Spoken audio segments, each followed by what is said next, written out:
We present The Absence of Mr. Glass, adapted for radio by John Scotney, with Andrew Sachs as Father Brown, Olivier Pierre as Flambeau, and Bernard Archard as Dr. Orion Hood.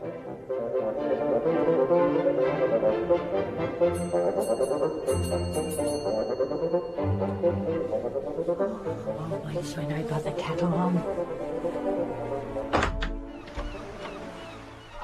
Excuse me. Yes? What do you want? My name is Brown, Father Brown. I believe a friend of mine, a Monsieur Flambeau, is a guest here. Monsieur Flambeau? Oh, come in. Oh, thank you. Wait here. Oh, thank you so much. Monsieur Flambeau? There's a clerical gentleman here, says he knows you. Father Brown? Yes. Ah, my dear Father Brown. Flambeau. What a pleasure to see you. You had my message. Oh, indeed, yes. As soon as I learned you were visiting the resort, I told Mr. The gentleman who lives here, and he, my host, is most anxious to make your acquaintance. Please, would you tell the master Father Brown is here? Very good, sir. Flambeau, what is this? Why all this secrecy? The gentleman who lives here, the master, my host. Who is it you're staying with? Let us simply say a very eminent consulting detective, now living in retirement on the south coast and devoting himself to beekeeping. Good heavens! You don't mean Indeed. My host does not like his real name to be used. Oh, but surely he has nothing to be ashamed of. No. But since his retirement from his all-too-well-known address in Baker Street, he has no desire to be plagued by heads of state and baffled detectives every time a case of more than usual complexity comes up. Yes. So he chooses to call himself Dr. Hood. Dr. Hood? Dr. Orion Hood, my dear Father Brown. Dr. Hood. Hello. The name Hood may be assumed, but as it happens, the title of doctor is not. I hold the degrees of Doctor of Letters from several universities, though I am not, my regret, a Doctor of Medicine, like my old colleague and chronicler. Yes. But I observe that it is blustery on the coast. So blustery, I perceive, that you abandoned your original intention of walking from the town by the seashore, and instead turned inland and came over the downs. Oh, sir, mon Dieu, you deduced so much. My dear sir, excellent. Elementary, my dear Flambeau. Elementary. Well, you know my methods. Father Brown's soutane is covered in specks of salt, which suggests that a strong wind has blown sea spray onto it. Yes. But it is no longer wet, so it has had time to dry. Therefore, it must be some time since he left the seashore. Of course. You will, of course, have noticed that his boots have both sand and the chalky mud of the downs on them. I'm so sorry, I must wipe them. Come through to my study. Oh. My admirable housekeeper has prepared us tea and muffins. Oh, how delightful. Thank you so much. Thank you. Mrs. Bush, you may pour tea now. There will be three of us. Yes, sir. You are no doubt wondering why I have invited Monsieur Flambeau to stay with me, Father Brown. Why, yes, as a matter of fact, Mr. Hood, Father Brown. During his singular criminal career, Monsieur Flambeau had a hand in several cases which, I must say, taxed my powers to the limits. Oh, you are too kind. No. And he's kindly agreed to be my guest for a few days and discuss them with me. But pray sit down, gentlemen. Oh, thank you. Yes. Stop! Father Brown, no. I beg you, do not sit there. Why, what is it? Oh, good heavens. My violins. Oh, so sorry. I'm afraid my habits remain somewhat untidy. Do please sit down. And if you would care to fill your pipe, I have some excellent Balkan tobacco somewhere. Where did I put it? It's in a slipper, a Persian slipper. It's stuck to the mantelpiece with a knife, sir. Oh, yes, of course, thank you. Old habits die hard, gentlemen. They do indeed, sir. That will be all, thank you, Mrs. Bush. Yes, sir. Very good, sir. Now, Father Brown, Yes. You are visiting one of your former parishioners, a Mrs. McNabb, a widow who is in some distress about her daughter. Yes, yes. Goodness, how could you deduce that? Oh, my methods are sometimes quite straightforward. When Mrs. McNabb saw Flambeau in town yesterday, she recognized him as a close friend of her old parish priest and a frequent visitor to your room. And it was she who told me you were coming down to see her. Mrs. McNabb lives in one of those straggly houses near the town's end. She has one daughter. Maggie? Yes. Pray proceed. Well, she lets lodgings, and at the moment has just the one lodger, this young man called Mr. Todd Hunter. Todd Hunter, and he wants to marry the young woman. And what does she want? Why, she wants to marry him. That's just the awful complication. You see, she won't let them get married. Mrs. McNabb won't. And the fellow is an ingenious rascal, no doubt.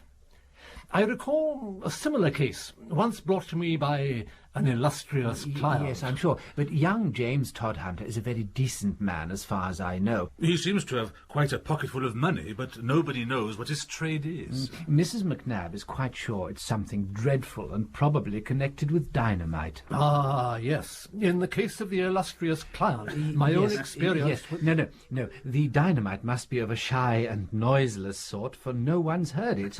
Yet it seems the poor fellow shuts himself up for several hours a day and works away at something behind a locked door. Well, Mrs. McNabb is very distraught. She told me a strange tale of two voices heard talking in the room, though when she opened the door, Todd Hunter was alone. Interesting. But also, he has a huge trunk in the corner of his room, which he keeps locked all day. Mrs. McNabb even half suggested that this other man crawls out from it every night. No doubt it is full of Transylvanian soil. What? Sorry, I don't quite follow. Transylvania... But what is this disturbance? Oh, thank heavens you're here. Calm yourself, young lady, calm yourself. I'm extremely sorry, Dr. Hood. I tried to stop her, but this young woman said she must see the famous detective, and... I see. Well, it is a most irregular proceeding, but... Excuse me interrupting, Your Honour, but I must see Father Brown at once. It's a matter of extreme urgency. Father Brown? Oh, I see. Then you are Maggie McNabb, I presume? How did you know that, sir? Oh, it's obvious, my dear young lady. Father Brown arrived in the town only today in order to visit your family. He is unlikely to be acquainted with anyone else here, certainly not anyone who reposes such trust in him that in an emergency they travel 2 miles out here to seek his assistance rather than summon the immediate aid of the local police. Now, I beg you, tell us what has happened. And Flambeau... Yes? Ask my man to get the dog cart ready. I dare venture we shall be needing it. I have a 4-wheeler waiting outside, sir. You are indeed a young lady of enterprise. Come, gentlemen, let us hear Miss McNabb's story in the cab. Now then, Maggie, tell us what has happened. Oh, Father Brown, I'm terribly afraid that James has been murdered. What? That man Glass has been with him again. I heard it all through the door. Yes? They were talking quite plain. James speaks low with a burr, and the other voice was high and quavery. That man Glass, who is he? Mr. Glass? In truth, I don't know, sir. I know nothing about him, except his name is Glass. They were quarrelling about money, I think, for I heard James say again and again, "Oh, damn it, Mr. Glass," and then 2, 3, Mr. Glass, damn it. But what makes you think the young man has been murdered? Well, after I heard their quarrelling, there was a silence. Yes? I tried to break the door down, but I couldn't. So what did you do? Then I ran round to the backyard and managed to climb onto the windowsill that looks into the room. It was all dim, but there were all sorts of things scattered about. And I swear I saw James lying huddled up in a corner, as if he were drugged or strangled. Oh, this is serious. Whip up, cabby! Allez, plus vite! There seemed to be some playing cards littered about. Is that so? And some wine glasses. Yes? And that was strange, because James is almost teetotal. Oh, and one of them was broken. Interesting. At least one. And And there was a gentleman's silk top hat. Top hat? And there was... Oh, my God. What? Here. I've just realised what it was. Yes? A long knife or sword lying glinting on the ground. Mon Dieu. Oh, Father Brown, I hope James is all right. There, my child. You say Mr. Todhunter is not given to strong drink. Is he in any other way profligate with his money? Is he a gambler? Oh, no, sir. James is very careful. Not mean, you understand. Just careful. We were saving to get married. Oh, come, my dear. Ah, here we are. Come. Gentlemen, come, let us descend. There is no time to waste. Mrs. McNabb! Mrs. McNabb! My mother isn't at home, sir. Oh. But I have the key. Ah, gentlemen. Now, Miss McNabb, I hardly know what we shall find upstairs. You will understand if I say that it would be best if you did not come up for the moment. Father Brown? Yes. Whilst I would greatly value your help upstairs, I feel you can be of even greater assistance to Miss McNabb as her friend and pastor. If you would be good enough to remain with her while Monsieur Flambeau and I go up. Yes. She seems to be in great need of comfort. Yes, of course. Come now, Flambeau. Let not a moment be lost. There. That must be the one. It's the only shut door of any of the rooms that face the garden. Monsieur Flambeau, you are a little more burly than Miss McNabb. Do you think you could break it down? Oh, I should be able to. Oh, it's stronger than I thought. Oh, here, let me try again. Voilà, ça y est. This way. Oh, no wonder it wouldn't budge. Look at the size of those bolts. And secured on the inside. That is most remarkable, my dear Flambeau. Now, let us enter. Ah, there, unless I'm greatly mistaken, lies Mr. Todhunter. Is he dead? As you hear, he is not. No. No, he appears to be gagged and tied up. Oh, this is most interesting. Most interesting. Yes. Doctor, your stethoscope, please. I am not a doctor. You're thinking of... Yes, of course. Foolish of me. Now, let me see. Yes. His pulse is a little exalted, but basically normal. There seems to be no sign of injury. Well, aren't you going to untie him? No. But why not? I have my reasons. However, until I am completely sure, I would rather not reveal them. Yes. Yes. Here is everything just as that admirable young woman described it. Playing cards, wine goblets, broken and complete top hat. Ah, yes, and here is the sword, I think. Now, this is very curious. Do you observe? My God, yes. There's a drop of blood on it. Oh, that surely, in the circumstances, might reasonably be expected. What is curious is that there should be so little blood, a mere drop. Ah, the top hat is remarkable. Now, where is my lens? What do you make of the hat, Monsieur Flambeau? It must belong to Mr. Glass. It is exceptionally large, much, much too large for Mr. Todhunter. I see the faculty of observation is contagious. Yes. It is indeed very large. I have only ever known one man with such a large cranium. You don't mean Professor... No, impossible. It cannot be he, no. Come over here, would you? Yes? Now, would you reach up? Like this? Yes, I thought so. You are a large man, Flambeau, yet you cannot reach within 6 inches of this gas bracket. But what do you see on the bracket? A small fragment of glass. What of it? You see, but you do not notice.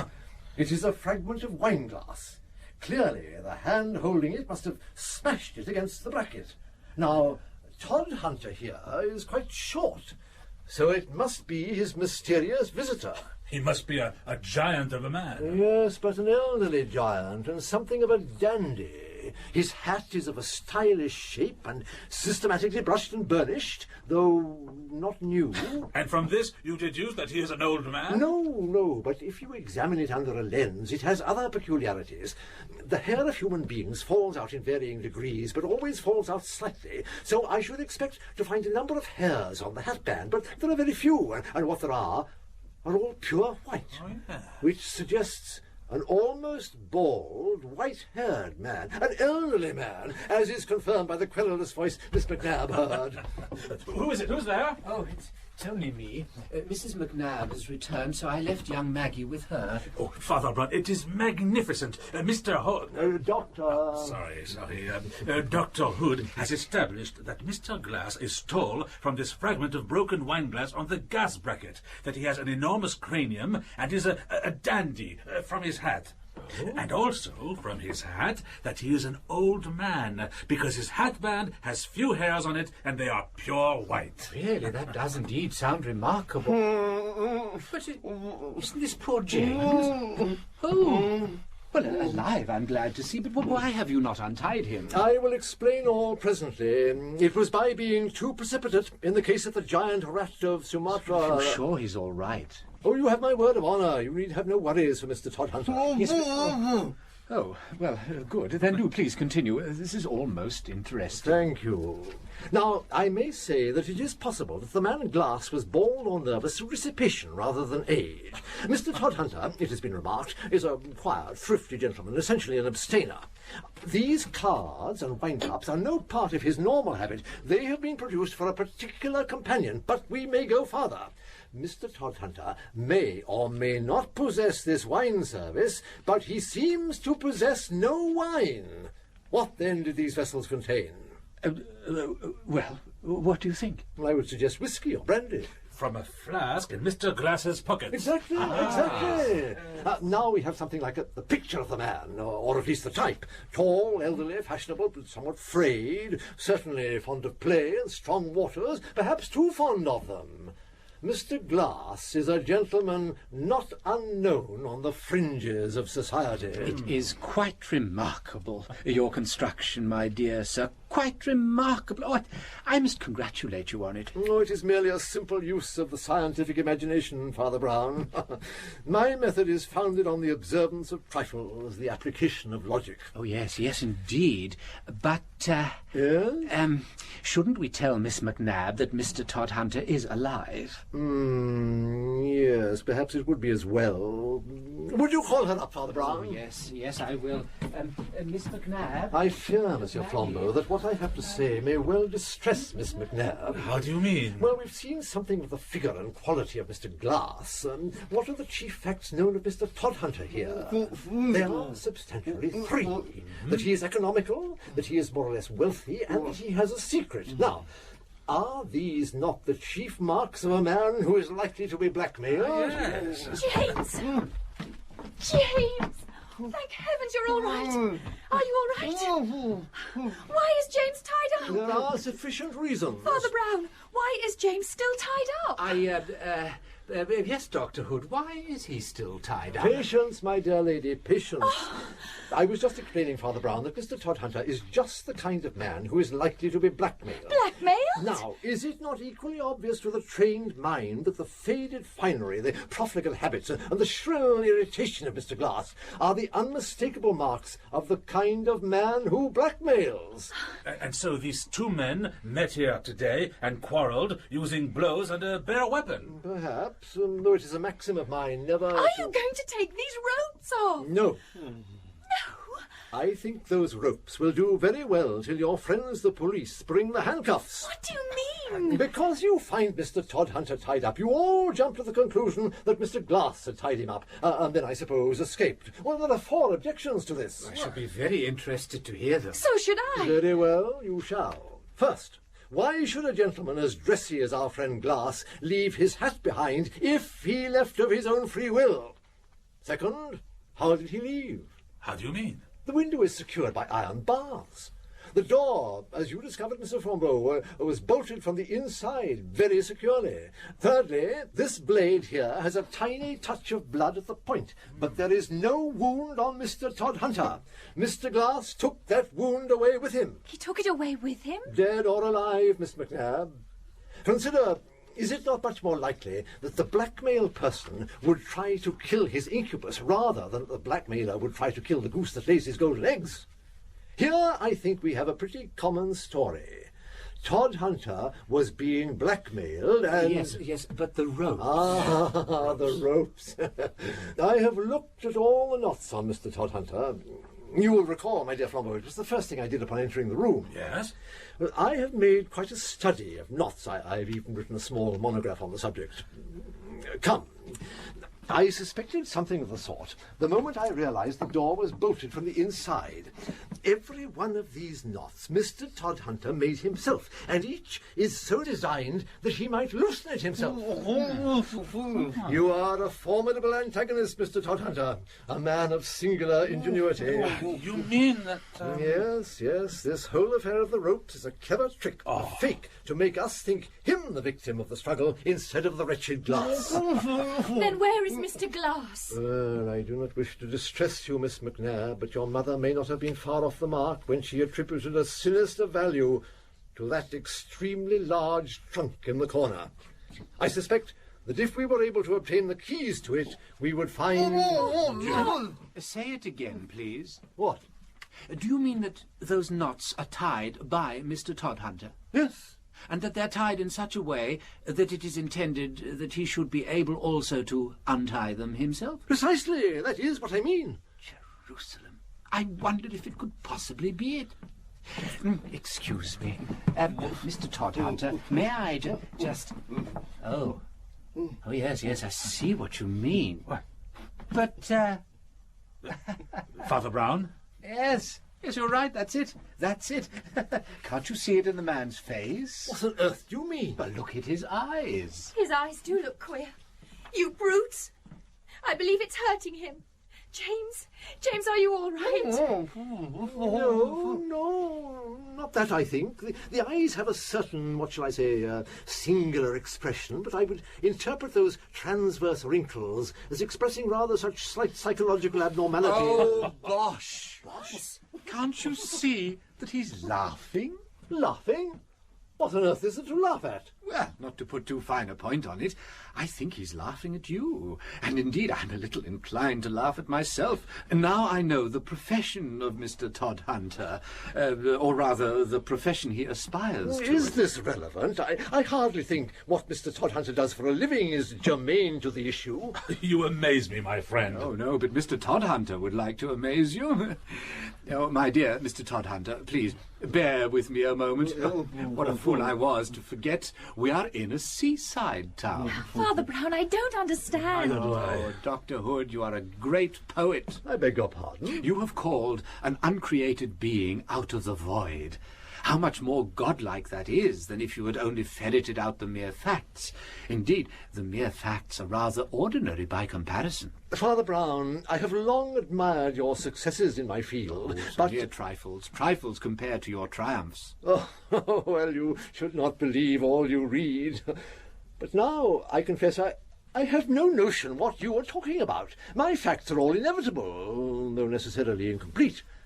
A place may be permitted to intuition, or poetry, if you prefer the term, but only because the corresponding details cannot as yet be ascertained, in the absence of Mr. Glass. Ah, that's it.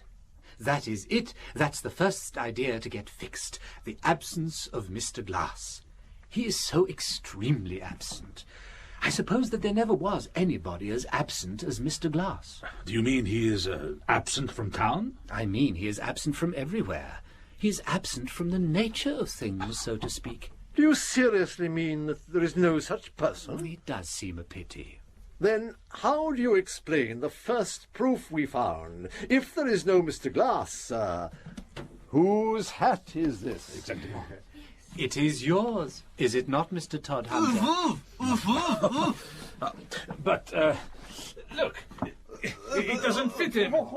He couldn't possibly wear it. My friend, I never said he could wear it. I said it was his hat. Or, if you insist on a shade of difference, a hat that is his. How do you mean? Well, Maggie, if you go to a hatter's shop, you'll see lots of hats that belong to the hatter, but none of them his hat. But the hatter can get money out of his stock of new hats. What could Mr. Todd Hunter get out of his exceptionally large old hat? Rabbits. Rabbits? Rabbits? White rabbits. Yes. The hat has few traces of hair, not because Mr. Glass is bald, but because it has never been worn. If you were to examine those white hairs you saw under a microscope, Dr. Hood, you would find they are not human, but rabbit, lost while the white rabbit was being pulled out of the hat. And yes, it's the same with the sword. Mr. Todhunter has no wound on him, but he has a slight wound inside him. Yes, which, to judge from the expression on his face, is not a serious one. And the cards? Are for card tricks. They are scattered about because Mr. Todhunter is not yet very good at card tricks, any more than he is, as yet, good at sword swallowing. Hence the slight nick. What about the ropes? This gentleman says James should be able to escape from them. Ah, precisely, he should be able to. He is also practising to be an escapologist. At present he seems better able to tie himself in knots than to escape from those knots. But what about the two voices I heard? Have you never heard a ventriloquist? Father Brown, your recognition is clearly deserved. You are a singularly ingenious person, but there is just one part of Mr. Glass you have not succeeded in explaining away. Yes? His name. Miss McNabb distinctly heard Mr. Todhunter say, "Damn it, Mr. Glass." Well, that's the silliest part of the whole silly story. Since he manifestly is unable to escape from his own bonds, Flambeau, would you cut him free with his own sword? Certainly. Yes, then perhaps Mr. Todhunter will explain.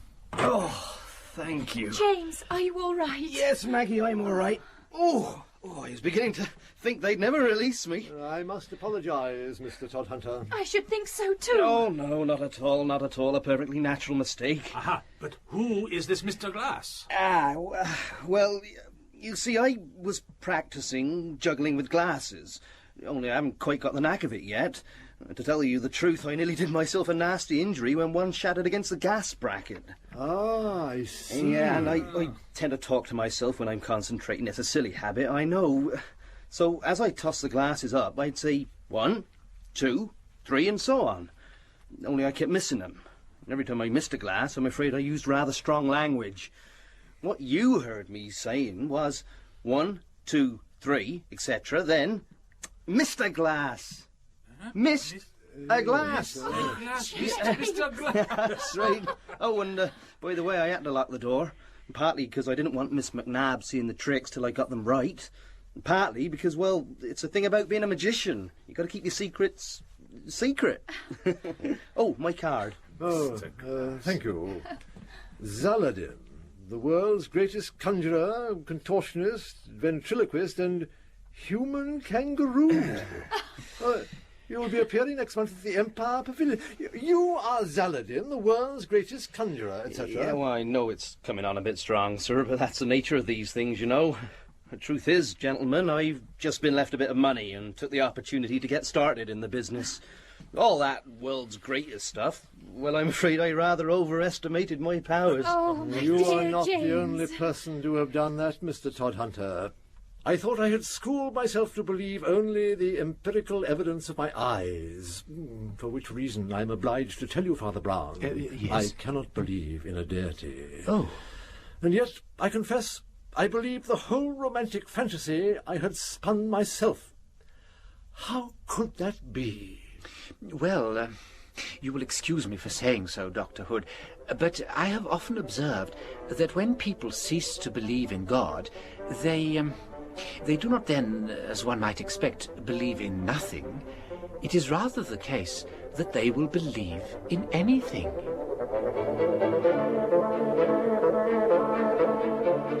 In The Absence of Mr. Glass by G.K. Chesterton, the part of Father Brown was played by Andrew Sachs. Flambeau, Olivier Pierre. Orion Hood, Bernard Archard. Maggie, Deborah Makepeace. Todhunter, Kim Wall. Housekeeper, Margaret Ward.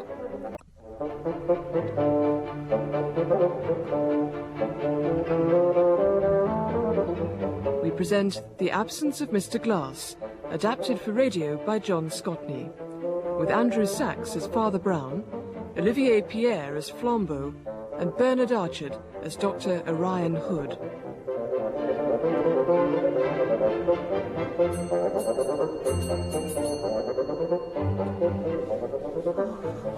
when I got the kettle on. Excuse me. Yes, what do you want? My name is Brown, Father Brown. I believe a friend of mine, a Monsieur Flambeau, is a guest here. Monsieur Flambeau, oh, come in. Oh, thank you. Wait here. Oh, thank you so much. Monsieur Flambeau, there's a clerical gentleman here, says he knows you. Father Brown? Yes. Ah, my dear Father Brown. Flambeau. What a pleasure to see you. You had my message. Oh, indeed, yes. As soon as I learned you were visiting the resort, I told Mr. The gentleman who lives here, and he, my host, is most anxious to make your acquaintance. Please, would you tell the master Father Brown is here? Very good, sir. Flambeau, what is this? Why all this secrecy? The gentleman who lives here, the master, my host. Who is it you're staying with? Let us simply say a very eminent consulting detective, now living in retirement on the south coast and devoting himself to beekeeping. Good heavens! You don't mean Indeed.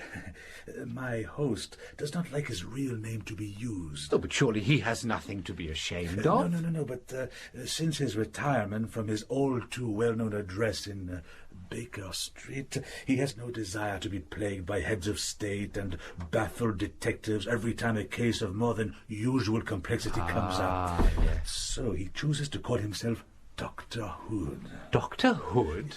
Dr. Orion Hood, my dear Father Brown.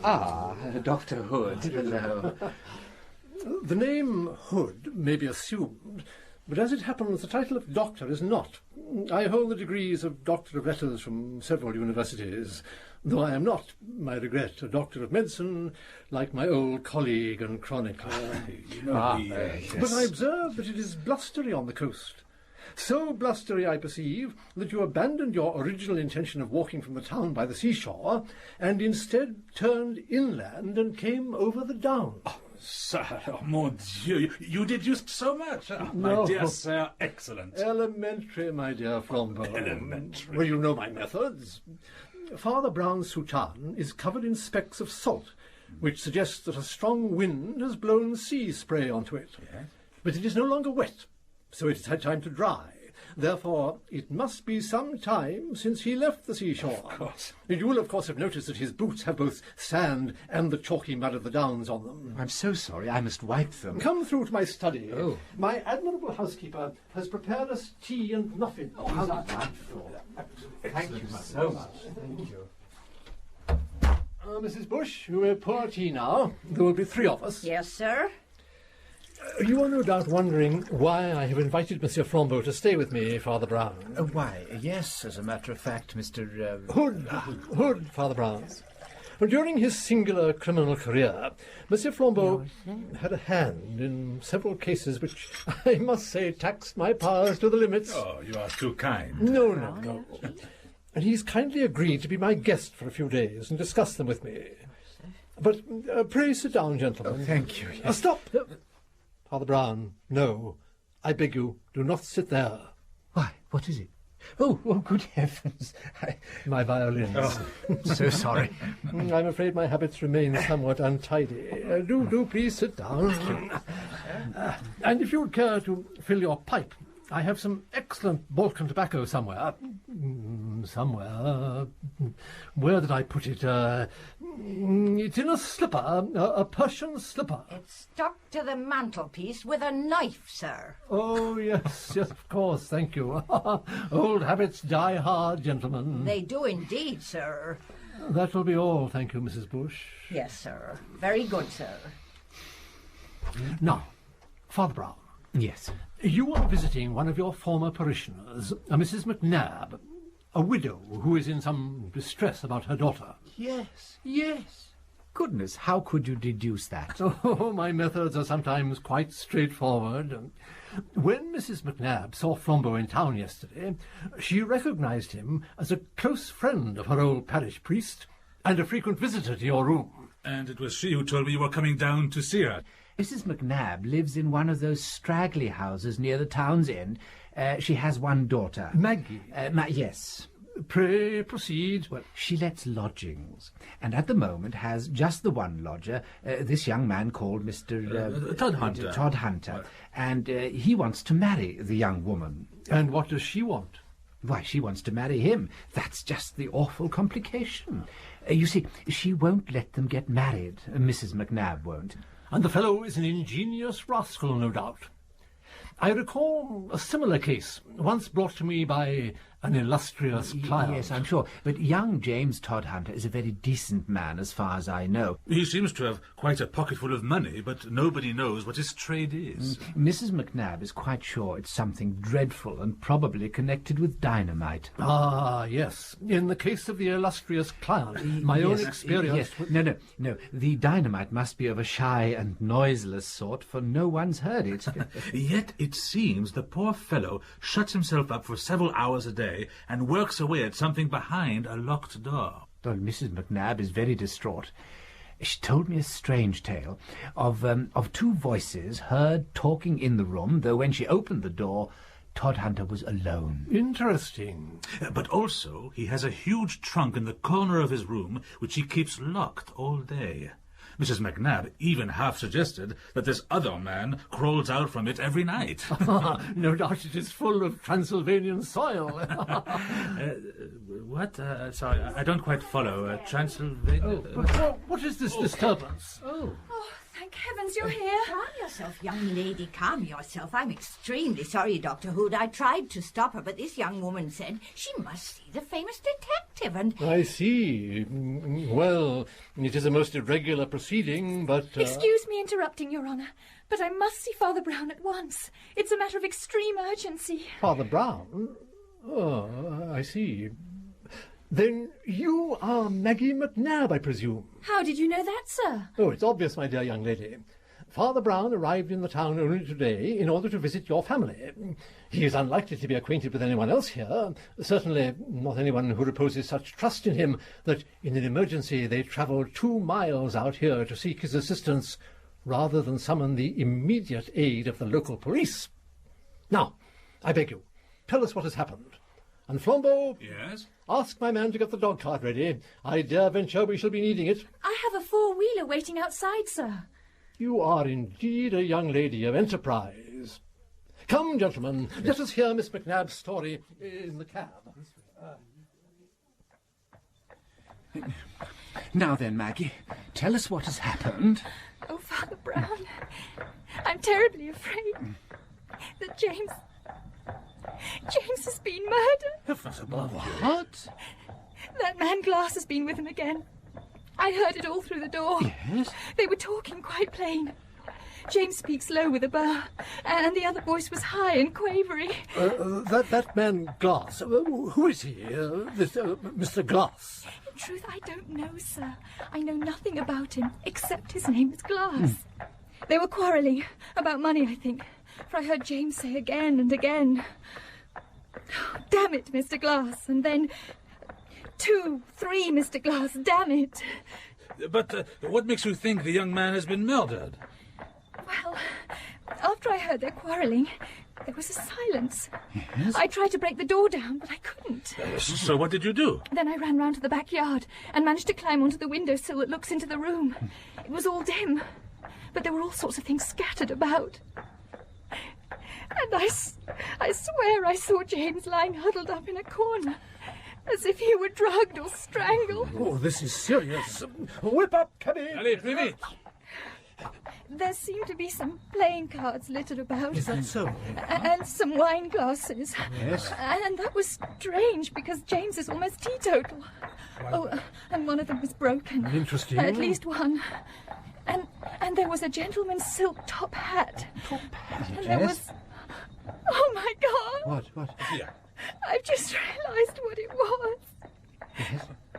A long knife or sword lying glinting on the ground. Mon Dieu. Oh, Father Brown, I hope James is all right. There, my child. Oh, Father.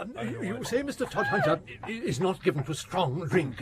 Is he in any other way profligate with his money? Is he a gambler? Oh, no, sir. James is very careful. Not mean, you understand. Just careful.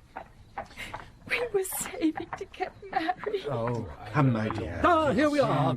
Gentlemen, come, let us descend. There is no time to waste.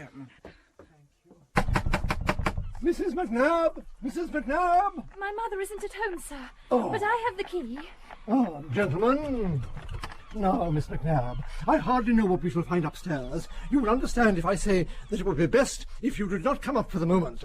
Father Brown? Yes. Whilst I would greatly value your help upstairs, I feel you can be of even greater assistance to Miss McNabb as her friend and pastor. If you would be good enough to remain with her while Monsieur Flambeau and I go up. Yes. She seems to be in great need of comfort. Yes, of course. Come now, Flambeau. There's not a moment to be lost. There, that must be the one. It's the only shut door of any of the rooms that face the garden. Monsieur Flambeau, you are a little more burly than Miss McNabb. Do you think you could break it down? Oh, I should be able to. Oh, it's stronger than I thought. Oh, here, let me try again. Voilà, ça y est. This way.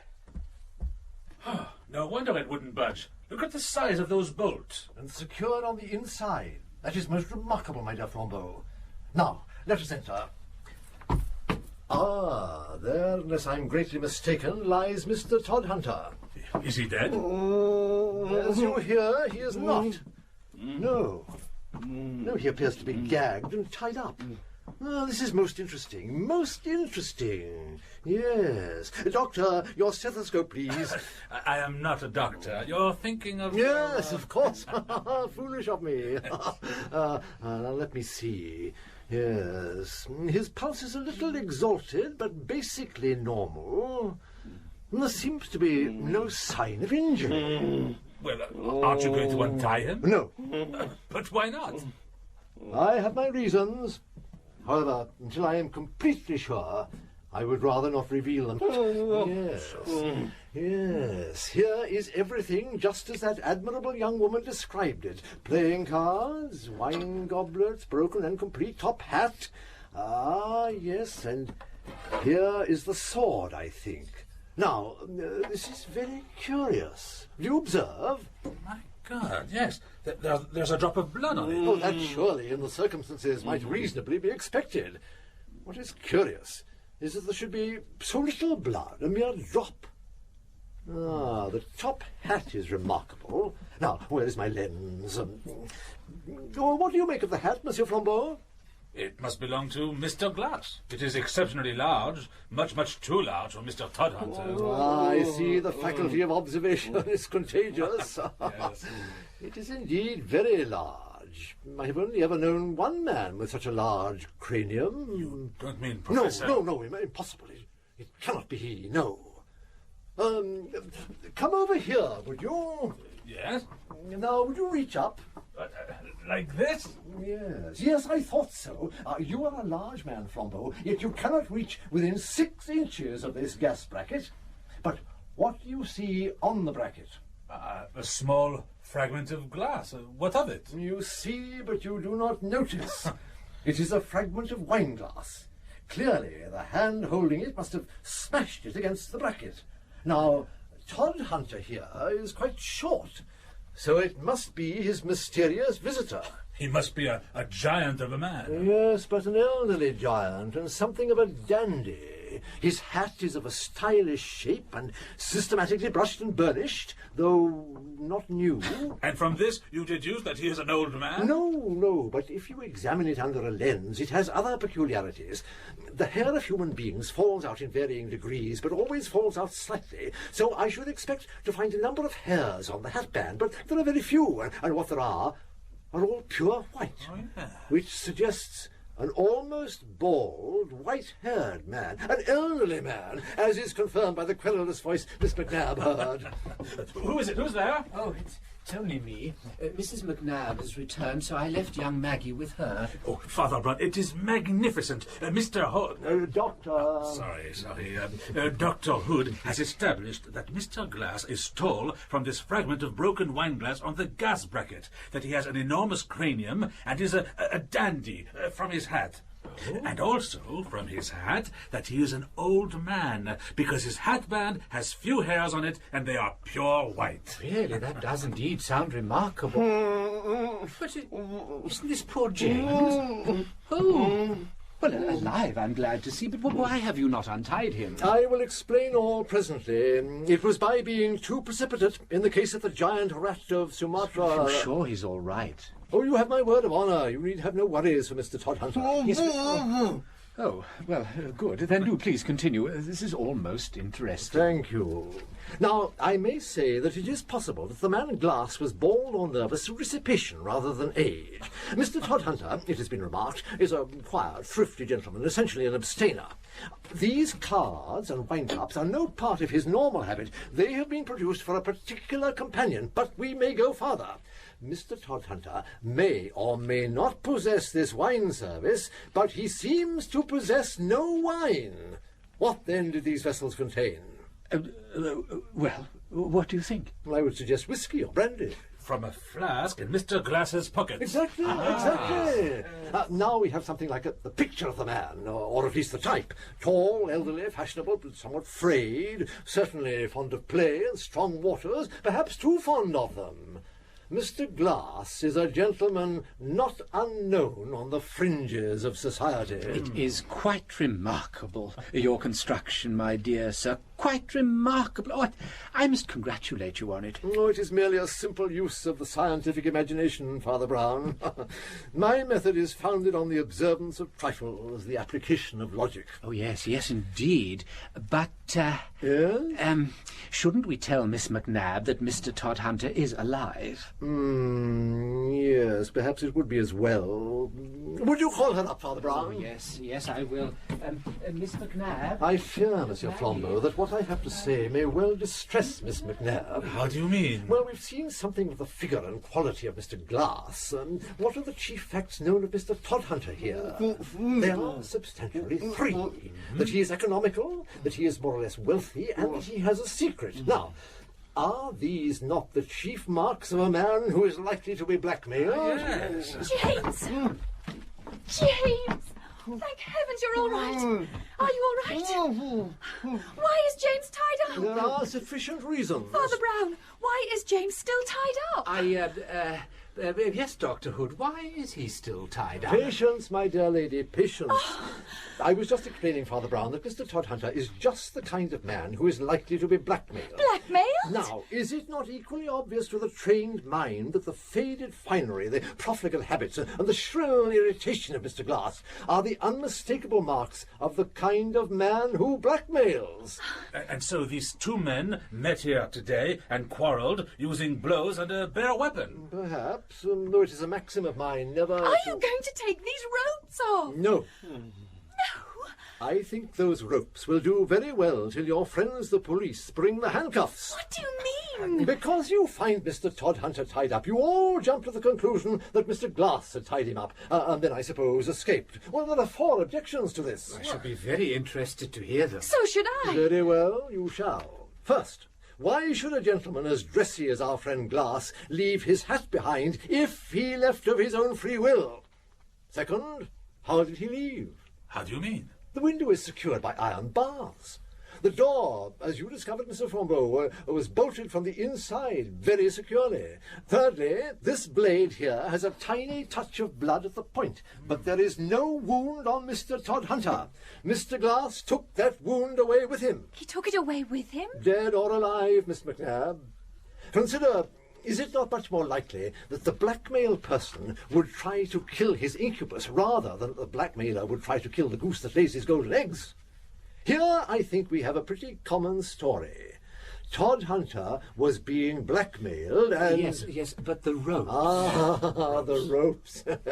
I have looked at all the knots on Mr. Todhunter. You will recall, my dear Flambeau, it was the first thing I did upon entering the room. Yes?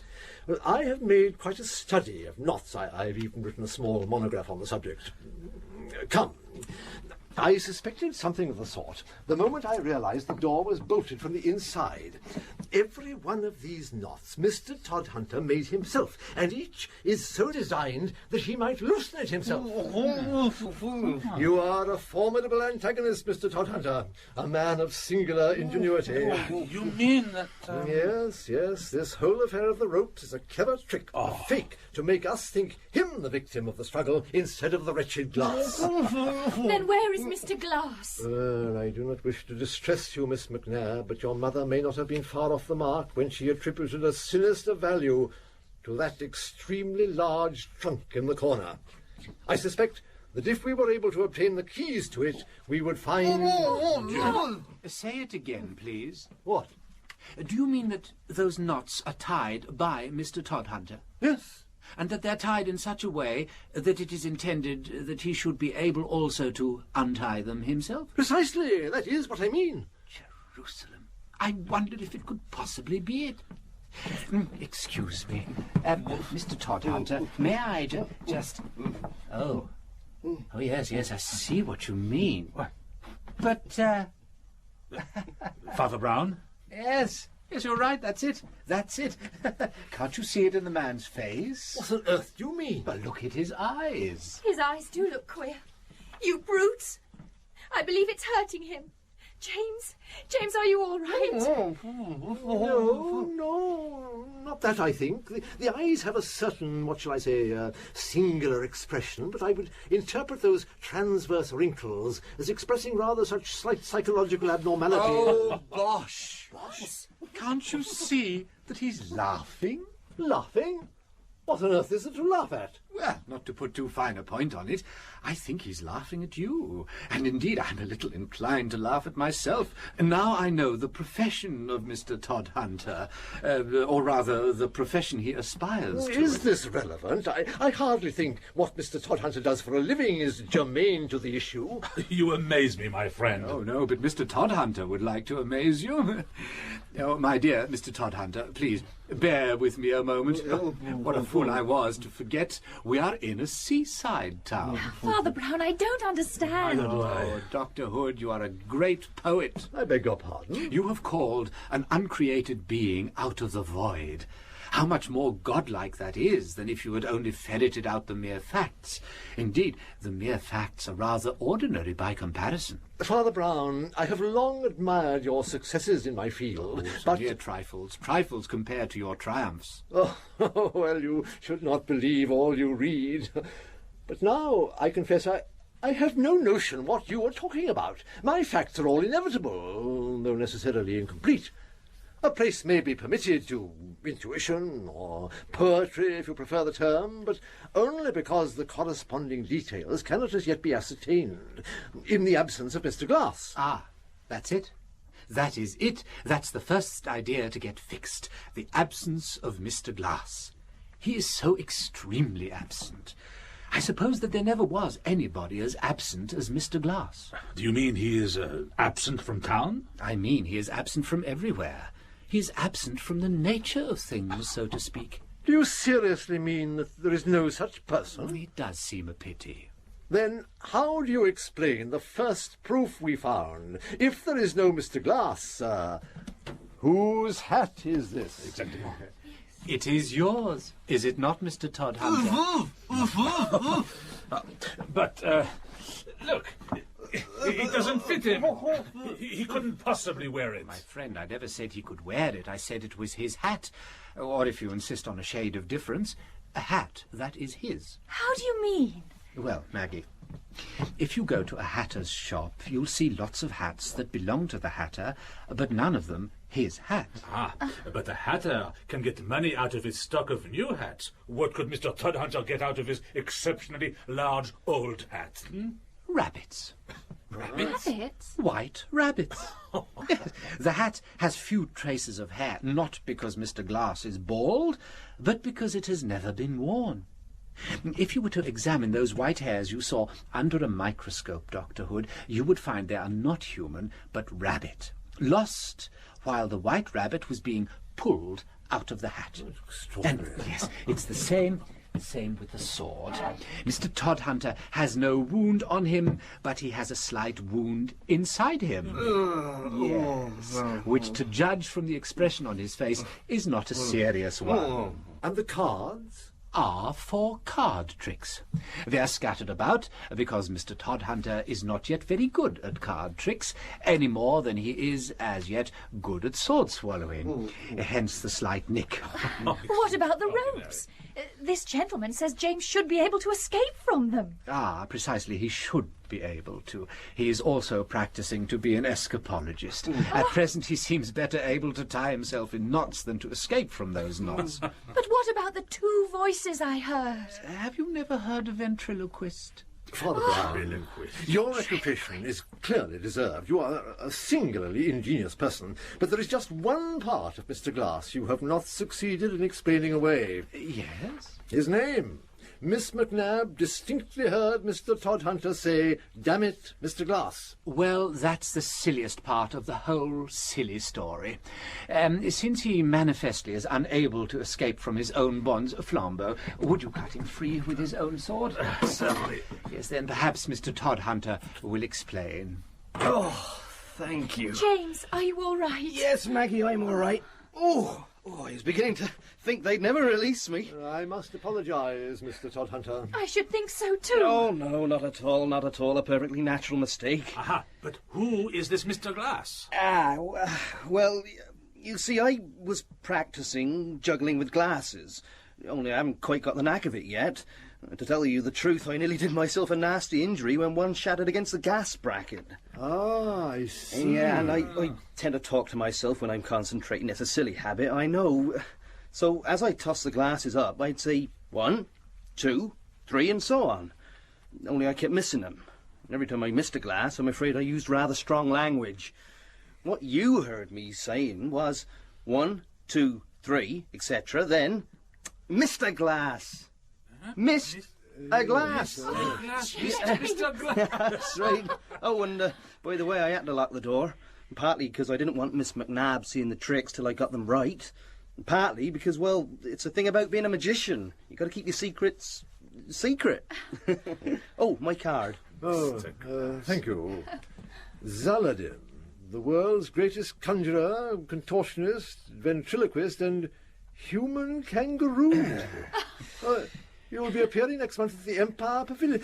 You are Zaladin, the world's greatest conjurer, etc. Yeah, well, I know it's coming on a bit strong, sir, but that's the nature of these things, you know. The truth is, gentlemen, I've just been left a bit of money and took the opportunity to get started in the business. All that world's greatest stuff, well, I'm afraid I rather overestimated my powers. Oh, my You dear are not James. the only person to have done that, Mr. Todhunter. I thought I had schooled myself to believe only the empirical evidence of my eyes, for which reason I'm obliged to tell you, Father Brown, yes. I cannot believe in a deity. Oh. And yet, I confess, I believed the whole romantic fantasy I had spun myself. How could that be? Well, you will excuse me for saying so, Dr. Hood, but I have often observed that when people cease to believe in God, they do not then, as one might expect, believe in nothing. It is rather the case that they will believe in anything.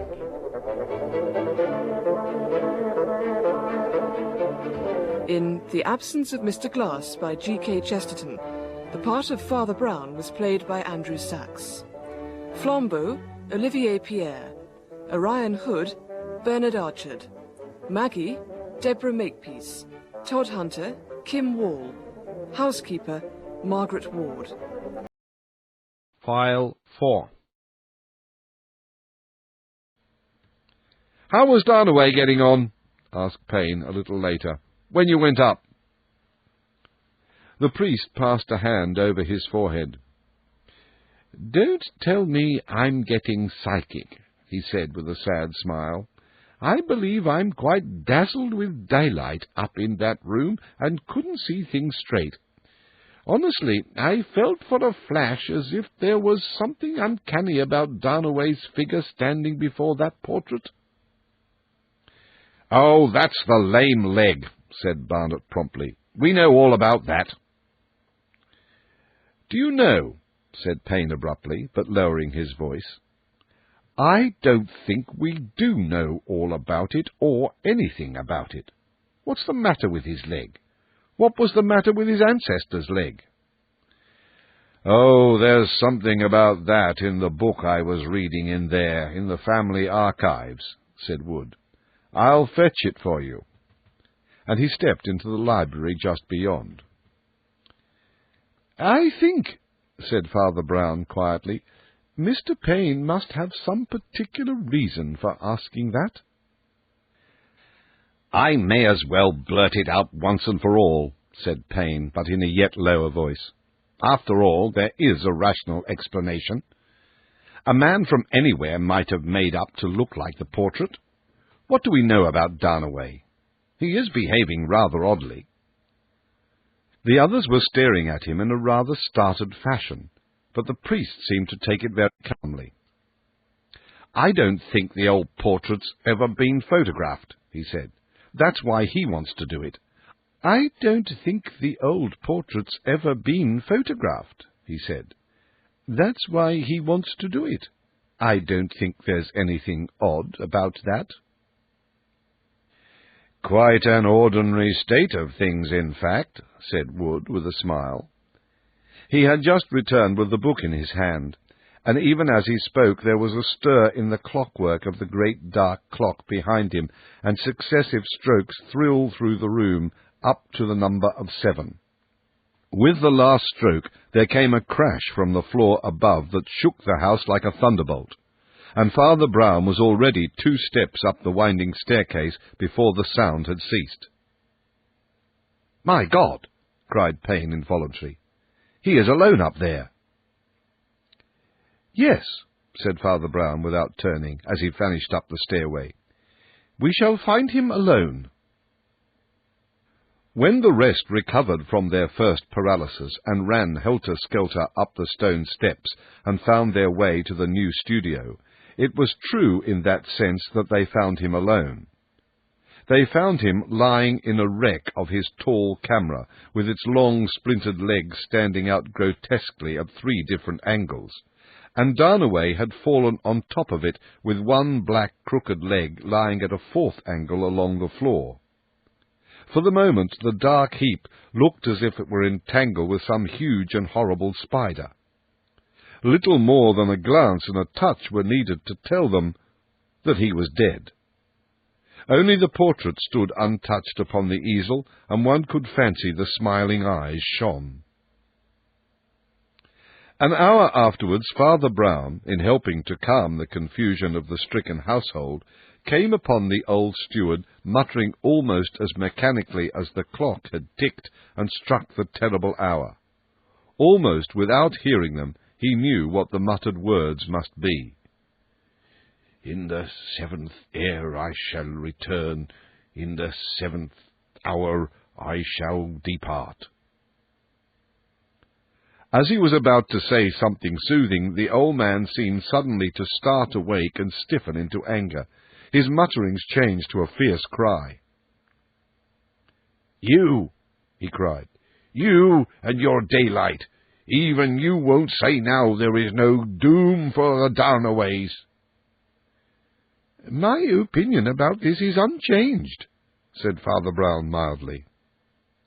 Then, after a pause, he added, "I hope you will observe poor Darnaway's last wish, and see the photograph is sent off." "The photograph?" cried the doctor sharply. "What's the good of that? As a matter of fact, it's rather curious, but there isn't any photograph. It seems he never took it after all, after pottering about all day." Father Brown swung round sharply. "Then take it yourselves," he said. "Poor Darnaway was perfectly right. It's most important that the photograph should be taken." As all the visitors, the doctor, the priest, and the 2 artists trailed away in a black and dismal procession across the brown and yellow sands, they were at first more or less silent, rather as if they had been stunned, and certainly there had been something like a crack of thunder in a clear sky about the fulfilment of that forgotten superstition at the very time when they had most forgotten it. When the doctor and the priest had both filled their minds with rationalism as the photographer had filled his rooms with daylight. They might be as rationalistic as they liked, but in broad daylight the seventh heir had returned, and in broad daylight at the 7th hour he had perished. "I'm afraid everybody will always believe in the done-away superstition now," said Martin Wood. "I know one who won't," said the doctor sharply. "Why should I indulge in superstition because somebody else indulges in suicide?" "You think poor Mr. Dalloway committed suicide?" asked the priest. "I'm sure he committed suicide," replied the doctor. "It is possible," agreed the other. "He was quite alone up there, and he had a whole drugstore of poisons in the dark room. Besides, it's just the sort of thing that Darnaways do." "You don't think there's anything in the fulfilment of the family curse?" "Yes," said the doctor. "I believe in one family curse, and that is the family constitution. I told you it was heredity, and they are all half mad. If you stagnate and breed in and brood in your own swamp like that, you're bound to degenerate, whether you like it or not. The laws of heredity can't be dodged. The truths of science can't be denied. The minds of the Darnaways are falling to pieces, as their blighted old sticks and stones are falling to pieces, eaten away by the sea and the salt air. Suicide? Of course he committed suicide. I dare say all the rest will commit suicide. Perhaps the best thing they could do." As the man of science spoke, there sprang suddenly and with startling clearness into Payne's memory the face of the daughter of the Darnaways, a tragic mask pale against an unfathomable blackness, but itself of a blinding and more than mortal beauty. He opened his mouth to speak and found himself speechless. "I see," said Father Brown to the doctor. "So you do believe in the superstition after all?" "What do you mean, believe in the superstition? I believe in the suicide as a matter of scientific necessity." "Well," replied the priest, "I don't see a pin to choose between your scientific superstition and the other magical superstition. They both seem to end in turning people into paralytics who can't move their own legs or arms or save their own lives or souls. The rhyme said it was the doom of the Darnaways to be killed, and the scientific textbook says it is the doom of the Darnaways to kill themselves. Both ways they seem to be slaves."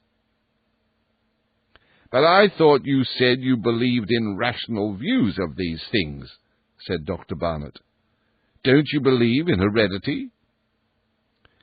"I said I believed in daylight," replied the priest in a loud and clear voice, "and I won't choose between two tunnels of subterranean superstition that both end in the dark. And the proof of it is this, that you are all entirely in the dark about what really happened in that house." "Do you mean about the suicide?" asked Payne. "I mean about the murder," said Father Brown, and his voice, though only slightly lifted to a louder note, seemed somehow to resound over the whole shore. "It was murder, but murder is of the will which God made free." What the others said at the moment in answer to it, Payne never knew, for the word had a rather curious effect on him, stirring him like the blast of a trumpet and yet bringing him to a halt.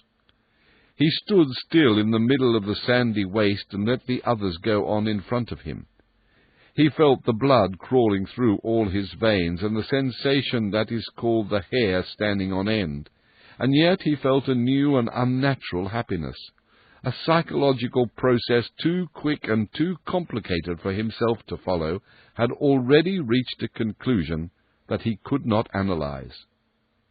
But the conclusion was one of relief. After standing still for a moment, he turned and went back slowly across the sands to the house of the Darnaways. He crossed the moat with a stride that shook the bridge, descended the stairs, and traversed the long rooms with a resounding tread, till he came to the place where Adelaide Darnaway sat haloed with the low light of the oval window, almost like some forgotten saint left behind in the land of death. She looked up, and an expression of wonder made her face yet more wonderful. "What is it?" she said. "Why have you come back?" "I have come for the Sleeping Beauty," he said in a tone that had the resonance of a laugh. "This old house went to sleep long ago, as the doctor said, but it is silly for you to pretend to be old. Come up into the daylight and hear the truth. I have brought you a word. It is a terrible word, but it breaks the spell of your captivity."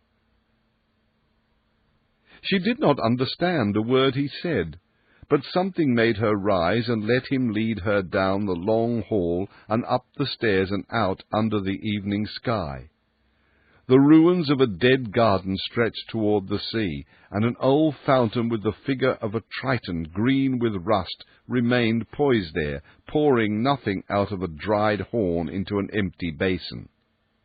He had often seen that desolate outline against the evening sky as he passed, and it had seemed to him a type of fallen fortunes in more ways than one.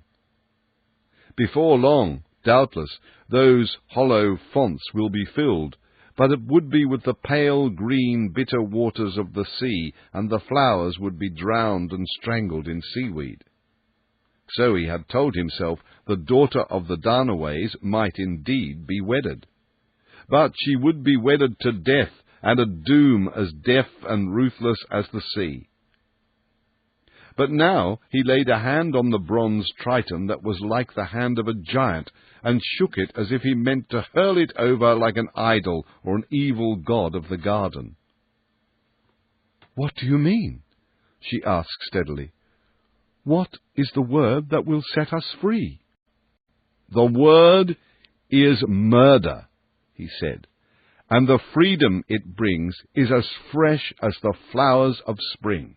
No, I do not mean I have murdered anybody, but the fact that anybody can be murdered is itself good news after the evil dreams you have been living in. Don't you understand? In that dream of yours, everything that happened to you came from inside you. The doom of the Darnaways was stored up in the Darnaways. It unfolded itself like a horrible flower. There was no escape even by happy accident. It was all inevitable, whether it was Vine and his old wives' tales, or Barnet and his new-fangled heredity. But this man who died was not the victim of a magic curse or an inherited madness. He was murdered, and for us that murder is simply, yes, requiescat in pace, but a happy accident. It is a ray of daylight, because it comes from outside." She suddenly smiled. "Yes, I believe I understand. I suppose you are talking like a lunatic, but I understand. But who murdered him?" "I do not know," he answered calmly. "But Father Brown knows, and as Father Brown says, murder is at least done by the will, free as that wind from the sea." "Father Brown is a wonderful person," she said after a pause. "He was the only person who ever brightened my existence in any way at all until—" "Until what?" asked Payne, and made a movement almost impetuous, leaning towards her and thrusting away the bronze monster so that it seemed to rock on its pedestal. "Well, until you did," she said, and smiled again. So was the sleeping palace awakened, and it is no part of this story to describe the stages of its awakening, though much of it had come to pass before the dark of that evening had fallen upon the shore. As Harry Payne strode homewards once more across those dark sands that he had crossed in so many moods, he was at the highest turn of happiness that is given in this mortal life, and the whole Red Sea within him was at the top of its tide.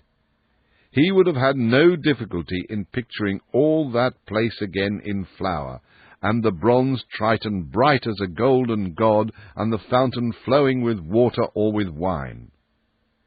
But all this brightness and blossoming had been unfolded for him by the one word, murder, and it was still a word that he did not understand. He had taken it on trust, and he was not unwise, for he was one of those who have a sense. At one period of his life, my friend Father Brown found it difficult to hang his hat on a hat peg without repressing a slight shudder.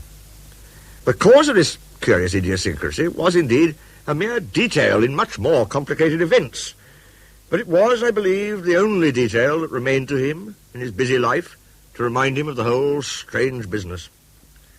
Its remote origin was to be found in the facts which led Dr. Boyne, the medical officer attached to the county police force, to send for Father Brown on a particular frosty morning in December.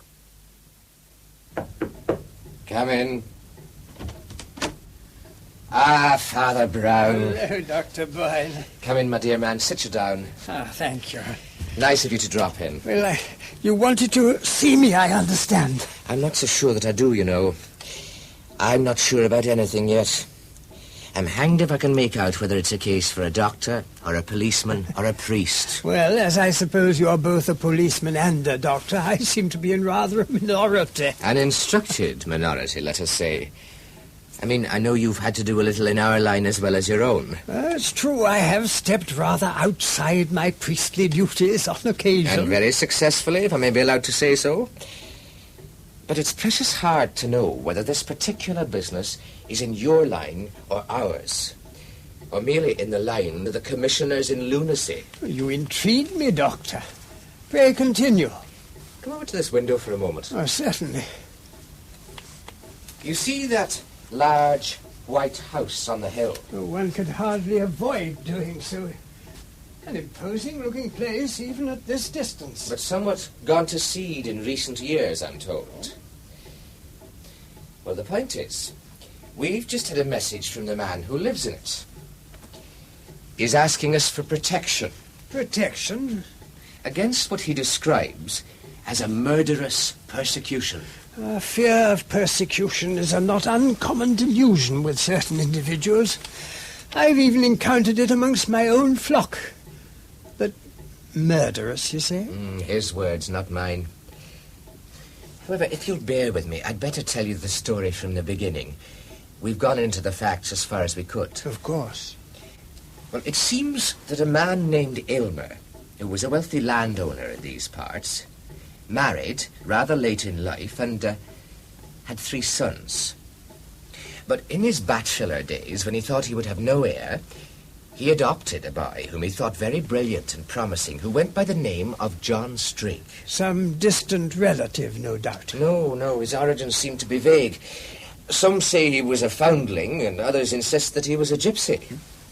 I think this last notion's mixed up with the fact that Aylmer in his old age dabbled in all sorts of dingy occultism, and the 3 sons insisted that Strake encouraged him in it. And a great many other things beside that, I'll be bound. Quite so. They say Strake was an amazing scoundrel, an astounding liar. But that might be a natural prejudice in the light of what happened. When the old man died, it was found that he'd left practically everything to the adopted son. Mm-hmm. The 3 real sons disputed the will, and they said that the father had been frightened into making such a deposition, and, not to put too fine a point on it, driven into a state of gibbering idiocy. Ah, dear me, these family quarrels are always most distressing. Anyhow, they seem to have proved something about the dead man's mental condition, for the court set aside the will and the sons inherited. A meet and proper decision, no doubt. But not to the liking of the adopted son, I imagine. No, indeed. From all accounts, he reacted violently. His streak broke out in the most dreadful fashion and swore he would kill all three of them, one after the other, and that nothing could hide them from his vengeance. It is the third or last of the brothers, Arnold Aylmer, who's asking for police protection. Third and last? Yes. The other two are dead. Oh. That is where the doubt comes in. There's no proof that they were murdered, but they might possibly have been. The eldest, who took up his position as squire, was supposed to have committed suicide in his garden. The second, who went into trade as a manufacturer, was knocked on the head by machinery in his factory. Well, we might very well have taken a false step and fallen, but if Streak did kill them, he's certainly very cunning in his manner of getting to work and getting away again. Well, on the other hand, I suppose it could be that the whole thing is a mania of conspiracy founded on coincidence. That is where you come into it, Father Brown. I want someone of sense, who isn't an official, to go up and have a talk with this Mr. Arnold Aylmer and form an impression of him. You know what a man with a delusion is like, and how a man looks when he's telling the truth. I want you to be the advance guard before we take the matter up. Well, it seems rather odd that you haven't had to take it up before. I mean, is there any particular reason why he should send for you now? He does give a reason. He declares that all his servants have suddenly gone on strike and left him, so that he's obliged to call in the police to look after his house. Would you suppose there's any truth in his claim? I mean, the whole thing sounds like the whim of some half-witted crank. The inquiries I've made confirm that there has been a general exodus of servants from that house on the hill. Apparently, the servants' account of the matter is that their employer had become quite impossible in his fidgets and fears, that he wanted them to guard his house like sentries or sit up like night nurses in hospital. So, with one voice, they announced that he was a lunatic and left. Of course, that doesn't prove he is a lunatic, but it does seem rather rum in these days for a man to expect his valet or his parlour-maid to act as an armed guard. So he wants a policeman to act as his parlour-maid because his parlour-maid won't act as a policeman. I thought that rather thick, too, but I can't take the responsibility of a flat refusal till I've tried a compromise. You are the compromise. Oh, very well. I'll go and call on him now, if you like. Good man. I felt sure I could count on you.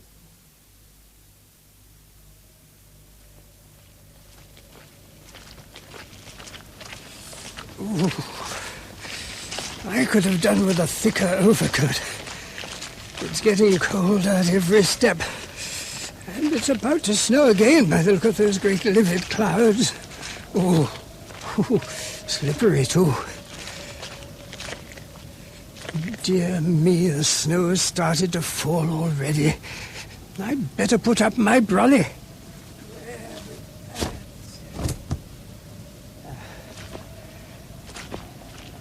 At last. These must be the entrance gates. With luck I should reach the house before this first flurry becomes a blizzard. An ornate enough piece of ironwork in all conscience. More suitable, I'd say, as the approach to some Italian villa than to an English country house. I suppose the gates have not been locked. So far, so good. A drop of oil might not come amiss.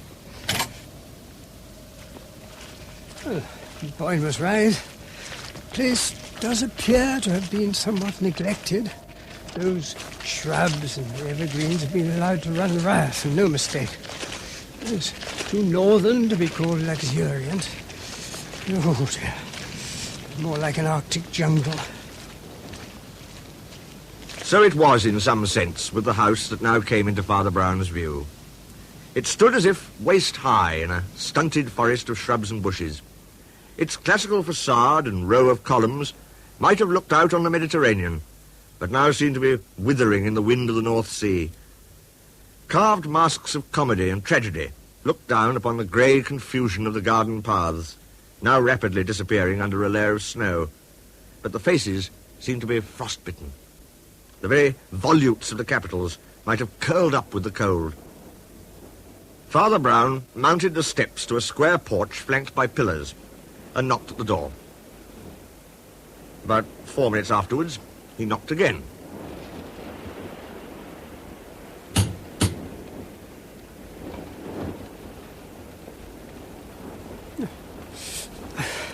I hope I'm not to be kept standing out here all day.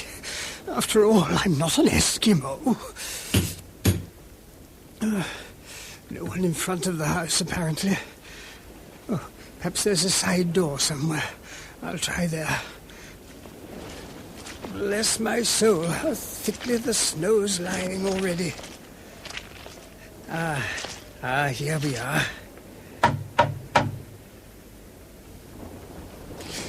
Is it locked, I wonder? Bolted or fastened in some way? Perhaps the eccentric Mr. Aylmer has barricaded himself too deep in the house to hear any kind of summons. Or perhaps he assumes that any summons must signal the arrival of the avenging John Strake. Oh, dear.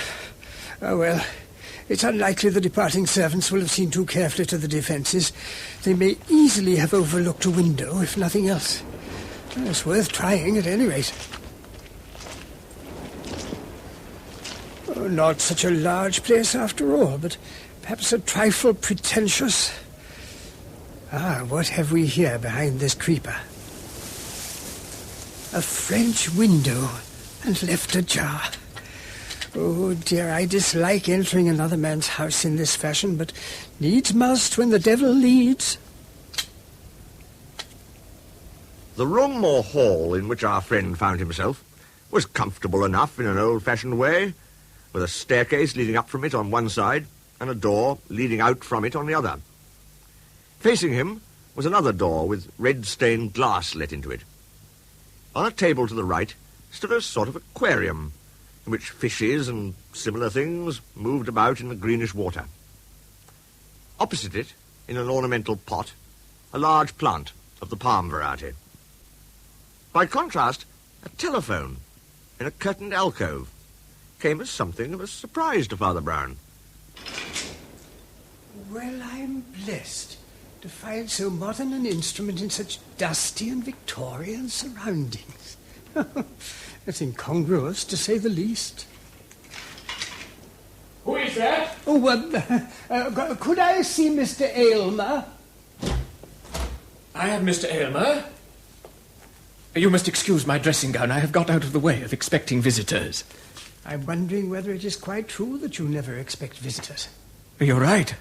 I always expect one visitor, and he may be the last. I sincerely hope not.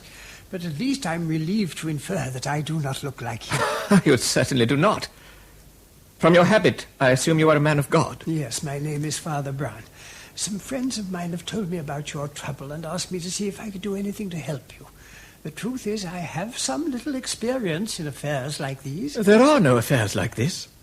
You mean that the tragedies in your unfortunate family were not normal deaths? I mean they weren't even normal murders. The man who is hounding us all to death is a devil incarnate, and his power is from hell. All evil has one origin. But how do you know they were not normal murders? Why are we talking in the hall? Come in and sit down. Be seated, if you please, and I will endeavour to explain. Oh, thank you. I have come to these conclusions by reason. Because, unfortunately, reason really leads there. I have read a great many books on this subject, but what I tell you does not rest on what I have read, but what I have seen. Do I make myself clear? Oh, perfectly. In my elder brother's case, I was not certain at first. There were no marks or footprints where he was found shot on the lawn here, the pistol beside him. But that morning he had received a threatening letter. Certainly from our enemy, for it was marked with a sign like a winged dagger. A dagger with wings? Just another of his infernal cabalistic tricks. But is it not possible that your brother may have taken his own life? That was the verdict at the time. Although a servant in the house swore she had seen a figure moving along the garden wall shortly after she had heard a shot. She said whatever it was It was too large to be a cat or a prowling dog. Well, she could have been mistaken. That is possible, of course. All I can say is that if the murderer came, he left no traces. But your other brother? Stephen. How when he died it was different. Before that I had only surmised. Since then I have known. On the day of his death, a machine was working in an open scaffolding under the factory tower. I scaled the platform a moment or two after he had fallen under the iron hammer that struck him. I did not see anything else strike him. But I saw what I saw. You must take my word for what I'm going to tell you now. A great drift of factory smoke was rolling between me and the tower above, but through a rift I saw standing at the very top of it a dark human figure, muffled in what looked like a black cloak. Then the smoke came between us. When it cleared, I looked up again at the distant chimney. There was nobody there. I'm a rational man, Father Brown, but how, I ask you, had he reached that dizzy, inapproachable turret? And how did he leave it? My brother's head was smashed beyond recognition, but his body was not much damaged. In his pocket we found one of those warning messages, dated the previous day, and stamped with the same flying dagger.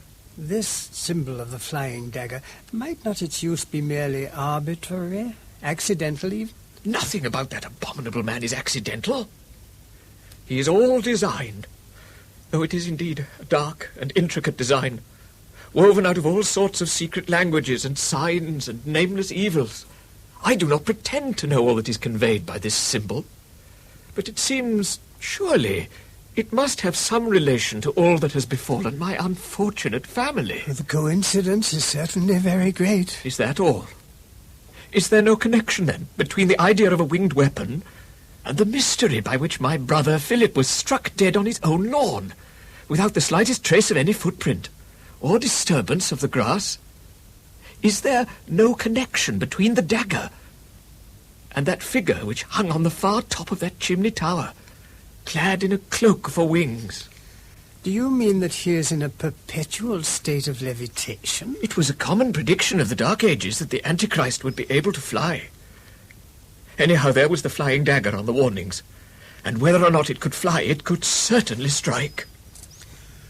What sort of paper were these messages written on? Oh, you can see what they're like for yourself, for I got one this very morning.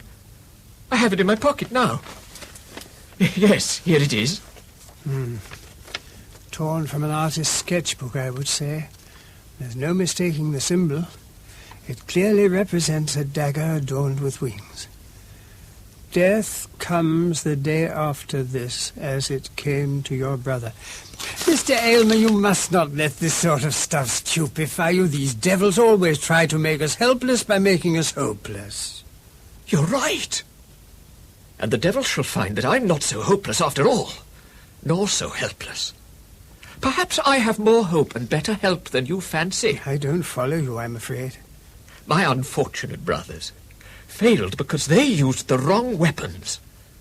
Philip carried a revolver, and that was how his death came to be called suicide.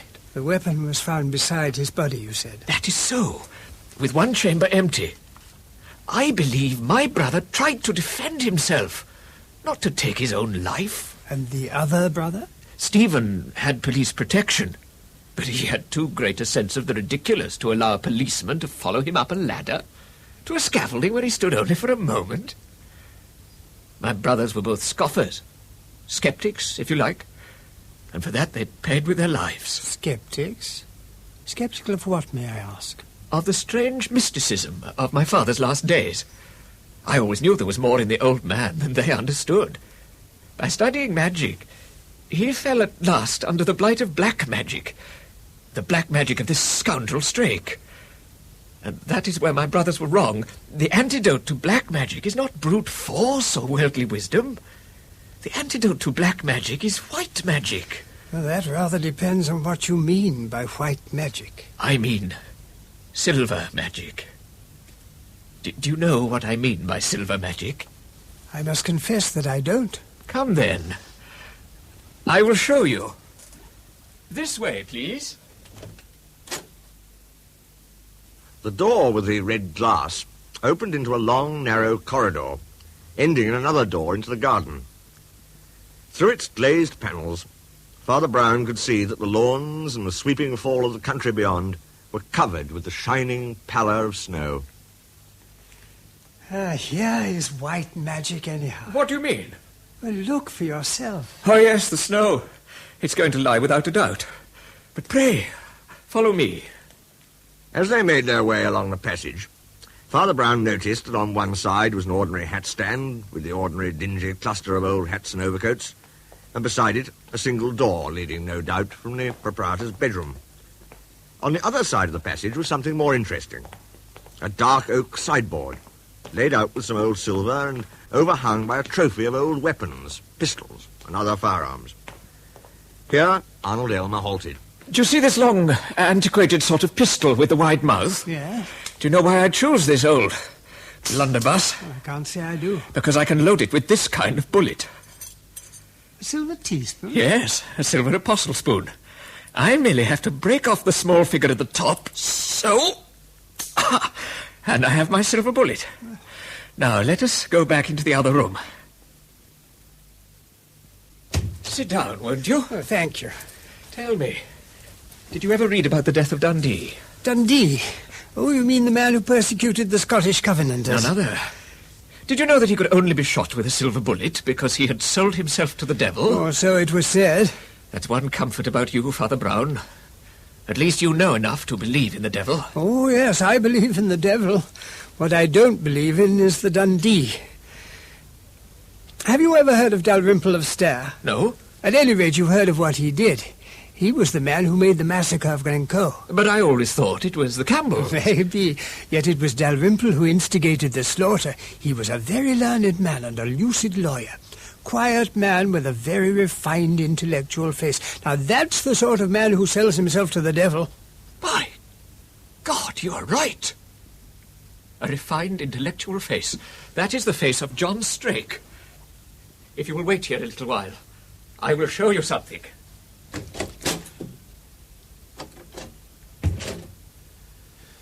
Dear me, a madman without a doubt, and one impelled by a single crazy obsession. I suppose he's gone back to that old sideboard, or possibly to his bedroom. But why? What can be in his mind? Father Brown gazed abstractedly at the carpet, where a faint red glimmer shone from the glass in the doorway. Once it seemed to brighten like a ruby, and then it darkened again as if the sun of that stormy day had passed from cloud to cloud. Nothing moved, except the aquatic creatures which floated to and fro in the dim green bowl. Father Brown was thinking hard. A minute or two later, he got up and slipped quietly to the alcove of the telephone. Dr. Boyle, it's me, Father Brown. Ah, yes, what's the trouble, old chap? I wanted to tell you about Aylmer and his affairs. Oh, good, so you managed to see him? Yes, I'm in his house at the moment. Did you get anything out of him? Yes, I did. It's a queer story, but I rather think there's something in it. I haven't time to go into details now, but if I were you, I'd send some men up here straight away. 4 or 5, I think, and surround the house. Surround the house? Why? What are you expecting to happen? Well, I can't tell, but if anything does happen, there'll probably be something startling in the way of an escape. My advice to your people is to send your men up here at once. We've no time to lose. Very well, I'll take your word for it. Oh, thank you, Doctor. Well, that's all for the present. Goodbye. No sign of Aylmer? Oh, just as well, since his absence gave me time to make my call. Ah, well, nothing for it but to wait in patience. Curious how the light filters through that glass door, shedding its blood-red pattern on the carpet. Blood, eh? That's an ill omen in the circumstances, I might say. Ah, now it's disappeared again. Strange how it comes and goes. Angels defend us. What can the... Glory be to the white magic. Glory be to the silver bullet. That hellhound has hunted once too often, and my brothers are avenged at last. Merciful heaven, what mischief have you done, Aylmer? No one here. Ah, the bedroom, perhaps. Locked. Locked, that's odd. The keyhole. No. Nothing to be seen except a bare room. Outside, then. It must be there, if anywhere. Dear God. What have we here? In the field of snow, which had been so blank a little before, lay a black object. At first glance, it looked like an enormous bat, but approaching nearer, Father Brown saw that it was the body of a man, fallen on its face, the head covered by a broad black hat. The appearance of bat's wings came from the loose sleeves of a vast black cloak, spread out to their utmost length on either side. Peering beneath the hat, Father Brown got a glimpse of the face. It was indeed as Aylmer had described, refined, intellectual, even sceptical and austere. John Strake. The face of John Strake. Well, I'm jiggered. It really does look like some vast vampire that has swooped down like a bird. How else could he have come? Aylmer, you startle me. No doubt. But you haven't answered my question. If he had not flown, how could he have come? Well, I suppose he could have walked. Walked? Look at the snow. It's unspotted. Pure as the white magic you yourself called it. There are no footsteps, but a few of yours and mine. There are none approaching the house from anywhere. You're right, there are none. I'll tell you something else. That cloak he flies with, it's too long to walk with. He was not a tall man, and it would trail behind him like a royal train. Stretch it out over his body, if you like, and see. How did it happen? I'd looked out of the door and was turning back when there came a kind of rushing of wind all around me, as if I were being buffeted by a wheel revolving in midair. I spun round somehow and fired blindly, and then I saw nothing but what you see here before you. Nor would you have seen it now if I'd not had a silver shot in my gun. But for that, it would have been another body than John Strake's lying there. Well, what shall we do? Leave it lying here in the snow? Or would you like it taken into your room? I suppose that is your bedroom in the passage. No. We must leave it there until the police have seen it. Oh, yes. Besides, I've had as much of such things as I can stand for the moment. Whatever else happens, I'm going to have a drink. After that, they can hang me if they like. Confound it, there must be brandy somewhere in the house. Where are those blasted servants hidden it? Why not try that small cupboard in the corner there? Yes, of course. Why didn't I think of that before? Ah, here we are. A full decanter and glasses as well. Yes, brandy all right.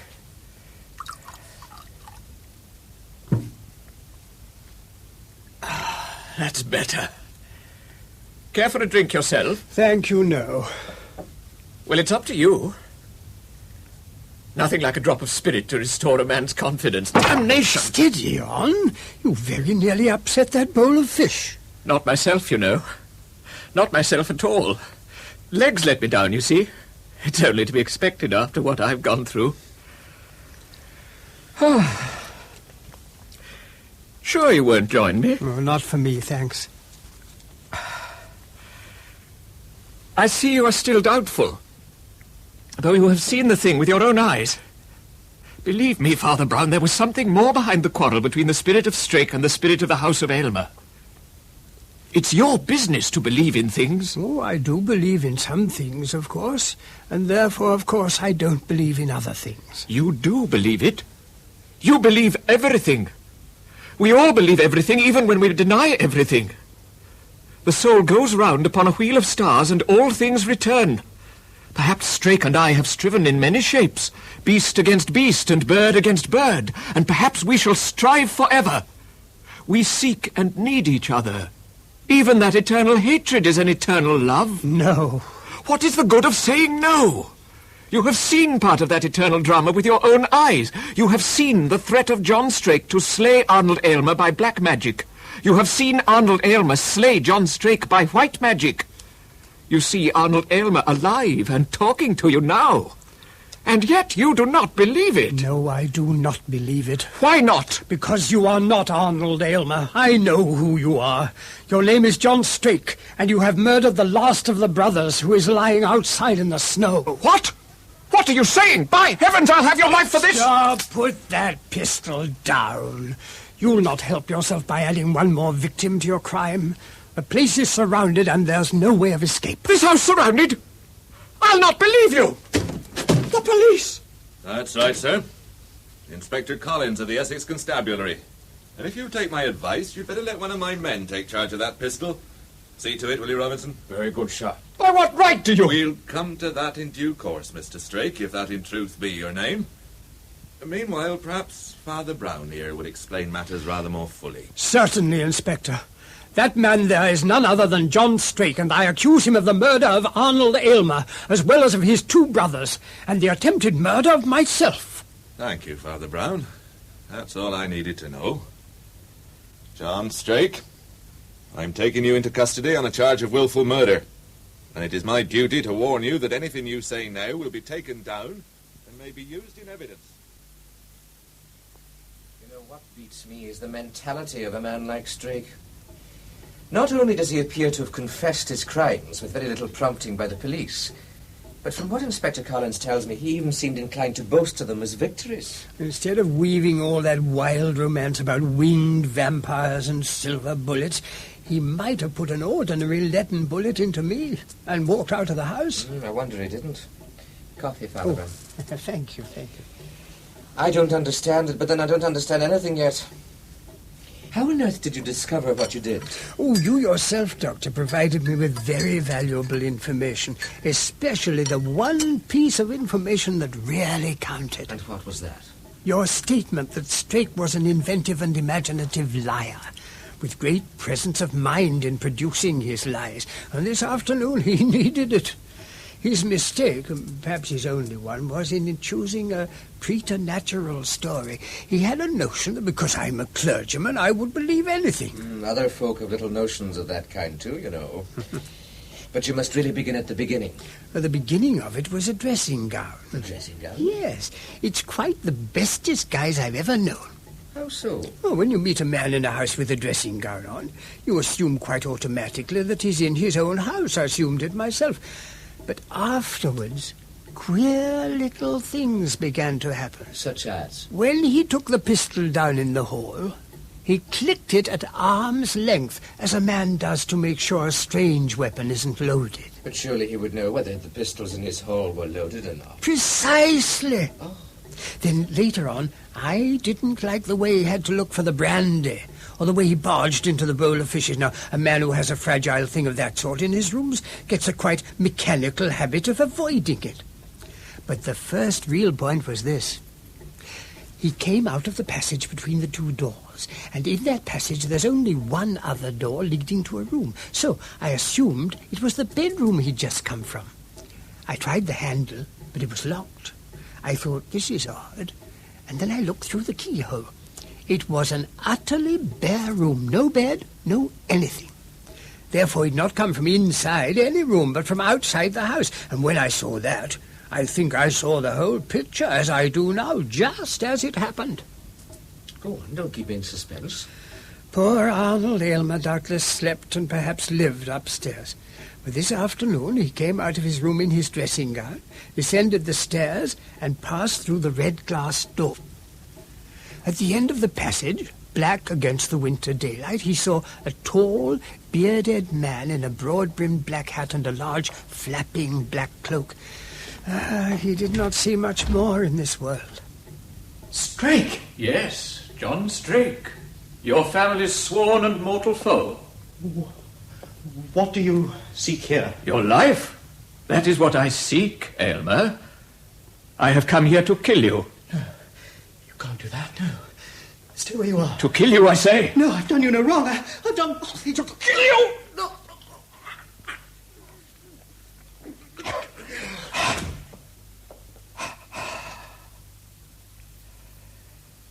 And so at last the score is settled. Arnold Aylmer has paid his debt. The last of the foes who robbed me of my inheritance. What's that? Footsteps. There's someone in the house. What do I do now? I can't be caught here with the body at my feet. I must act and act quickly. Those footsteps, Doctor, were mine. I had just entered by the French window. The murderer's reaction was a miracle of promptitude. He took off his big black hat and cloak and put on the dead man's dressing gown. Then he did a thing that affects my fancy as even more grisly than the rest. He hung the corpse like a coat on one of the hat pegs. He draped it in the long cloak and covered the head entirely with his own wide hat. Hung the corpse in a coat peg? Holy Moses, the man must have the strength of the very devil. He has. But it was the only way of hiding a body in that little passage with the locked door. You amaze me. I myself walked past that hat stand once without thinking it was anything but a hat stand. I think that unconsciousness of mine will always give me a shiver. Your story has done that to me already. But what next? Surely he must have realized that you might discover the corpse at any moment. And hung where it was a corpse calling for a certain amount of explanation, was it not? Oh, quite so.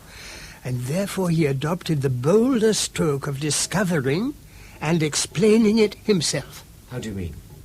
He had already assumed the part of Arnold Aylmer. Why should not his dead enemy assume the part of John Strake? I'm reminded of that old tale of some frightful fancy-dress ball to which two mortal enemies went dressed up as each other. Only in this case the fancy-dress ball was to be a dance of death. And one of the dancers would be dead. That is why I can imagine him smiling. Smiling? All things are from God, Doctor.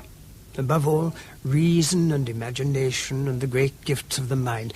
We must not forget their origin, even in their perversion. Now, this man had in him a very noble power to be perverted. The power of telling stories. He was a great novelist, only he twisted his fictive power to practical evil ends. Yes, go on. Well, it all began with his deceiving old Aylmer with elaborate falsehoods and inventions, and gradually the urge grew stronger, and he became more and more vain of his skill in developing them. That is what the young Aylmers meant by saying that he could always cast a spell over their father. It was the sort of spell that the storyteller cast over the tyrant in the Arabian Nights. He could always produce more Arabian Nights if ever his neck was in danger. And today his neck was in danger. But I'm still not clear where this sidetracking is getting us. Surely the fellow's a cold-blooded and callous murderer, and that's all there is to it. That may be so, but I'm sure, as I say, that he enjoyed it as fantasy as well as a conspiracy. He set about the task of telling the true story the wrong way round, of treating the dead man as living and the live man as dead. He had already got into Aylmer's dressing gown. He now proceeded to get into Aylmer's body and soul.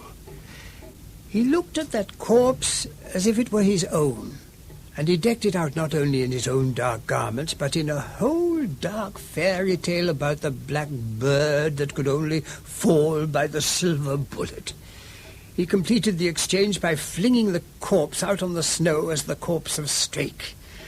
It spread-eagled in that strange fashion that suggested the sweeping descent of a bird of prey. From this he did his best to work up a creepy conception of Strake, to explain the absence of footprints. What a rogue. And for one piece of artistic impudence, I hugely admire him.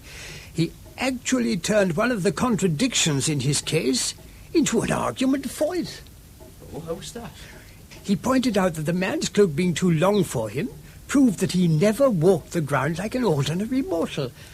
But he looked at me very hard while he said that, and something told me at that moment he was trying a very big bluff. Had you discovered the truth by then? I wonder when you suspected and when you were sure. I think I really suspected when I telephoned you. And yet it was nothing more than the red light from the closed door brightening and darkening on the carpet that had set me thinking. I was sitting alone, and as I gazed down at that crimson patch at my feet, it looked like a splash of blood that grew vivid as it cried for vengeance. Good gracious me. Yeah. Why, I asked myself, should it change like that? I knew the sun had not come out. It could only be because the second door behind it had been opened and shut. Someone had gone out into the garden, letting daylight shine along the passage. I began to feel that that person had gone out to do something. It was then I decided to call you, but as to when I was certain, that's a different matter.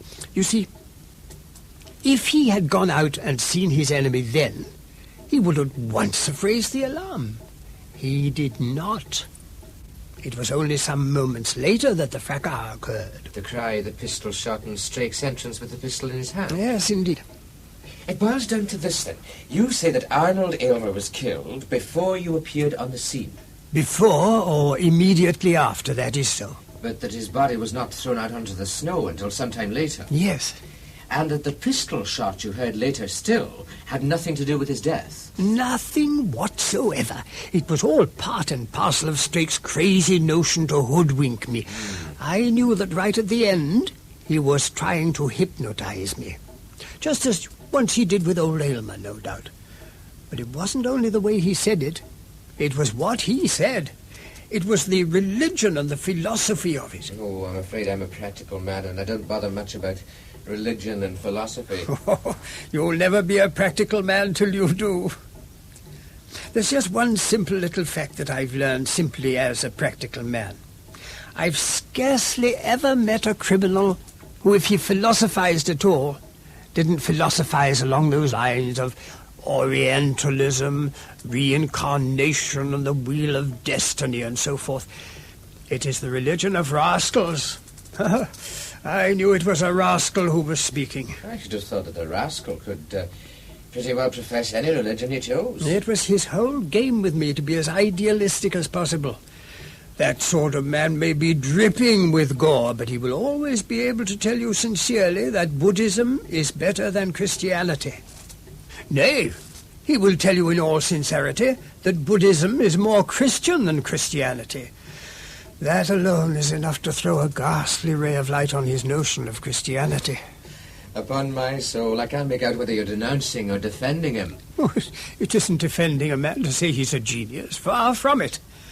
And it is simply a psychological fact that an artist will always betray himself by some sort of sincerity. I'll take your word for that. You'll have to, Doctor, for I must be on my way. Thank you for your excellent coffee and for putting me in the way of an extremely interesting experience. Thank you, Father Brown. Good night. Good night. When Father Brown set his face homeward, the cold had grown more intense, and yet was somehow intoxicating. It was a piercing cold, but it was not a killing cold. It tingled with truth, and it divided truth from error with a blade like ice. My friend hardly understood his own mood as he drank deeper and deeper draughts of that virginal vivacity of the air. Some forgotten muddle and morbidity seemed to be left behind, or wiped out, as the snow had painted out the footprints of the man of blood.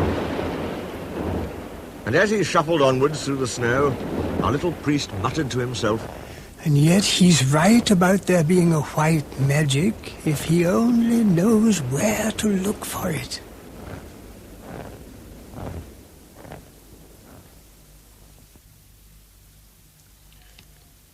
That was The Dagger with Wings by G.K. Chesterton, adapted by Archie Campbell, with Leslie French as Father Brown and William Rushton as G.K. Chesterton.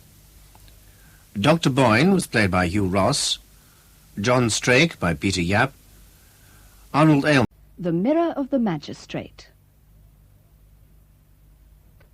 it would not be fair to record the adventures of Father Brown without some mention of the curious experience which he always referred to as the mirror of the magistrate. The case might equally well, and indeed more properly, have been called the looking glass of the judge, but no doubt the alliteration of those capital M's appealed to my friend's liking for euphony, and so, in deference to him, I shall adhere to the title which he himself chose to bestow on it. As you shall hear, it was only by the merest chance that our little priest came to be involved in the strange circumstances at all. For the tale really begins when two old cronies, James Bagshaw and Wilfred Underhill, were taking their customary evening stroll through the leafy labyrinths of the large suburb in which they lived. Bagshaw was, by profession, a police detective, while his friend could best be described as an amateur interested in detection. They talked interminably as they walked. But contrary to general belief, it was, on the whole, the detective who did the talking, and the amateur who listened. Yes, ours is the only trade underhill in which the professional is always supposed to be wrong. After all, people don't write stories in which hairdressers can't cut hair and have to be helped by a customer, or in which a cabman can't drive a cab until his fare explains to him the philosophy of cab driving. No, I suppose not. For all that, I never deny that we often tend to get into a rut. Or, in other words, have the disadvantage of going by a rule. But where these writer chaps are wrong is that they don't allow us even the advantages of going by a rule. Surely Sherlock Holmes, for example, would say that he went by a logical rule. Well, you may be right, but I mean a collective rule. It's like the staff work of an army. We pool our information too. And you don't think detective stories allow for that? Well, let's take an imaginary case of Sherlock Holmes and Lestrade, the official detective. Sherlock Holmes, let us say, can guess that a total stranger crossing the street is a foreigner merely because he seems to look for the traffic to go to the right instead of the left. I'm quite sure Lestrade wouldn't guess anything of the kind. But what they leave out is the fact that the policeman who couldn't guess might probably know that the man was a foreigner merely because his department has to keep an eye on all foreigners. Some would say on all natives, too. And as our policeman, I'm glad the police know so much. As a citizen, I sometimes wonder whether they don't know too much. You don't seriously mean to say that you know anything about strange people in a strange street? That if a man walked out of that house over there, you'd know anything about him? Well, I should if he was the householder. That house is rented by a literary man of Anglo-Romanian extraction who generally lives in Paris, but is over here in connection with some poetical play of his. His name's Osric Orme, one of the new poets, and pretty steep to read, I believe. But I mean, all the people down the road, behind these high blank walls and inside these houses, lost in large gardens. You can't know all of them. Oh, I know a few. This garden wall here, for instance. That's at the end of the grounds of Sir Humphrey Gwynn, better known as Mr. Justice Gwynn. Oh, you mean the old judge who made such a fuss about spying during the war? Yes, that's the chap. The house next door belongs to a wealthy cigar merchant. He comes from Spanish America and looks Spanish enough himself, but he bears the very English name of Buller. The house beyond that... Did you hear that? I certainly did. And what's more, it came straight out of the back garden of Mr. Justice Gwynn, that paradise of peace and legality. What do we do? We'll find out what's happened, of course. There's no sign of a gate, so it's over the wall somehow. Come on. You'll have to give me a leg up, both. Now, get your hand under my foot. Like this. Yes, I think I can... Up. Right. Now, if I hang on to this branch... just a minute. I can... Can you grab hold of my hand? Yes. I think I can get you up. Right. 1, 2, 3. There. Right. Now, I suggest that we use the branch and swing over. Might help soften the fall. Right? Right. Right then. Quick. You all right? Yes. Along this path. The garden seems to be illuminated. See those coloured lights in the trees? Is he having a party, do you think? No. Lights are a hobby of his. He likes playing with a little electricity plant that he works with that summer house over there, where he does his work and keeps his papers. Buller, who knows him well, says the coloured lamps are more often a sign that he's not to be disturbed. Sort of red danger signals, perhaps. Good Lord. I'm afraid they are danger signals. Look over there, by that little pond, where the lights are clustered. Great heavens, there's someone lying there. And his head's in the water. Come on, across the lawn. This looks to me like... Here! Wait a moment. Where are you going? What's the matter? Come on. Come on. Got you. Let go of me. No, you don't. Now, come on. Stop struggling if you don't want to get hurt. There. Come on. There. That's better. Now, my friend, you'd better explain yourself. What were you doing skulking in the bushes? Nothing. Nothing, I tell you. Let me go. Not so fast. Now, I want a better look at you under the light. Come along. What on earth's going on? Caught this man lurking in the bushes, trying to make his escape. I shouldn't wonder. Oh, lucky I spotted him in those laurels. You've got it all wrong. I wasn't trying to escape. I was only... Underhill, I wish you'd run on and see what's up by that pool. Very well, if I must. And now, my friend, who are you? What's your name? Michael Flood. But I've got nothing to do with it. I found him lying dead and I was scared. But I only came to interview him for my paper. Oh, a journalist, eh? When you interview celebrities for the press, do you generally climb over the wall? How did you know that? That trail of footprints in the dew, coming and going across the lawn towards the wall. I couldn't make anybody hear at the front door. The servant had gone out. Huh? How do you know he'd gone out? I've just seen him drop back over the wall. Where? Over there. Just by the garden door. You! Come here. I want to speak to you. You the servant here? Yes, I am. Very well. I'll have something to say to you later. Now, Mr. Flood, is there anybody who can testify to your identity? I've just come from Ireland. The only man I know round here is a priest at St. Dominic's, Father yes. Brown. He's a newcomer too, is he not? He's not been in the parish long. Long enough to be able to vouch for you, I hope. Now, neither of you is to leave this place for the present, but you, my man, you can go into the house and ring up St. Dominic's. Ask Father Brown if he would mind coming here at once. Very well. If I must. No tricks, mind. As for you, Mr. Flood, I must ask you to remain with me until Father Brown turns up. While our energetic detective was securing his potential fugitives, his companion had hastened to the pond. There a strange and tragic sight met his eyes. The dead man, there was no doubt he was dead, lay with his head in the pond, his black, spidery legs sprawling at angles up the steep bank from which he had fallen. In the glow of the artificial illumination, his face looked gaunt and rather sinister, its bald dome crowned with scanty grey locks. He was in evening dress, and despite the damage done by the bullet wound in the temple, Underhill had no difficulty in recognizing the features he had seen in many portraits of Sir Humphrey Gwynn. Blood was slowly eddying from the head wound into the luminous water in snaky rings, like the transparent crimson of sunset clouds. Underhill did not know how long he stood staring down at this macabre figure. But when he looked up, he saw a group of 4 people standing above him on the bank. Bagshaw and his Irish captive he was prepared for, and the third, judging by his striped red waistcoat, was clearly a servant of some kind. It was the 4th person, a stumpy little man with a round face and a hat like a black halo whose presence puzzled him. Then he heard Bagshaw say, I'm glad you are able to identify this man, Father Brown, but you must realize he's still under suspicion. Of course, he may be innocent, but he did enter the garden in an irregular fashion. I think he's innocent myself, but of course I may be wrong. Why do you think he's innocent?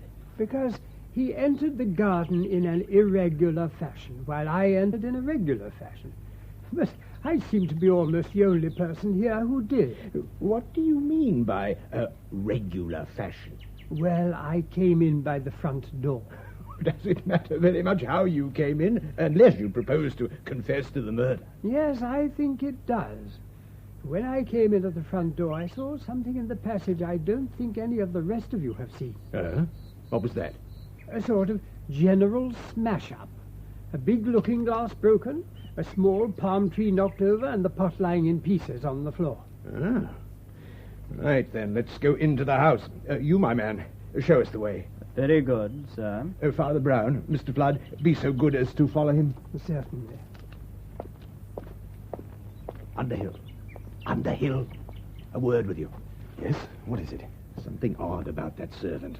Tells me his name is Green, though he looks like some kind of foreigner. However, there seems no doubt that he really is Gwyn's servant.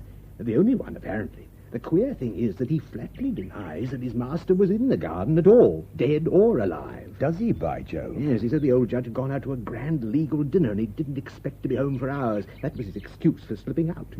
Did he give any excuse for his curious way of slipping in? None that I could make sense of, but he seems to be scared of something. This way, gentlemen, if you please.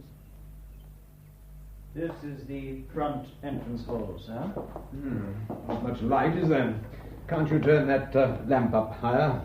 I'll do my best, sir. Yes, that's better. Yes, I see what you mean, Father Brown. Mirrors smashed to smithereens, plant overturned and broken, debris everywhere. Yes, you're quite right. There's been a struggle here, and it must have been a struggle between Gwyn and his murderer. It did seem to me that something had happened here. Yes, and it's pretty clear what. The murderer entered by the front door and found Gwyn. Oh, probably Gwyn let him in. There was a deadly grapple, possibly a charged shot that hit the glass. Gwyn fled into the garden, where he was pursued and shot finally down by the pond. That seems a reasonable theory. I fancy that's the whole story of the crime itself. But of course, I must take a look round the other rooms before reaching a final conclusion. Remarkably little to help us in any of the rooms so far. Things seem pretty shipshape on the whole. Oh, this is the library, I suppose. Yes, splendid, splendid. Well, papers in order. Correspondence undisturbed. No sign of anybody... what have we here? An automatic pistol. Oh, really? And loaded, too. Not exactly what one would expect to find in a judge's library desk. Perhaps he was expecting something. Or somebody. Possibly. It seems queer he didn't take this with him when he went out into the hall. Well, as there's nothing else to be seen here, we'd better take another look at the scene of the struggle. As they returned to the hall, making their way towards the front door, Father Brown let his eye roam around in a rather absent-minded fashion. The grey and faded pattern of the wallpaper seemed to emphasize the dust and dingy floridity of the few early Victorian ornaments, the green rust that devoured the bronze of the single lamp, and the dull gold that glimmered in the frame of the broken mirror. You know, Inspector Bagshaw, they say it's bad luck to break a looking glass. This looks like the very house of ill luck. There's something about the very furniture, the very atmosphere, the whole place. It's rather odd. I thought the front door would be shut, but it's left on the latch. Oh, really? That's odd. Oh, well, at least we can take a look at the front garden.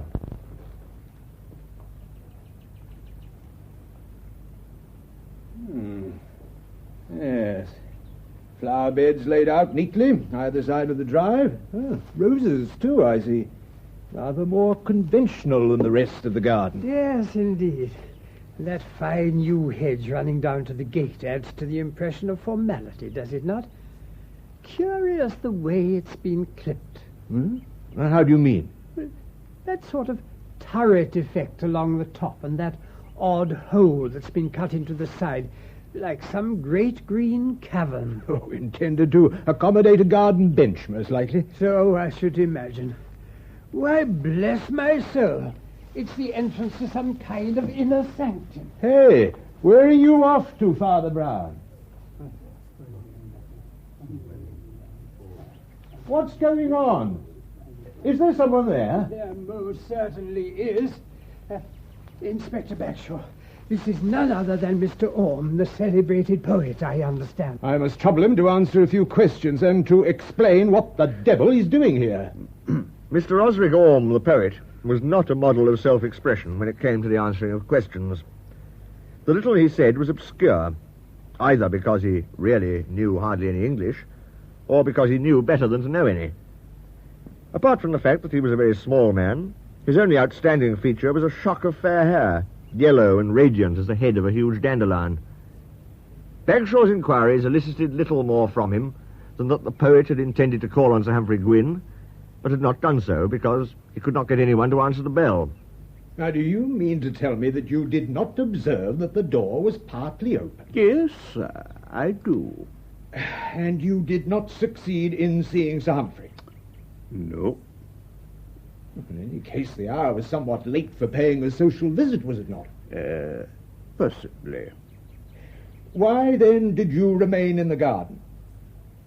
Very well. If you refuse to answer my questions, Mr. Orme, there is nothing more to be done for the present. I must ask you to accompany my friends and me as far as your residence. As for you, Mr. Flood, I won't detain you any longer, but I must warn you that I shall be making further inquiries in the morning. Now, gentlemen, let us be on our way.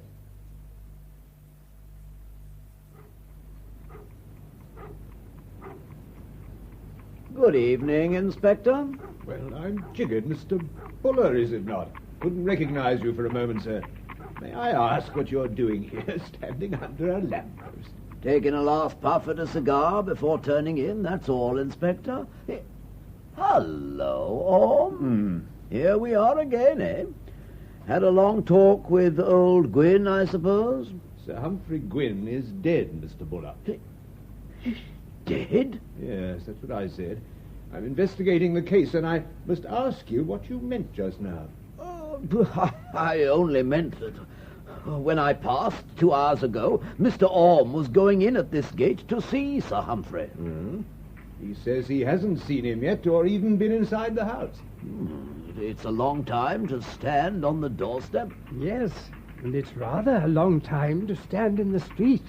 I've been home since then, been writing letters, and came out again to post them. Well, you'll have to tell all that later and in a different place, I've no doubt. Good night to you, Mr. Buller, or perhaps it would be more accurate to bid you good morning. The trial of Osric Orme for the murder of Sir Humphrey Gwynn, which filled the newspapers for so many weeks, really turned entirely on that little talk under the lamppost, when the grey dawn was breaking about the dark streets and gardens. Everything came back to the enigma of those 2 hours when Buller saw Orme going in at the garden gate, and the time when Father Brown found him still lurking in the hole behind the yew hedge. He certainly had time to commit murder, had he wished, and it was also argued by the prosecution that he also had the opportunity, since both the front and side doors were unlatched. The court followed with interest Bagshaw's reconstruction of the struggle in the passage, of which the traces were so evident. Indeed, the police had since found the shot that had shattered the glass. Finally, in the view of the prosecution, that hole in the hedge had very much the appearance of a hiding place. Father Brown, you say that this hole in the hedge led to some kind of inner chamber? That is so. Was there any other means of exit to this rustic arbour? No, it was a cul-de-sac. There was no way out. And since this place gave no access elsewhere, it was unlikely to be disturbed by the casual passerby? That is so.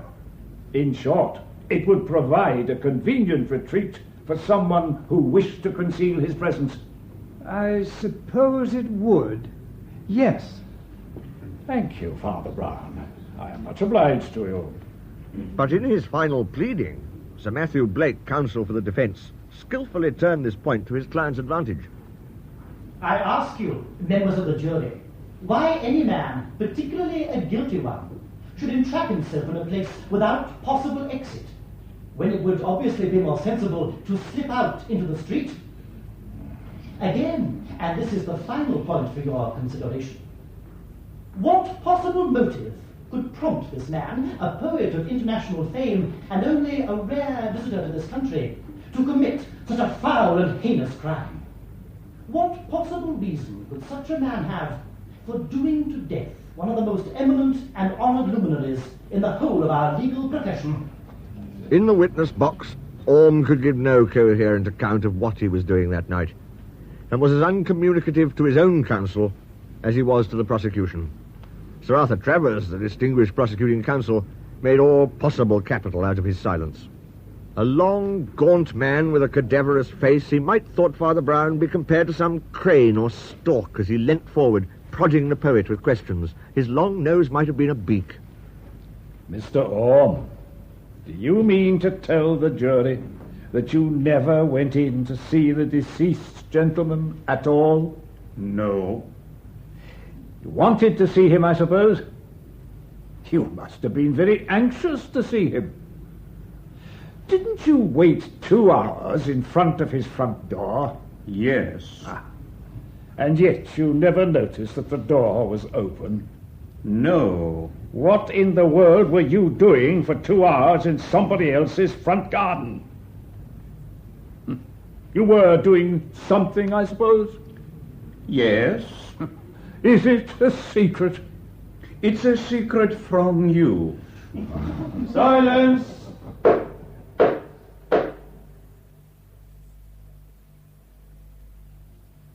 Gentlemen of the jury, we do not know the exact reason why this honourable public servant was murdered.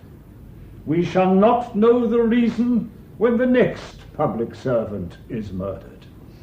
If my learned friend on the other side should himself fall victim to his eminence and incur the hatred which the hellish powers of destruction feel for the guardians of the law, he will be murdered, and he will not know the reason. He too will have perished in the octopus coil of this foul and far-flung conspiracy. For conspiracy it is, without a doubt. Make no mistake about that. The conspiracy as alien to our British way of life and thinking as are the evil and faceless criminals who hide behind it.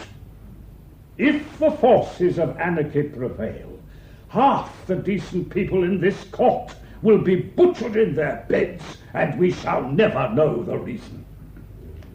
And we shall never know the reason, and never arrest the massacre, as long as the defense is permitted to stop all proceedings with the stale tag about motive, when every fact in the case, every glaring incongruity, every gaping silence tells us that we stand in the presence of Cain. Gentlemen of the jury, this callous, this inhuman wretch stands arraigned before you. I ask you, as responsible and law-abiding citizens, to arrive at the only possible verdict.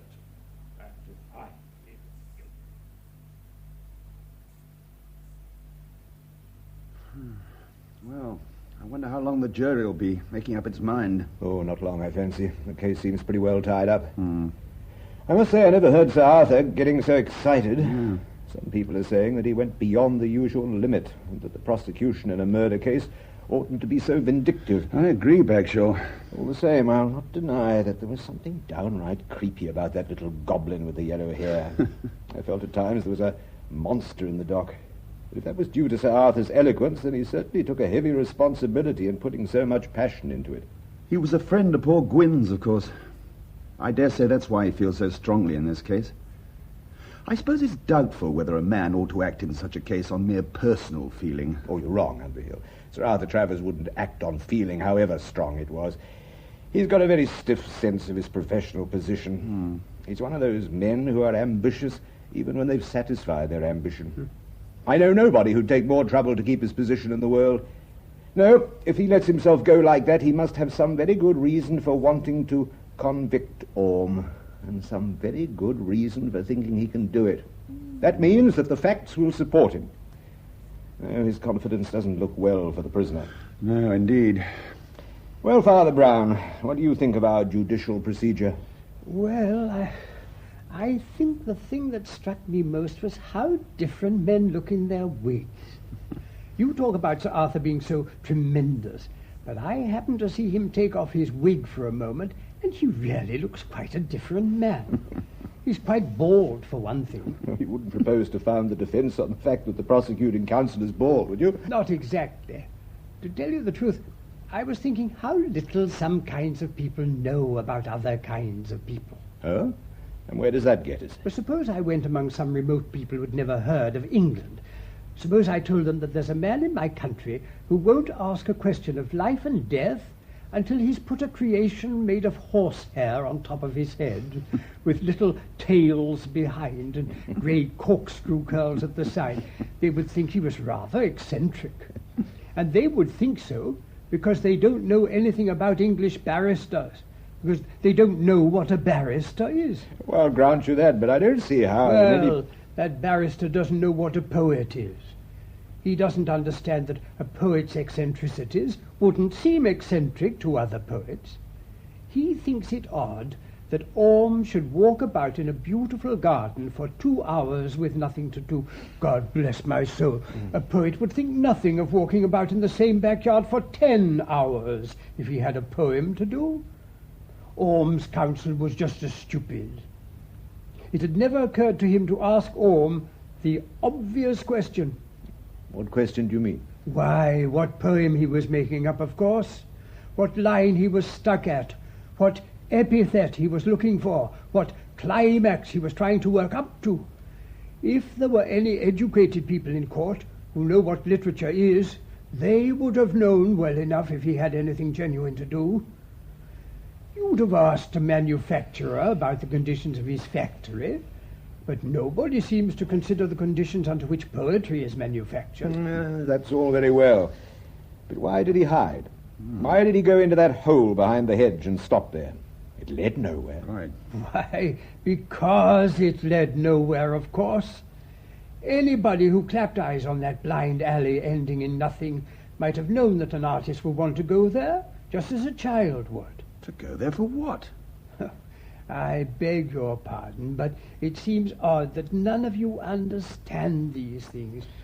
Don't you know that an artist must have time in which to think, to ponder, to absorb his impressions, and then find the means by which to express them?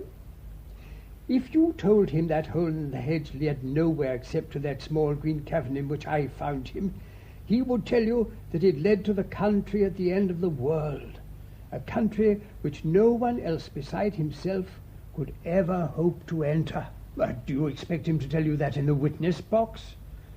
What would you say to him if he did? You talk about a man having a jury of his peers. Why don't you have a jury of poets? Word. You talk as if you were a poet yourself. You thank your stars I'm not. Thank your lucky stars a priest has to be more charitable than a poet. Lord have mercy on us. If you knew what a crushing, what a cruel contempt he feels for the lot of you, you'd feel as if you were under Niagara. You may know more than I do about the artistic temperament, Father Brown, but after all, the answer is simple. You can only show that he might have acted as he did without committing the crime. But it's equally true that he might have committed the crime. And who else could have committed it? Have you thought about the servant, Green? He told rather a queer story. Oh, you think Green did it after all? Oh, I'm quite sure he didn't. I only asked if you thought about his queer story. He only went out for a drink or an assignation or what-not, but he went out by the garden door and came back over the garden wall. In other words, he left the door open, but he came back to find it shut.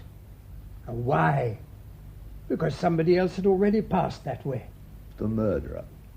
Do you know who he was?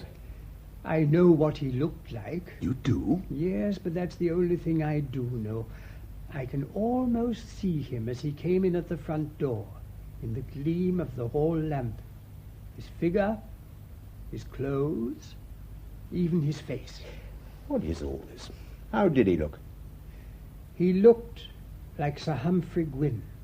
What the devil do you mean? Gwynn was lying dead with his head in the pond. Oh, yes. Well?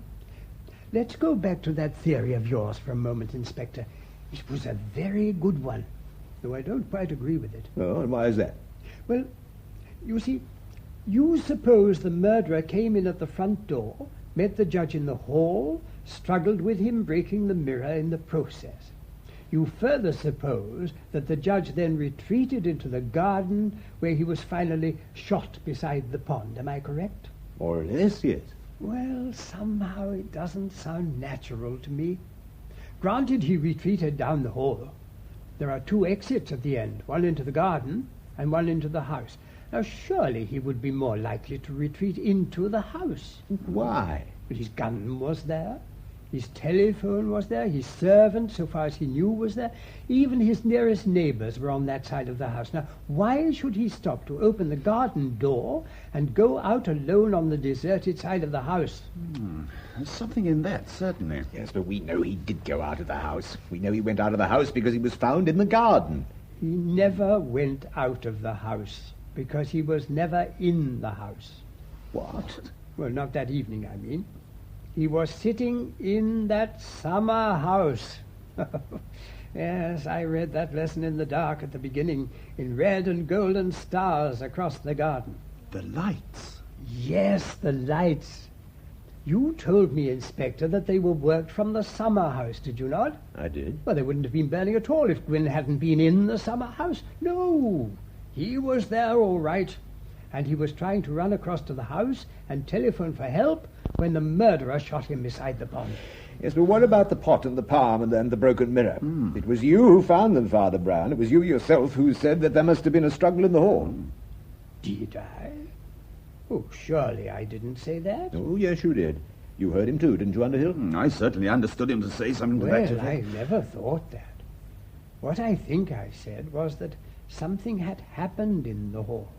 And something did happen, but it wasn't a struggle. And what broke the mirror? A bullet broke the mirror. A bullet fired by the criminal. And the broken palm pot. How do you account for that? The fragments of falling glass were quite big enough to knock over the pot and the palm. Yes, I'll grant that, but what else could he be firing at except Gwyn? That's rather a fine metaphysical point. In one sense, of course, he was firing at Gwyn. But Gwyn wasn't there to be fired at. Wasn't there? What on earth do you mean? I mean that the murderer was alone in the hall. Alone? Yes, alone. Now, imagine both of you, the looking glass at the end of the passage, before it was broken, of course, and with the tall palm arching over it. In the half-light, reflecting those dark monochrome walls, it would look like the end of the passage, would it not? Yes, I suppose it might. And a man reflected in it would look like a man coming from inside the house, if only that reflection were a little like him. The murderer, standing by the front door, would think Stop a minute. I believe I begin to... Yes, you begin to see why all the suspects in this case must be innocent. Not one of them could possibly have mistaken his own reflection for Mr. Justice Gwyn. Orme, the man now on trial for his life in that courtroom. Orme would have known at once that his shock of yellow hair was not a bald head. Flood, whose hair, you'll recollect, was a flaming red, would have seen that same red hair in the mirror. And Green, with his red-striped servant's waistcoat, would have recognized himself at once. Besides, all three men were short and shabby.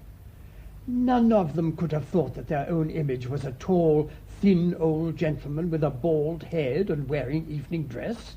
No, we want another, equally tall and thin to match him. That's what I meant by saying that I knew what the murderer looked like. And what do you mean by that? I am going to argue the very thing which you said was so ludicrous and impossible. What do you mean? I am going to base the defense on the fact that the prosecuting counsel had a bald head. Oh, my God. You've been following the movements of a good many people in this business. You policemen were prodigiously interested in the movements of the poet, and the servant, and the Irishman. The man whose movements seem to have been rather forgotten is the dead man himself. How so? His servant was quite honestly astonished at finding his master had returned home. His master had gone to a great dinner of all the leaders of the legal profession, but had left it abruptly and come home. And why? He was not ill, for he summoned no assistance. No, he had almost certainly quarrelled with one of his fellow guests, with some leader of the legal profession. It's among the leaders of that profession that we should have looked first for his enemy. Yes, I take your point, Father Brown. Sir Humphrey returned home and shut himself up in the summer house, where he kept all his private documents and notes about unethical, dubious, possibly even treasonable practices among certain of his colleagues. But the leader of the legal profession, who knew there was something against him in those documents, was thoughtful enough to follow his accuser home, he also being in evening dress, but with a pistol in his pocket. That is all. And nobody could ever have guessed except for the mirror. A queer thing is a mirror, you know. A picture frame that holds hundreds of different pictures, all vivid and vanish forever.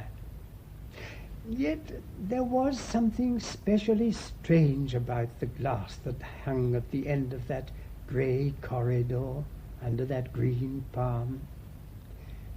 It is as if it were a magic glass and had a different fate from others, as if its picture could somehow survive it, hanging in the air of that twilight house like a spectre, or at least like an abstract diagram, the skeleton of an argument.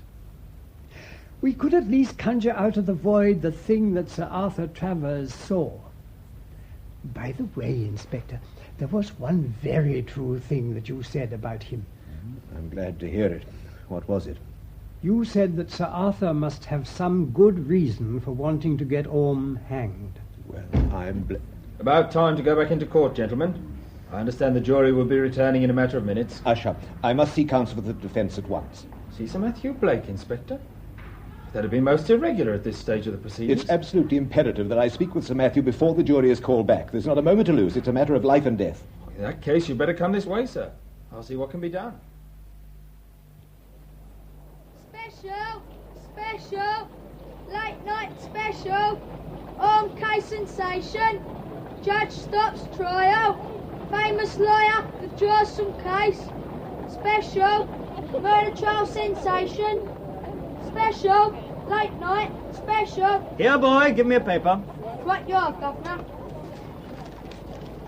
Here's your penny. So, special!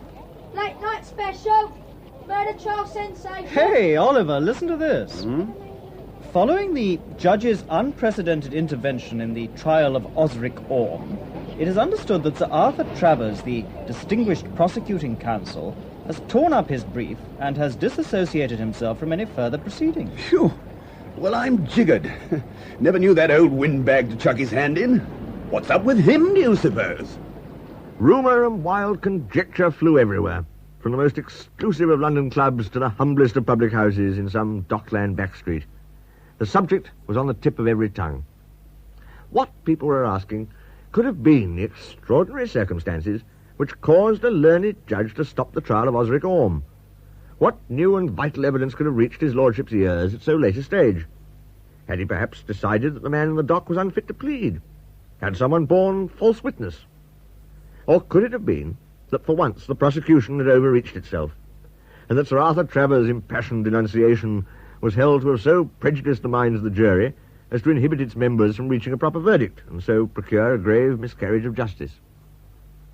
Father Brown, immersed once more in his pastoral duties, and secure in his belief that an innocent man had been saved from the gallows, gave little thought to all this wild speculation. And it was not until several days later that he had an opportunity of meeting Inspector Bagshaw again. Then a sudden call to the sickbed of a distant parishioner took him fortuitously past the portals of the local police headquarters. On an impulse, he stopped and went inside. Ah, Father Brown. Nice to see you. Come on in and sit down. I thought I'd just drop in. I understand that the authorities have been moving pretty quickly on the new lines of inquiry. Yes, that is so. But haven't you heard the news? You mean the retirement from the scene of Sir Arthur Travers? Sir Arthur Travers is dead. Dead? You mean that he... Yes. Last night he shot at the same man again. But this time, not in a mirror. That was The Mirror of the Magistrate by G.K. Chesterton, adapted by Archie Campbell. You heard Leslie French as Father Brown, William Rushton as G.K. Chesterton, who narrated the story, and Alan Rowe as Detective Inspector Bagshaw. Underhill was played by David Sinclair, Michael Flood by John Livesey, Osric Orme by Jonathan Byrne, Green by Sam Dastor, Buller by Timothy Bateson, Sir Michael Blake by... The Adventures of Father Brown.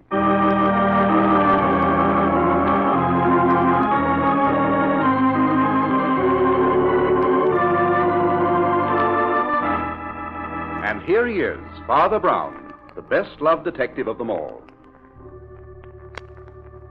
Humanity produces optimists only because it has never produced a really happy man.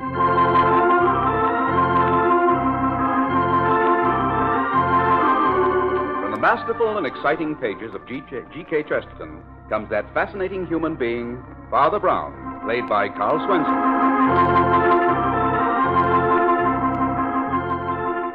Underneath the modest exterior of Father Brown is the rich character of a generous, deeply human man with a sensitive and quick-witted mind. In addition to being a man of God, he is a man of the world, a man of science, and a brilliant amateur detective. And now, the 3 tools of death.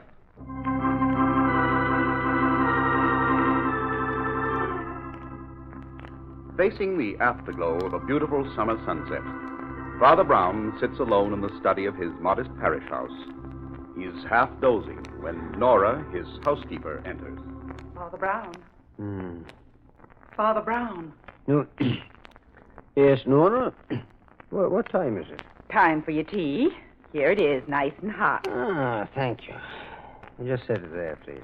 Were you asleep? Oh, I was in between, Nora, just in between. A beautiful state of being, I assure you. Half out of this world and half in. It's a good thing young Father Peter took over your duties for a day. I told him... There's somebody at the door. Don't worry, I'll take care of that. No. Oh, good evening, Nora.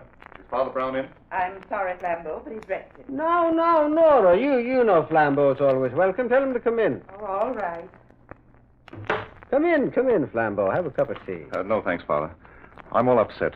A friend of mine is in trouble. Oh. Will you come with me to Oakville? My car's outside. Here. No, not so fast. Get your breath. Sit down.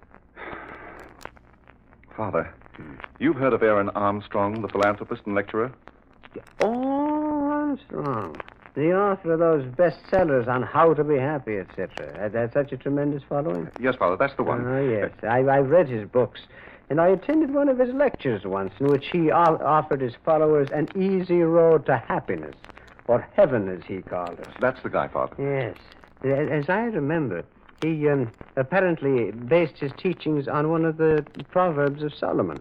A merry heart doeth good like medicine, but a broken spirit drieth the bones. Uh-huh. Yes. He believed in giving up all the physical appetites, smoking, overeating, and drinking. Yes, and above all, he believed in being cheerful. He dealt with the drink problem with an enormous gaiety. Well, he's dead. What? His body was discovered early this morning. Well, you don't say.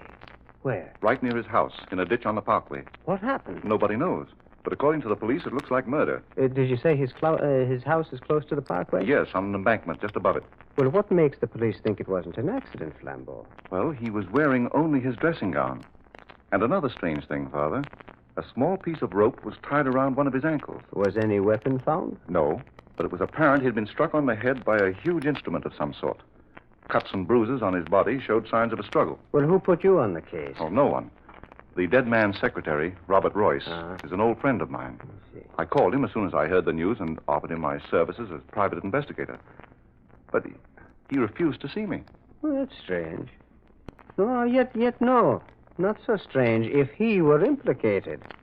Who else is there beside Royce in the household? Just Armstrong's daughter. A very attractive girl, I hear, but completely dominated by her father's cheerfulness. And there's also a gardener, I believe.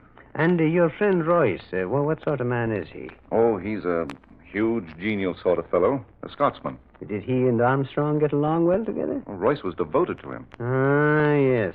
Armstrong had many devoted followers. You know, he's always interested me, Flambeau. He puzzled me, in fact. Puzzled you? Yes. When first I heard him lecture, I remember thinking that he had a troublesome road ahead. I believe that somewhere in his life you'll find the secret of his death. But, Father, according to the papers, he lived as he preached. Oh, yes, I know, Flambeau. The old fellow's optimism was phenomenal. But somehow I don't believe he found that easy road to heaven, as he called it. No? No. Neither have I. There is no shortcut to heaven, my friend. But who would want to kill such a man? Well, if ever I murdered somebody, I dare say it might well be an optimist of the proportions of old Armstrong. His optimism was so out of proportion. I've heard cheerfulness referred to as a virtue. Yeah, well, people like frequent laughter, but a permanent smile, Flambeau. Well, now that's something else again. As Shakespeare says, the devil hath power to assume a pleasing shape. Oh, Father, it's 6 o'clock. We're just in time for the news. Let's turn on the radio. That's a good idea. Perhaps there's something further on the case. Listen. Clear tonight and tomorrow somewhat cooler. Now we bring you a special bulletin just handed me on the Armstrong case. Turn it up, Flambeau. John Magnus, the gardener, the millionaire philanthropist, has been reported missing. Oh. Also, negotiable bonds of the dead man valued at $100,000. The police received this report only a short while ago and are now conducting a statewide search for the gardener. It is believed... Well, that seems to be the first real clue. Do you mind if I use the phone, Father? I'd like to talk to Royce again. Yeah. The call will cost you a nickel. Tax 2 cents. That's 7 cents. Just drop a dime in the poor box on your way out. All right, Father. Hello, Royce? This is Flambeau. Now, wait a minute. We just heard the news about the gardener's disappearance. Oh, hold on. You remember the friend I was telling you about? Yes, Father Brown. Well, we'd like to come up. What's that? Oh, I don't get it. Royce! My father, he's hung up. What did he say? He said if we valued our lives, we wouldn't go near that house. Interesting. Well, Flambeau, that's what I call a real invitation. Come on, my friend, let's go.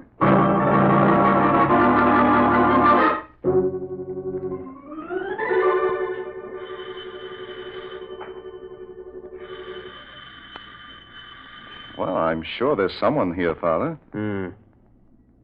Ring again, Flambeau. Here's someone now. Yes? What do you want? Oh, good evening, Royce. So it's you, Flambeau. I thought I warned you plain enough over the phone. You did. But look here, Royce. I don't understand. It was plain English I spoke. I know, but you sounded like you were in trouble. Well, I'm not. Oh, come, man. Don't act as though we weren't friends. Oh, this is Father Brown. I gathered as much. Mr. Royce, I'm afraid I'm to blame for this visit. Well, it was good of you to come, Father, but I wish you'd both heeded my warning. Man, what kind of a friend would I have been if I had? I tell you, the police have already investigated. I know. I've talked with them. Perhaps we can help you, Mr. Royce. Help? In what way? Well, maybe we could tell better if you'd ask us in. Very well. You may come in. But you should have let sleeping dogs lie, Flambeau.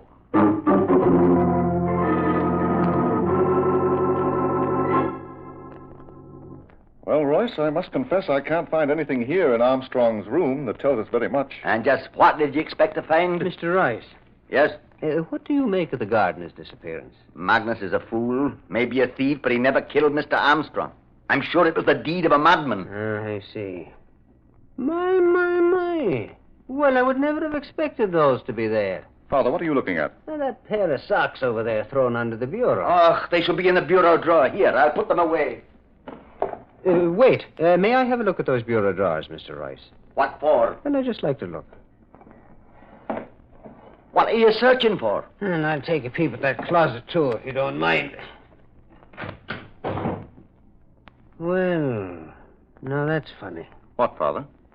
Everything looked so neat when we came in. Mr. Armstrong was always very particular. Everything is in order on the surface. But underneath, things look different. What things? Well, in the closet, his socks are stuffed in the hangers with his suits. And in the bureau drawers, under those beautifully laid-out shirts... Yes? A whole lot of ginger spilled from a box. Why do you have to go on with this? The police went over the room very thoroughly. The room, perhaps. But they seem to have missed this piece of rope. Look here. I found it caught in the vine just below the ledge of the window. Well, it couldn't have been there this morning, or the police would have found it. Well, I just saw the wind blow an end of it out from under the vine. Royce, maybe you can tell me how this piece of rope got there. What has that got to do with the case? You know perfectly well a piece of rope was tied around the leg of the dead man. That rope in your hand was left from fixing the windows. Well, now, I'm just wondering. Wondering what, Father? Well, let me take a look out of that window. Why? For a very good reason. The police haven't yet established why the dead man was found on the parkway. No, that isn't it. The window isn't high enough from the ground for him to have fallen. Or been pushed or to have jumped. Right. And not high enough for his body to have rolled down the embankment to the parkway. Mr. Royce, isn't there another floor to this house? There's only an attic. Robert? That's Miss Armstrong. She's been much upset since her father's death. Oh, yes, of course. You'll have to excuse me for a moment. Certainly. Father, I don't like the look of things. This rope I found in the vine was cut with a sharp instrument. The rope found on Armstrong's ankle was also cut with a sharp instrument. And did you notice the cut on Royce's knuckle? Yes, I did, Flambeau. But, I haven't noticed any geniality. He's hardly the person you described to me. Yes, I know, Father. Didn't like him. Nevertheless, it seems to fit his unshaven appearance. It's the first time I've ever seen him that way, either. You're worried about your friend's innocence, aren't you? Oh, I know how the mind of a thief works, Father. I was once a thief myself. But murder... You think he's capable of murder? Well, the answer to that one is more up your alley, Father. Well, in any event, he's hiding something. But I think there is a secret in this house more important than his, and I'm very anxious to find out what it is. Now, first, look at the stains on the wall. And you felt the dust on the banisters as we came up. Well? Well, but the question fairly screams at us, Flambeau. What question?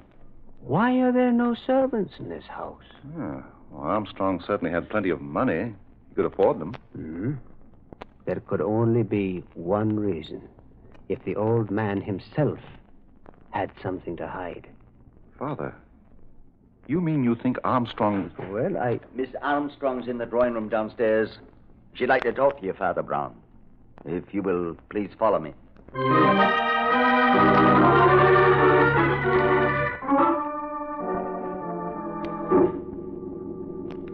Well, I hesitate to continue, Miss Armstrong. I know how badly you feel. Please go on, Father Brown.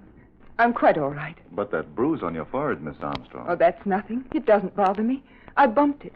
Your father had a great many followers, didn't he? Oh, yes, he helped so many people. Do you know why your father decided to give up all his servants? Well, great men like my father have their peculiarities. Their ideas are often different from other people's.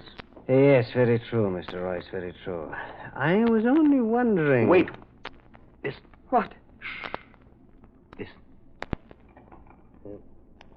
Someone's unlocking the front door. Who could it be? No one has a key besides us. Who's that? Me, Magnus. Magnus? Yes, Miss Armstrong. Magnus. And here is Inspector Vincent. Well, how are you, Inspector? Fine, Father Brown, fine. Hello, Flambeau. I might have known you two would be here. Well, I see you got your man, Inspector. Is this the gardener who walked out of here with $100,000 worth of bonds? Walked out of here and right into my office to place them in my charge. Hello, Royce. Are you feeling better, Miss Armstrong? Yes, thank you, Inspector. Now, Magnus, perhaps you'd care to tell Miss Armstrong why you took those bonds without consulting her. No one in this household is to be trusted. Not even Miss Armstrong. Now, see here, Magnus. Just a minute, Royce. What I want to know, why did you wait so long before reporting this gardener's absence? We didn't think much of it, Inspector, until I noticed the bonds were gone, too. I was waiting for you to report it. Magnus has been telling me some very interesting things. A new angle on the case, Inspector? Well, it closes the case if Magnus is telling the truth. Inspector, what this man says is not to be taken seriously. He's not been himself. What makes you say that? Magnus used to be my father's personal valet, Inspector.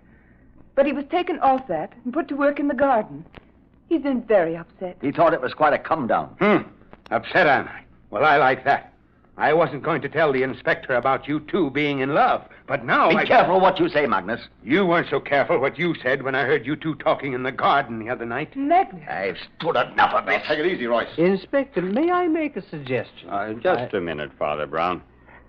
Magnus, what are you getting at? About 4 nights ago it was. I heard them in the garden. He was begging her to marry him. They didn't know I was close by. No, Robert, we mustn't. But, Alice, you've no life of your own. Let's face your father now. Let's tell him how much we love each other. Oh, but Robert, we must wait. We really ought to. I know how important you are to his work, but what about us? Our life?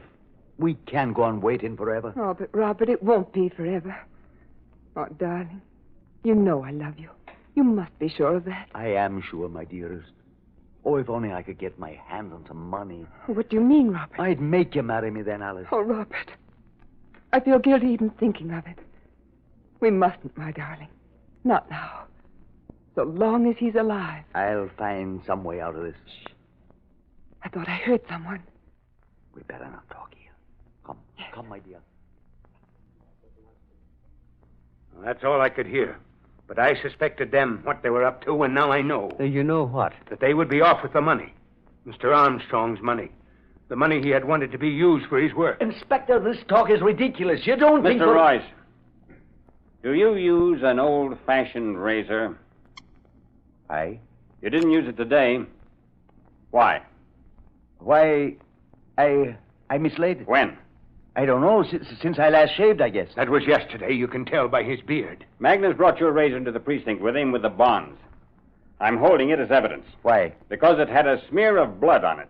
Oh, I must have cut myself shaving and forgot to wipe it. Oh, Inspector, is this all the evidence you have of Royce's guilt? Who said anything about Royce's guilt? Now, Magnus, tell them what you told me just now in the office.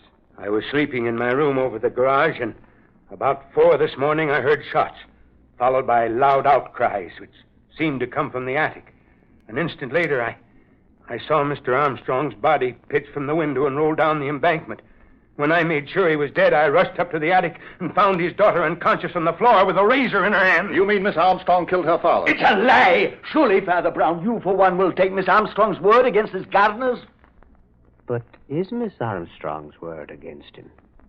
So far, she has said nothing. Miss Armstrong, can't you speak? Magnus told the truth. There, you see? I'll get you for this. I'll get you. Here now. No, you'll not say things like that. I will, and I do. Let go, let go. None of that, Royce, or I'll arrest you for assault. No. You'll arrest me for murder. Robert! But, man, you've been Armstrong's best friend. What possessed you? I was drunk. Sure. Didn't I find those empty bottles hidden in the garden, piling up week after week? Sure. I knew what was going on here. Now, Magnus, you've told your story. Let Royce tell his. Maybe he was too drunk to remember. Miss Armstrong did not pick up the razor to attack, but to defend her father from me. In the scuffle, she hit her head against the eaves of the attic. I hurried down to get something to revive her, and it must have been then that Magnus came in and found her. Oh, Robert! All right, Royce. Come along. Wait, Inspector, before you arrest Royce. What is it now, Father Brown? Well, so far we've had opinions and confessions. But we haven't had facts. And we need facts. And where do you think we'll find them? In the attic. In the attic? Yes, Inspector. Perhaps by climbing a few steps nearer heaven, we can come closer to this evil.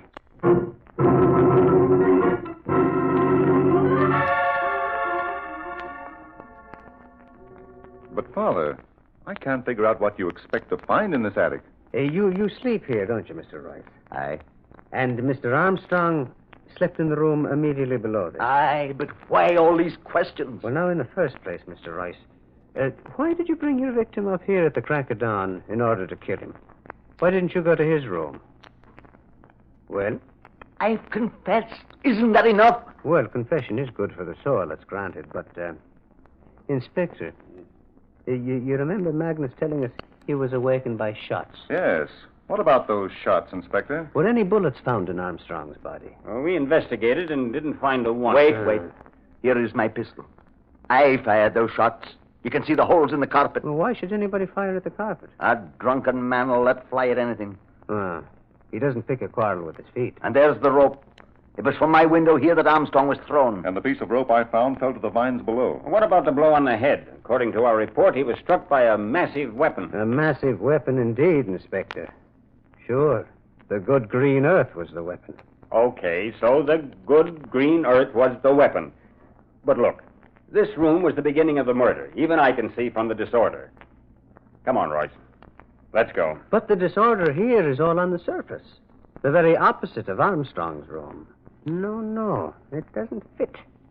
Too many inconsistencies. Father Brown, Royce has given himself up. No. Really, this won't do at all. What won't do? Well, first the police said no weapon was found at all. Now we're finding too many. Too many? There's the razor to cut a person, the rope to strangle, the pistol to shoot, and after all this, Armstrong broke his skull falling out of a window.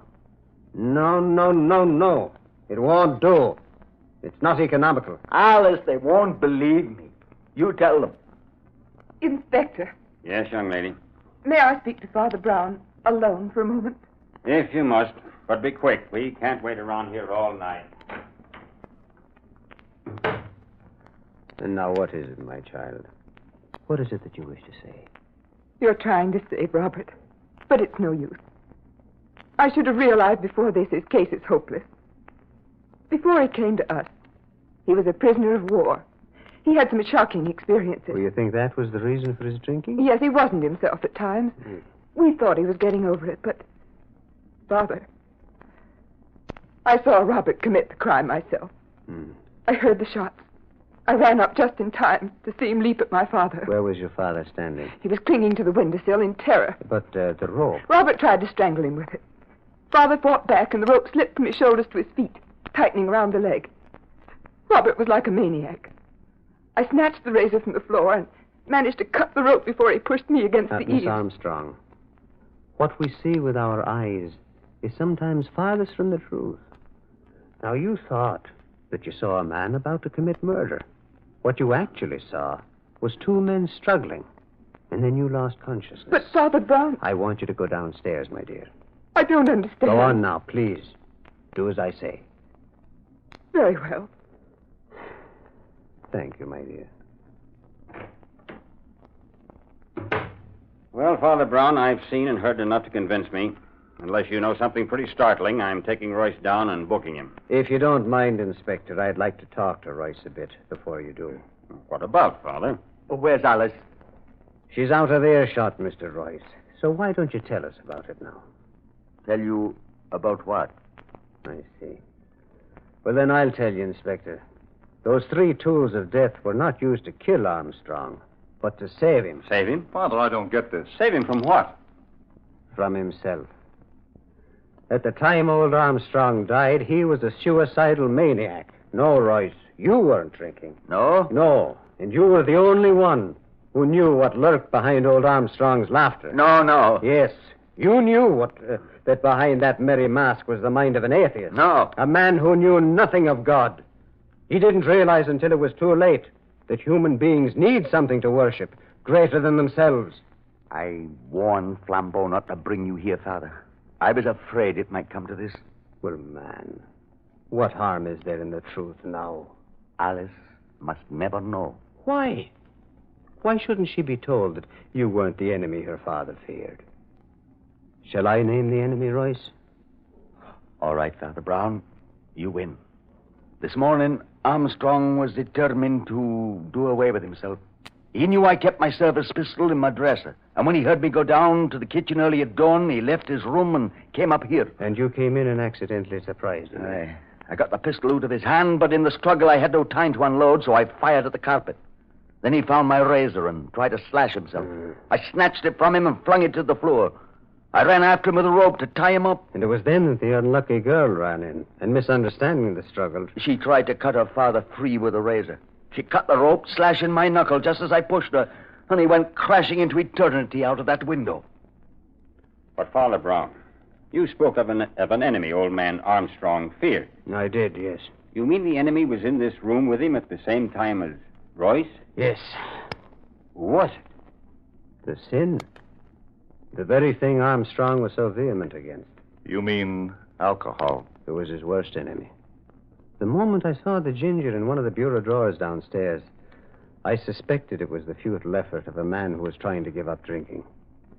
Isn't that right, Royce? Yes, Father Brown. Armstrong was living a lie, and it preyed on his mind. And he feared his public might find him out. Aye. The more despondent he got, the darker visions he had of failing his followers. The people who looked to him for guidance. So fearful was he of anyone prying into his secret that he hid from his friends and got rid of all his servants. And you were the only one he could confide in. Aye. He didn't understand your loyalty, did he? No, but it was for her sake, you see. And so you kept the knowledge of his spells to yourself, letting his daughter believe it was you, the result of the war. Aye. Well, Royce, I can't imagine why you didn't speak up before. Don't you see? It was because she must never know. Never know what? Why, that she killed her own father. I see. By trying to free him. My son, I think she should know. After all, it was only an accident. And accidents, no matter how tragic, do not poison life like sins. I think you should both be happier now. Surely, 2 private lives are worth more than the public reputation of Aaron Armstrong.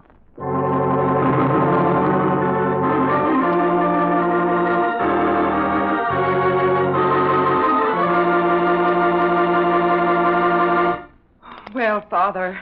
At last you're back. Yes, we were worried. Hello, Nora. Hello, Peter. Have you had dinner? No, I don't think I have. Oh, that's a shame. I'd better go fix you something right away. Ah, my. It's nice to sit down again. Oh, Peter, you missed your story tonight. I'm sorry. Father, I heard tonight's story. Many versions of it. You did? How? From the news commentators over the radio. Oh. They've been reading bulletins on it every half hour or so. I see. Tell me, Father, what made you suspect Royce wasn't guilty? Well, looking into the hidden places of his attic room convinced me of Royce's innate neatness, Peter. I don't quite see. Well, I knew that no one as orderly as Royce could commit such a murder. The whole thing was too sloppy. I mean, the 3 tools of death. But how did you discover that Armstrong was a suicide? Well, the same method, but in reverse. I'm afraid my methods are not orthodox, Peter. I'm no real detective. To me, a man's inner nature must be revealed first.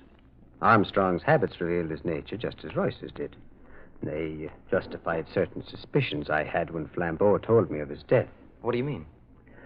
Well, Armstrong's erratic character was clear to me when I looked into his bureau drawers. See, there I saw the compartments of his mind. The neatness mixed with the disorder which his friend Royce had tried to cover up. The litter reflecting the mind of the depressed. Surely you had something more than that to prove he was a suicide. Well, yes, Peter, I had myself. Yourself? Yes. I dare say that I would feel as Armstrong did if I had ever preached an easy road to happiness and then had slipped into a ditch by the side of the road. Yes, Father, I see. Yes. Well, now, good night, Father Peter. Good night, Father Brown.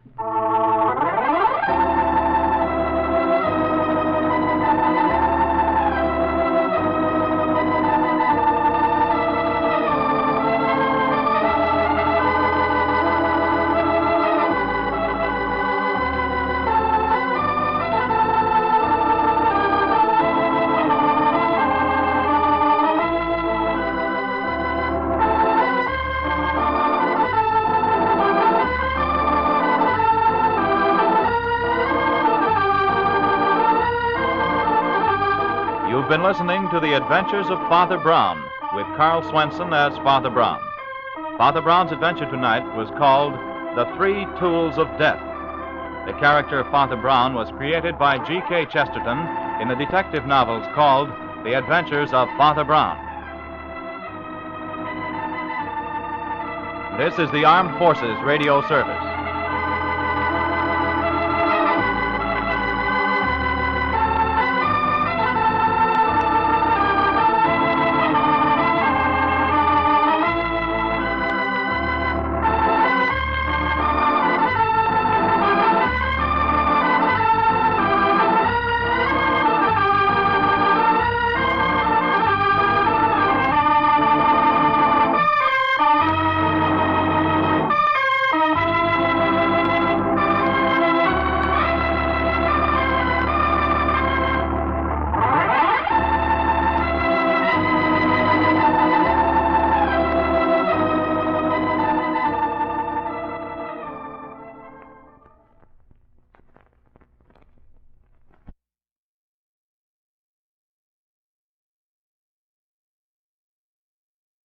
Mutual Broadcasting System presents The Adventures of Father Brown.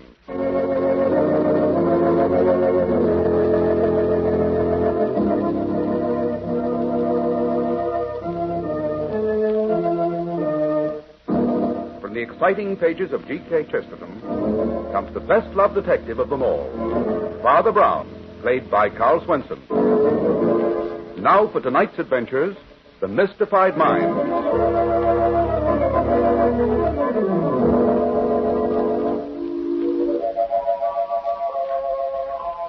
It is just after lunch on a hot August afternoon, and Father Brown sits at his desk in the study of his modest parish house. He's deep in his notebooks and monthly records. Father Brown doesn't look up at the sound of the doorbell. Nora, the housekeeper, comes along the corridor past the study door. Pity they can't leave him alone just for once. Hello, Nora. Oh, it's you, Flambeau. Yes. Is Father Brown in? I brought someone to see him. This is Miss Harridge, Nora. Good afternoon, Nora. Sambo told me about you. Nothing good, I warrant.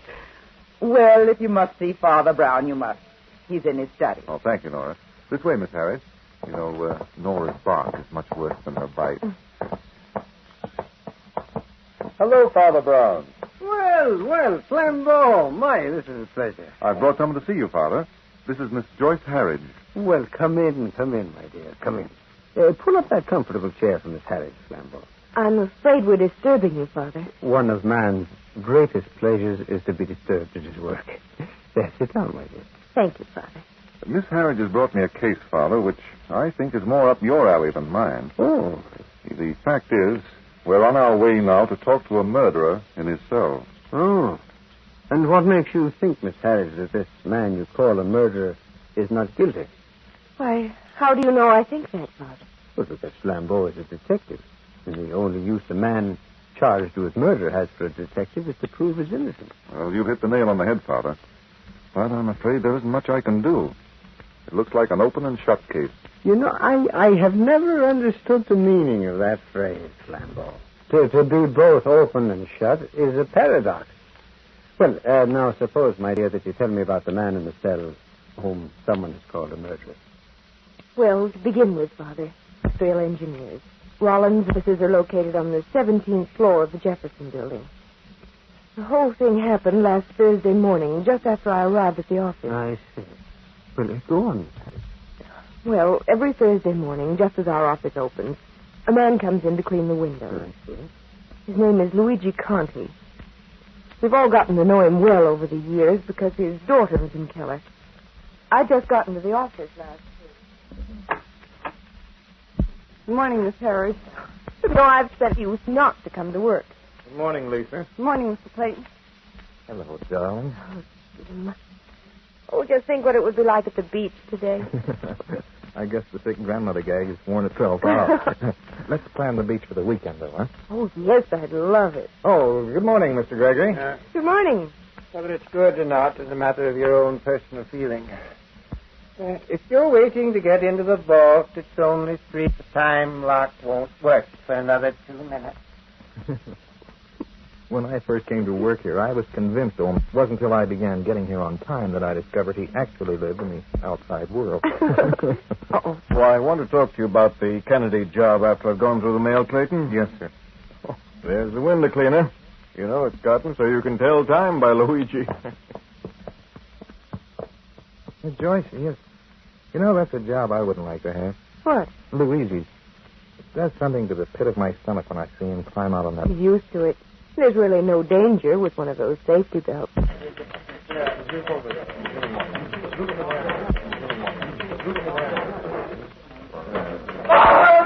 window cleaner! He's fallen! It's Luigi. One side of his belt gave way. Just hanging there. Mr. Allen, help me. Mr. Allen! Quick, Gregory!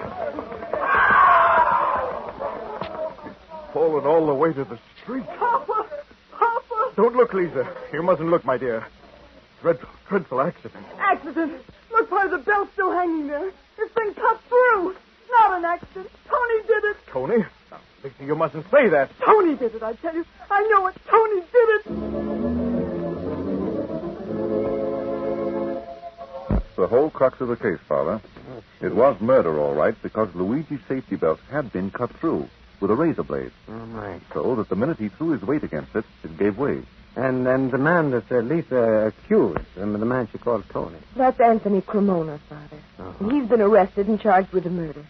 He was Luigi's assistant at the Jefferson building. And he was nuts about Luigi's daughter. Well, why did the girl jump so quickly to the conclusion that it was this boy who had cut the safety belt? Well, apparently because the old man and the boy were constantly arguing and fighting. There were threats and counter-threats. I see. Father, Luigi was terribly proud of Lisa. Every cent he'd earned had gone for her education and business school. He thought Tony wasn't good enough for her. He was dead set against anything serious developing between them. Their window cleaning equipment in a closet, and both Tony and Luigi had a key to it. Young Tony had plenty of opportunity to slice the belt with a razor blade. As far as the cops are concerned, that's all there is to it. Yes. Well, is that all the evidence against him, Flambeau? That's all the police have found, Father. No, that's just too black and white There are no shadings, no coloring. People are not so simple as a first-grade problem in arithmetic, you know. Well, Father, I've gotten to know Tony a little in the last year. Oh? He's been so anxious to marry Lisa. He's been working like a Trojan to better himself. Going to night school, studying engineering. Father, Miss Harridge has an interesting point to make. Oh. Well, it's simply this, Father Brown. If Tony had struck down Lisa's father in the midst of one of their arguments, it would fit his character, his hot temper. Yes, but cutting through the belt was a cold and character, is that it? Yes, Father. I see. I think we should not put off going to see Anthony Cremona in this cellar. No, but the trouble is he won't see anyone. He won't talk to a lawyer, he won't see Miss Harridge, and he won't see me. We thought that maybe with you, he might feel differently. Well, sometimes injustice will turn a man's face away from all other men. We can only try, Miss Harris. We can only try.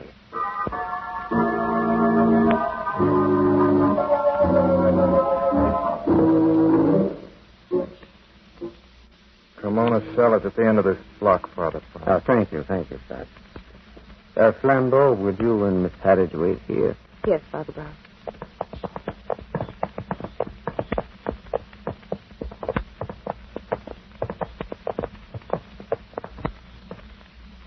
Someone to see you, Cremona. I don't want to see anybody. Tony, I didn't know they sent a priest to see you till just before the hanging. But there are two kinds of hanging, Tony. The hanging that takes place in the minds of men, and the hanging that takes place at the end of a rope. A priest may be valuable in both cases.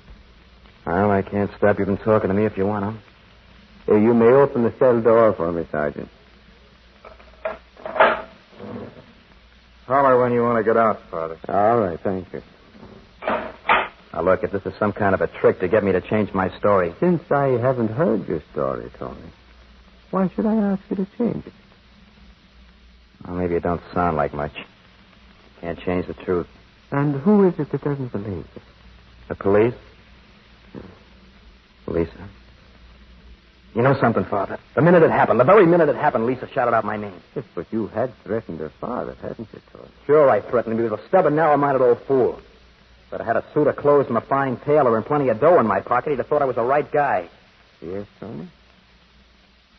Father, Lisa hasn't even been to see me. She hasn't given me a chance. You think she'd at least hear my side of it, wouldn't you?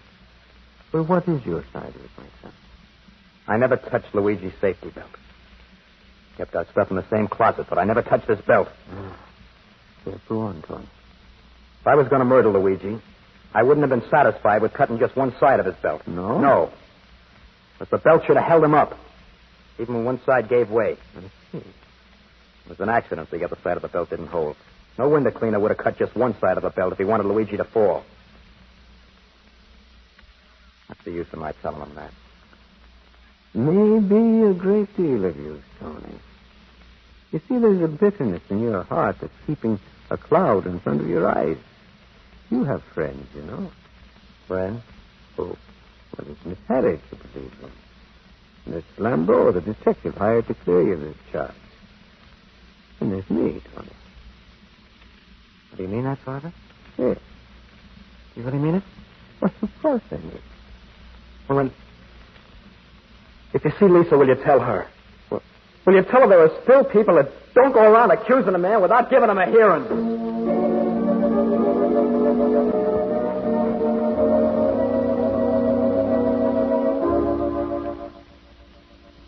Well, Father, will he talk to you? Yes, Flambeau, he talked with me. And what do you think, Father? Sometimes the things I think are frightening, even to me. Sometimes I wish I could give up the whole business of thinking.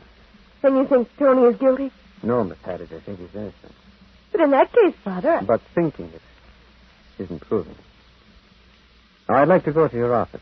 I'd like to see the place where this accident happened. Accident? Now, Father, I've seen these tricks pulled before, and cutting a safety belt is... I have a passion for accuracy, Flambeau. I called it an accident because it was an accident. Tragic accident. You see, the window cleaner, Luigi, was never meant to die. But, Father... Now, let's not waste time, Flambeau. I have an urgent curiosity to lay eyes on the criminal. and he's not in a cell at the city jail. And it's entirely possible that we'll find him at the office of Rollins and Keller. May God have mercy on him.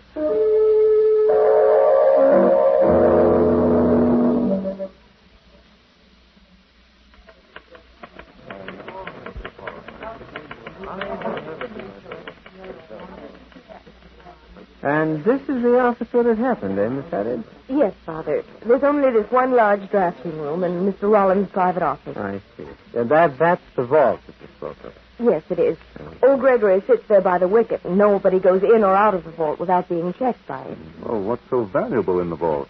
Oh, chiefly blueprints. We do a lot of work for the government. All very hush-hush. Now, which is the window from which Luigi fell? Oh, that one over there, at the far end of the office. Ah, yes, it would be at the far end.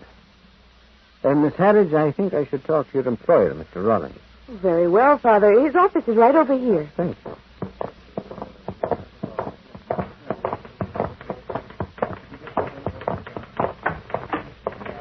Pardon me, Mr. Rollins. What? Oh, come in. Mr. Rollins, this is Father Brown and Flambeau. They'd like to talk to you for a moment. Come in, come in. Well, if you'll excuse me, I'll get back to my drawing board. Yes, Miss Harris. Well, gentlemen, what can I do for you? So we've come about the window cleaner who was murdered. On the contrary, Mr. Rollins. We've come about the vault that was robbed. Well, gentlemen, make up your minds. I'm sorry to have to tell you that valuable designs or blueprints are missing from your vault. I don't know what this is all about, gentlemen, but I can assure you there's nothing missing from the vault. You see, it works on a time mechanism. It opens at 5 minutes past 9 in the morning and closes at 5 minutes to 5 at night. All day long, Gregory sits outside the gate, and nothing can be taken without his knowing it. I trust Gregory with anything I have. With your money, Mr. Rollins? With more than that, Father Brown. There's secrets in that vault that money could not buy back. Well, I only hope that whatever was stolen is still missing. Oh, really, Father? First you tell me I've been robbed, and then you wish me bad luck on top of it. Now, if I worked in your office and someone offered me a great deal of money for one of the blueprints in your vault, this is what I'd do. I'd take the blueprint, have it photostated, and then return it to the vault. And if I was lucky enough to get back in time, you'd never know you'd been betrayed, Mr. Rollins. That would be a way to do it. Father, look in the vault, Mr. Rollins. Don't let anyone know what you're looking for. And if you find anything missing, come back and tell me, but no one else. This is really ridiculous. Look, Mr. Rollins. All right. I will look. Will you gentlemen wait here? Oh, thank you.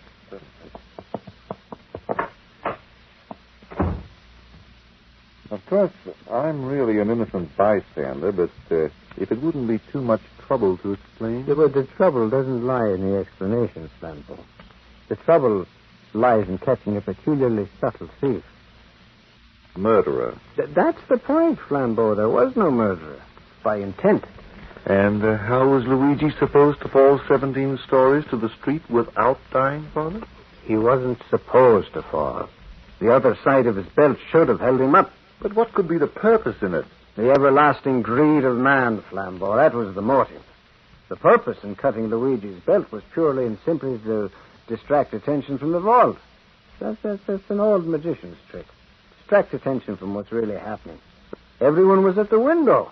Yeah, by George, it would work. Certainly. If the thief knew exactly where the blueprint he wanted was kept in the vault, it would only take him a matter of seconds. Precisely, Flambeau. And with everyone's attention riveted in another direction. You were right, Father Brown. Secret designs for a new jet-propelled plane gone. We must notify the police at once. Not if you want the plans back. What?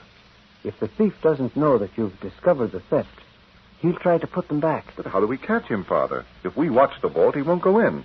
And if we don't watch the vault, we won't know who puts the plans back. I think I can find an answer to that riddle. How? By committing a crime, Flambeau.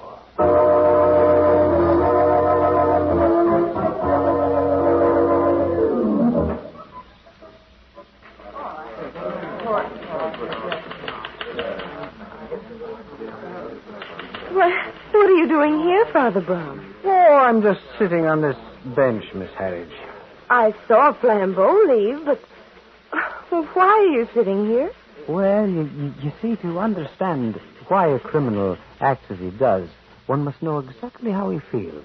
One must, so to speak, get inside him, understand his every thought. And when I've done this, when I've reached the point of committing the crime myself, then I know who the criminal is. Oh, well, that sounds complicated. Understanding the human mind is the most complicated of all sciences, Miss Harridge. Now, take yourself, for example. Your interest in young Tony Cremona. Is it just ordinary human kindness? Or is it personal and intimate? It's just that he's a nice boy who's being blamed for something I don't think he did. I see. And is there no one else here who feels the same as you? I know Jim Clayton. I'd like to talk to this Mr. Clayton of yours, may I? Well, yes, I'll call him. Jim? Jim? Yes? Jim, this is Father Brown. Oh, hello, Father. How do you do? Joyce has been telling me that you feel the same way as we do about Tony Cremona. Well, unfortunately, just feeling something will not help him. Yes, I know. The trouble is, there aren't any clues that point in any other direction. That's what makes it such a clever crime. But just because a man points in a certain direction, Mr. Clayton, doesn't mean that we must walk in that direction. So I am stubbornly walking in all the other directions, if you see what I mean.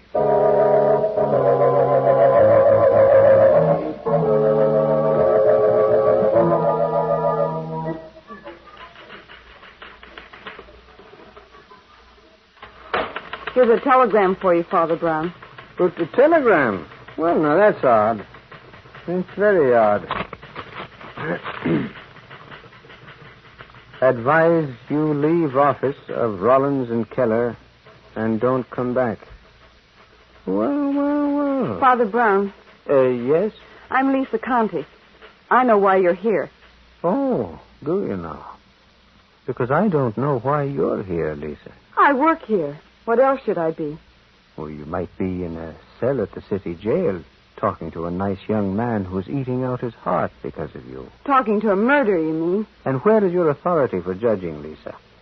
Even a court of law will listen to young Tony's story. He threatened to kill Papa. He did it. They hang him. I'll stand and watch it and be glad. Then you should be happy now, Lisa. Because you've already done the only hanging that'll cause him any pain. But, Father Brown, I tell you... A person who will not listen even to a lie cannot have much to tell anyone, Lisa. Because what can she know? That's either true or false. Tell me, who delivered this telegram? Oh, it was delivered by a regular messenger, Father. I see. Here, read it. What? It's a threat against you, Father Brown. Do you think the police allowed Tony to send me that telegram from his cell in the city jail? Oh, no. They tell me, Lisa, that it's possible to visit the jail at any time, day or night.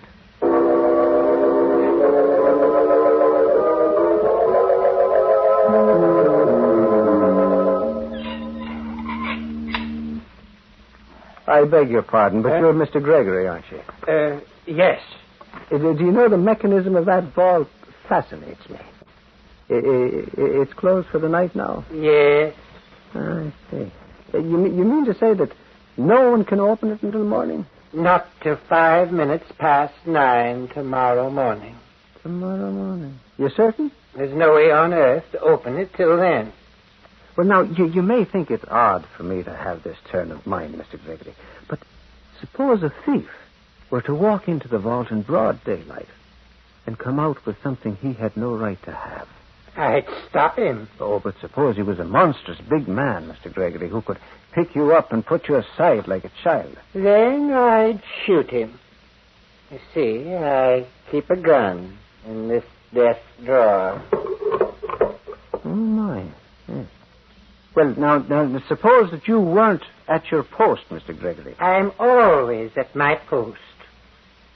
Always? Always. Well, that's an interesting speculation, Mr. Gregory. Good night. Yeah. I'll see you in the morning, just before you open your wonderful vault. You're coming back again tomorrow? Oh, yes. Unless, of course, I should receive a visit from a murderer before that time.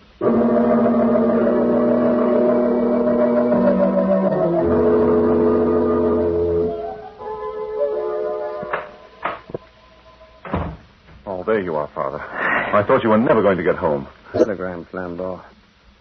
I've been warned to give up my innocent bench sitting at Rollins and Keller. Here, you can see for yourself. Oh, so that's the way the wind blows. Well, at any rate, it's a wind, Flambeau, but I'm frank to say that I don't know from what direction it blows. Oh, excuse me, Flambeau. Father Brown speaking. Okay, then listen. Who is this? Never mind who it is. The boy won't hang if you mind your own business. Well, what's that? You got the telegram? Yes, I got it. Did you send it? Never mind who sent it. It's good advice. Now, you stay away from Rollins and Keller, you understand? Stay away. Hello? Hello? Well, now, we seem to be getting warm, Flambeau. That was another warning to stay away from Rollins and Keller. Oh? What are you going to do? Return, of course. Tomorrow. But, Father, the thief won't put the plans back while you're watching the vault. He'll put them back tomorrow morning, Flambeau. Well, what makes you think so? It's not a matter of thinking. I know it. And I know when, Flambeau. He'll put the plans back in the vault at exactly 10 minutes past 9.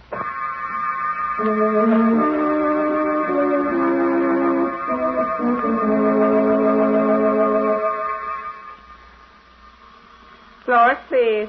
17, please. Well, what's the matter, Father? You look worried. Now, we've drawn this a touch fine, Flambeau. It's already 1 minute past 9.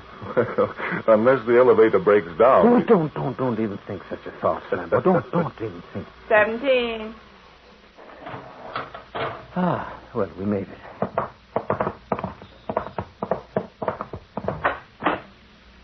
Oh, Father Brown. Oh, good morning, Lisa. Father, I went to see Tony last night. Did you now? Father, I don't know what I could have been thinking of when I talked to him, when I saw him. He's a good boy, Lisa. A good, honest boy who holds you very high in his heart. And I'm sure there's less pain in it now from having seen you. 3 minutes past 9, Father. Oh, yes. Excuse me, Lisa. Come along, Flambeau.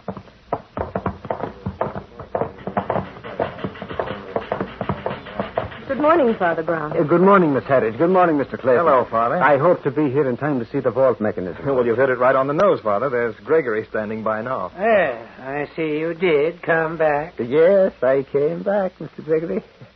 Well, now, how does this vault of yours work? In 30 seconds, I open the door. You mean to say there's no ringing of bells? No fanfare of trumpets? No. I just open the door. Like this.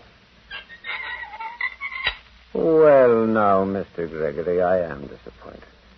You know, somehow I expected more drama. Here comes Mr. Rollins, Father. Oh, good morning, Mr. Rollins. Father Brown, I simply can't hold off going to the police any longer. I have a responsibility to the government. Those plans Mr. Rollins, will be in your hands in a very few minutes. You know who took them? Oh, you might say that I do. Well, what time is it, Flambeau? 7 minutes past 9, Father. Well, then there's no use delaying. Flambeau, please take those very efficient handcuffs from your pocket and put them on Mr. Gregory. Gregory? Why, that's Arrest impossible. Mr. Gregory, Flambeau. Well, it's your party, Father. All right, Gregory, hold out your hand. This is insane. I tell you, you're all insane. I had nothing to do with that window cleaner's death. You're charged with stealing important plans from the vault, Gregory. That's not true. You know that's not true, don't you, Mr. Rollins? Plans have been stolen from the vault, Gregory, but I think this is a mistake. I can't believe that you had anything to do with it. I back Gregory to the limit, too. Nothing could be taken from the vault without Gregory's connivance. He says he never left his post here. No. Well, if he didn't, then he's a thief. Come along, Gregory. Now, really, Father Brown, Gregory's been with us 30 years. There's no doubt about it. Gregory's on the level. Well, maybe he is. Father Brown says to copy my copy.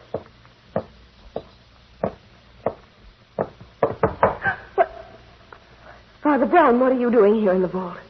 Waiting, Miss Harris. Waiting for you to bring back the plan. So you knew. Well, How did you know? Well, I didn't.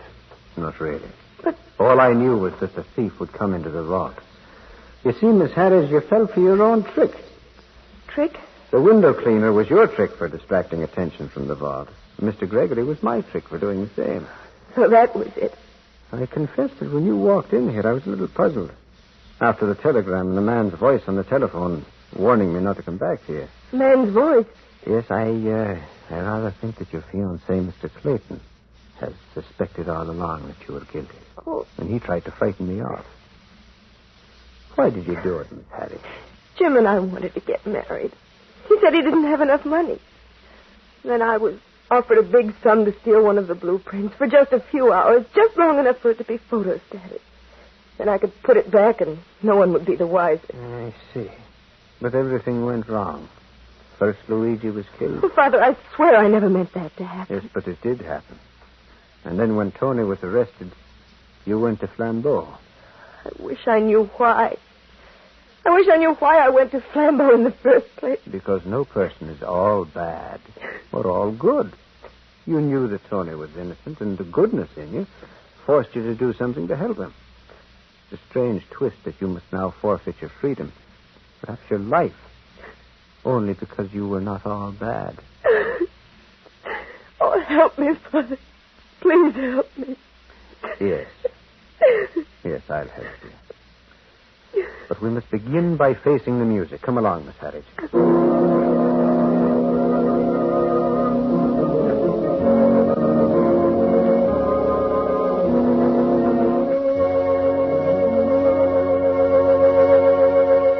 Next week, The Prophecy of Doom, an exciting adventure in which a world-famous mind reader prophesies the death of a famous inventor at a moment to be decided by a watch that cannot tell time.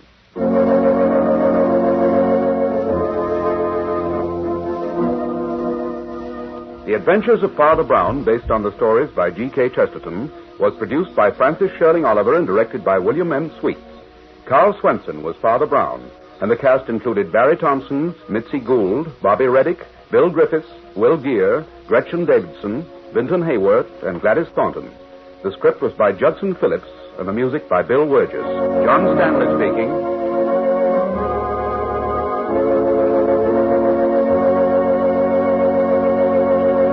Americans everywhere, please listen, and seafaring men especially. Experienced seamen are now needed to man cargo and waters. This means you, if you're an oiler, water tender, mate, or engineer. Every available man of the sea is needed to keep every fighting man at the front well supplied. Join the Merchant Marine as soon as possible. Upgrading is faster than ever before. Wire your name, address, and classification today. Collect to Merchant Marine, Washington, D.C. Standby pay begins immediately upon acceptance. This announcement from the Warshipping Administration is brought to you as a public service. This is the Mutual Broadcasting System.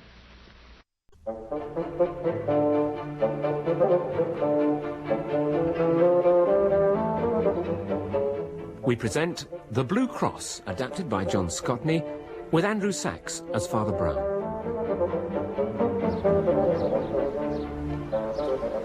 Harwich Parkson Docks and Harbour Board Key number 5. No admittance except on authorised business. Well, that's us, sir. This can't be the one. There's no one about.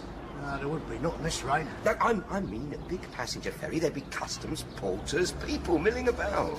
We are very late, Inspector. Thank you, Sergeant. How was I to know there were 2 flipping harbours at Harwich?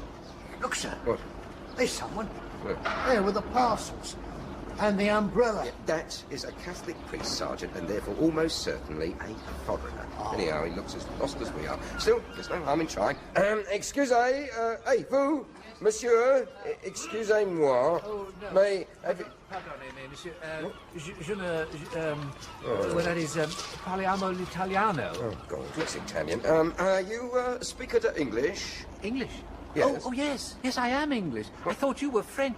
Well, now, look, in that case, I wonder if you I'm sorry, sir. We're in a hurry. Do you know where we can find the ferry boat from Holland? We've got to meet someone off it. Oh, well, yes, indeed. Now, you see that green funnel? Green funnel, yes. Yes, over the shed there? Yes. Well, that's it. Ah, right. Oh, but I'm afraid you've missed your friend. What do you mean? You see, I think No, I'm certain I was the last one off. We docked an hour ago. An hour ago? Oh, this is very quick nowadays.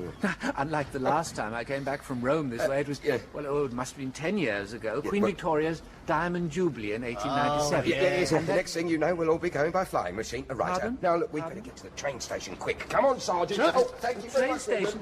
I was going to go to the...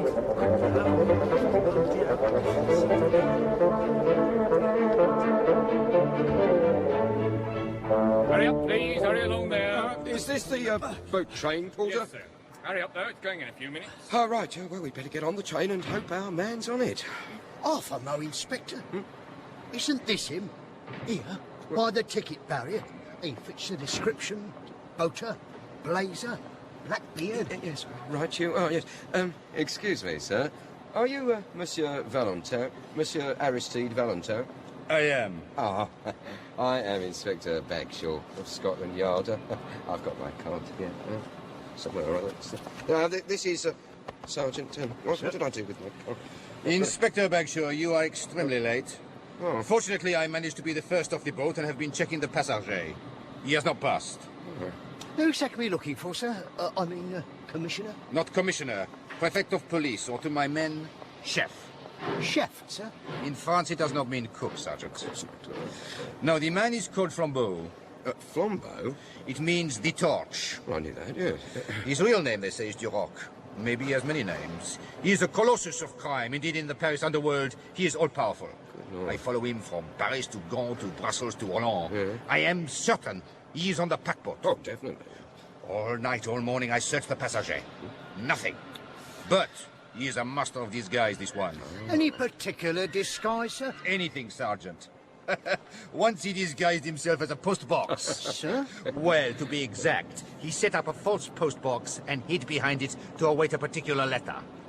Mostly, though, he's a priest. Priest, of course. It is said he once studied for the priesthood. That priest we saw with the umbrella and the Hang parasol. on, sir. That priest we saw. I just said that, Sergeant. No, sir. Look. What? Here he comes now. Through the entrance. Strike me. Grab him. Arrêtez-vous. Arrêtez. Two traits. Oh, dear. What is it? Oh, don't speak French, eh? Don't you, Monsieur Flambeau? Pick up that parcel, Sergeant, and watch out. It looks like a gun to me. Be careful, please. I've got it. No, sir. No, it's a cross, sir. This man cannot be Flambeau. He's somewhat on the short side, and Flambeau is somewhat more than 2 meters, over 6'4". And he is a magnificent athlete, almost an acrobat. While this gentleman... Yes, I'm very sorry, Your Reverence. Oh, no, please, it's quite all right. What is this, Father? This cross? May I? Oh, yes, please do. Magnifique. Romanesque work. What, about 1160, perhaps? Yes. The silver is worked so, and the stones. See, Sergeant, they must be sapphires. Uncut sapphires. Nicked, is it? Uncut. North French work? Oh, yes. Yes, you see, it was supposed to have belonged to the Blessed St. Thomas. Aquinas. No, Becket. English martyr, you know. Yes. And as I was coming back to work in London, I was asked to bring it from the papal treasury. It's for the exhibition in Canterbury. You may have seen the advertisement in the Catholic Times. Yes. Here, Father, you must take care of it. Thank you. It is valuable. Yes, thank you. These are, you say, precious stones. Oh, precious, oh. Yes, well, that would be the word, precious. Yes, now, my train, you must excuse me. Thank you. Goodbye. Au revoir. Thank you. Bon voyage, Father.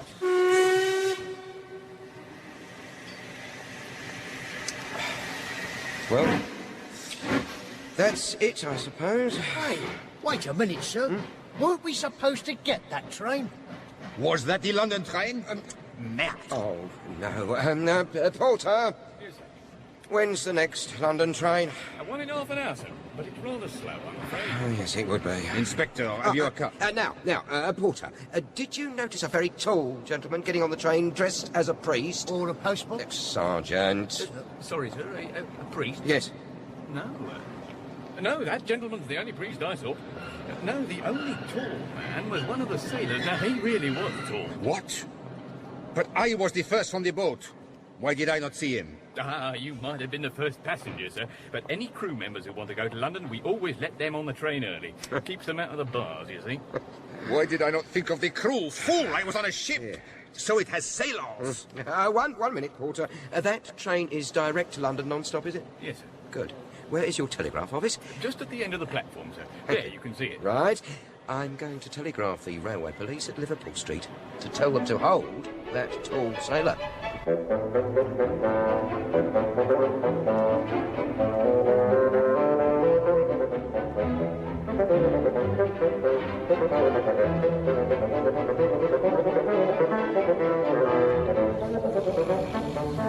At last, Liverpool Street Station.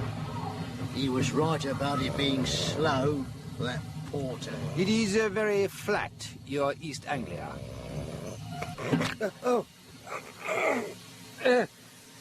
Well, we'll soon know if they got him.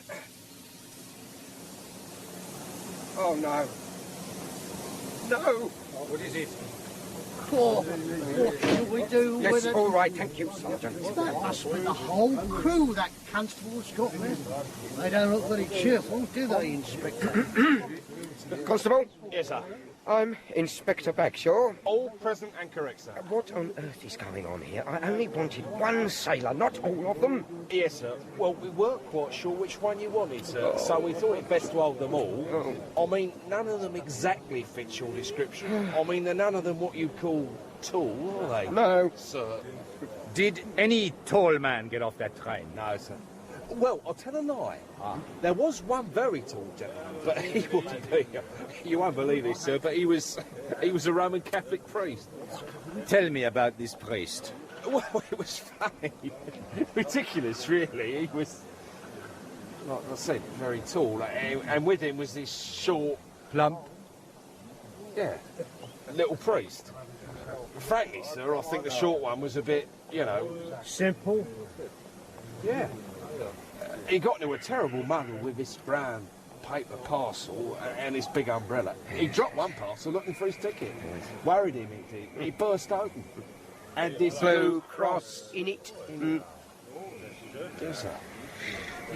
That's when the tall one appeared and came to the little one's aid. A nice gentleman, French, I think. They went off together. I didn't see which way they... Oh. He changed. On the train. Before... You can dismiss your naval review, Constable. Yes, sir. Move along there. I think I need a nice cup of tea. Monsieur Valentin? Tea? No. But perhaps a cup of coffee? There's a tea room in the railway hotel, sir. Yes, very well, Sergeant. Lead the way.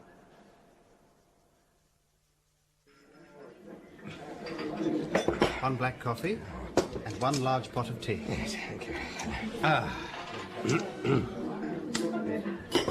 this is terrible, absolutely terrible. Are you all right, sir? Oh, don't worry, Sergeant. They're very emotional, the Latins. I'll handle this. Come now, Monsieur Valentin. We'll find him. The Metropolitan Police, finest police force in West... Find him? Who? Flambeau? Oh, he's always escaping. No. I was complaining it was the coffee. In France, they warned me about English coffee, but this is unbelievable. I put sugar in, it still tastes awful. Well, sir, you should have had tea. When in Rome, warm the pot, let it stand 3 minutes, put the milk in first, and now the tea. And finally, exactly 1.5 teaspoonfuls of sugar. Stir, and cheers. Oh, it's terrible, absolutely terrible. It's poisoned. I don't think so. When you were putting the sugar in, I noticed... Waiter! Sir? I want you to taste the sugar in that bowl. Sir? Go on, taste it. Salt. It's salt. I'm most terribly sorry, gentlemen. May I just check? Yes, yes. There's sugar in the salt cellar. Well, I demand to know who's responsible. You know, I do believe it must have been those two clergymen. The ones that threw soup at the wall. Threw soup at the wall? Yes, sir. You can see the mark over there. They came in earlier and had coffee. Both very quiet, respectable people. One paid the bill, and the other one dragged behind, and suddenly he threw some soup from a half-empty cup against the wall. And the funny thing was, one was very tall, and the other was very short and rubbish. And he carried a big umbrella and some brown paper parcels. Yes, sir, exactly. Do you know them? And it was the tall one who threw the soup. No, sir, the short one. Oh. I went after them. They were too far off, though. I could just see them in the distance going round the corner into Carstairs Street. Carstairs Street? Out the front, right and then left. I know this. Yes, Sergeant. Keep the change. Thank you very much, sir.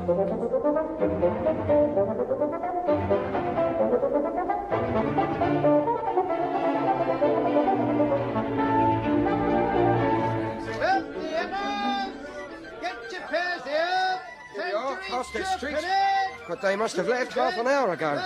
Somewhere a man must begin. Look carefully. Who knows? Perhaps some oddity that might have caught the eye of the pursued might also catch the eye of the pursued. Speaking of oddities, sir, look at this greengrocer's store. Lovely apples. See, best tangerine oranges, 2 a penny. Finest Brazils, 4p a pound. Yes, they are expensive, Sergeant, but I confess I don't see the relevance. But, sir, the price tickets for the oranges has been put on the nuts, and the one for the nuts substituted for the ticket for the oranges. And where have we met this highly subtle form of humour before? Excuse me, my good man. Yeah? There are 2 price tickets wrongly placed on your stall. I ask, is there some connection between these nuts and oranges? And 2 clergymen, one tall, the other short? What? Oh, I didn't notice that. There. As for those clergymen, I don't know what you got to do with them, but if you're one of their friends, you can tell the short one I'll knock his block off if he upsets my apples again. Yes, I'm Inspector Bagshaw. Here, my card. Well, where is it? And never mind. What's this about upsetting your apples? It's not a police matter, Inspector. Huh? If you ask me, that little parson was drunk. He knocked over all my apples. Did you see which way they went? Sergeant, yeah, excuse me, did you... yellow horse omnibuses over there. They must go to Hampstead. It was just leaving, that's why I didn't catch them. And so, shall we take one of those buses? Well... Come on, Inspector. Wouldn't it be better to take the motor taxi, sir? It's 4 times as quick. Besides, I've never been in a... That's quite full. If only we knew where we are going. If you know where a man is going, get in front of him. But if you want to guess what he's doing, keep behind him. Here, we'll go upstairs. I'm afraid it's not the time of year for an open bus stop. I'm sorry. All we can do is to keep our eyes skinned for some strange thing. What sort of strange thing, sir? Any sort of strange thing.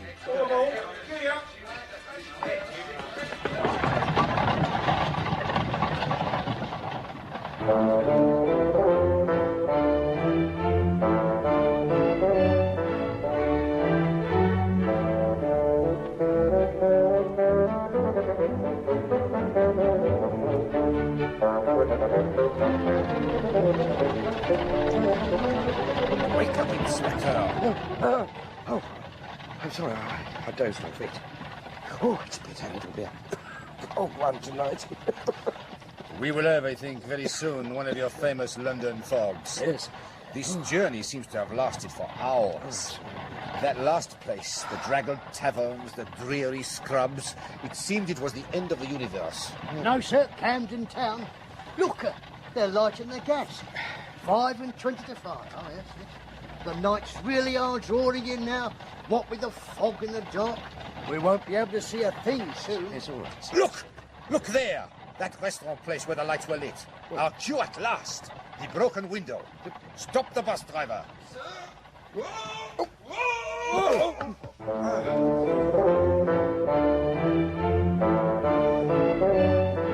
Si, signor, si. It was the padre. He broke my window. The short one. Si. He and his friends, they had tea here. After they are leaving, I find the big one pay 6-7 times too much. I call after the other priest, he come back, I pick up the bill to show him, and madre mia, I could have sworn I put 1 shilling and 6pence on the bill, but there was 11 shillings and 6pence. Now the small priest, he say, I am sorry to confuse your accounts, but the extra 10 shillings will pay for the window. What window, I say? The one I am going to break, he say, and he push his umbrella through the glass. He marched to join his friends, and they go so quick up to Bullock Street. I went on, but I did not seem worthwhile to follow. And the other one, he was a priest, but he was a very big man. Thank you, Signor Gabrielli. Bullock Street.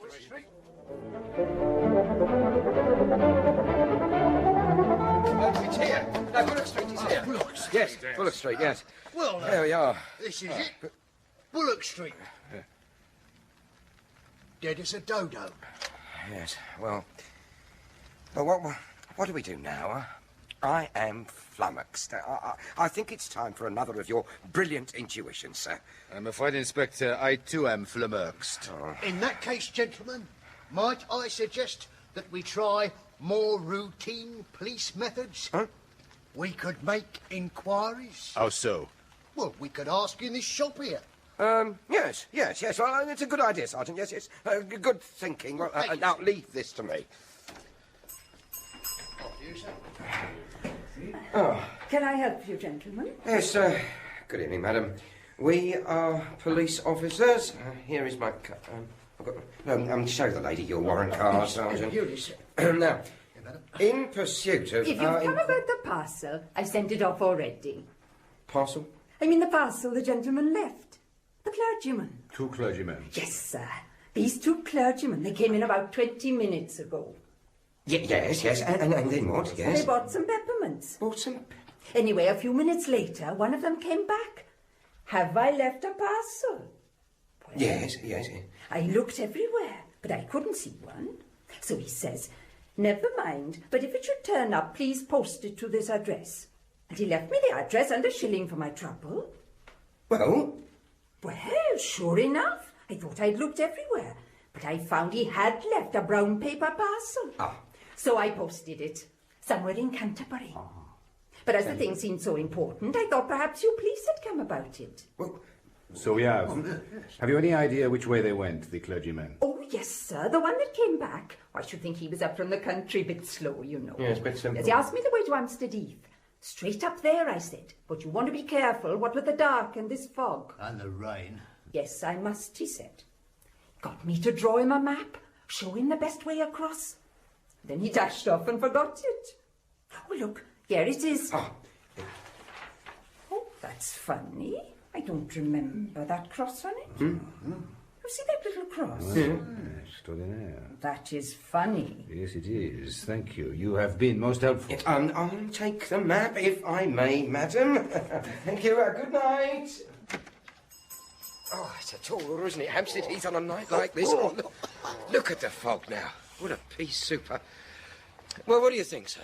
It's obvious Flambeau sees the sapphire cross when the priest drops it. What an opportunity. He is disguised as a priest. Quite naturally, he falls into conversation with his brother priest.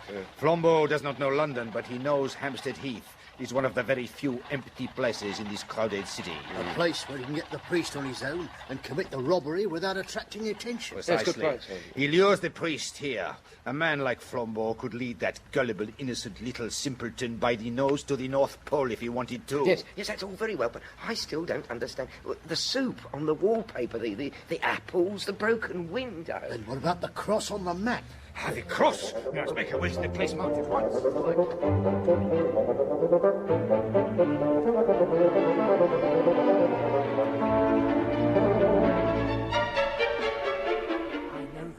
Charge the church with lowering reason, but it's just the other way. I'm afraid There they are. There, on the bench. You can just make them out through the fog. Exactly the spot marked on the map. Exactly. Yes. We'll creep up on them. These modern infidels appeal to reason. But who can look at those millions of stars and not feel that there may well be wonderful universes above us where reason is utterly unreasonable? No. No, reason is always reasonable. And alone on earth, the Church makes reason really supreme. Alone on earth, the Church affirms that God himself is bound by reason. Yet who knows if in that infinite universe there's... No. Reason and justice grip the remotest and the loneliest star. You can imagine any mad botany or geology you please. Think of forests of adamant with leaves of brilliance. Think the moon as a blue moon, a single elephantine sapphire. But don't fancy that all that frantic astronomy would make the smallest difference to the reason and justice of conduct. On plains of opal, under cliffs cut out of pearl, you would still find a notice board, "Thou shalt not steal." So, you know, little priest. Well then, you had better hand over the sapphire cross. No. We are all alone here. I could pull you to pieces like a straw doll.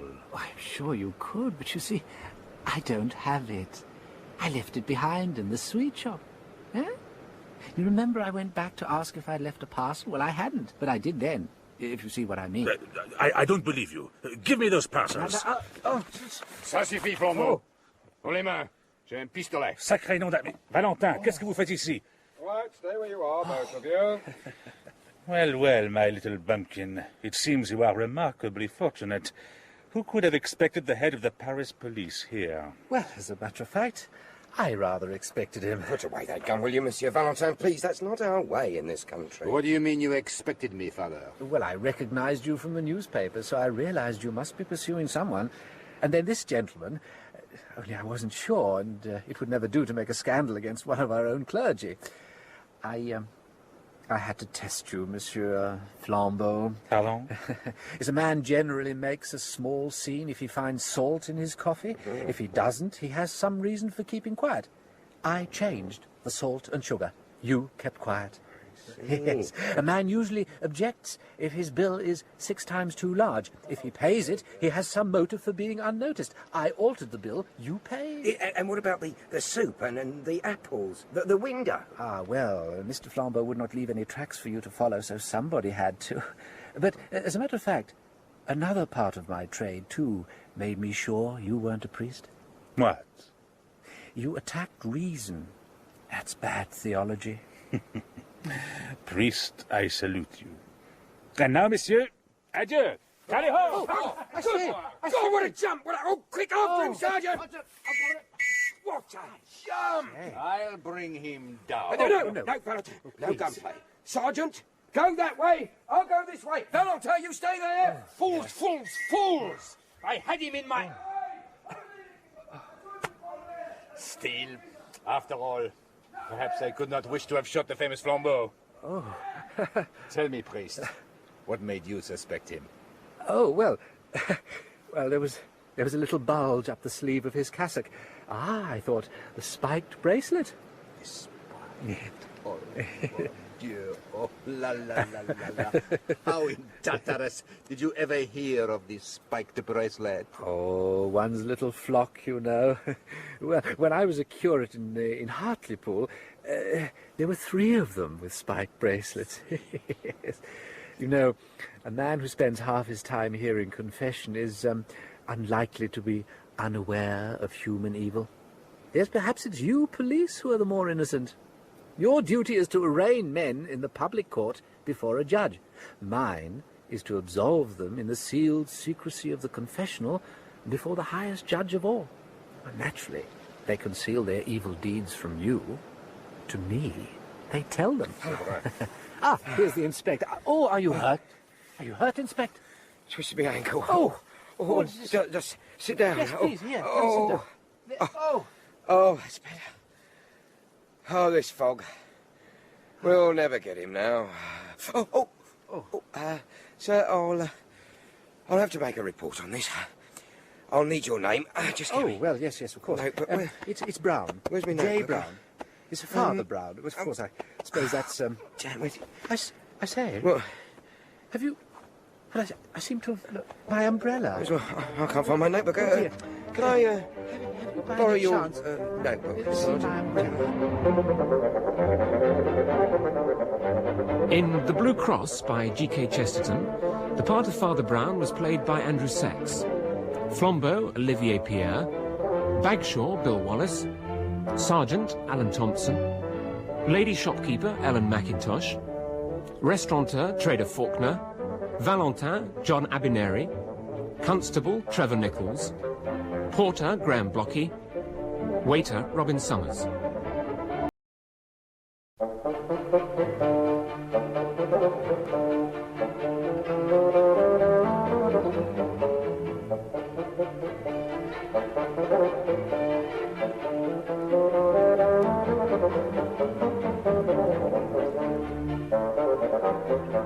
We present The Queer Feet, adapted by John Scotney, with Andrew Sachs as Father Brown.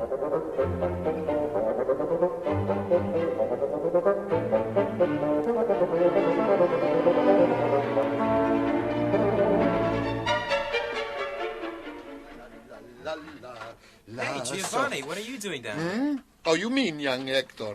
Well, you know what they say about the waiters here. See, it's much easier to become a member of parliament than a Than waiter at the Hotel Vernon. Right. And yet here you are, a waiter, demeaning yourself by talking to a mere dishwasher. Not just talking, but actually doing some washing up. What? Oh, Mr. Lever, he say, you, Giovanni, you clean the special silver. The young Hector, I cannot trust him with it. What? He only been here a fortnight anyway. He's American. He's probably bandito. Get away. Hey, these are amazing. But amazing. They're not pretty, but they are amazing. What in tarnation are they? They are a fish service. You see? Each knife and fork is shaped like a fish. Oh, yes. And these pearls. Those pearls are enormous. But what are they for? Is it some special occasion? Tonight is dining here a most exclusive English club. Each year for 10 or 15 years, ever since 1890s, they come here, 12 English gentlemen and aristocrats. They take the whole dining room. They send us their special silver. And what for, you say? To eat the famous fish pie. What? Tonight, the annual fish dinner of the club of the 12 true fishermen. The 12? Oh, come on, I don't believe it. Yes, the English. What is it? What is it, Giovanni? Are you all right, Giovanni? Giovanni! Hey, help! Help! Mr. Lever, help! Mr. Lever, help! What's happened? It's Giovanni! Oh, no. He just collapsed! Loosen his collar, somebody. He's collapsed! Oh, my God, he's Don't collapsed! distress yourself, Oh, lad. God. Look, jump to it, Hector. What? Get a taxi cab. Here's the money. Okay, The right. doctor's address is pinned up in the caretaker's office. Tell him it's urgent. I will! Boris, Mario, get Giovanni upstairs into one of the guest rooms. Give him a brandy and hot water bottle. Right, go on. Right, the rest of you, calm down. Now, since you're all here, I'll go through one more time what happens this evening. Now, first, when the gents arrive, it's customary for you all to be lined up against the back wall of the dining room. Then clear off. Smoothness and silence.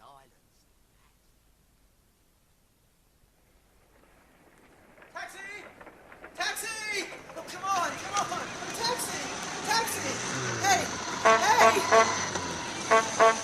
What do you think you're doing? You'll get yourself killed, you will. Taxi! Can't you see I'm booked, Gav? It's a matter of life and death. There's a man dying. I've got to get to a doctor. That's all right, driver. We'll take this young man to get the doctor, and we'll bring the doctor back with him. Right you are, Gav. Get in. Gee, thanks, sir. Now, tell me all about it. What happened?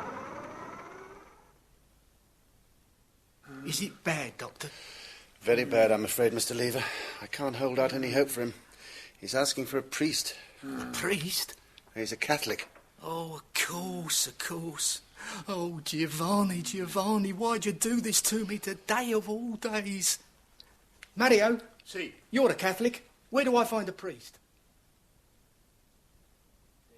Ego te absolvo a peccatis tuis in nomine Patris et Filii et Spiritus Sancti.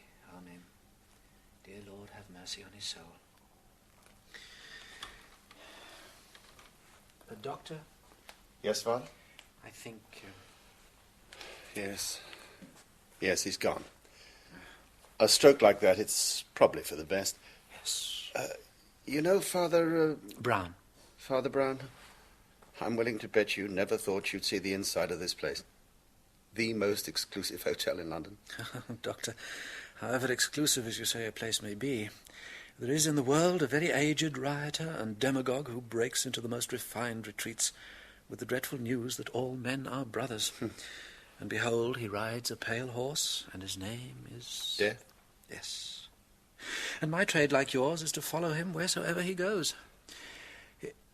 That's strange. Do you... What's the matter? Sometimes one can smell evil, the way a dog smells rats. And you smell it now? Not a great evil, but definitely something. Oh, well. Shall we go down?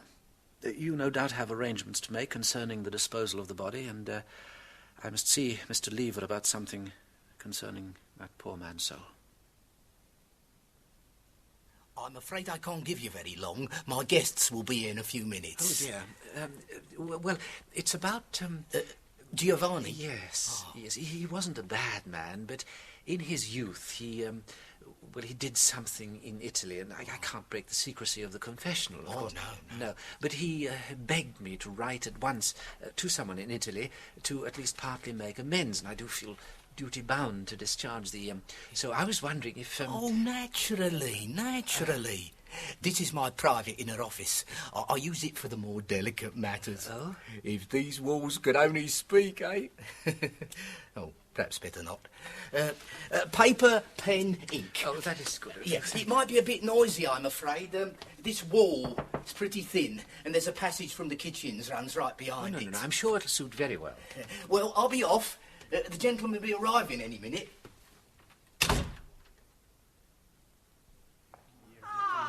Hello there, Lever.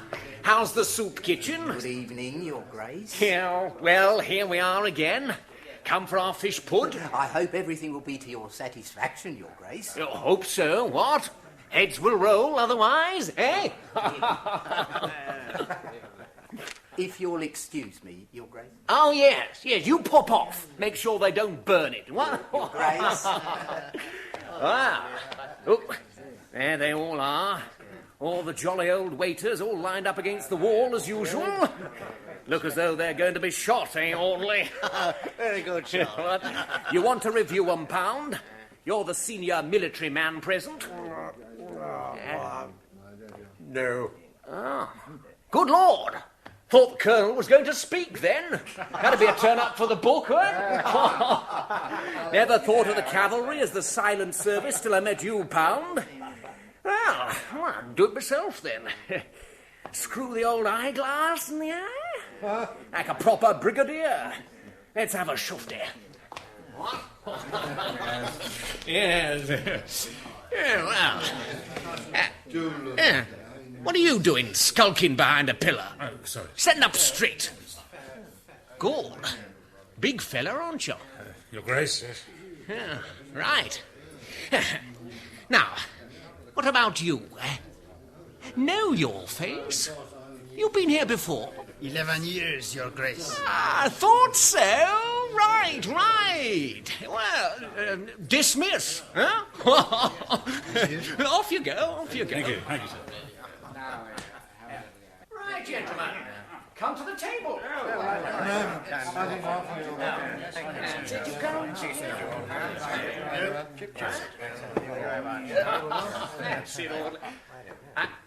Let's be seated. Nice evening. Right. Let's have a look at the wines. Let's see. Fizz, the Widow, 1902. That's a very decent drop of pop. Now, claret.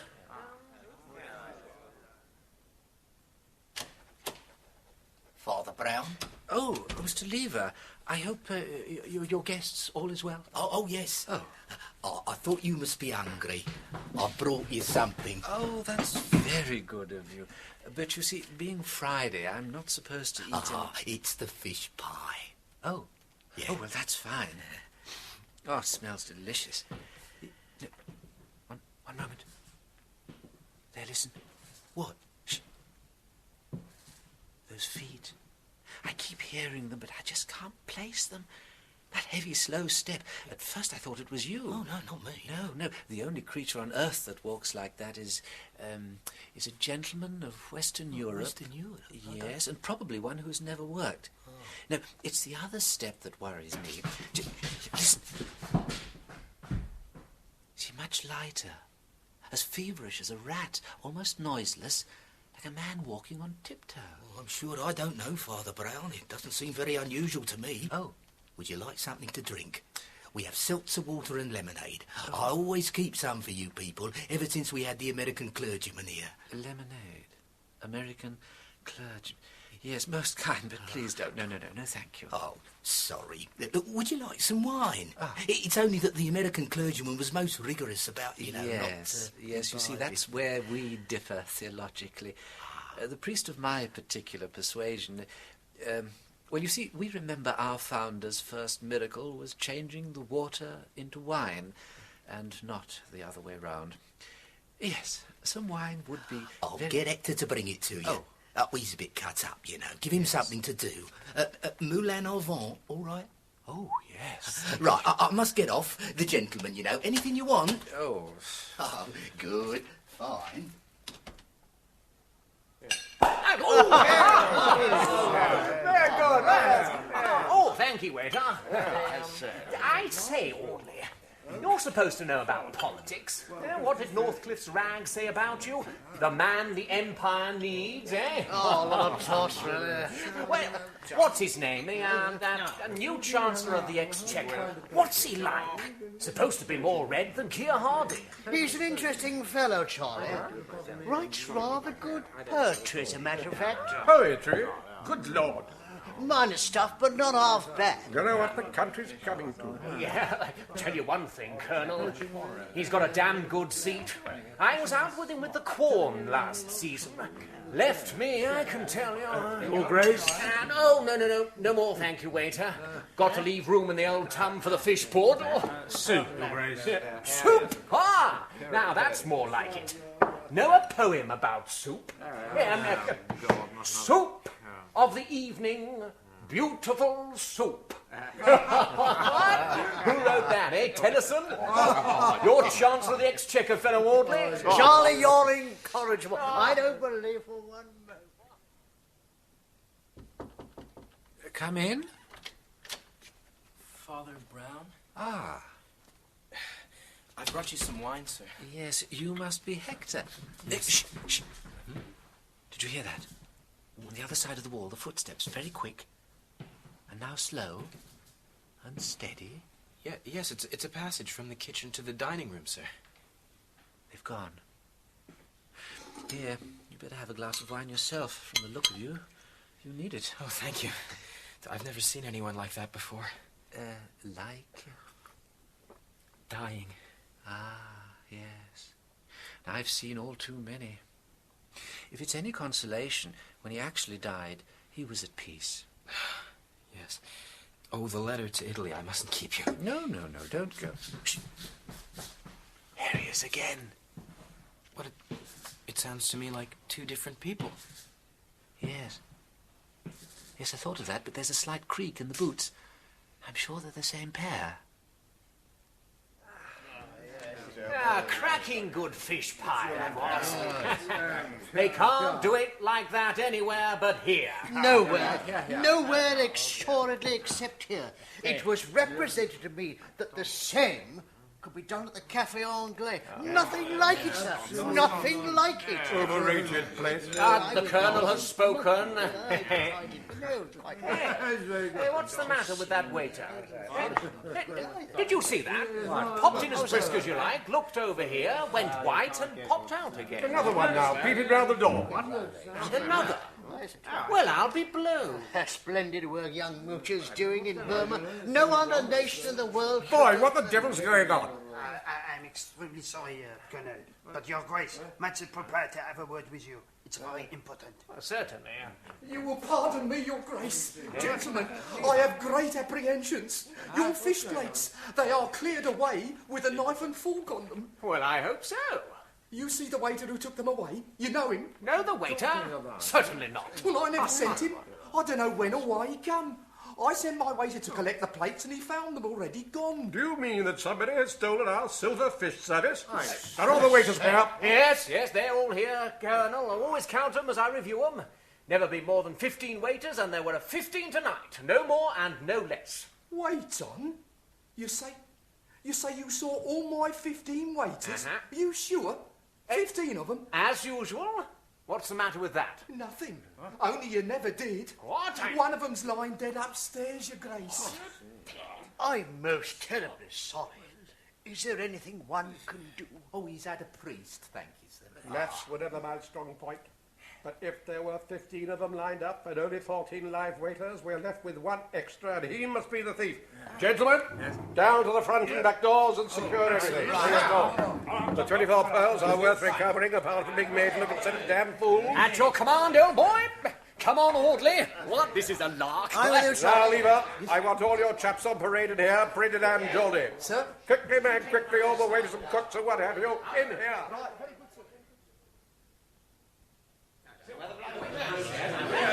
Silence on parade. All I went down and looked under the stairs and he wasn't there at all. That goes for you too, Charlie.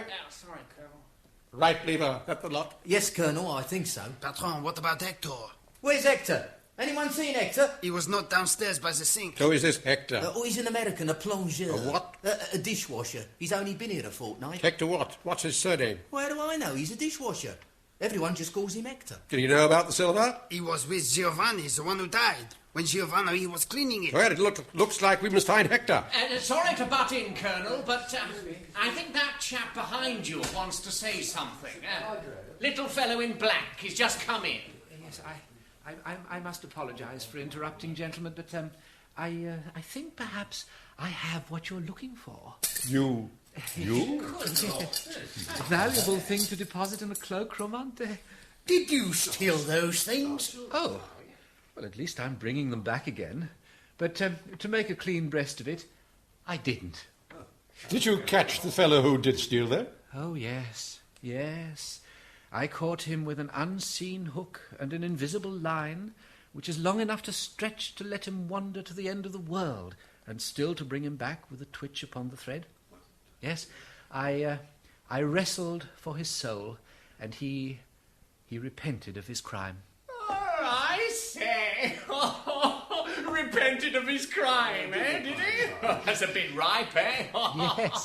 Yes. Odd, isn't it, that a thief and vagabond should repent, while many who are rich and secure remain hard and frivolous and without fruit for God and man? Yes. Now, no doubt you're anxious to continue with your meal, and I have a letter to post. If you doubt the penance, there are the knives and forks. Yes, good evening, gentlemen. What a funny little cove, Colonel. That was damn bad form, Charlie. I'm going after him to apologise.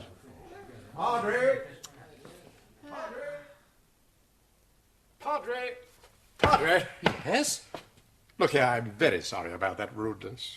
Stupid young blighter. Oh. I'd like to apologise to you on behalf of the club. Pound's the name. Colonel Pound. No, there's really no need. And I'd also like to thank you for getting our silver back from that Yankee fellow. Yankee fellow? What's his name? Hector. Doesn't seem to have a surname. Fellow who disappeared. Oh, no, dear, there seems to be some confusion. No, Hector didn't steal your cutlery. Oh. He disappeared because I took the liberty of telling him to go home. Well, he'd had a very distressing day, and he's very young. Mind you, he did play a part in the theft. No, an accidental part. Mm-hmm. He had the misfortune to share a taxicab with a man in evening dress. Now, poor Hector wasn't to know that when he chatted on to this man, he was talking to one of the most audacious thieves in Europe. Really? Yes, but I'm sorry I'm keeping you from your dinner. Dinner be hanged. I want to hear the end of this. Is there somewhere we can talk? Well, Mr. Lever was kind enough to lend me a room for a private matter. If you'd like to, it is just along here. Yes. After you, my dear fellow. Yes. Do you know, Colonel, this archangel of impudence who stole your forks walked up and down this very passage 20 times in the blaze of all the lamps, in the glare of all eyes? Good Lord. Don't ask me what he was like. You yourself have seen him 6 or 7 times tonight. Yes, this way, along here. You see, Colonel, I was shut up in this small room. It's along here to the left. Good Lord, place is a maze. Yes. I was doing some writing when I heard a pair of feet in the passage doing a dance that was, in its way, as queer as the dance of death. The heavy steps I recognised. They were, if you'll excuse me, very like yours. Oh. It was the walk of a well-fed gentleman waiting for something who strolls about because he's physically alert rather than mentally impatient. But there were other steps? Yes, funny little steps, definitely made by the same man. Now, what wild creature, I thought, tears about on tiptoe in that extraordinary style? Then I remembered Mr. Lever saying he found nothing unusual in those footsteps. Of course not. I realise he hears them every day, all day. It was the walk of a waiter. That walk with the body slanted forward, the eyes looking down, the ball of the toe spurning the ground, and coat-tails and napkins flying. Now, why should the same person sound like a gentleman one moment and a waiter the next? Wait a second. Think I'm ahead of you. You say the thief wore evening dress. Yeah? So do waiters. When he was with us, he pretended to be the 15th waiter. After all, we can't tell one waiter from another. Then, when the waiters were about, he played the gentleman. And that's a thought. I suppose they can't tell us apart either. Exactly. Now, his worst moment was when the waiters stood in a row. But even then he contrived to lean against a pillar, so that for that important instant the waiters thought him a gentleman, while the gentleman thought him a servant. Clever fellow. The rest of the time he was either serving at table or strolling about as a gentleman. It was no new thing to the waiters for a member of the smart set to pace about wherever he chooses. Fair enough, but tell me, how did you actually catch him? Ah, here we are. Now, do come in. There we are. Please, sit down here. Thank you.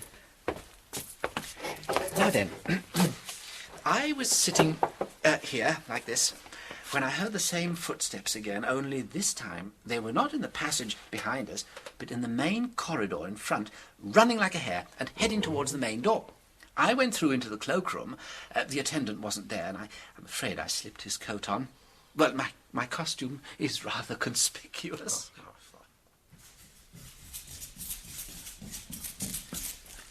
Me hat and coat, please. I find I have to dash off, don't you know.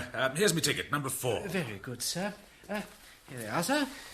Look here, I haven't got any change. You'd better have this half-sovereign. Oh, I think, sir, you have some silver in your pocket. Hang it, if I give you gold, why should you complain? Because silver is sometimes more valuable than gold. That is, in large quantities. Yeah, look, get out of my way. No. I don't want to threaten you, but... I do want to threaten you. I want to threaten you with the worm that dieth not and the fire that is not quenched. You're a rum sort of cloakroom clown. I am a priest, Monsieur Flambeau. What? How do you... The little priest. You again. It must be fate. Fate? Do you know what the English King Alfred wrote in his copy of Boethius? I say, as do all Christian men, that it is a divine purpose that rules and not fate. Now, Monsieur Flambeau, I am ready to hear your confession. So, what did the fellow say to you? Oh, that must be where the story ends. Colonel, your health. Yours, Padre. Now, as to whether he gave the cutlery back in a spirit of true penitence or out of a sort of sporting spirit, I'm not sure.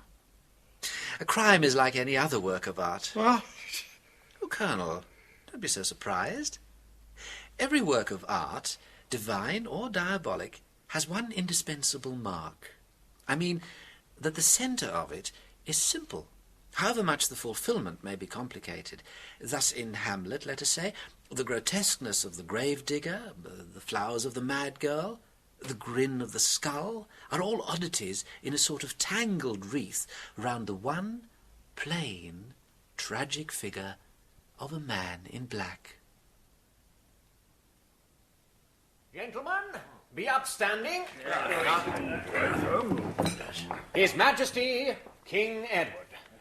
King Edward. God bless him. Yeah. Yes. Cigars, waiter. Hello, Charlie. Oh, hello, Colonel. Where have you been? The King. Here. Have one of these Romeo and Juliet's. Old Audley here wants to start some new ceremony, don't you know? Yeah? In honour of the forks being saved. Oh. Any ideas? I should suggest that henceforward we wear green coats instead of black. A good idea. Dear. I don't know. Just one thing. Why do you suggest that, old boy? Stop us looking like waiters. Hang it all. A gentleman never looks like a waiter. Nor a waiter like a gentleman, I suppose.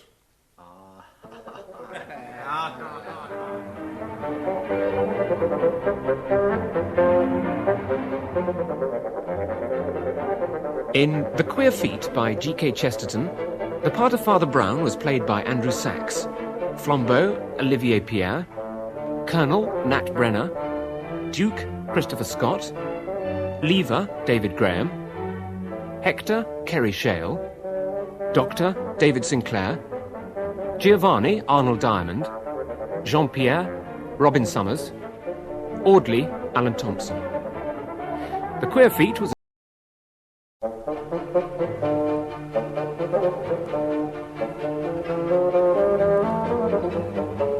We present The Eye of Apollo, adapted by John Scotney, with Andrew Sachs as Father Brown.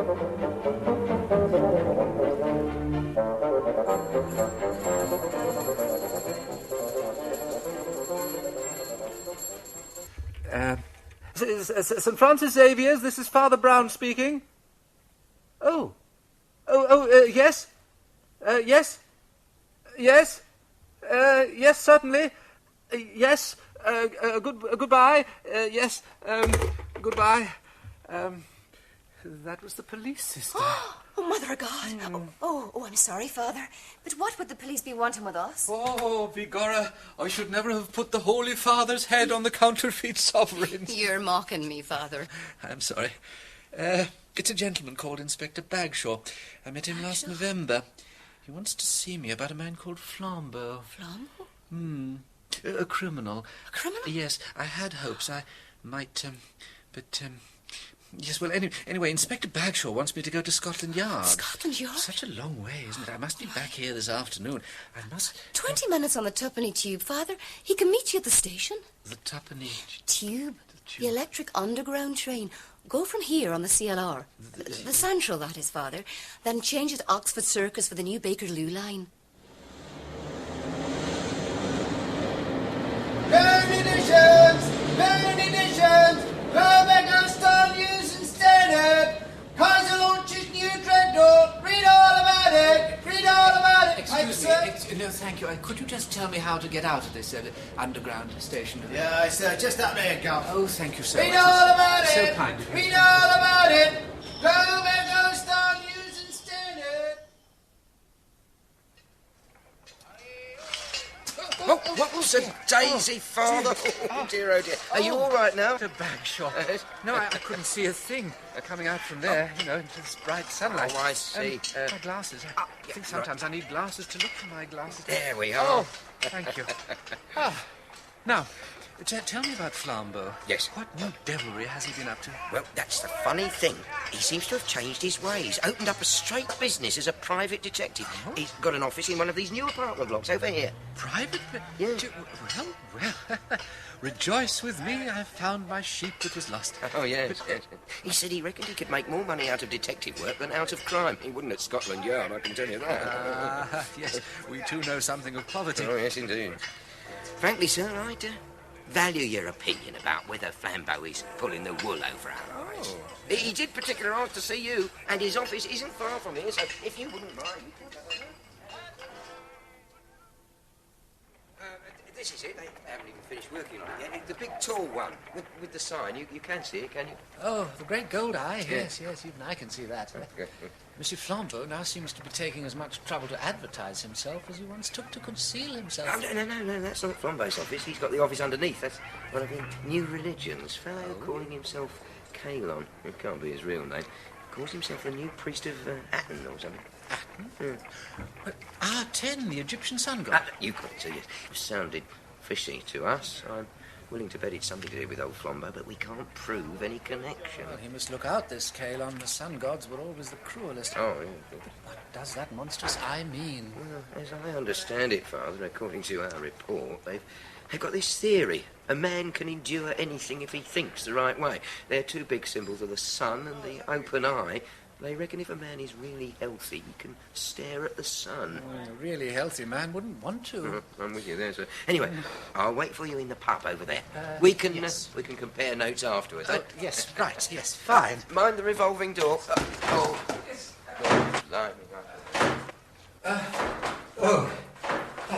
better. Yes. You okay, Reverend? Oh, yes, sir, thank you so much. One small thing, sir. Yes.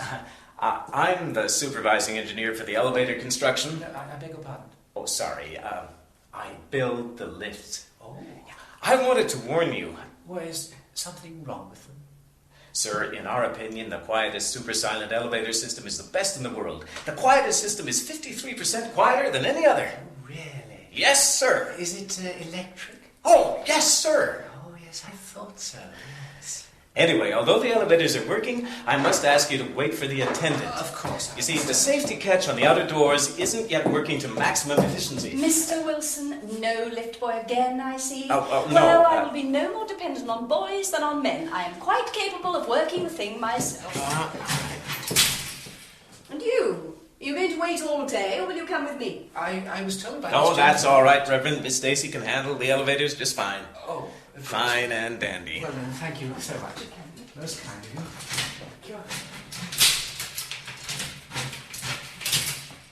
Thank you. Now, 9. Here. And you? Oh, I don't know if you'd know. It's Monsieur Flambeau. Ah, the 10th, just above mine. There are only 3 floors occupied. 10 and up. Wow.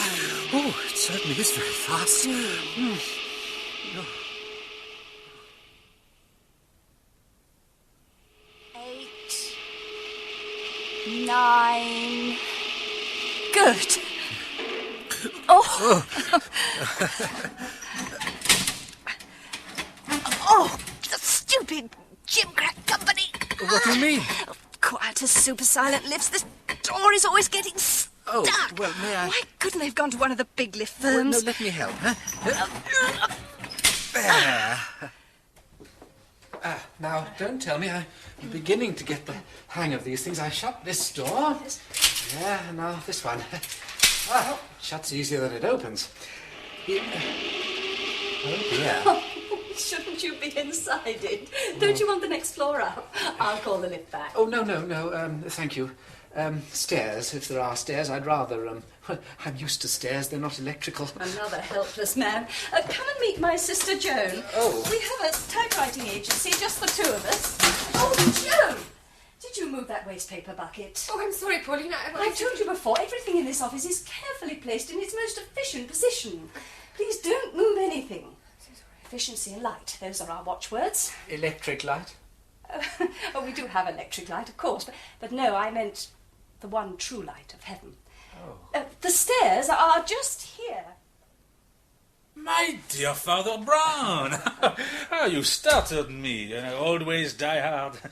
I didn't hear the lift. Well, I'm sorry. I had a contretemps with the lift. I came through the ladies' electrical typewriting bureau. I do not think there is yet such a device as an electrical typewriting machine. But when one is invented, assure yourself, the Mrs. Stacy would be the first to have a model. But please, do sit. Let me take your umbrella. Oh, thank you. That is kind. Miss Pauline seems a very strong-willed lady. Oh, yes, she is. She has most strict principles. Not just the scientific progress, but also the health of the body. Oh?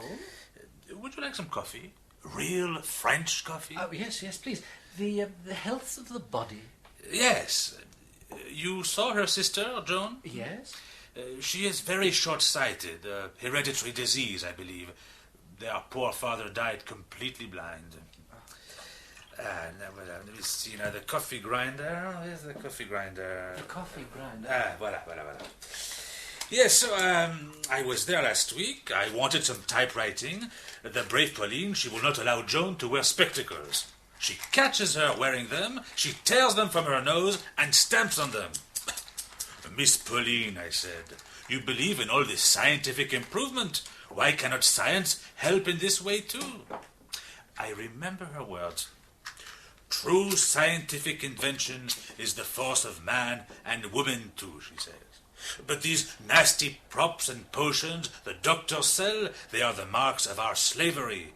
We must train ourselves not to need them. We must learn to stare unblinking in the sun. Very curious. I'm afraid I can't stare unblinking at anything. But if Miss Joan has such poor eyesight, how can she see the little letters on the typewriting machine? She is a touch typewriter. A touch? These professional typewriters, they don't need to look at the letters. They know the keyboard by heart. And how, you ask, does she read the material she has to typewrite? Answer, she does not. Another scientific miracle. Now, you see this? To all their clients like me, they supply a phonograph. We dictate what we have to say here, into the mouth of the machine, deliver the wax cylinders, and allez up, they are typewritten. Well, it all sounds very wonderful. One has to admire their enterprise. It must be difficult to make ends meet. Pardon? To make a living. Ah, yes. Well, no, there is no difficulty there. Miss Pauline, she is from one of your county families. She inherited a fortune. It is wholly to her credit that she prefers to work. I see. Monsieur Flambeau, I must ask you very directly. Is Miss Stacy's fortune in any way connected with your setting up office immediately above her bureau? Connected? How do you mean? Ah, I see. You think that I am... I'm asking you if this office is merely a front. Isn't that the word? The coffee, Father Brown, I will answer you equally directly. No, it is not. Here. Thank you. Thank you. As to whether I would be tempted to go back to a life of crime, that is more difficult. Frankly, I do not know. You said things to me when we last met which touched me. But I am human. I am frail. Yes, for all my size and strength. For many years, the life of the criminal is the only life I know. Now I try to change. Pray for me. I do. Monsieur Flambeau, I have a confession to make. Inspector Bagshaw asked me to come and see you to try you. He's waiting downstairs in a public house opposite. He is? Bagshaw? Ah, good. We shall have lunch together. I must warn him against this Calon who has the apartment above mine. Oh, the sun priest. So he says. I tell you, Father, I know the criminal mind. I ought to. I've got one myself. That man, he is the one to watch regarding the fortune of our Miss Stacy. Just half of bitter for me, Monsieur Flambeau. Okay, right. Hey, what's going on over there? On the balcony there? Oh, that is your sun priest. He comes out at noon every day to stare at the sun and chant some nonsense. See there, 2 floors below? Yes. There is Miss Pauline. She comes out of her office onto her balcony 5 minutes before Calon appears. She just stares. Good luck. And in a minute or two, she'll go in and reappear with him on his balcony. Each day the same. It's ridiculous. Really? I'll go and get the drinks. Oh, there's Joan Stacy. Who? That lady over there. Oh, yeah. Yes, she's not the sort of woman I'd expect to see alone in a public house. Perhaps she's got an assignation, Inspector. Yeah, she's been here almost as long as I have. She's a very fine-looking woman. Well, shall I introduce you? Oh, really? Yes, please. Well, good afternoon, Miss Stacy. Good afternoon, Father. I'm very pleased to make your acquaintance, madam. Very pleased. I beg your pardon.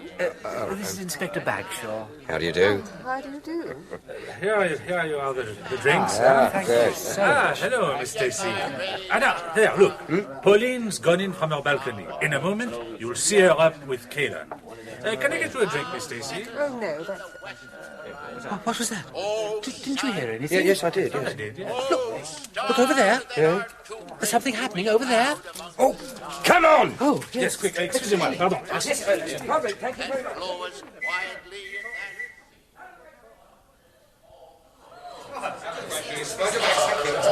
All right. Get out of the way, thank you. I'm a police officer, now then, what happened? I warned her. I told her the lift wasn't safe. Yes, well, never mind that now. Go and get a doctor, though I'm afraid it's too late. How can Pauline have stepped into thin air, into an empty lift shaft? Or was she pushed? Well, if she was, it cannot have been Calon who pushed her. He's still chanting away. Excuse me. No, Miss Stacy, Miss Joan, don't come any closer.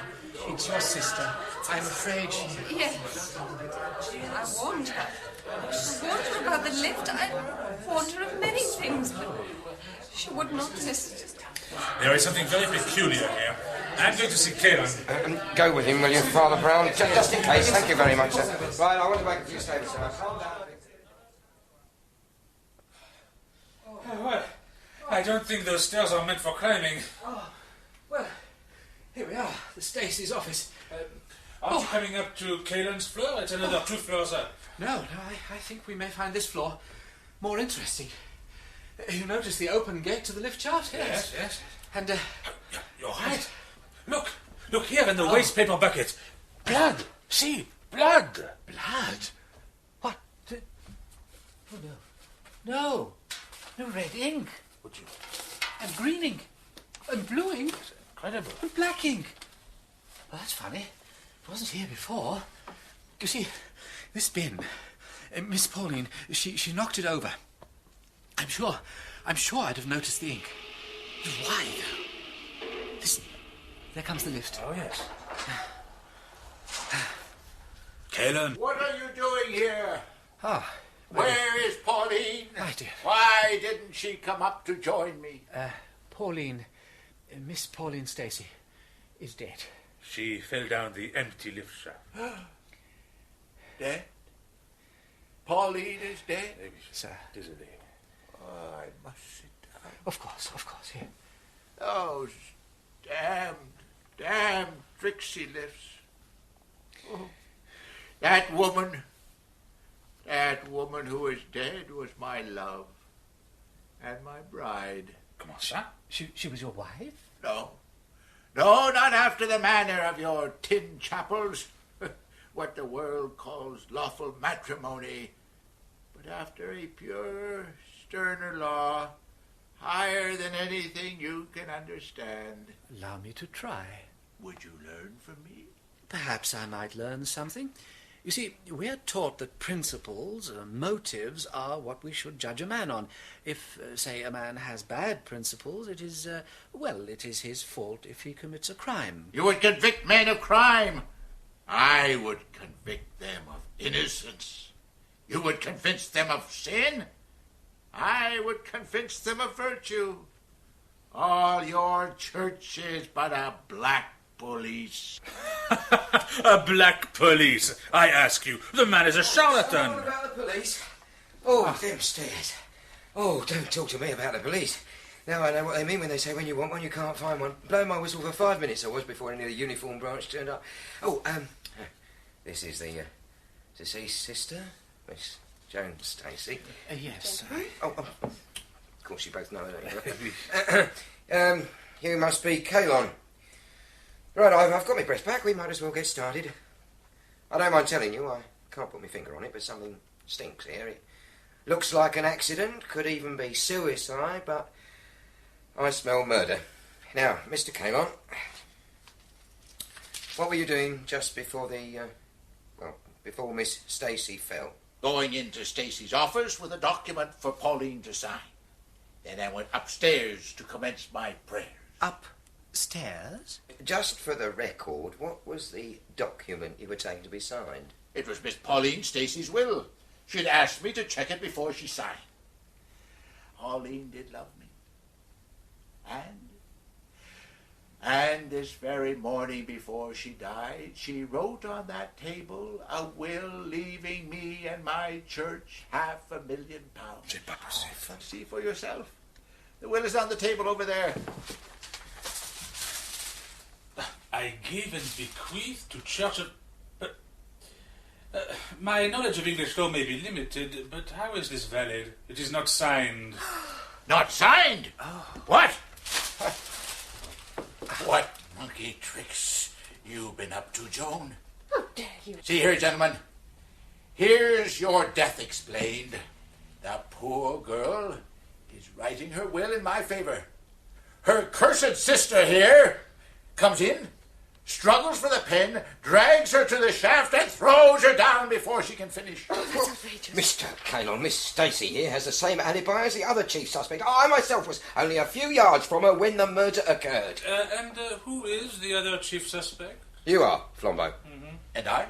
Well, yes, you do have a motive. When I am called to dock, many hundred people will go into the witness box and testify that I was standing on my balcony, 2 floors above Pauline's office when she fell to her death. Could I be in 2 places at once? I don't know. Father Brown. So the little Inquisitor defers to the Grand Inquisitor. But I still say I am without sin. Oh, is anyone without sin? There have, I feel, been sins committed here, sins of omission and sins of commission. But I doubt whether they could lead to a conviction in a court of law. I confess I am defeated. Defeated? You are defeated? Yes, I feel I am. Then let me tell you what I think happened. Oh, yes, please do. I solemnly believe that in some ecstasy of noble thought, Pauline attempted a miracle. Yes? It is well known to students of the higher truths that certain adepts and illuminati have attained the power of levitation, of being able to float in empty air. Perhaps Pauline believed she had achieved such a level. Perhaps in her eyes. In her eyes? In her eyes, yes, that's it. But I see you do not understand. Oh, but I think I do. What do you mean, Father? Monsieur Flambeau, you told me that you could understand how a criminal behaves because you yourself were a criminal. I am very short-sighted. I know how short-sighted people behave. Miss Joan is very short-sighted. Her father died blind. The disease is hereditary. Miss Pauline also inherited it, though she refused to admit it.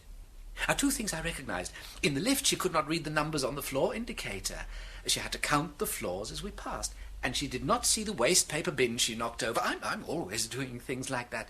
Without my spectacles, I'm blind. But Miss Pauline refused to wear spectacles. She made her eyes worse by straining them and staring into the sun. Coming in from the sun, she could not see. There was no lift in the shaft. So it was an accident after all. But tell me, Kalon, why, when we saw you take a lift to descend 2 floors from your office to Miss Stacy's, why did you choose, as you told us, to walk up the same 2 floors? Why didn't you take the lift? What do you mean? Huh? What are you getting at? Might I suggest, you're a strong man, Mr. Kalon, the lift gate on Pauline's floor was faulty. I myself saw she could not open it unaided. And no doubt in a generous spirit you were in the habit of leaving the gate open with the lift in position so that she could enter it and ascend to join you on your balcony? Yeah? What if I was? Well, now suppose...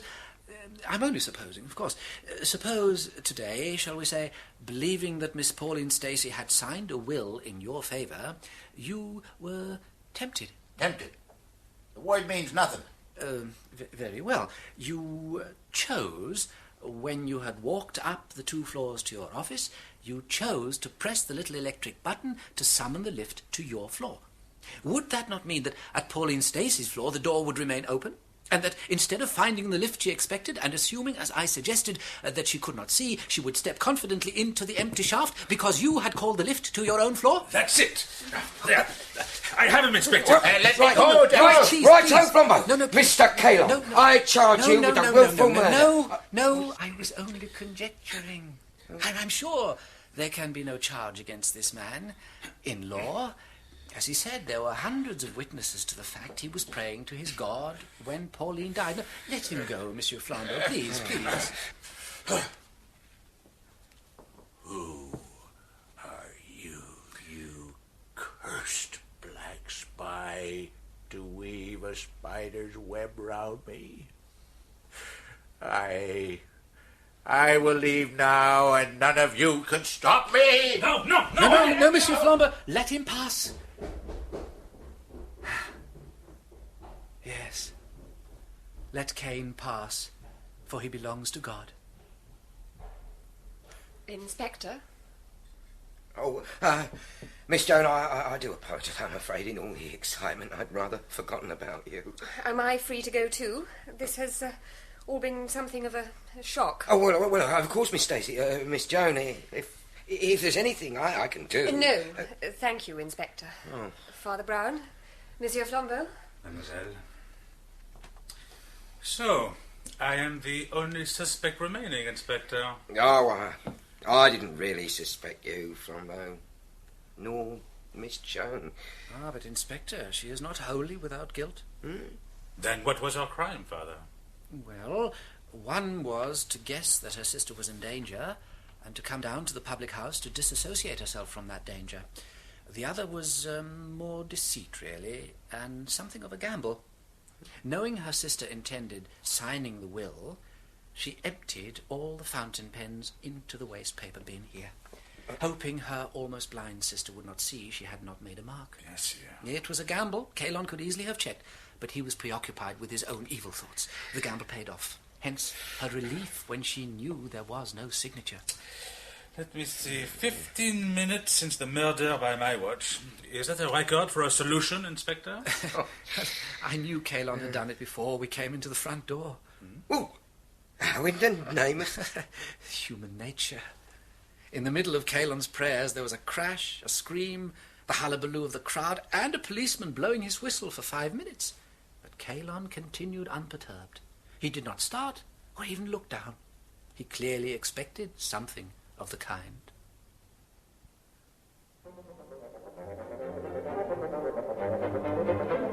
In The Eye of Apollo by G.K. Chesterton, the part of Father Brown was played by Andrew Sachs.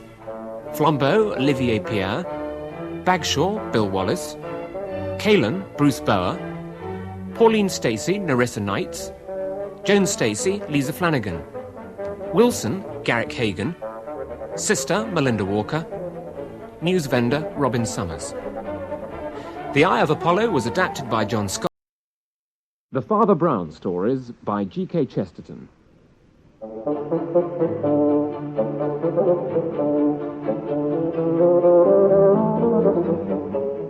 We present The Invisible Man, adapted by John Scottney, with Andrew Sachs as Father Brown.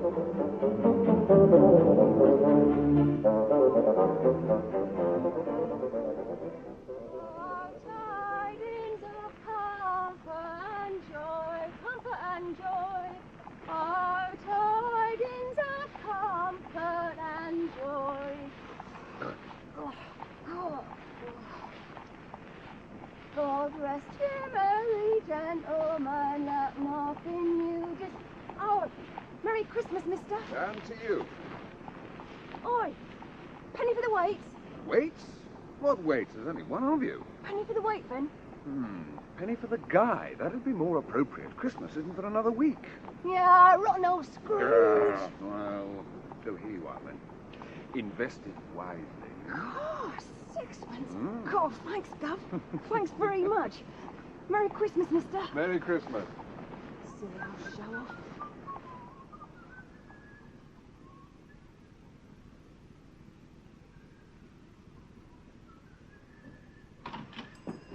Merry Christmas, Mrs. Wilkins. Oh, you, Mr. Angus. Yes, I'm afraid so. Whew. It's snowing again out there and a bitter wind. Oh, really, Mr. Angus? My word. Those plum puddings look absolutely deadly. Oh, Mr. Angus. Look, I'll just pop through to the tea room for a warming cup of your delicious coffee. Well. Oh, Mr. Angus. Oh, Laura, alone at last. And what would you like, Mr. Angus? Ah, the blessed ghastliness of Mrs. Wilkins' patisserie. It makes her tea room such a haven of privacy. A small cup of black coffee, please. How much are the coconut kisses? A penny, halfpenny. Oh, dear. Can't afford it. I'll have to have a real kiss instead. John, don't. Mrs. Wilkins will see. I'll get your order. Hello, Mrs. Wilkins. Oh, that Mr. Angus. I might have known her idea of Christmas decorations would be holly. Extremely prickly holly. Not a twig of mistletoe. Eh, Mrs. Wilkins? She'll throw you out. Here's your order. Will that be all? Just one thing more. I want you to marry me. Those are jokes I don't allow. No, really. Truly. I'm being perfectly serious for once in my life. As serious As serious as the halfpenny bun. A halfpenny bun? Marriage is expensive, like the bun. One pays for it. It is indigestible, like the bun. It hurts. John, there's something I must... Hmm. Anyway, what will your uncle say? Oh, who cares? Look, the old Admiral cut me off without a penny years ago on account of my gross and irredeemable socialism. That's how I became a poor, starving artist. Well, a rather inadequately paid newspaper illustrator, actually. I repeat, I'm being perfectly serious. I've even saved money.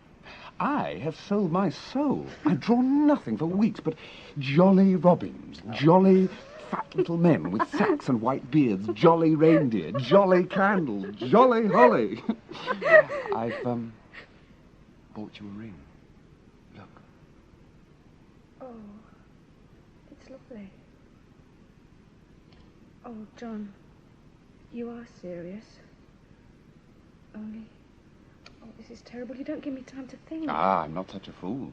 There's something I must tell you. I've got a break in half an hour. Where can we meet? Oh, the usual place in the park. But it's snowing. We'll build a snowman.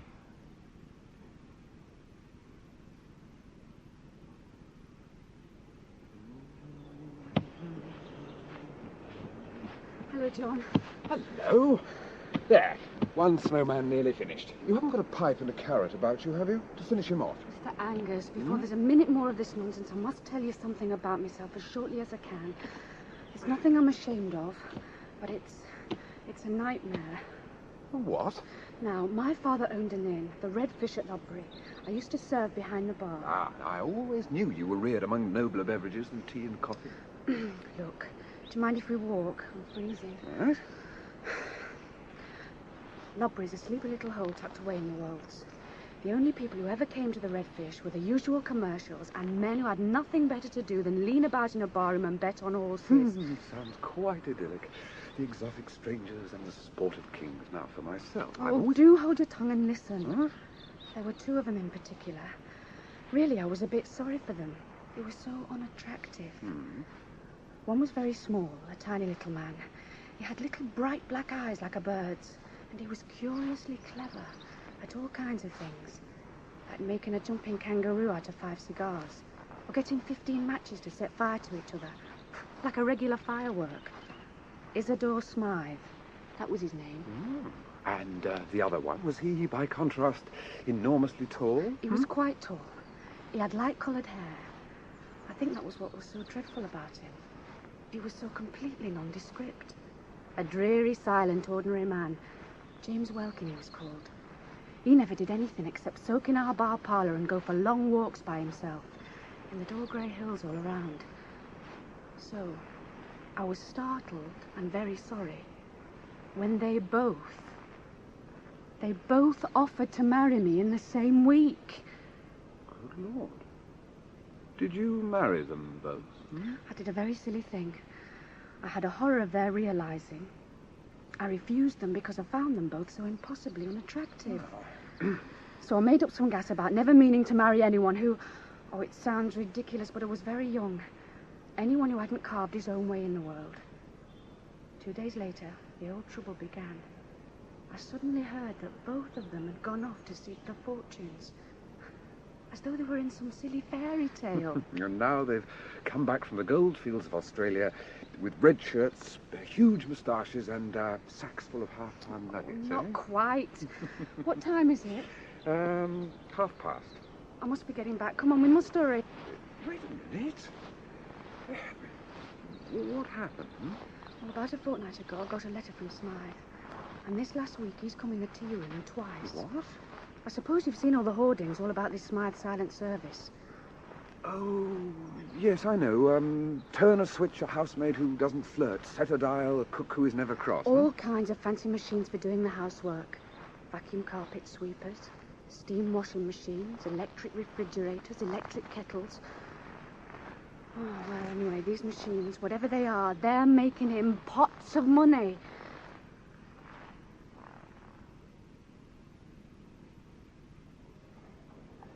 Oh, all Right now, Laura, we're here, we're back, and we've still 5 minutes to spare, and there's something you haven't told me. What? The other man, hmm? Yes, you're right. Yes. He's the one I'm frightened of.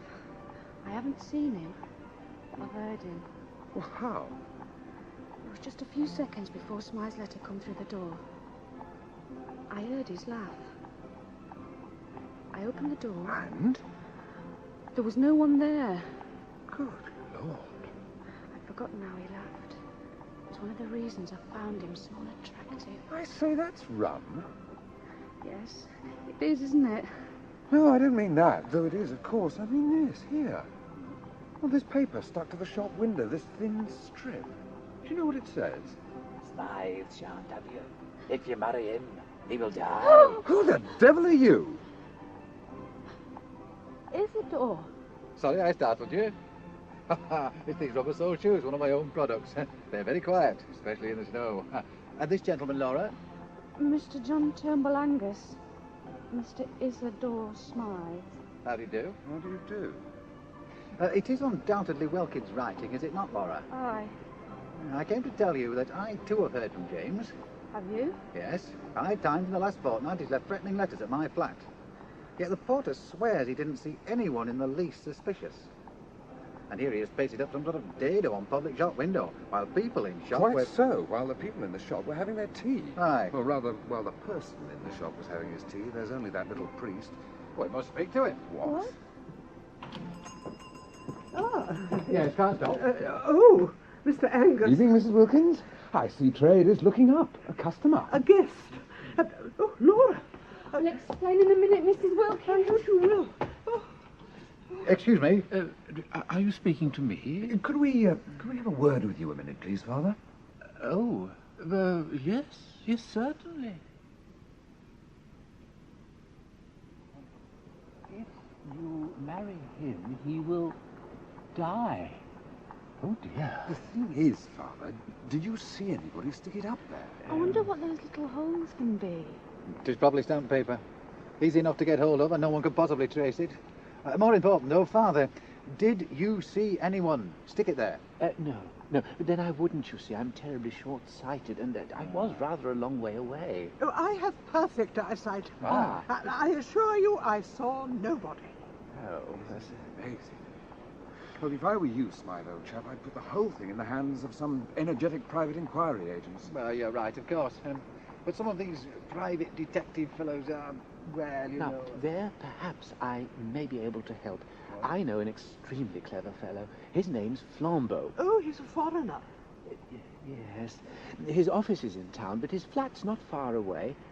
Do mention me, Father Brown. It's only a few stops on the penny omnibus. Penny omnibus be damned. I'll go in my car. Go with him, John. Why? He may need help. Now, look here, No, Laura. don't worry. The threat's against Mr. Smythe, not against me. Remember, I know James Welkin.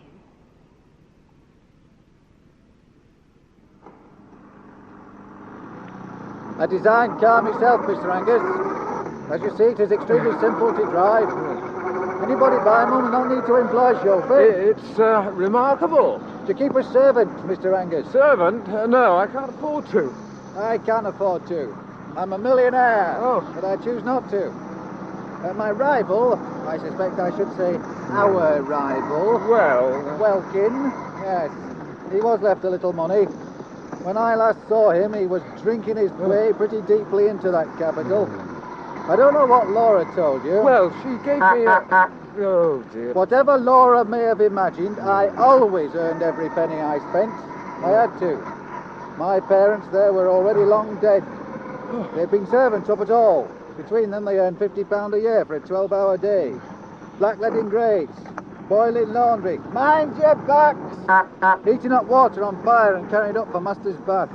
Sweeping and dusting, it killed my mother. Oh, I'm sorry to hear it. Such drudgery is unnecessary. I believe that in 60, 70 years' time, say by 1970, 1980, no one will need to employ domestic servants or to be employed as a servant.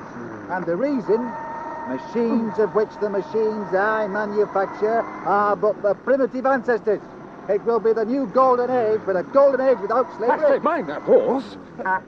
Obsolete animal! Oh, I get carried away. Hampstead. We must be nearly there. What's the address? Lucknow Mansions. How very odd. I live at Himalaya Mansions, just round corner. Look, why don't you come up to my flat? I'll show you Wilkins' letters and you can run round and get that flambeau chap.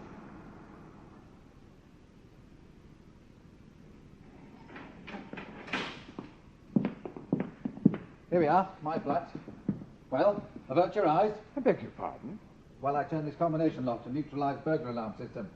Otherwise, when I open the door, bells will ring in here and in Hall Porter's office. Oh, I see. Good. Now we can go in. See, electric light comes on as we enter. Come through to the kitchen, shut the door. Oh, yes.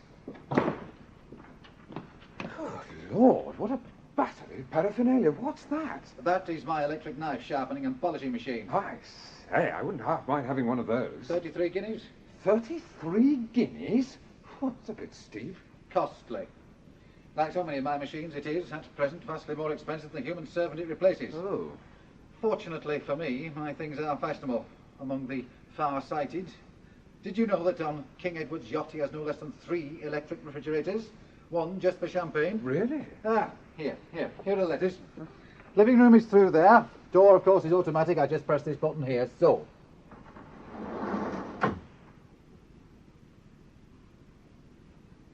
And if you go to see her today, I will kill you. That's the last, and it came this morning. Aye. Golly. Look, have you a glass of whiskey? I think I need one. Of course. Watch this. I call it my invisible footman. You see the little rails on the floor? Yes. Now, look at that metal cabinet over there. Mm-hmm. I press this switch on the arm of my chair. Now, this one. Golly. Do I take a drink of it? Oh.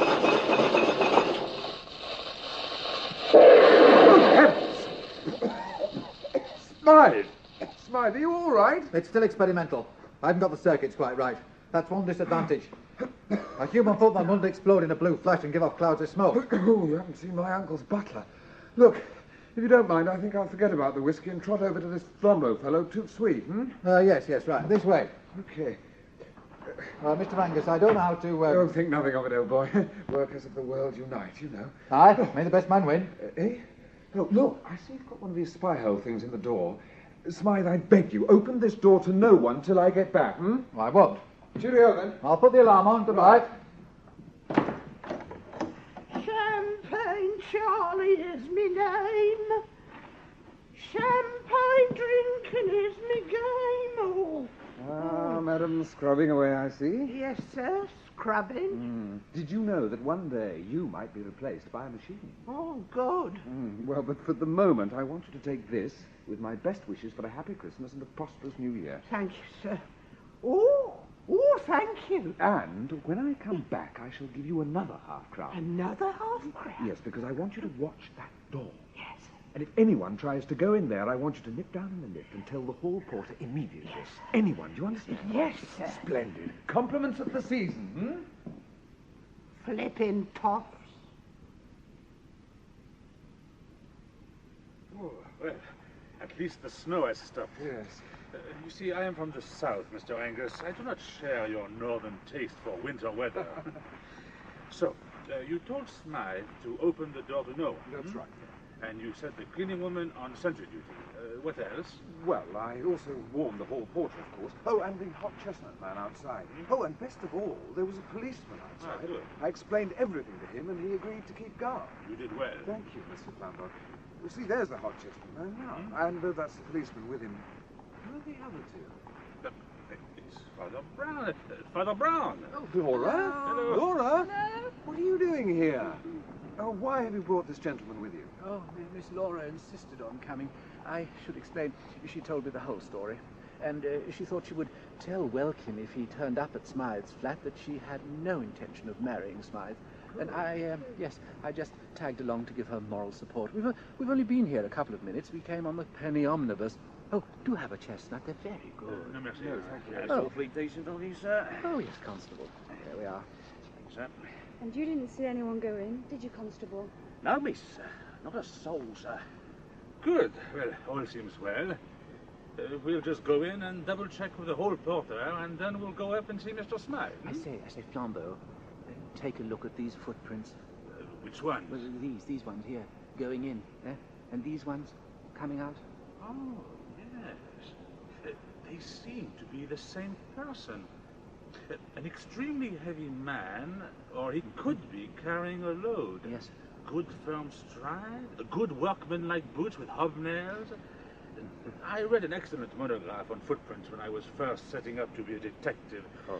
They're very clear. Yes, I'm yes, very yes, interested yes, in yes. That's what struck me. I fear we may be too late. Let's see the hall porter. Would you come with us, Constable? Oh, yes, a very ingenious gentleman, Mr. Smythe. He rigged up this telephone system from his room upstairs down here to my desk. Yeah, well, anyway, gents, and madam, you can take it from me. Nobody's been in since this young gentleman went away. Then what are these patches of melting snow leading upstairs? Yes. Yes, see, the snow has hardly melted despite the warmth here. These footprints were made within the last few minutes. God, the invisible man. Father, you stay down here with Miss Laura. Mr. Angus, will you come up with me? Of course. I'd better go with them, sir. Yes, Constable, just a moment. Yes, sir. Could I just have a word, please? Very well, sir.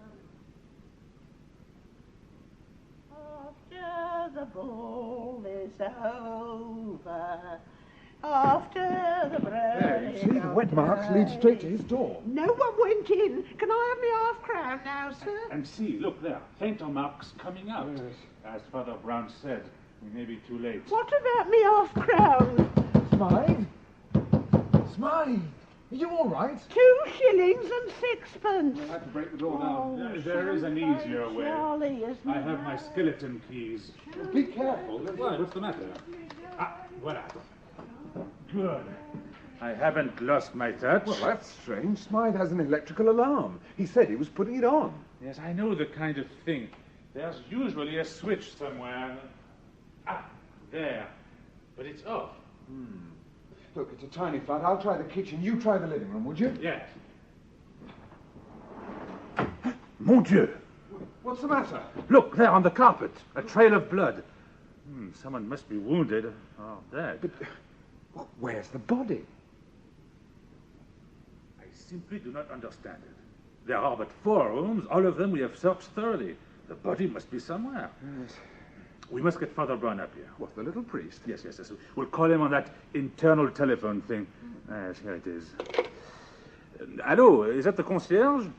The hall porter, yes? Yes, good. Look, this is Mr. Flambeau, one of the gentlemen in Mr. Smythe's flat. Would you kindly ask Father Brown to come up? Oh, and the policeman, yes, please. Ah, he's not there? Just Father Brown then, huh? Thank you.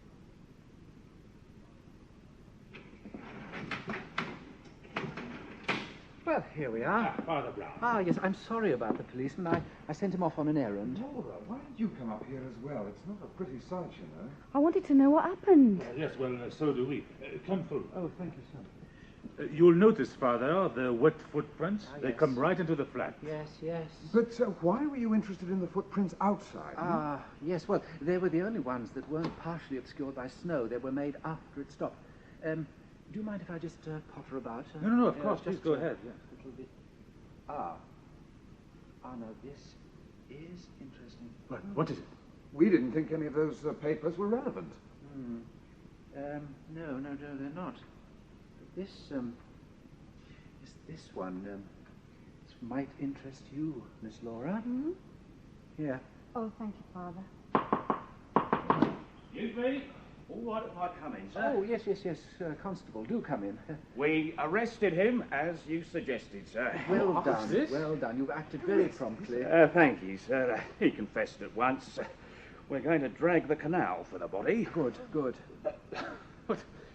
So the little priest triumphs again. Look, huh? will someone please explain? You caught the invisible man? Oh, only mentally invisible, Mr. Angus. You know how rich people never notice the presence of servants? They take them for granted. To them, they are invisible. Yes, but Smythe had no servants. Well, there are public servants as well as domestic servants. When those 4 honest people said that no one had gone into the mansions or the flat, they meant no one they noticed.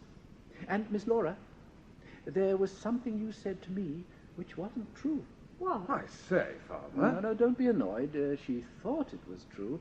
But there can't be no one in the street outside just after a letter has been delivered. And then, of course, there was the stamp paper. Look, I can't stand it anymore. Now, who is this fellow? What does he look like? What is the usual get-up of a mentally invisible man? Oh, he's dressed rather handsomely in red, blue, and gold. And in this striking and even showy costume, he entered Himalayan mansions under 8 human eyes. What? Yes, he killed Smythe in cold blood after Smythe opened the door to him, and he came down into the street again, carrying the dead body over his shoulder. Dear Father Brown, are you raving mad, or am I? You're not mad, only a little unobservant. James Welkin was dressed as a postman. So it was Welkin after all. See, nobody ever notices postmen somehow, yet they have passions like other men. And don't they carry large sacks where a small corpse can be stowed quite easily? Have you ever noticed this, that people never answer what you say? They answer what you mean, or what they think you mean. You see, suppose one lady says to another in a country house, "Is anybody staying with you?" The lady doesn't answer, "Yes, the butler, the 3 footmen, the parlour-maid," and so on, though the parlour-maid may be in the room, or the butler behind her chair. She says, "There's nobody staying with us," meaning nobody of the sort you mean. But now, suppose a doctor inquiring into an epidemic asks who is staying in the house, then the lady will remember the butler, the parlour-maid, and the rest. Yes, I see. All language is used like that. You never get a question answered literally, even when you get it answered truly. And when these 4 quite honest people said that no man had gone into the mansions, they didn't really mean that no man had gone into them. They meant no man whom they could suspect of being your man. A man did go into the house and did come out of it, but they never noticed him. Ingenious. Oh, absolutely horrid. Let's talk about something else. Oh, look here. Smythe's patent waste disposal system. The dustman you don't have to tip. Let's try it. This paper will do. He comes, Laura. Here's the button. Extraordinary. And now, Mr. Angus. Yes? Don't you find it close in here? Close? Would you care for a walk in the park? Yes. Oh, yes, very much. Excuse us, gentlemen. Excuse us. Of course. Goodbye, Monsieur Flambeau. Mademoiselle. Father Brown. Oh, goodbye, Miss Laura. Now, tell me, Father Brown, what was on the paper, huh? I thought you said it was important, yet she threw it away. Yes, it could have been important to some people, I suppose. It was Isidore Smythe's will. He left her everything, £1.5 million. £1.5 million? But I don't think Miss Laura would wish to be wealthy. After all, didn't she say she was determined that the man she would marry would, what was the phrase, would have to carve his own way in the world? What a challenge for young Mr. Angus, eh?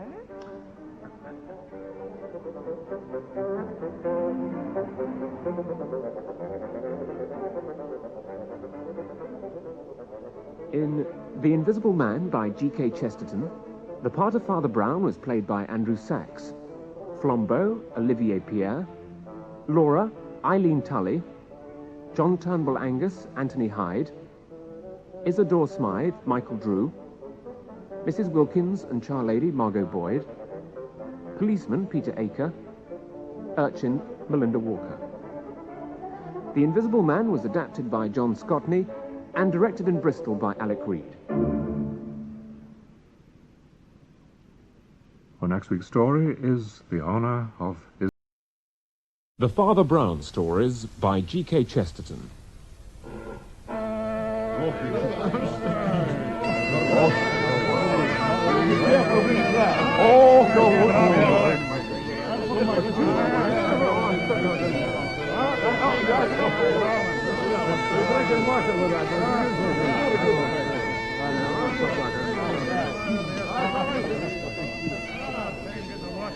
We present The Honour of Israel Gow, adapted by John Scotney, with Andrew Sachs as Father Brown. That's a very sour look, sir. Don't you care for the pea broth? The pea...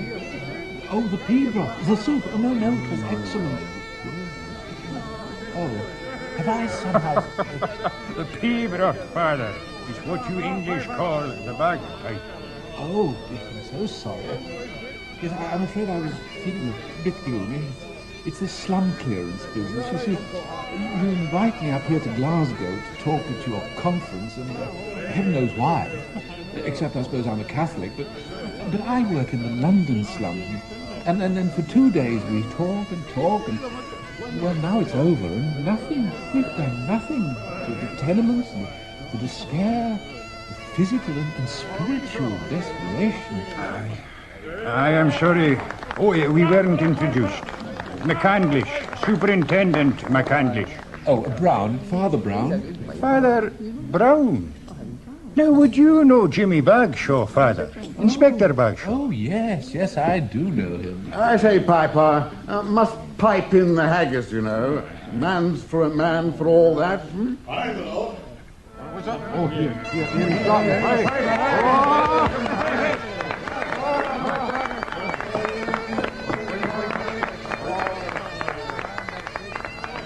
Father, you look as though you could do with a couple of days of good fresh air. And I've on my hands a mystery that's baffling me. It might be just up your street, and it would rest your mind a bit. Could you spare a couple of days? Yes, well... Let me try to intrigue you. There's an old castle, a mad laird, his deaf, solitary servant. I hope it doesn't include a murder. I've been involved with 2 murders recently. Your haggis, sir. Oh, yes, thank you. Yes, how do you eat this? With a claymore in one hand and a ski-and-do in the other. Father, as for your question about murder, it might, but equally there could be no crime at all.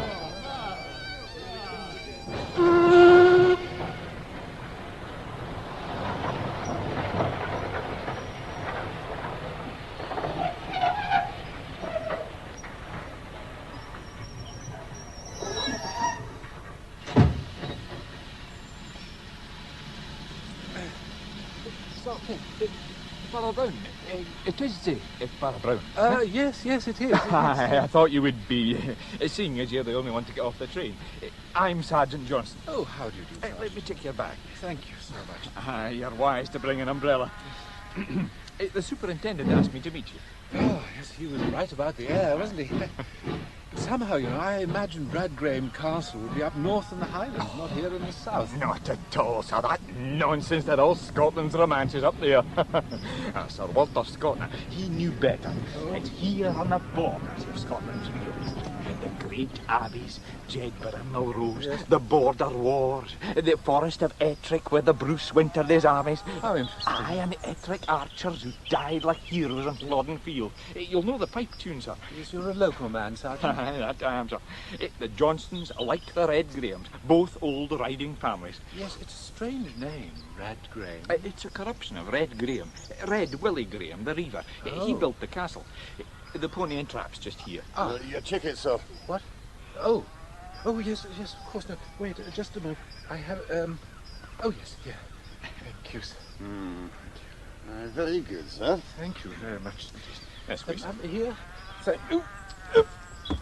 Your bag. Oh, and your umbrella. Oh, yes, mustn't forget. Thank you. Yes, well, now what I don't understand is Superintendent McCandlish said that the present Earl Radgraham simply disappeared last week, wasn't it? So that's it. Disappeared, believed dead. Giddy up there. Mind, he always was a recluse. We never saw him from 1 month to the next. Yes. And he just the one servant, old Israel Gow, and he's deaf as a post. Always has been. And a wee bit strange. Way up. Aye. Israel was a gardener, cook, groom, everything. What exactly happened? Well, last week, Israel came into the village, gibbering in the way he has, and dragged the provost and the minister, Mr. Dacre, that is, over to the castle. And, it seems Israel had taken on himself another job. Oh, which was? Grave digger. Oh. There was no sign of the laird, and Gow took them to the old ruined chapel that's inside the castle, and showed them what looked like a fresh dug grave. On, boy. Of course, they couldn't get any sense out of Gow, and nobody ever can. I telephoned the superintendent. He came down himself, and he's just got permission to disinter the corpse. That is, if there is one. But that wasn't the only thing. Well, you'll see. Here's the castle now. Oh, yes, it's a grim place, isn't it? Aye, built on fear and blood, as the old ballad says. Oh, dear, fear and blood? Up! Thank you. Right, out with it. Now, am I to stay here at the castle, Sergeant? Oh, not at all, sir. I wouldn't wish that on anybody. No. You and the superintendent, you're both staying at Mrs. MacDonald's, the fishing inn in the village. Oh, yes. It's a cosy wee place, and she's a good, cheery body, is Mrs. MacDonald. Good. Right, here we are. I've got the key here.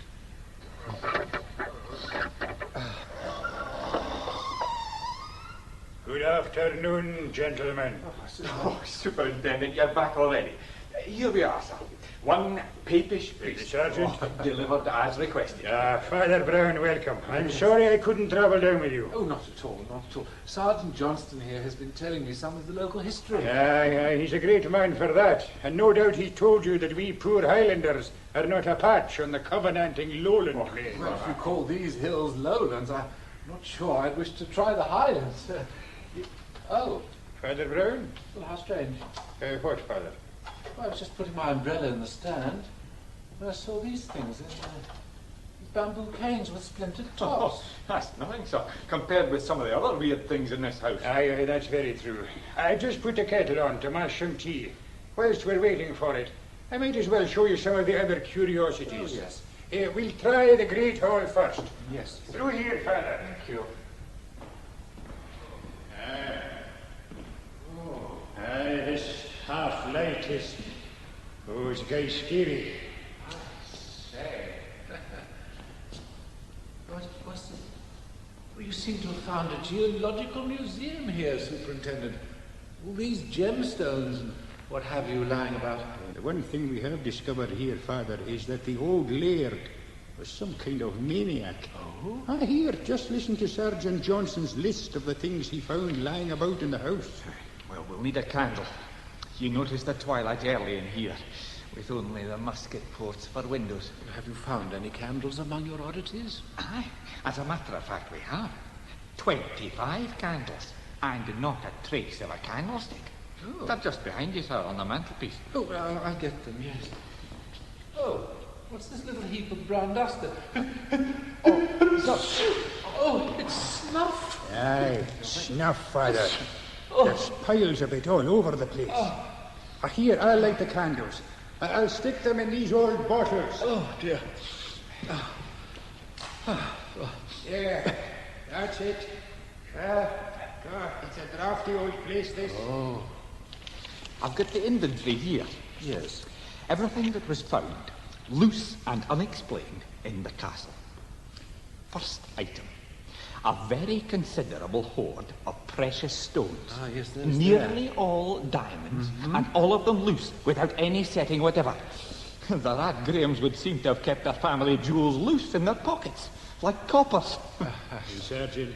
Second item.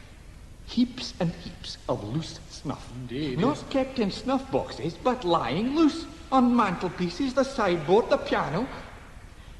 Third item. Here and there about the house, little heaps of minute pieces of metal. Wheels, cogs and springs, as though a mechanical toy had been gutted. Fourth item. The candles, with nothing to stick them in. Of course, Father, I've got a few ideas of my own. Hey, Sergeant, the kettle must be boiling by now. Aye. Well, Father, Jimmy Bagshaw swears you have a genius for solving mysteries quickly. How was your supper, gentlemen? Oh, it was fresh out of the Graham water today. Mrs. MacDonald, that was indeed a very proper bit of poached salmon. Thank you, sir. Thank you. Aye, poached in more senses than one, I'll be bound. Father, did you know it was written into the indentures of the castle servants that they wouldn't have to eat salmon more than 3 times a week? Because the salmon was so common then, you see. That'll do, Sergeant, that'll do. That's enough local history. I'll buy you a glass if you hold your peace. What? Will you take one, Father? Oh, yes, that would be very nice. Well, we'll take it in the bar parlour. Yes. This way, Father. Oh, yes, thank you. You can clear away now, Mrs. MacDonald, and thank you once again. Yes, thank you. Oh, the golden crescent Aye, you're in good voice tonight, Jimmy. I'll get the drinks. You know, Father Brown, there's an old song about the laird's best-known ancestor, though it's not very flattering to him. Oh, really, I'd like to hear it. Would you? Will you give us another song, Jimmy? What's that? Get Robbie another glass for Jimmy. Yes, it was, Mr. Johnson. A glass for the singer. What'll it be then? Jock of the side? No, Jamie. Just aboard the widow's lament. And neither will her Red Willie Graham, who pays the piper. Quiet now. One singer, one song. Oh, high in a ear, Red Willie Graham. Oh, his beard, 'tis the reader's red blood, her red flame. There be spear, fire, and flame, while he reaps his red gold. And with fear and with blood, builds his castle. Oh.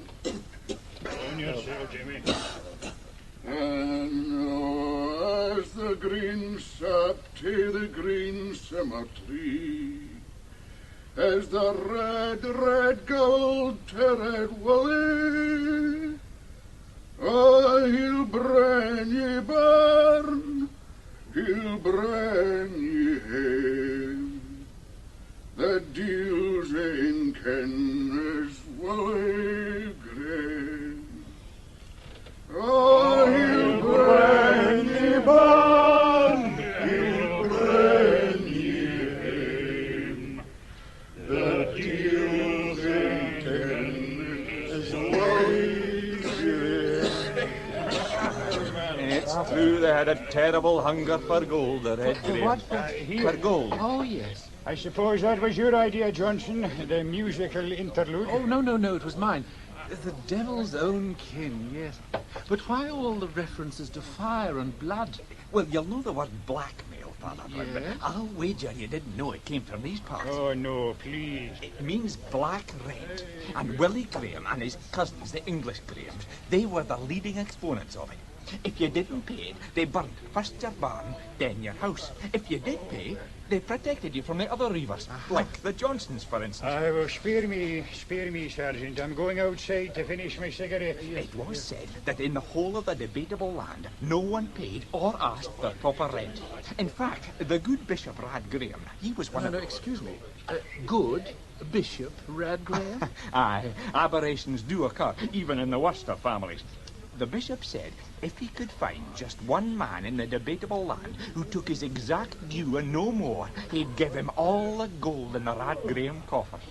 And needless to say, he didn't find one, so he cursed the lot of them with the great cursing. Oh? I curse their heed and all the hairs on their head. I curse their face, their een, their mouth, their nose, Your wife will ears. curse you if you don't get home, Johnson. It's a strange night out there. Still no rain, but you can feel the storm ready to break any moment. Now home, Johnson. Don't forget, we've to be the resurrection men tomorrow morning. Aye. Good night, gentlemen. Oh, good night, Sergeant. Thank you so much, Sergeant. Resurrection men? Yes, Father. We have to dig up the corpse in the old chapel. Resurrection men was the name they used in Edinburgh for the body snatchers. Men like Burke and Hare who used to... Oh, so help me, it's catching. I'm starting to sound like Johnson. I'd best get to bed. Good night, Father.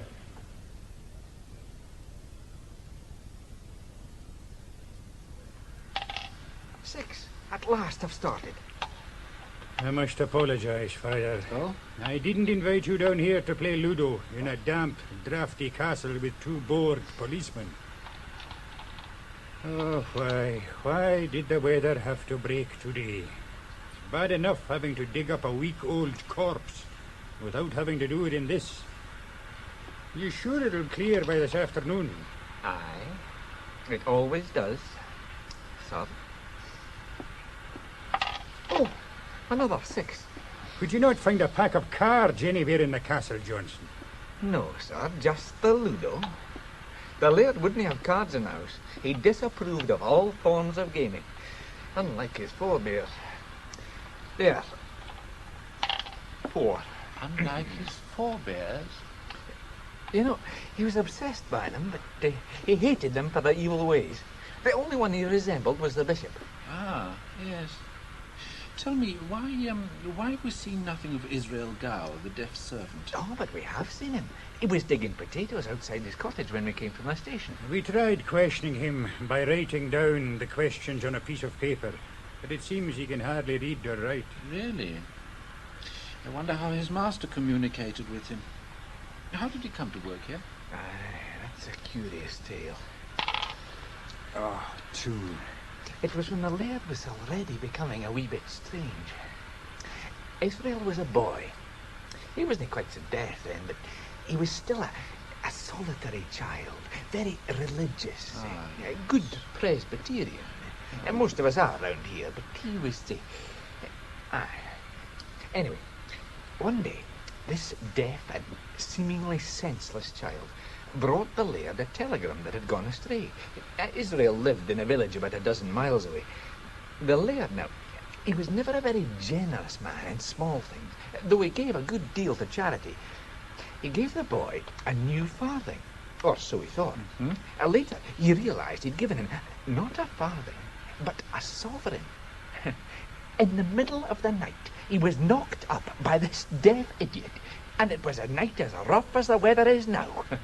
He was so impressed he took the boy in. Yes, he brought the sovereign back. Look, no, 19 shillings and 11 pence 3 farthings. Aye, keeping the farthing he was owed.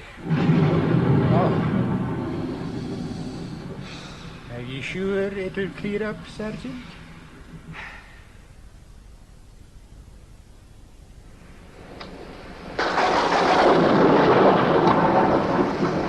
Nearly there now, sir. It's a well-made coffin, I'll give Gow that. Right, sir. I'm ready to open up. Now here, Johnson. You best have a swig of this first. Thanks. Sir. Aye, I'll have a dram. Father! Father! Oh, sorry, I'm sorry. There's a prayer proper to these occasions. I was just reciting it to myself. Would you like a dram? Oh, no whiskey, thank you. Right then. Here goes.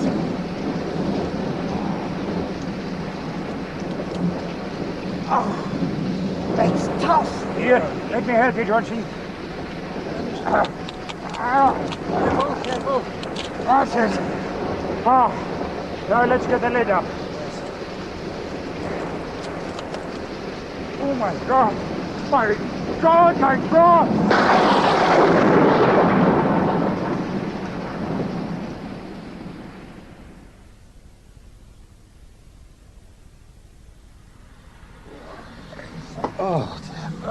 Yes.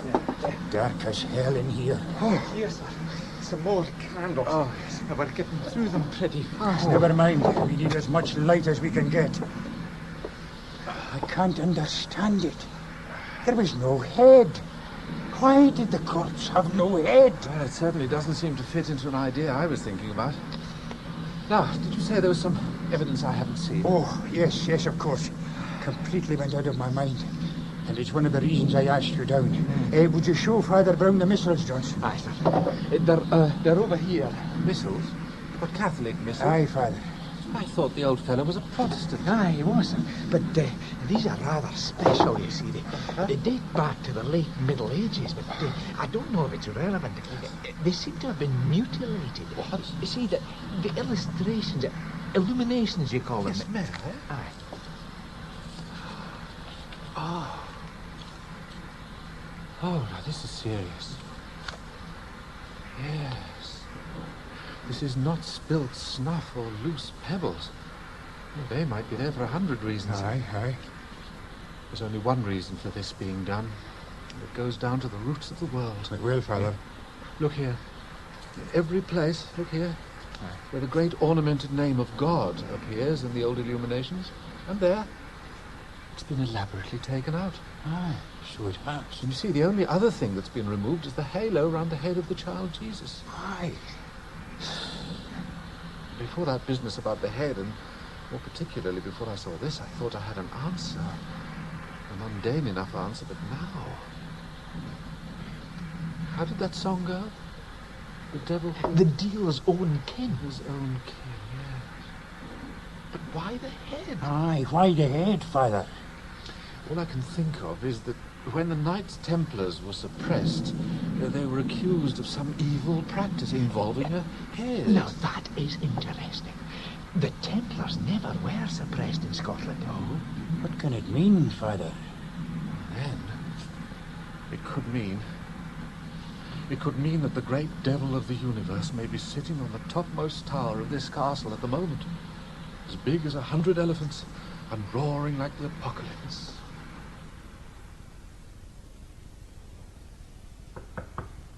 Father Brown? Father Brown, are you there? Are you there? Doesn't seem like it, Superintendent. Aye, he wasn't at breakfast.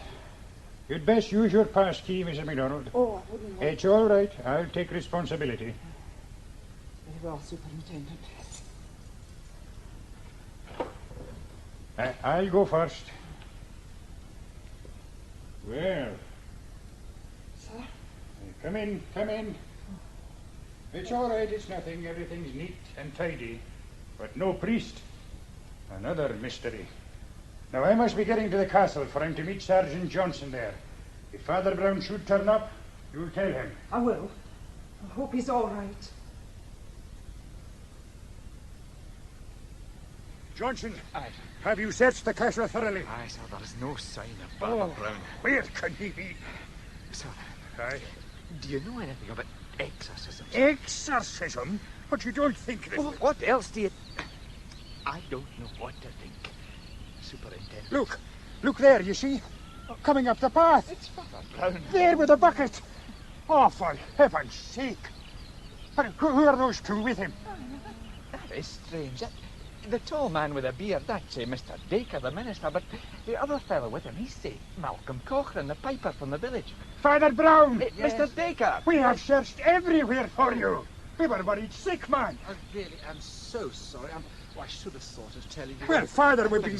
I'd no intention of worrying you. It's just that it's such a beautiful morning after the rain. I know you decided to go out and pick mushrooms with Mr. Dacre and Malcolm. Well, is that what you got in that bucket? Hey, let's have a look. Oh, my God, what's... It's not a pleasant sight, is it, Sergeant? It's not, Mr. Dacre. You see, I should have warned you. Israel Gow, he had it in his meat safe. Here, let me see. Oh, it certainly isn't a pleasant sight. Well, there's no doubt now. It's murder. Look at the state of that jaw. How did you find the head, Father? Oh, Gow told me where it was. But he told you? Oh, yes, we had a long chat. A chat? Yes, he thinks it'll be a good year for potatoes. Oh, come along, Father, a chat. Oh, I see what you mean. Yes, how did we speak? Well, with our hands. Deaf and dumb language, you see. I find it very useful in my work. It was invented by a priest, in fact. You know, you're quite wrong. It wasn't murder. The old Earl died a perfectly natural death. What are you doing here, Mr. Dacre? Oh, Father Brown came to see me. Aye, with his grisly burden. Old Israel Gow wanted the head buried with the rest of the body. He insisted there should be a lament played. So we went and got Malcolm. If you don't mind now, I'd like to get the service over with. I have other duties today. Aye, right. This way, this way. Tell me, Father Brown, what made you think of deaf and dumb language? Oh, well, Mr. Dacre, you see, I thought the master and servant must have been able to talk somehow. And so I decided to pop over and see Gow and try, and it worked. It seems the old Earl learnt it from a book and taught Gow. But did he explain about the snuff, the jewels, and all the other things? Oh, yes, yes. You yourself said the Earl was obsessed by his family's past. Aye. Well, in Gow he found the one man who fulfilled the old bishop's requirement of taking only his exact due. The 1 farthing out of the sovereign, yes? Yes, yes. So he carried out the bishop's promise and left that man all the red grain gold. Go. Are you sure, Father? Oh, I've seen the will. And of course, that's exactly what Gow took. The gold snuff boxes, but not the snuff. The gold candlesticks, but not the candles. Yes, the gold tops of the walking canes, but not the canes themselves. The gold watch cases, but not the works. The gold of the rings, but not the jewels. The gold leaf.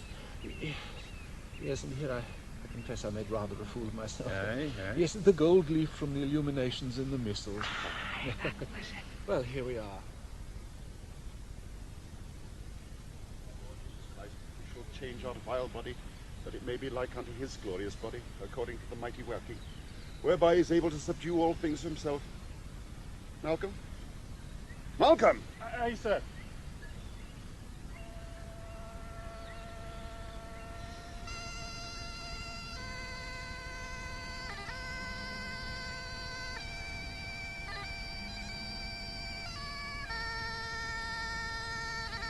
Father, I meant to ask you, why did old Gow cut off the head and remove the jaw?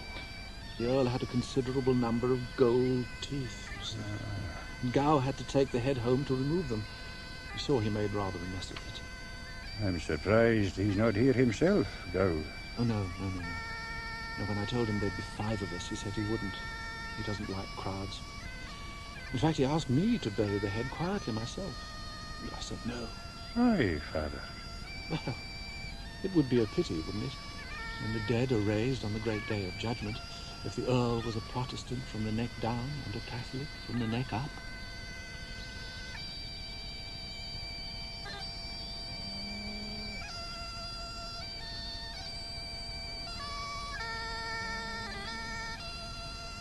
In The Honour of Israel Gow by G.K. Chesterton, the part of Father Brown was played by Andrew Sachs. McCandlish, Henry Stamper. Johnston, Graham Blockey.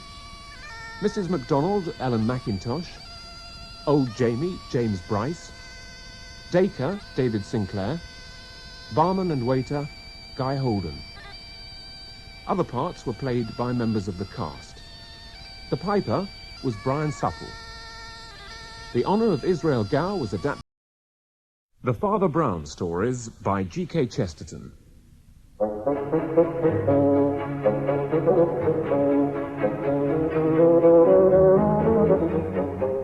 We present The Hammer of God, adapted by John Scotney, with Andrew Sachs as Father Brown.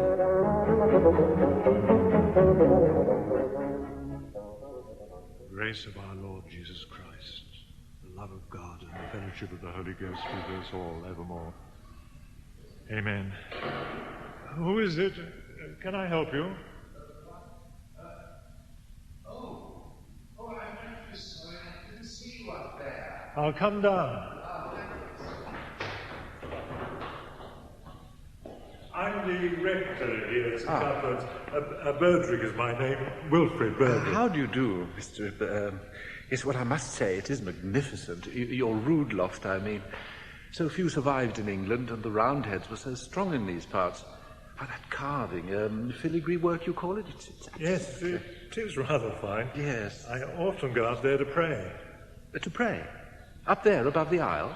Well, you can look down on the whole church, and a building as noble as this, one should glorify God in all its parts. Indeed. Yes, I'm sorry I interrupted your devotion. No, I just finished saying evensong to myself, alone as usual. Vespers, I prefer to call it. Oh. This is an old priory church, you know, and I like to keep the old monastic hours of prayer each day. All of them? Well, surely... All. Prime, terce, sex, nones, vespers, compline, and matins at midnight. And lords? Oh, no, not lords. But then, latterly, neither do the monks. 2 o'clock in the morning is a little inconvenience. We don't see many Romans in these parts, Father. Oh, Brown, I'm sorry, Father Brown. Well, I've been staying with my sister over at Bungay, and as I had a week to spare, I thought I'd follow the old pilgrim route to Our Lady at Walsingham. Ah, I heard some of your people had revived the shrine. 10 years ago? Yes, March 1897, actually. There can't be much left of the abbey. How does it go? Bitter, bitter to behold, the grass to grow, where the walls of Walsingham so stately did show. Indeed, yes. Yes, your priory here wasn't the only one to be dismantled by, pardon me, the founder of the Anglican Church. It must have been quite a place to have a chapel like this. It's superb. Some people do say the tower is disproportionately tall. Oh. It was completely rebuilt in the 14th century. The monks made a fortune out of the wool trade, hence St. Cuthbert's, the shepherd's patron, of course. Yes. But then my family did well out of it, too. Your family? My brother is a local squire. Ah. We go back a long way. Look, would you like me to show you around the church? Oh, well, very much. Oh, yes. good. Well, but tomorrow, if possible, I really ought to find somewhere to stay first. Oh, well, there's only the Blue Boar. It's simple, but clean. And Thurston, the landlord's a good sort. Oh, good. There's a short cut out of the west door, then through the blacksmith's yard, which immediately abuts on it. I'll show you. Oh, thank you so much. I hope you'll be comfortable here, Father. We don't have many visitors. Yes. It's a quiet village, not much ever happens. Thank you, Mrs. Thurston, thank you. I'm sure it will be perfect. The rector spoke very highly of you. Mr. Burgick. He's a good man. A little strange in his ways, but a good man. Not like his brother. Oh, his brother? The squire. Supper will be at 7:30, Father, if that suits you. Oh, yes, thank you so much. Thank you. A very good evening to you, Rector. Evening, Rector, I said. Wilfred, not a word for your own brother? That's a bit unchristian for a parson, isn't it? So, Norman, what in heaven's name are you doing sitting outside the Blue Boar in the dark? Oh, I see. You're having your last drink on Tuesday night or your first drink on Wednesday morning? What? That midnight striking, was it? Well, that's a nice scholastic point, isn't it, Mr. Monk? I'm surprised, Thurston, that you say drinking so late. Surprised, Wilfred. Why surprised? Since, as head of our distinguished and ancient family, I own the damned inn, like the rest of the whole stinking village, they will stay serving me as long as I damn well please. Good night, Norman. Oh, you're off to pray in your precious church, yes. are you? You're a strange one, Wilfred. Always praying in odd places and at odd times. Unless, of course, you're off to see Mrs. Barnes. What do you mean? Very convenient for you, that place being bang next door to the church, and the beauteous Mrs. Barnes being so accommodating. Don't sully me with your own filth, Norman. Well, if the parson won't go to comfort a lonely member of his flock, then, like the good landlord I am, I must watch sleeplessly over my people. I'm off to pay a call on Mrs. Barnes myself. Norman. Yes? Are you never afraid of thunderbolts? Why, this sudden interest in meteorology, dear brother... I mean, do you never think that God might strike you in the streets? You and your fairy tales. If you do not fear God, You've good reason to fear man. Ha! Barnes, the blacksmith, is the biggest and strongest man for 40 miles around. Half the village knows of your liaison with his wife. He's away until late tomorrow morning. I'll be out of his wife's bed long before that. Still, kind of you to warn me. Where's that bottle? And if he comes back unexpectedly? Why do you think I'm wearing Father's old deer stalker? I don't know. Your taste in dress has always been bizarre, Norman, especially when you're drunk. Because underneath it is... there. The bassinet from the long gallery. That old helmet? Norman, you're absurd. On the contrary, unlike you, my interest in things medieval is purely practical. If Barnes turns up and tries to bit me on the head, the last of the Berdricks is protected by the armour of his forefathers. And Mrs. Barnes? She can fend for herself. And so, Brother Wilfred, good night.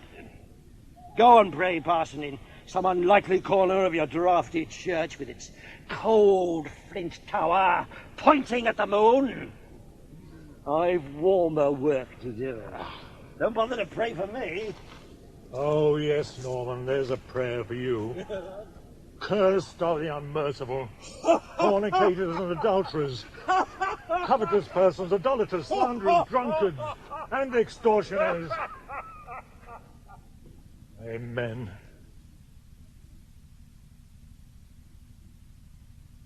So I thought I'd come early. Oh, it's such a beautiful morning, isn't it? And just to check that you really do celebrate Prime. Oh, well, sure enough, sharp at 6, here you were, Mr. Berdrick. Berdrick, that's B-O-E-D, is it? It's a Saxon name, surely? Yes. We were one of the few Saxon families allowed to keep our lands by the conqueror. Oh? Yes, it was said to be in recompense for my ancestor betraying Hereward the Wake to the Normans. Ah, If yes. so, it was an act not uncharacteristic of my family. My brother, I fear, is... Yes? Oh, I won't bore you with family matters. Oh, dear. Oh, dear. Who is that unfortunate creature? They call him Mad Joe. He's... Oh, poor fellow, he's the blacksmith's brother. I've not seen him in here before. The blacksmith's wife is a member of my congregation, but the blacksmith himself is a staunch nonconformist. Well, so is Joe, if he's anything. The family always has been, right back to Puritan days. Would you excuse me, Father Brown? I must see if I can find out what he wants. Of course, I mustn't interfere with your pastoral duty. Besides, I must get back to breakfast. Joe, what is it? That's what I like to see, a nice clean plate, Father. Were they all right then, the bloaters? Oh, yes, delicious, Mrs. Over Thurston. at St. Cuthbert's earlier, We were had you? bloaters The for rectory breakfast. seems to spend all his time there. When he's not praying, he's pottering about fixing the woodwork or something. His brother, the squire, say he care more about Gothic architecture than God. Oh, that reminds me, I must apologise to you for the squire's behaviour last night. He's got a coarse tongue on him, especially when he's in drink. And No, if you not don't... at all. No, I felt sorry for you. Toast, Father. Your marmalade's all made. Is it really? Come on in, that's open. Mavis, let me use your telephone, will you? I got a telephone headquarters at Ipswich. Oh, sorry. I didn't know you had company. Father Brown, this is Constable Barton. Wait, what is it, Walter? What's happened? It's the squire. What's he done this time? Nothing. No, never will do nothing again. He's dead. Murdered by Simeon Barnes, the blacksmith. Yeah. Oh, it's horrible. You had it coming to him, I'll say that. What, you catch Simeon, did you? Oh, no, he's disappeared, he has. But Gibbs the cobbler, he found the squire in Simeon's yard. He'd obviously, saving your presence, Reverend, just spent the night with Simeon's missus. Couldn't be the first time. I reckon the blacksmith bumped into the squire this morning on his way home from wherever he'd been. He sees the squire coming out of his house, puts two and two together, then on the spur of the moment picks up a hammer and hits him. It was done with a hammer. Still lying there, it is. And it was definitely the blacksmith who did it? Oh, no question, Reverend. Squire's skull is smashed to bits. Right gory mess it is. No one round here's got the strength to do that save Simeon Barnes, and he's the man who had most reason for doing it.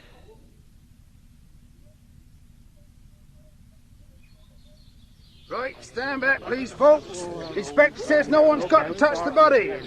Not as I reckon anybody would want too much status in. Oh, and Gibbs, he says you wasn't supposed to touch the hammer neither. He should be here soon, the inspector. George Ruffin's got to meet him at the station with his gig. Oi, Gibbs, you heard? Leave it alone. They can't hang Simeon, you know, Constable. Crime of passion. That means an automatic acquittal. Isn't that true, Doctor? Mr. Gibbs, you're talking through your hat. That's France, if it's true anywhere. Has anyone told Wilfred? Where is he? Terse. 9 o'clock. He should be on his way up here towards the church. Well, I'll be... You're quite right. Here he is. Rector! Rector!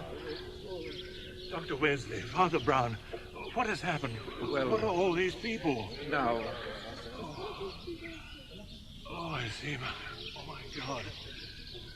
Oh, God have mercy on his soul. Come into the church, Wilfred, away from all these people. Well, I prayed for my brother's soul and sought forgiveness for his many sins. Yes. Yes, so have I. And for all who commit sins. His head has... I had no idea. It must have been an incredible blow. I mean, even for a man as strong as Simeon Barnes. Simeon Barnes? Are they accusing the blacksmith? Oh, no, not him. It could never have been him, never. Why not? Well, why not? Why? Because he is nothing if not what they used to call a God-fearing man. His is a harsh, imperious, unforgiving Christianity, but to him the Ten Commandments are an iron law. He could never do this. But don't the Ten Commandments say, thou shalt not commit adultery? They also say, thou shalt not kill. How did Mrs. Barnes take the squire's death, Doctor? Well, that was the rum thing. She was in tears. Yes. Not tears of grief, really. More hysterical. Oh. When she saw the corpse, she said, the devil. And then she muttered something I couldn't hear. And then, I swear, she went as if to spit on the body. Oh, what do you think of my brother's injuries, Father Brown? He's, well, I don't know. I know very little about, well, I hardly saw. But to tell you the truth, I was much more interested in the hammer. The hammer? Yes. Very small, didn't you think? And there's something else about it. I think so, at least. The trouble is, I don't really know much about hammers, I'm afraid. Excuse me, gentlemen. Yes, Constable? Inspector Stone from Ipswich. He's here. He'd like you all to come over to the Blue Ball. Wants to ask some questions.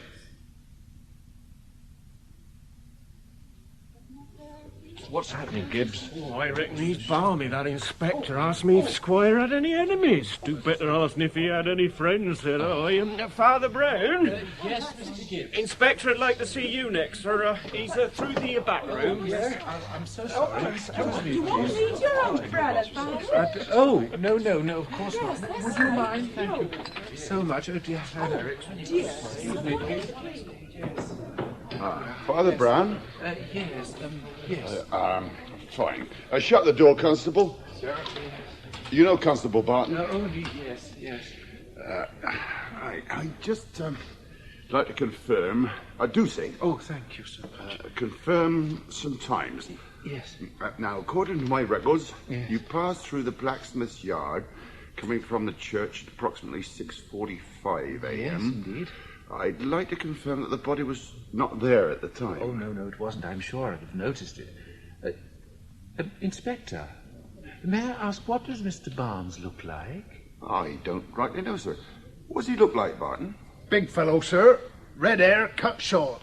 Oh, that is interesting. That's very interesting. Did you see him this morning, sir? This morning? No, not this morning. No, through the window here. He's coming up the lane with two fellows I know from Bungay. That's him, sir. Quick, out the back way. Hey, Simeon, we'd like a word with you. What's going on here? I won't ask you, Mr. Barnes, whether you know anything about what has happened here. You're not bound to say. I hope you don't know and that you're able to prove it. But I must go through the proper form. Simeon Barnes, I arrest you in the name of His Majesty King Edward VII for the murder of Major Norman Ethelred St. Just Berderick. Is Major Berderick dead? Yes, I'm afraid he is. And he's damned. When did this dog die in his sins? Hey, moderate your language, Simeon. Moderate the Bible's language and I'll moderate mine. When did he die? He was alive at midnight, dead before 8 this morning. God is good. Harass me if you wish, Mr. Inspector.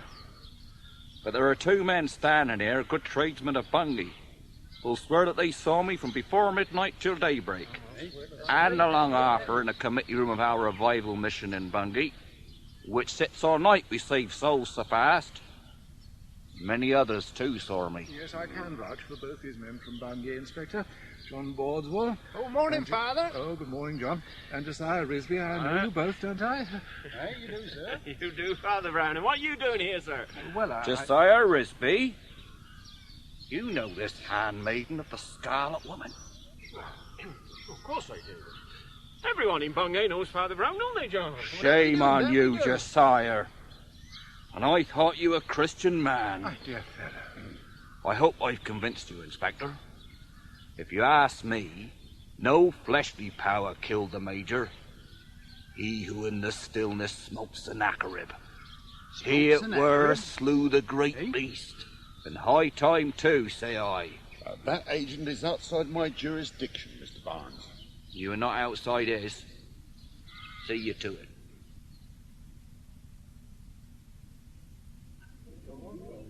Mrs. Thurston, your beer is as good as your cooking. Thank you, Father. Wilfred, here's your drink. Oh, thank you. Do you know, I can hardly believe it's so early. It's been a long morning. And we're further from the solution than ever. Ah, Father Brown. Yes? I've been thinking about what you said, you know, the hammer being too small. Yes? Who would use a small hammer, I thought, with 10 large hammers lying about? Only the kind of person that can't lift a large hammer, of course. Mm-hmm. A bold woman might commit 10 murders with a light hammer, but she couldn't kill a cockroach with a heavy one. And, why do people always assume that the only person who hates a wife's lover is her husband? 9 times out of 10, the person who most hates the wife's lover is the wife herself. And who knows what insolence and treachery the squire had shown her. No, Dr. Wesley. Mrs. Barnes could not have killed my brother. No woman ever born could have done it. You haven't grasped the whole of it. He was wearing an iron helmet. The blow shattered it like broken glass. Well, I may be wrong. There are objections to everything. But I stick to the main point. No man but an idiot would pick up a little hammer if he could use a big hammer. What did you say? That was the word I wanted. What did you say? I said no man but an idiot would... Exactly. No man but an idiot did. When I was in church this morning, a madman came in to pray that poor Joe has been wrong all his life. God knows what he prayed, but it's not incredible to suppose that a lunatic would pray before killing a man. But why would he want to kill him? The motive? My brother was always cruelly teasing him. Or perhaps he'd seen my brother with his brother's wife and felt he was defending the family honor in some way. By Jove, this is talking at last. Interesting. But How do you explain? Don't you see this is the only theory that answers both riddles? The little hammer and the big blow. The smith might have struck the big blow, but he would not have chosen the little hammer.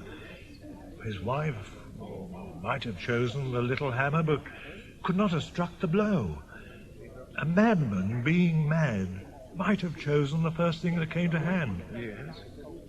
And as for the big blow, well, have you never heard, Doctor, that a maniac in his paroxysm may have the strength of 10?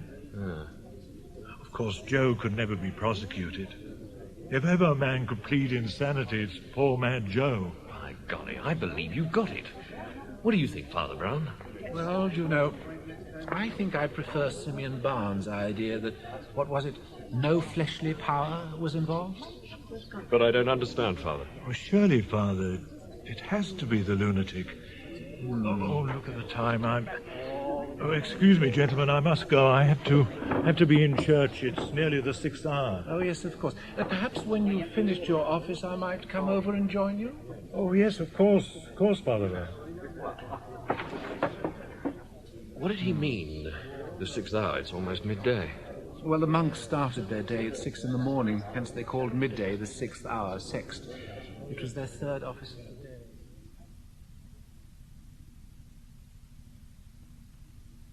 So you see, Father, although to a great extent we escaped the ravages of the Puritans, I've had to contend with the ravages of time. Yes, you've done wonders, Mr. Birdrick. Mrs. Thurston told me you were a handyman, but you're a carpenter, a craftsman. It's hard to tell which poppy heads are original and which ones are carved by you. Still, I suppose if a blacksmith can be a preacher, there's no reason why a clergyman shouldn't be a master carpenter. Well, I'm hardly the first. What? Oh, yes, indeed, yes. I wonder, would it perhaps be possible to go up your famous tower? I'd like to see the view. Well, as you wish, but be warned, it's a long haul.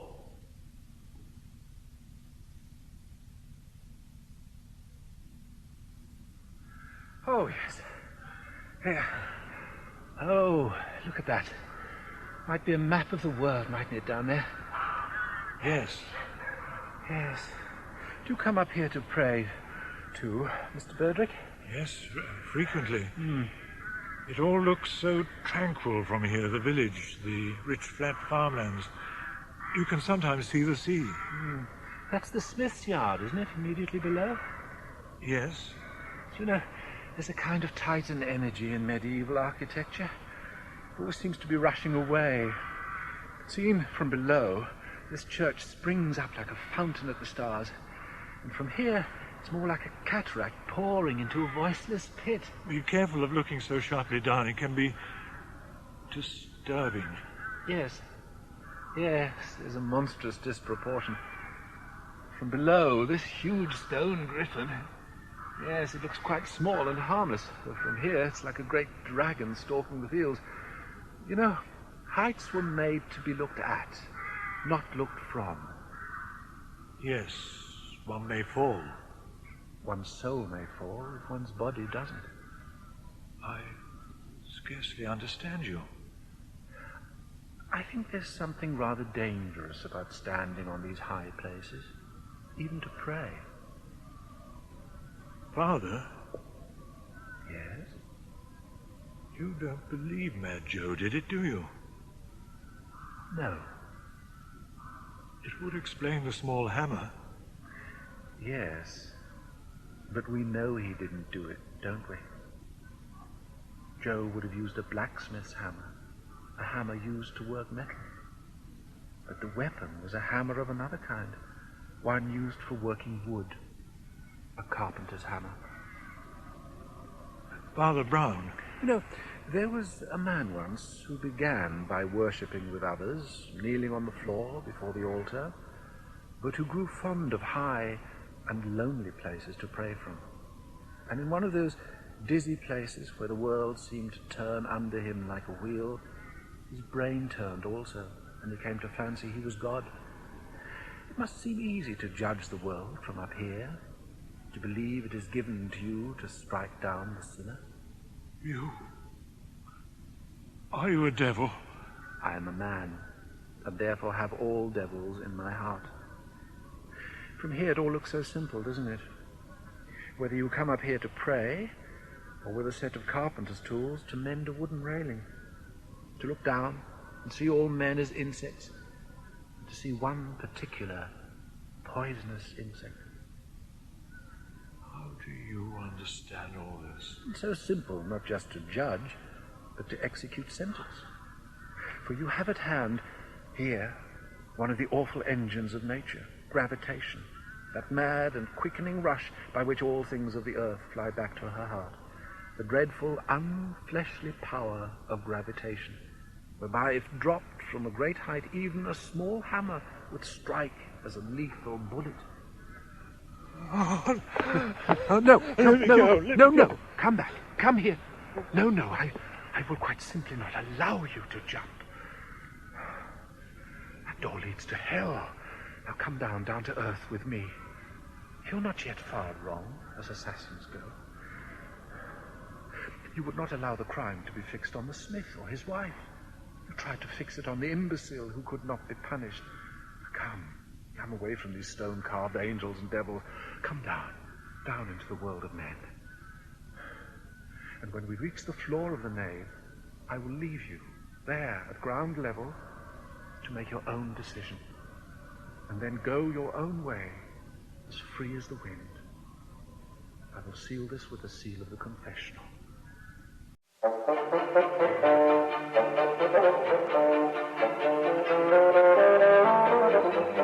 We present The Sins of Prince Saradine, adapted by John Scotney, with Andrew Sachs as Father Brown. Well, what's it to be, Father? Shall we look out for some waterside inn, or more by the riverbank and sleep in the boat? It's all sky, Norfolk. Huge, wide skies. In London, there the streets are ravines, narrow brick ravines. You know, when I was a boy, for hours I used to stare up at the sky. Just stare. Guess why not? Night beneath the stars, it's warm enough. First, Captain Flambeau, what ship's stores do you have aboard? Well, see for yourself. It's all by you, Father.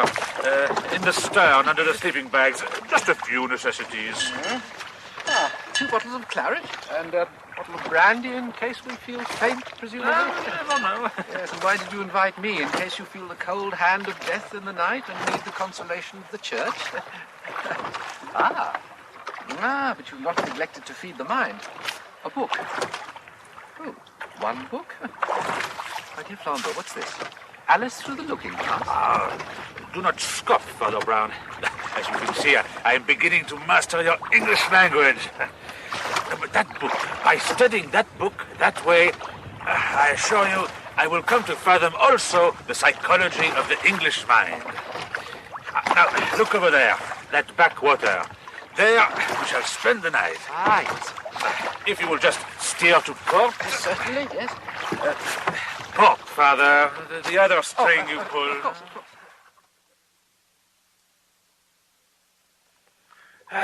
Good. The eggs will be ready in a few minutes. Now, Flambeau, my friend, I ask you again, why have you come to the Norfolk Broads, and why have you made such a point of asking me to come and join you?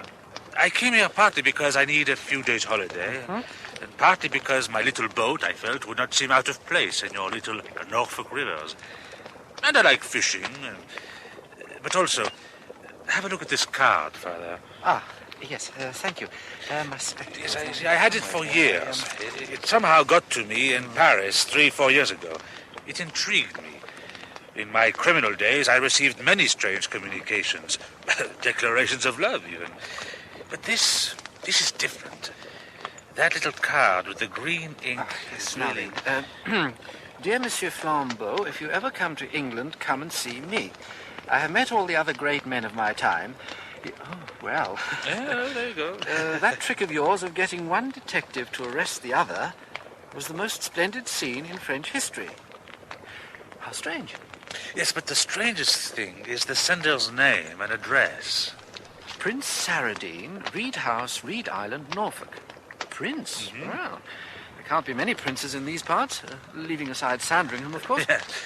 Yes, but this Saradine, I discovered he was a Sicilian of high birth. But as a young man, he eloped with a noblewoman of equally high rank, a married woman. It seems her husband, Signor Antonelli, then committed suicide by flinging himself off a cliff near their home in Sicily. What a terrible, foolish thing to do. Well, there were suspicions. It may not have been suicide. Oh? Yes. Anyway, Saradine lived a brilliant and fashionable life in Vienna and Paris. Then suddenly, some years ago, he disappeared. And then I get this card. Father, why should he choose to live on a remote island in a Norfolk mountain? It must be the last place anyone would expect to find. I ask you, a Sicilian nobleman. Perhaps that is the reason. I think... Yeah? I think the eggs are ready.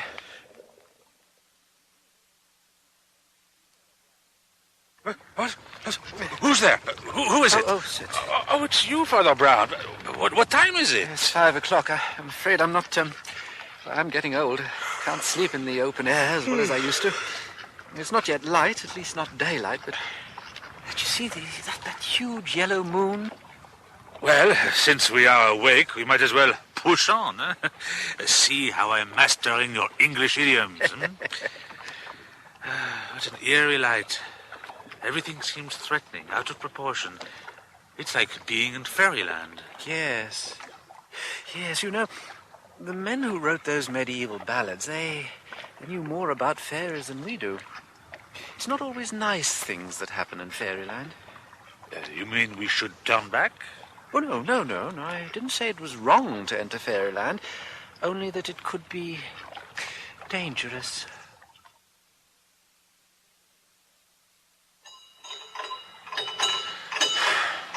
No, there's no one there. No, there's someone coming. What do you want? Is this the residence of Prince Saladin? You Italian? No, I'm French. Now, look here, the prince sent me this card. All right. We'll go ask Mr. Paul.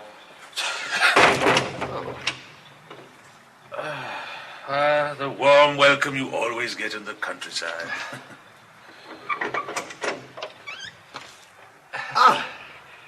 Monsieur Flambeau, how good of you to call.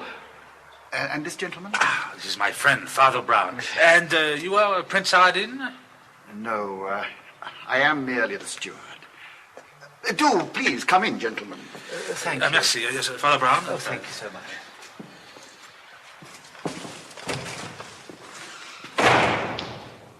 If you would follow me to the salon. Yes, thank you.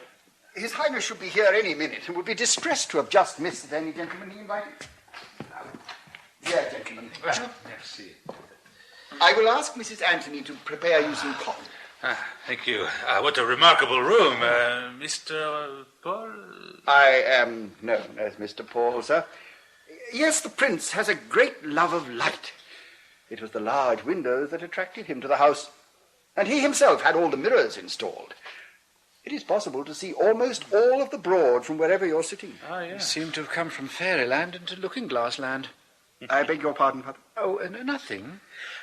Tell me, this crayon portrait of the two boys, Mr. Paul, is one of them the prince? Yes, sir, with his brother, Captain Stephen.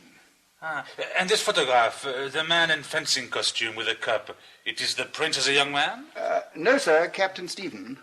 I'm afraid the captain has been a great trial to His Highness. Now, if you will excuse me, gentlemen, I must make a telephone call. Oh, yes, of course. Well, fantastic. All this light. It's like a cathedral, huh? No, my friend. In a cathedral, the thrust is always vertical, upwards to heaven. Here, the long oblong windows and mirrors, the low eaves of the thatch. The thrust is down into the marshy earth. If this is a cathedral, it is a cathedral consecrated to the devil. I was speaking to His Highness. He is somewhat delayed, but he begs you to remain and asks if you will do him the honor of joining him for lunch. Oh, no. Oh, yes, we would be delighted to. Very good, sir. Mrs. Anthony will bring your coffee in a moment. Merci. Let's have a look at that picture again. Oh, yes. The brothers Saladin. They look as alike as... Tweedledum and Tweedledee? Yes, exactly, yes. So, Captain Stephen has been a great trial to his brother. Yes. I wonder which is the good brother and which the bad. Your coffee, gentlemen. You must be Mrs. Anthony. I didn't hear you come in. Tell me, those windows there, they are what you call them in English French windows, no? Yes, sir. There is a catch. Yes, I see. Right, then I think I will go and have my coffee in the garden. Will you join me, Father Brown? No, I'd like to have a look around the house, if I may, Mrs. Anthony. Oh, certainly, Father. Right, then I will see you later. Toodaloo, eh? Perhaps I will study my book by the river. Would you like to see the library, Father? The library? Oh, yes. Which one is the good brother, Mrs. Anthony, here in the picture? It would be hard. It would be mighty hard to say which is the good and which is the bad one, Father. Oh, yes? Oh, Father. It is so long, too long, since I spoke to a priest. My child. Father, there isn't a good brother. Oh? There was evil enough in the captain taking the prince's money, but be assured there was no goodness in the prince giving it. The captain's not the only man with something against him. Oh, blackmail? What is something? What is it? Oh, my Oh, thank you, Father. That's better. There's a couple of savage mastiffs out there. Oh, I'm so sorry, sir. I should have warned you. Martin! Martin! Take Tancred and Baldwin and chain them up while the gentlemen are here. Quite impressive dogs there. Oh, I'm extremely sorry, Monsieur Flambeau. Oh, your coat seems to be torn. Oh, yes. I'll get you one of mine to wear. Mrs. Anthony will repair it later. Yes, That's very yes, kind of you. I'll come with you. You see, Father, Yes. the dogs answer only to the man, and the man only to to Mr. Paul. Shall I take you to the library? Oh, how good of you. So, here you are, Father. Tell me, what kind of books have you found in the library of Looking Glass House? Are the titles all reversed, like they are in Carol's story? Oh, there are some very strange books here. And a lot on Sicily. What do you know about Sicily, Flambeau? Well, I have come across the Onorata Società, the mafia, of course. But surely you don't think the prince is anywhere involved? No. But behind your honourable society lies something much older, much deeper. Yes, here it is. Storia della Sicilia. For 2,000 years, Flambeau, you see, Sicily was ruled by foreigners. Romans, Byzantines, Arabs, Spaniards. Ah, yes, I thought so. And out of this foreign domination grew a strange and terrible code, the Omertà. Yes, I've heard of it, now, yes. Here, I'll translate for you. Sicilian holds it not dishonourable to have his rights and wrongs judged by the state, judged by the state. The state was always the agent of foreign rule.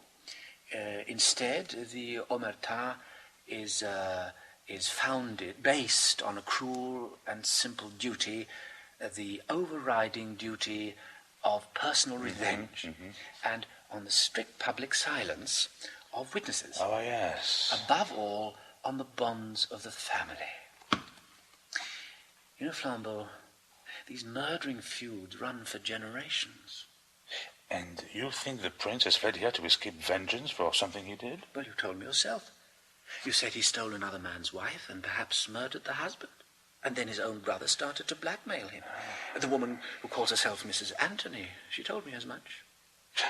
Well, there you have it, then. Everything is explained. The bruiser of a servant, the savage dogs, they are guardians. But there are other things as well. Gentlemen, His Highness is here.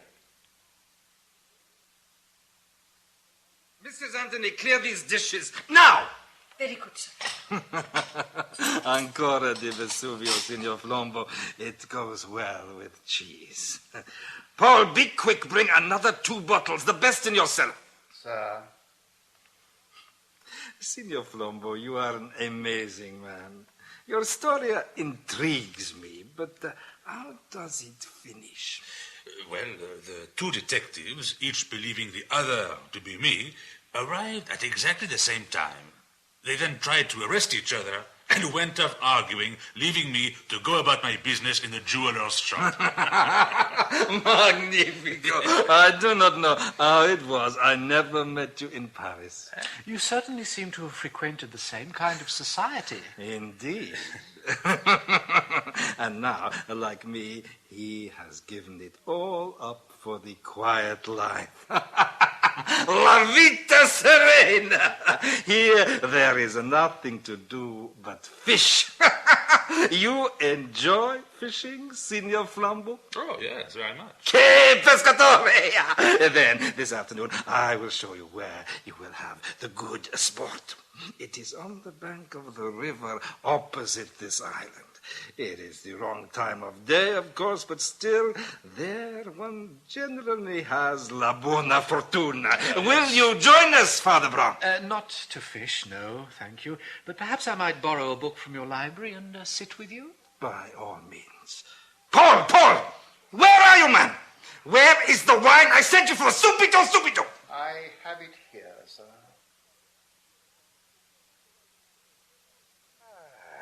You were right about this being a good spot for fishing, Your Highness. Sì, c'è molto tranquillo qui, and there is good shooting, too. I was just reading about the abundant fowls and fish in the Norfolk marshes. What is that? Oh, it's a book I found in your library, sir. Polly Albion by Michael Drayton, 1622. You have a serious taste in reading, Father Brown. And you also, Signor Flambeau? Oh, yes, particularly there. Indeed, so. Monsieur Flambeau is one of our leading Lewis Carroll scholars. Lewis Carroll, I'm afraid. Father Brown is mocking me, Your Highness. I have been reading a nonsense book about a little girl who walks through a mirror and finds herself in a land where everything is the opposite of what it should be. Reversed, as in a looking glass. Everything reversed? Oh, yes. Yes, that interests me very much. Yeah, what do you think, Father Brown? Yes, I believe in doomsday. What do you mean? St. Paul. I mean that we here, we see through a glass darkly, if you like. We're all on the wrong side of the looking glass in a nonsense world. The things that happen here do not seem to make sense. They make sense somewhere else. Somewhere else, retribution will come to the real offender. Here, it often seems to fall on the wrong person. Yes, so. The wrong person. It falls on the wrong person. Yes, I see. The wrong person. What is that noise? It would appear you have visitors on the island, Prince. Well, I can't see. I only have my reading glasses. It's a boat, Father Brown. There's a fellow standing up and two others rowing. They are landing on the island. Prince, were you expecting anyone? No, is probably nothing. Signor Flambeau, may I borrow your boat? I have to find out what it is. Would you like us to go with you? No, there is no need. Here we are. I will be back in a few minutes. All right.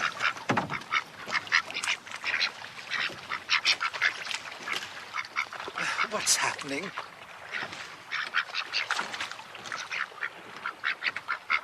Flambeau, I wish you'd given me a chance to get my glasses before you let the prince have the boat. I can't see a thing. The young man is going up to the prince. Il principe per tutti I Saradini. Sono Antonelli. Did you see that? No, I did not see it. That young fellow, he slapped the prince's face. What? Now the two of them and the others are going into the house. Good heavens. What was it he said? It was Italian, but I couldn't hear. Well, I did hear. The young man simply asked the prince's name and then introduced himself to the prince as Antonelli. Antonelli? Yes, of course it would be. Oh, look at that. Well, look, Father. Flambeau, I cannot see without my glasses. It's Mr. Paul.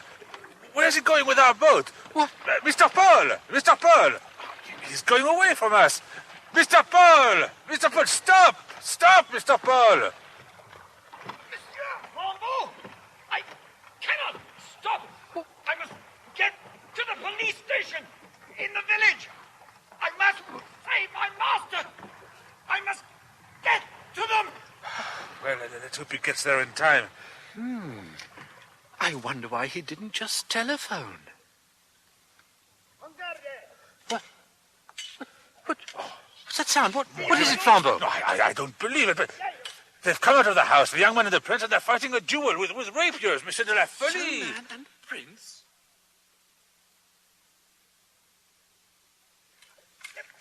Yes. You say Mrs. Anthony, who gave us the coffee, she is really Mrs. Antonelli, the woman with whom the prince eloped? Yes, the wife of old Antonelli who went over the cliff in Sicily. And that young man over there fighting a duel with the prince, who is he? That young man is Antonelli's son, come all the way from Sicily to avenge his father's death. But Mrs. Mrs. Antonelli, how dare the prince use her as a servant, the woman he robbed of her husband and her honor? That I do not understand. Exactly. Ah, magnifique! Riposte contre riposte, prince! And also, I do not understand why Mr. Paul is so long fetching the police. Superbe prise de fer, promptement! It only took us 5 minutes from the village this morning. Oh, my God, what a passage! The young man, father, he is a true master, and he has a youth and such fire. But the prince, he is a champion. Mais malheureusement, he is tired. He is an old man. A champion, of course. What a fool I've been. The prince, he's exhausted. He's pressing... That's it. It's over. I think, yes, it went right through the heart. I'm sure of it. He must be dead, surely. The prince is dead. No. No, the prince is not dead. That man is not the prince. What on earth do you mean? That's what's been worrying me ever since you told the story of the two detectives arresting each other at lunchtime. So?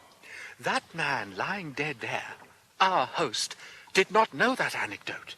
Yet when he wrote his invitation to you, the real prince referred specifically to the incident. Didn't he call it the most splendid scene in French history? Then who is the man Antonelli just killed? A champion fencer. The photograph, don't you remember the photograph? The man in fencing costume with a silver cup? Of course, Captain Stephen Saradine, the prince's younger brother, the blackmailer. Ha! Then I am glad he's dead. Yes, Stephen was the blackmailer. But where is the victim? But now, let us pray for Captain Stephen's soul, for he is in great need of our prayers. Well, thank you for your statement, Mr. Flambeau. Oh, and one other thing. Yes, Sergeant? We've got your boat, sir, safe and sound. Good. If you'd like to collect it later... Well, if you'll excuse me, sir. Yes, goodbye. Vicar. Yeah. Oh, yes. Well, Father Brown, I've given my statement to the police as clearly and accurately as I can, but I still don't know what really happened. Well, I think both the Saradine brothers were evil. But one ugly day, the captain got his hold on his elder brother, the prince. I imagine he had somehow discovered the truth about the Sicilian affair and could prove that the prince had murdered old Antonelli in the mountains. And so he raked in the hush money. Yes, as you say, until the prince's splendid fortune began to look a little foolish. But of course, the prince had another burden. Some years ago, he learns that Antonelli's son has been trained in the savage Sicilian code and lives only to avenge his murdered father. So the prince flees to this hidden-away spot and lives in terror with his bully boys and his dogs and his mirrors and windows that give him an all-round view of the broad that is, in effect, his moat. Of course. And then quite recently, he has his inspiration. Come with me. I'll just show you something. What is it, Father? See here, through the French windows in the dining room. It's Mr. Paul. And what a banquet. But what has he got to celebrate? If only he'd been quicker getting the police, his master would be alive and young Antonelli wouldn't be charged with murder. What does he mean by it? Why don't you ask him? I will. I say, Mr. Paul, would you please explain to me what... Monsieur Flambeau, have some champagne. Oh, be my guest, please. I owe you a great debt. How could you steal your master's supper when only... Monsieur Flambeau, like you, I have stolen a great many things in my life. This dinner I did not steal. The dinner, the house, and the garden belong to me. You mean... Prince Paul Saradine of Ozor. And now, if you will not join me for supper, perhaps you will be good enough to close the French windows as you leave. I am not as young as I was, and the evening breezes blow chill. Oh, mon Dieu, mon Dieu, mon Dieu. You see? But what did he mean, he owes me a debt? Well, I would guess that he got the idea from you, from the way you got the two detectives to arrest each other. Yes, sometimes it's better to have two enemies than one. No doubt he sent Captain Stevens some money with a letter saying roughly, I'm cleaned out, I still have a little house in Norfolk with a decent cellar. If you want more from me, you must take that. I and Mrs. Antonelli will live here quietly as your servant. Well, what an offer to a younger brother who had always envied the heir. I see, yes. And the brothers were always similar in appearance. So Paul shaved his beard and then made sure young Antonelli learned his address. And he knew that eventually the captain would walk onto the young man's sword. Yes. But how did Paul, I suppose we must call him Prince Paul, how did he know young Antonelli would win the duel? Well, I don't think he expected a formal duel. That's not the usual way of these vendettas. So when he realized there was to be a duel, he fled in your boat before Antonelli could discover who he was. But it was far from hopeless. And so Stephen, who was a brilliant fencer and an adventurer, trusted to his luck and his fine fencing. But he was not to know how skillful young Antonelli would be. But he lost. And as soon as he saw it, Mr. Paul, who was no doubt concealed in the reeds opposite, went and informed the police. Yes. You see, he knows that Antonelli will hold his tongue and be hanged. Well, he would not break the omerta and tell tales on his family in a court of law. Incroyable. Oh, listen to that. He's laughing. What a horrible laugh. Just like his brothers. And hast thou slain the Jabberwock? O fraptious day, Callooh Calais, he chortled in his joy. Oh, it's all a dream, Father. It must be. A dream from which I am going to wake up in a moment. Indeed, perhaps it is. It's a nice philosophical point. Lewis Carroll was a philosopher by profession, you know. Just give me the book, would you? Yes, sir, here. Yes, thank you. Here at the end, yes, here. Let's consider who it was who dreamed it all. It must have been either me or the Red King. He was part of my dream, but then I was part of his dream. Yes, maybe we are all part of a king's dream, my friend. A king of kings' dream.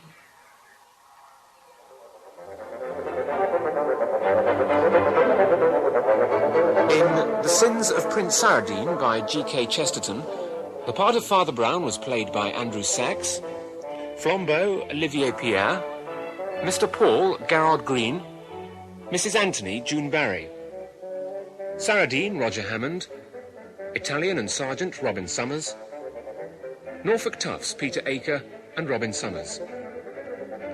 The Sins of Prince Saradine was adapted by John Scott. The Father Brown Stories by G.K. Chesterton.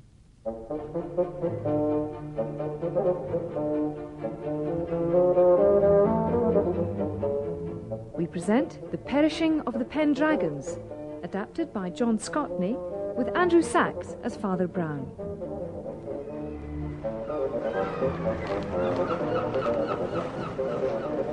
Hearts of oak are our men, jolly towers are our ships. No, pardon, Father Brown. It's heart of oaks are our ships, jolly towers are our men. We always are ready. Steady, boys, steady. Well done, Monsieur Flambeau. Oh, thank you, Sir Cecil. The life on the briny, eh, Father Brown? The ozone. I told you a sea trip would do you good. You've been working too hard. Yes, it's most kind of you, Sir Cecil, to take us out on your yacht. Is this the harbour? Harbour? Yes. Good Lord, no, Father Brown. We've tons of time yet to get the roses back in the cheeks. Oh. Look at that, Yes. eh? Always say Cornwall looks its best from the sea, especially this time in the evening. Yes, and I'm sure you're right. When exactly will we put into the harbour? Well, I thought we'd put into Newlyn. Pretty little fishing place, full of these painter Johnnies. Yes, is it very far to Newlyn? What? Do we get there quite soon? I say, look at those rocks. Do you see them, Father Brown? Do you see? Yes, I do. You were saying how far it is to this Newlyn. Look. Oh, that one. It's just like old Merlin, the wizard. Oh, and the other. Oh, I swear it's a dragon. Yes, a dragon. Say, Father Brown, you all right? You're looking a bit green about the gills. Bit of the old mal de mer? Yes. Well, no. I mean, oh dear. I'm afraid I'm not a very good sailor. Is it a long way to Newlyn, Sir Cecil? Newlyn? Not... Well, yes, to be honest, it is a bit of a... Oh, dear. Look, I'll tell you what we'll do. Yes. You see that river mouth coming up? Yes. We'll put in there. Glorious, isn't it? Yes, looks very pretty in the sunset. In there. Marvellous sunsets in these parts. Yes, there's a splendid old boy lives there. I'd like you to meet him. Hard a port, Mr. Tregear. Begging your pardon, sir, but no. It won't do. We can't turn yet. How do you mean, man? Them rocks this gentleman mentioned, there's hidden reefs about 'em. Oh. Turn in now and we'll certain strike 'em. Oh, well, perhaps then... Wouldn't do you no good swimming, neither. Good Lord. Turn now, sir, and we wouldn't be the first to get ourselves drowned there. Oh, dear, I say. Oh, no, nor the second neither. Well, maybe we'd better press on then, huh? Turn in over there. Go too far, sir, and we strike those rocks you said was like a dragon. But does that mean we can't put in at all, Mr. Tregear? I'll be well if we bide our time, sir. But it'll be dark soon. Won't that make it even more dangerous? Safer in the dark, Your Honour. See that coast light up there? Hmm? We've a saying in these parts. Yes? Yes? Both eyes bright. She's all right. One eye winks. Down she sinks. What is it you say? Looky, sir. See there? If you can only see that one light, you doesn't turn in. But in a few minutes, we'll see a second light. Uh-huh. Yes. Iron thing, full of blazing pitch. When you can see both, you turn sharp a port. Ah. You go too far, why then you lose sight of this here light. Extraordinary. 'Cause that's dangerous too. Father Brown? Turning too late, see? You've got to be nippy. Really? Oh, that is interesting. Very interesting. Don't you think so, Father Brown? Father Brown? Yes. If you'll excuse me, gentlemen, I think I'd better go below. Oh, pauvre Father Brown. Poor chap. Hearts of oak are our ships, jolly tars are our men. We always are ready.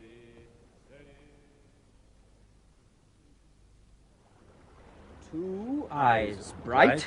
She's all right. All right. One eye blinks. Down she sinks. Voilà. You're right, Mr. Tregear. It works. Aye, sir. It do work.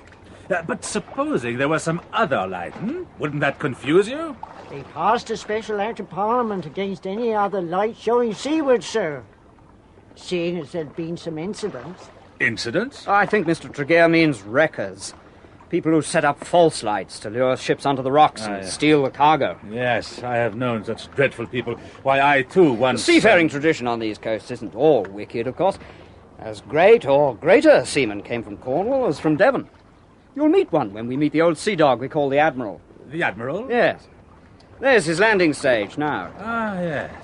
Shouldn't you call Father Brown? The river water's calm enough. Oh, I think he'd rather wait until we're safely tied up.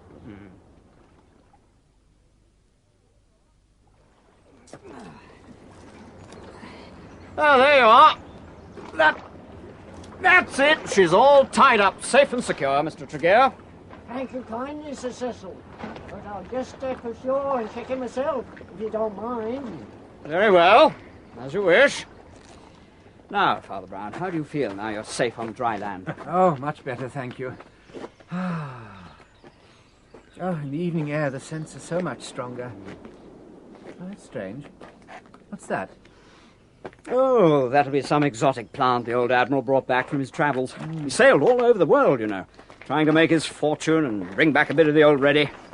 But he reckons all he made was a few enemies, and all he brought back were these plants you can smell, and a few curios. Got no cash, though he lives as if he really were an admiral. Ah, yes, you said before you call him the Admiral. Everyone calls Captain Pendragon that, though really he was in the merchant service. Mind you, his ward, his nephew, he's just been commissioned in the King's Navy. Tickle the old boy pink, that did. No, there's another smell. Is there a kerosene lamp about? Oh, never mind the smells. Have you seen this wooden tower? Oh, good heavens, it's huge. As if it were built by a giant carpenter. Rather a cack-handed giant. Oh, look, there. Maybe that's where the smell came from. Do you see? There are some people with a little fire. Just some campers, I expect. You always get a few at this time. Though usually the old Admiral chases them away. If he doesn't like the campers, are you sure he'll want to meet us? turning up out of the blue like this? Oh, of course he will. Knew Walter. That's his nephew at school. The rich little tyke was my fag. Fag? Yes. Inherited the family fortune when he was 12. Ghastly accident. Killed his father and mother, and the Admiral became his guardian. Didn't let young Walter see much of the money. Reckoned it'd spoil him. Wanted to keep it intact till he came of age. Anyway, come on. We must meet the old pirate. How do we find our way to the house? It seems very dark. Oh, simple, old boy. Just follow this wooden fence. It's not far. Look, there's the house. Bit hard to see. Got no windows facing seawards. There's a man there with a cutlass. Dash it all, no windows. That must be because of the Barry Act of Parliament Tregear told us about. He's attacking... He's attacking a fence. Who's that? Let me use his private land. What do you think you're doing? Who are you? Admiral, it's only me. Huh? Cecil? Fanshawe? Sir Cecil Fanshawe. Fanshawe? Oh, yeah. Cecil Fanshawe, Walter's friend. Well, look, Fanshawe, I'm afraid you've chosen rather an awkward moment. I feel we've come at the wrong moment. Yes, perhaps we should... Look, Admiral, if you'd rather we... Well, it's not... No, what am I saying? Come on up. Delighted to see you. You sure? Of course. These friends of yours, are they? Father Brown and Monsieur Flambeau. Enchanté, Amiral. We met in Falmouth, where Father Brown is convalescing. Glad to make your acquaintance, gentlemen. Tell me, Admiral, do you generally attack the scenery with a sword whenever you want to go for a walk?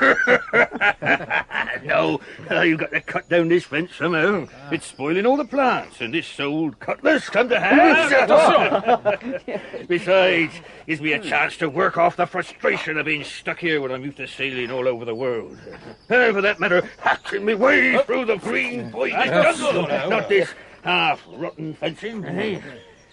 Why do you stay here, then, sir, instead of going back to the sea? So some confounded old bargain scribbled in a family Bible. Oh? But, to what do I owe the pleasure of this visit? Father Brown felt a little seasick. Oh. Sorry. I wanted them to see your famous tower. What? That old monstrosity? Oh, come on now, Admiral. It mayn't look pretty, but... it's a romantic old place. They say, Monsieur Flambeau, that the wife of one of the Admiral's ancestors built it so she could see her husband's ship returning from fighting the Armada. Oh, really? Oh, stuff and nonsense, Fanshawe. You live in Cornwall a bit longer, you'll soon learn that the Cornish spin these yarns for the benefit of you foreigners. Behind the fairy stories, we're a practical people. Trevelyan, he was a Cornishman, don't forget. What? Who is this? The locomotive engineer. That's it. And Sir Humphrey Davy, the miners' safety lamp man. And that tower, too. That had a purely practical purpose. I'll tell you about it. If you'll join me for dinner, to tell the truth, I'd be glad of a bit of company. Well, that is extremely kind of you, but I'm not sure. Father Brown? Well, yes, I'd like to stay very much, if it's convenient for you, Sir Cecil. Oh, yes, splendid. I'll just nip back and tell Tregear to rustle himself up something on board. Excuse me. Well, this way, gentlemen. Oh, I'd better warn you, don't be frightened by my servants. They're a couple of fellas I brought back from the Cannibal Islands. Cannibal? Fearsome looking, but wonderful sailors and as loyal as dogs. Oh, I see your house is a little sturdier than the tower. Yes, most of the building round here is good solid granite. But the tower had to be built quickly. And it happened that a brigantine had smashed herself against the rocks, so they used the timbers and planks. You probably noticed the wood was covered in tar and pitch. Aha, that was your kerosene smell, Father Brown. Well, perhaps it was. But doesn't all that wood and tar make for something of a fire risk? I say, we saw some people camping there, and they'd lit a fire. Yes. That they be God. Indeed. Thank you for telling me. Good. Here we are. Come in, gentlemen. Come in. Merci, Amiral.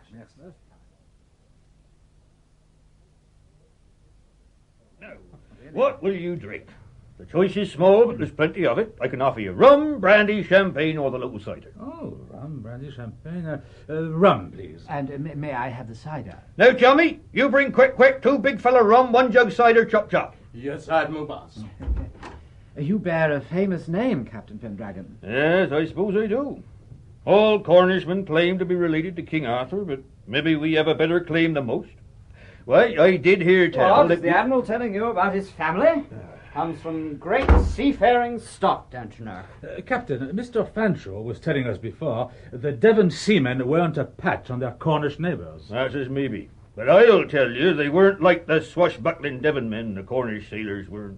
They were hard and stubborn men, like Grenville of the Revenge, Captain Bligh, or my old forebear, Sir Peter Pendragon. Speaking of ships and sailors, there seems to be some sort of carving of a ship on this beam, and how strange. Do you mind if I clamber up and have a look at it? Oh, that. Oh, yeah, why not? You're bound to hear of it so much. Sooner or later. Yes, thank you. That's thank you so much. Oh, yes. Ah, there's an old sailing ship. Oh, what's this? Well, it could be a man standing up in the water, waving his arms. And this must be the tower. It was first built in the late 18th century against French privateers. Mm-hmm. It was a lookout tower. You Frenchies used to raid these coasts. Oh, look here. Anyway, my ancestor Peter Pendragon and some other local gentlemen got together to equip a fast brig with guns, got letters of marque from the king, and set out to give you lot a taste of your own medicine. I assure you. And the old wooden tower was their lookout. Yes, I see. Now, would you just help me down? One day our brig, the Boscawen, went out to intercept a privateer, or rather a pirate, for it turned out she was a Barbary corsair from Algiers. No, not French. Well, anyway, she was sunk with all hands, except for 3 officers, or whatever they call themselves.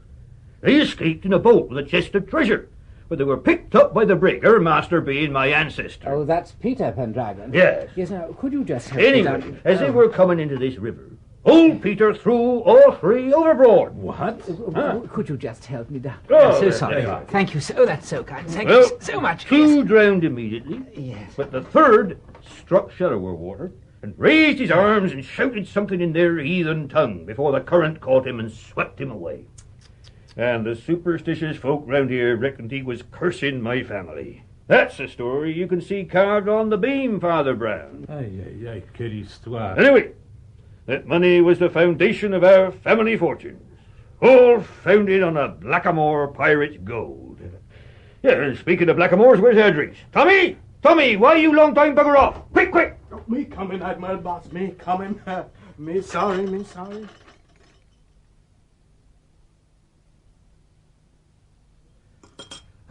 Thank you, Captain. That was an excellent meal. Yes, I don't do myself badly. And Jackie, he's the other boy. He's a half-decent cook. Oh, from the Cannibal Islands, you say? Would you have some brandy with your coffee? Thanks. Thank you very much, yes.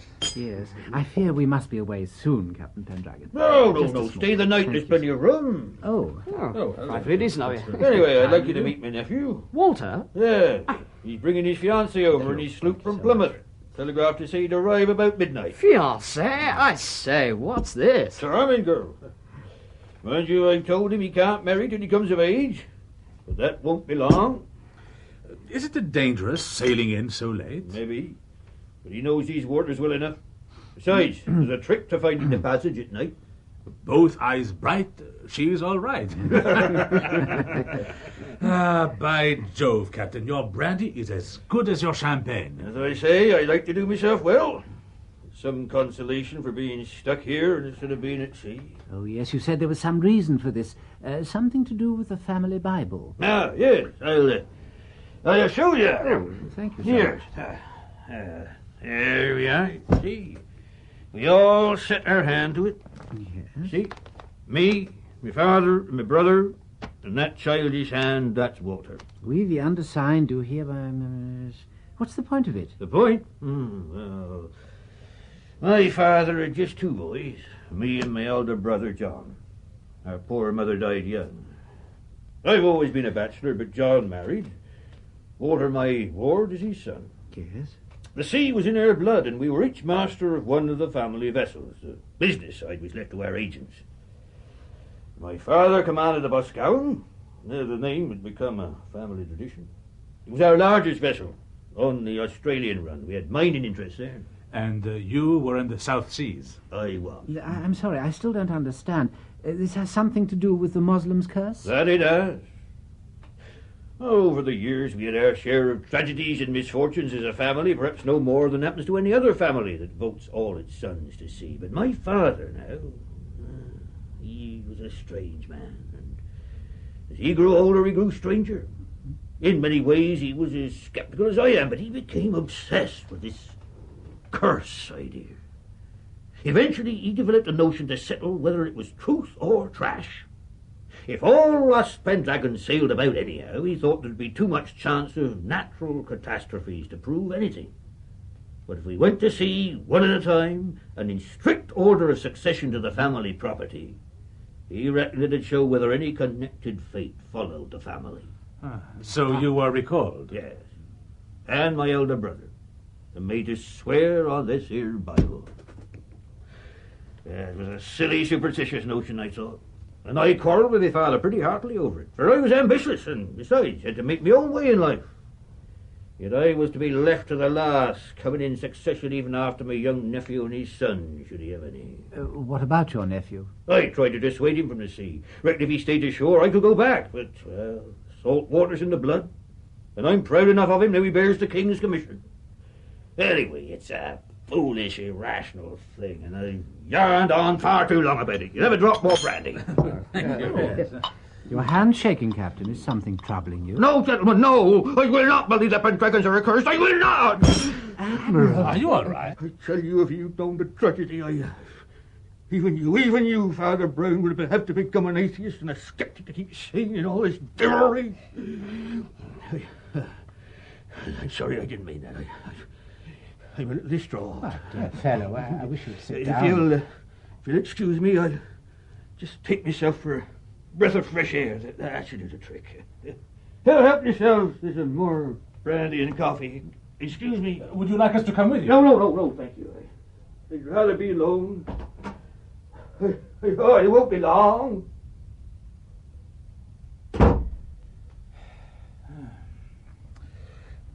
Well, you can't blame the old boy for being a bit het up. I don't care what he says. I reckon there must be something in the curse idea after what happened to his family. His father and brother both died at sea, I think? Yes. His father's ship was wrecked off Tasmania. Then only a few months later, the Admiral's brother and sister-in-law, Walter's parents, were drowned off this very coast. Really? They'd been out in their little pleasure boat. It got a bit late. They were apparently coming back, and then... Well, no one quite knows what happened. But the incident certainly reinforced the old idea of the curse. How? They seem to have drowned in roughly the same place where Sir Peter threw the pirates overboard. The sunken reef by the rock you saw. Then, the very same night it happened, the old tower caught fire. The Admiral and his two servants spent half the night fighting the flames. People around here saw it as a sign. Do you know, I think I might imitate the Admiral and take a stroll in the night air. Will you come too, Flambeau? Certainly. I won't, if you don't mind. Too comfortable here. No. Perhaps you could ask the cannibal gentleman to brew up some more coffee. This has got a little cold. Come, Flambeau, you'll need your stick. Here we are again, the tower. There should be a hose somewhere, Flambeau. Do you see one? Yeah, there's one here. Yes, well, bring it over, would you? What do you want it for? Can't you smell anything? Good Lord. Smoke? Yes, and there's no smoke without fire. Look, the tower. Mon Dieu, it's alight. Help me with the hose. We might be in time to contain it. Here, lucky we hadn't gone to bed. I suppose it can't spread to the house. Well, you may remember that fence that might have carried it was cut away. Look, the door's open. Point the hose inside. Oh, yes. This way, over here. Yes. Oh, over here. Yes, I'm doing my best here. Come on. Oh, great God, there's someone in the tower. It's the Admiral. Put that hose down. Put that hose down, or I... Look out, Flambeau, he's got his cutlass. Why, you... Well done, Father Brown. Flambeau, your sword stick. I have it. En garde. Try and hold him. I'll deal with the fire. Flambeau, what's happening? The hose is... Oh, I see. The loyal retainers. We're here, Admiral Boss. What do you want us to do? Kill us, Admiral Boss. Kill us. Tommy, Blackie, good man. Look out, Flambeau. He's got some kind of blowpipe. Mon Dieu. Drop your weapons. Drop it. Quickly. That was just to warn you. Oh, Mr. Tregear, you arrived in the nick of time. Hold still, Admiral. Never. Stop him. Shoot, man. Oh, he's escaped. He's dived in. No, sir, he's not escaped. I told you, there's no escape from the caverns here. Oh, my goodness me. Is there nothing we can do? No, nothing. Now, if you tied up these two headhunters, there's some rope over there. Of course. I say, what's happening? Good. No time to explain now. You weren't able to keep the servants in the house. No, as soon as I mentioned you'd popped out for a stroll, they jabbered something and dashed off themselves. Right, they are secure now. Ah, Sir Cecil. Why, Tregear, what are you doing here? And why have you got my starting pistol? A starting pistol? The bullets are all blanks? Yes, well, you see, I heard the commotion, and it was the only weapon of any kind on the yard. You're a brave man, sir. I salute you. But, Father Brown, I still don't understand what it's all about. Both eyes bright, she's all right. One eye blinks, down she sinks. Mr. Tregear, you said that in entering the river, you had to be very nippy as soon as you saw the second light. That's right, sir. And Walter Pendragon, coming down the channel, could easily mistake the burning tower for the second light. We must sail out and try and catch it. Yes, I was expecting you gentlemen back. I've got the auxiliary engine going. Oh, come then. There's not a moment to lose.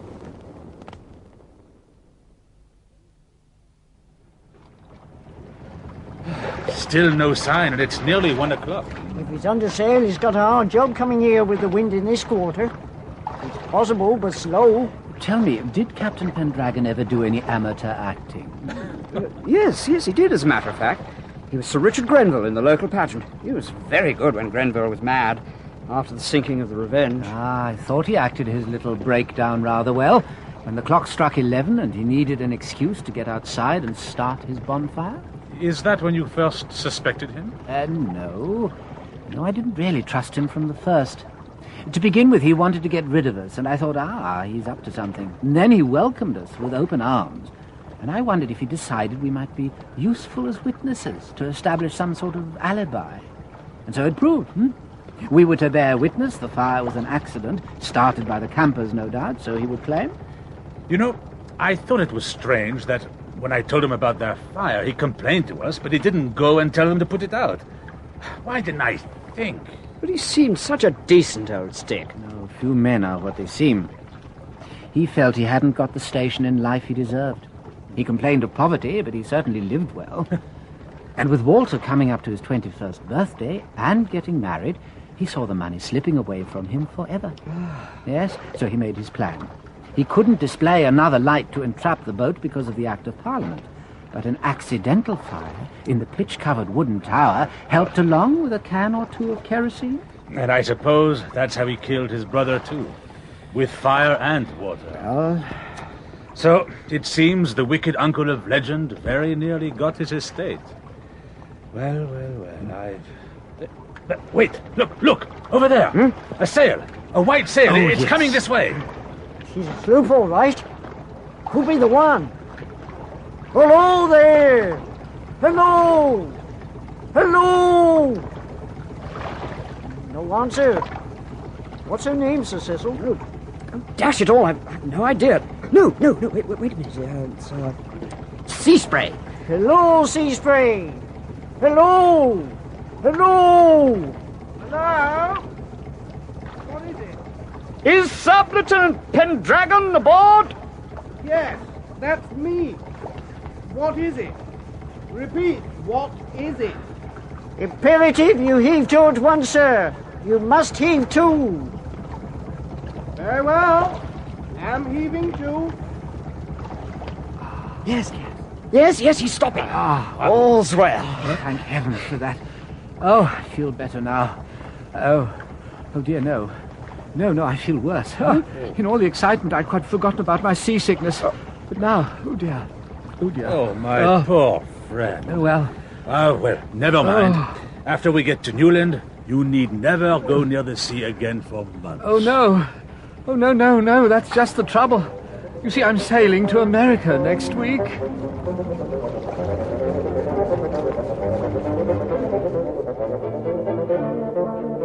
In The Perishing of the Pendragons by G.K. Chesterton, the part of Father Brown was played by Andrew Sachs, Flambeau by Olivier Pierre, the Admiral, Edward Kelsey, Sir Cecil Fanshawe, Brian Hewlett, Tregear, Keith Crawshaw, Tommy and Walter, James Good. The Perishing of the Pendragon. The Father Brown Stories by G.K. Chesterton.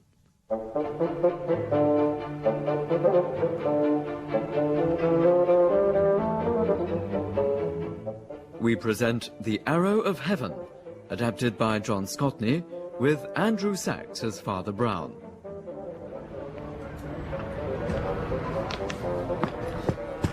The items on this list are all items prohibited from being imported into the United States of America. You got any of these? Oh, may I see? No.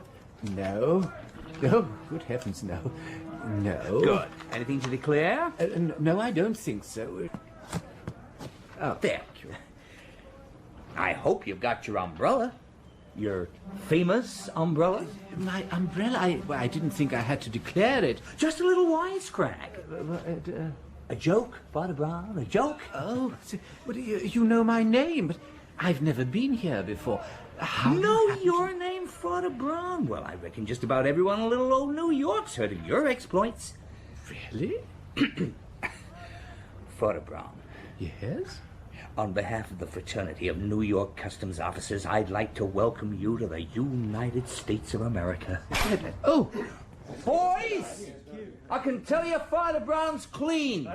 And I'm sure he'll be happy to answer your question. Well, Hoffman and the New York Bugle. Hey, Father Brown, how do you explain the recent crime wave in New York City, huh? Oh, is there one? Is there going to be a war, sir, between the German Kaiser and the British Empire? This year? Next year? What, in your opinion, sir, will the American woman be wearing in 1940? I would really... Come on now, boys, come on. Give Father Brown a break. Colonel Craig, thank heavens. I've seen my nephew. He's bringing up the automobile outside, Father Brown. Father Brown, are you staying at Brandon Merton's castle? Castle? Yes, he is, boys. Colonel Craig, you got any information on the latest measures Mr. Merton's taking to catch Daniel Doom? Well, you tell me. I've been away in Europe the last couple of months. Can you tell us where he keeps the Coptic cup hidden? No comment, boys, no comment. Who do you think Daniel Doom is, Father Brown? Daniel? Now, gentlemen, please, we're only just off the boat. Father Brown is tired. He'll no doubt be issuing a press statement later. Come on now, thank you all. Thank you. This way, Father Brown. This way. Excuse us, boys.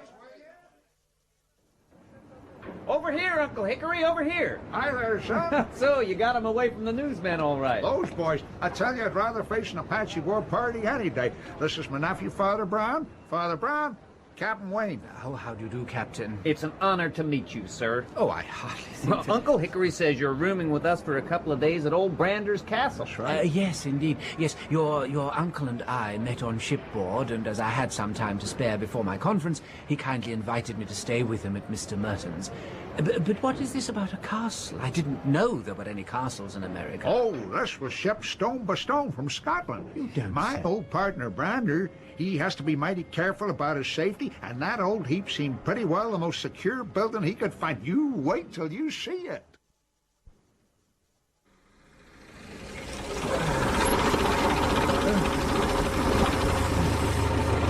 Well, now, we'll stop a minute or two here at Mason's Hollow. Oh, at last. I thought we were never going to stop. Well, we've hardly come any distance.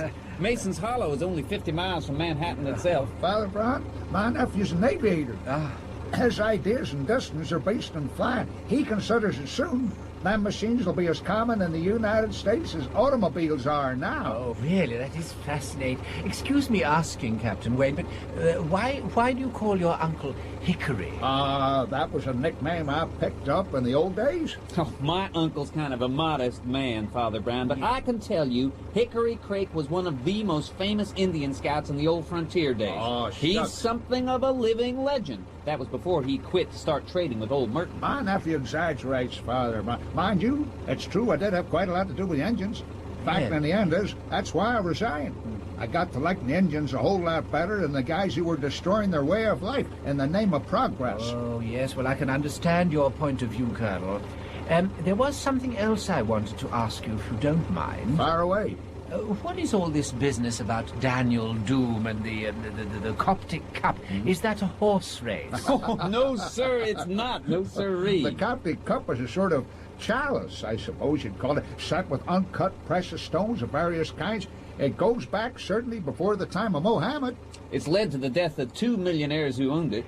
Oh, I see. And Mr. Merton is the third owner. Is that why he fears for his safety? Well, that's one reason. Though anyone in his possession has to be careful. If you ask me, it's the main reason. The first victim was Titus P. Tramp, the Copper King. Seems it was sort of an heirloom in his family. He got these threatening letters from someone calling himself Daniel Doom. Then one day he was found with his head in his own lily pond. goodness The cup me. that was in a bank vault went with the rest of the property to a cousin of his called Brian Horde. My goodness. And he too got letters signed Daniel Doom? He sure did. One day he was found lying at the foot of a cliff outside his seaside residence, buried dead. Oh, man. But the strange thing was the intruder, Daniel Doom or whoever he was, went out of his way to destroy an enormous number of papers, set fire to them, stocks, bonds, that kind of stuff.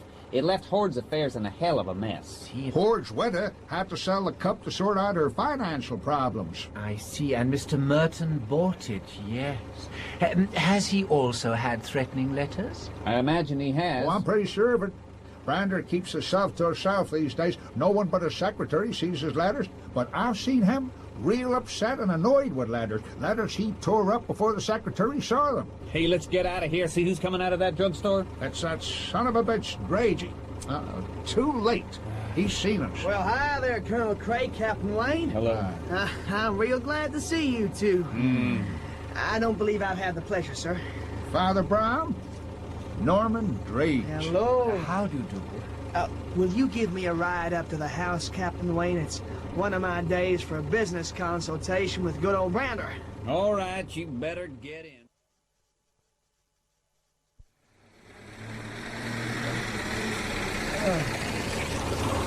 Well, here we are. We have to stop here by the outer wall. Oh, heavens. Oh, dear, what a grim sight. That's Brander's private secretary's idea, John Wendell. He got that set up. It goes right round the grounds with just that one locked door, and that's armor-plated. The walls capped with steel. You can run a powerful electric current right through it. Good heavens. Yeah. When you get to the castle itself, you have to enter by an enclosed elevator. Having second thoughts about staying with Brander, Father Brown? Oh, far from it, Mr. Drage. It is my duty to visit prisoners and all miserable men in captivity. I know what you mean. Brander and me, we used to take our wagons deep into the heart of renegade territory, and he never worried. And now he's as scary as a jackrabbit. And what's the use of all these fortifications? You can't defend against the unexpected. Why, I remember once at Fort Bowie, I was there with Brander, a solitary Apache came up, one half-naked brave with just a little knife under the barrels of 50 carbines, yet he killed a trooper right up on the parapet. What happened? He threw it, quick as a flash. He threw that darn knife. Oh, hey, they've spotted us. They're opening the gates. Come on, let's get inside. It's very kind of you to have me as your guest, Mr. Merton. Not at all. In fact, I'd be glad of your advice.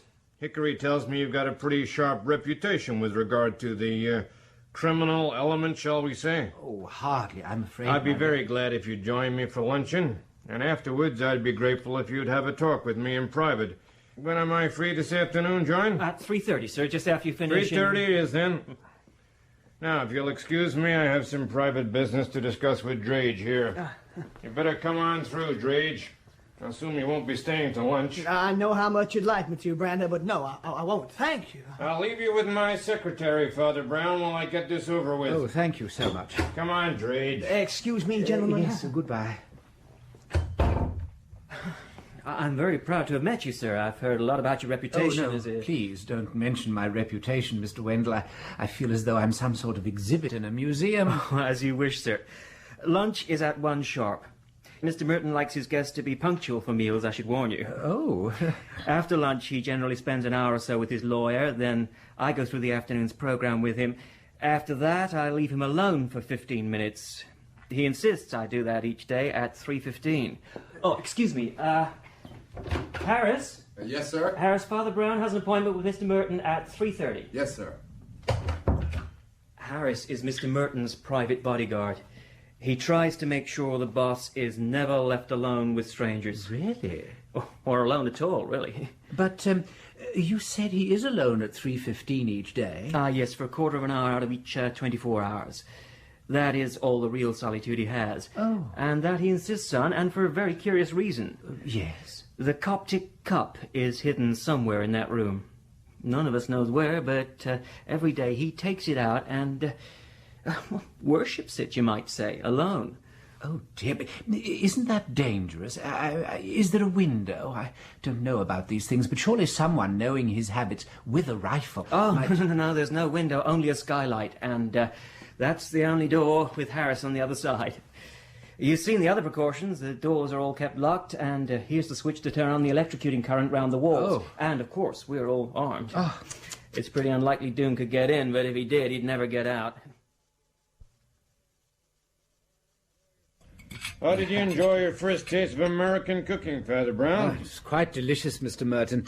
If you'd like to have some coffee, I'm sure John Wendell will be pleased to join you. Oh, of course. Oh, thank you. Well, that's it then. Well, I'll see you both later. Oh, indeed. Thank you, yes. With, cream and sugar, Father Brown? Oh, how kind. Yes, please. Both. Yeah. Mr. Wendell, I hope you don't mind me saying this, but, I was just thinking, these precautions you've taken... Yes? Well, aren't they a little excessive? Mr. Merton is, in effect, a prisoner in his own house. Maybe. He does complain sometimes. But this Daniel Doom is a kind of obsession with me. My full name is John Wendell Horde. Horde? Wasn't that the name of the second victim? He was my father, yes. Daniel Doom killed him and ruined my mother, as well as murdering Titus Trant, who was a kind of uncle to me. When the family went bust, Mr. Merton took me on here. Yes, yes. I gather this Daniel Doom destroyed a number of important papers at your father's house. Yes. Seems like when he couldn't find the cup, in his rage he destroyed anything he could get his hands on. It was a crazy, senseless act. Perhaps. Unless... What? Well, unless it was a deliberate act of cunning. After all, with the destruction of the shares and so forth, your mother presumably had to sell the cup. What? Do you mean... Well, it was just a thought. Oh, dear. That's been a tiring day. Would it be possible for me to have a doze in the guest suite until my appointment? Oh, of course.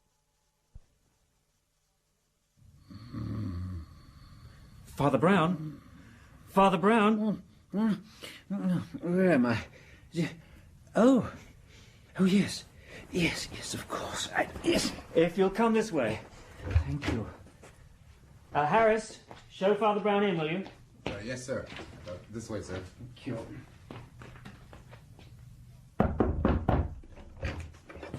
It's Father Brown for you, Mr. Mert. Jump in, Jehoshaphat! What's the matter?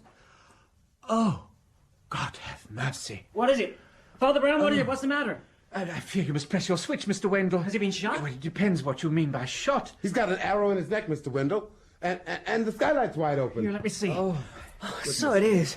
And the Coptic cup. Why isn't the cup here? What's happened to it? Aren't you going to press your switch? I sure am, and I'll set off the alarm, too. Yes, indeed. Harris, get onto the roof. He may still be there. Yes, sir, Mr. Wendell. Watch where you're going, huh? What the hell's happening, Wendell? I'm afraid it's already happened. Hey, Wendell, who is this little guy? Father Brown, this is Blake Barnard, Mr. Merton's lawyer. He's dead, Mr. Barnard. So Brander's dead, is he? Sorry I can't sound more surprised. I guess we all knew it was going to happen sometime. An arrow from heaven, you might say. Well, you might say that, Reverend. I say let's check the roof. Harris is up there right now. Me, I'm going down to check the guard at the bottom of the elevator. Excuse me. Oh, what's this arrow from heaven nonsense? You really believe it's a miracle? Oh, no. Miracles are never shrouded in mystery. They're really quite straightforward. When I said an arrow from heaven, I was thinking of aviation. Here's Harris. Well, if Daniel Doom was on the roof, he sure ain't there now. I'd best report back to Mr. Wendell. Where is he? He's downstairs talking to the guards. Oh, Harris, when he's finished, would you ask him to have a word with me? Sure thing, Reverend. And, by the way, did Mr. Wendell leave this floor at all while I was asleep? No, sir. No, he didn't. He was here all the time. He was in his office when Mr. Merton was with Mr. Barnard here. Then he went to see Mr. Merton himself. Yes. Then when Mr. Merton was... Well, when I guess he was killed, he was with me. Hey, you don't suspect Mr. Wendell, do you, sir? Oh, I suspect everyone, Mr. Harris. If you ask him to see me as soon as you can, please, as quickly as you can. Yes, sir. Yes. Do you have an address for Norman Drage, Mr. Barnard? I do. He's in an apartment on the east side. I'd like that address. And have you an automobile? Right outside, with my chauffeur. Good. Perhaps you'd be good enough to drive me to the flying field. I believe Captain Wayne and Colonel Craik are both there at the moment. And then if you drive to a station where I can get a train into New York... Father Brown, I'm getting to like you. You're a hustler. A hustler? Oh, really? A hustler?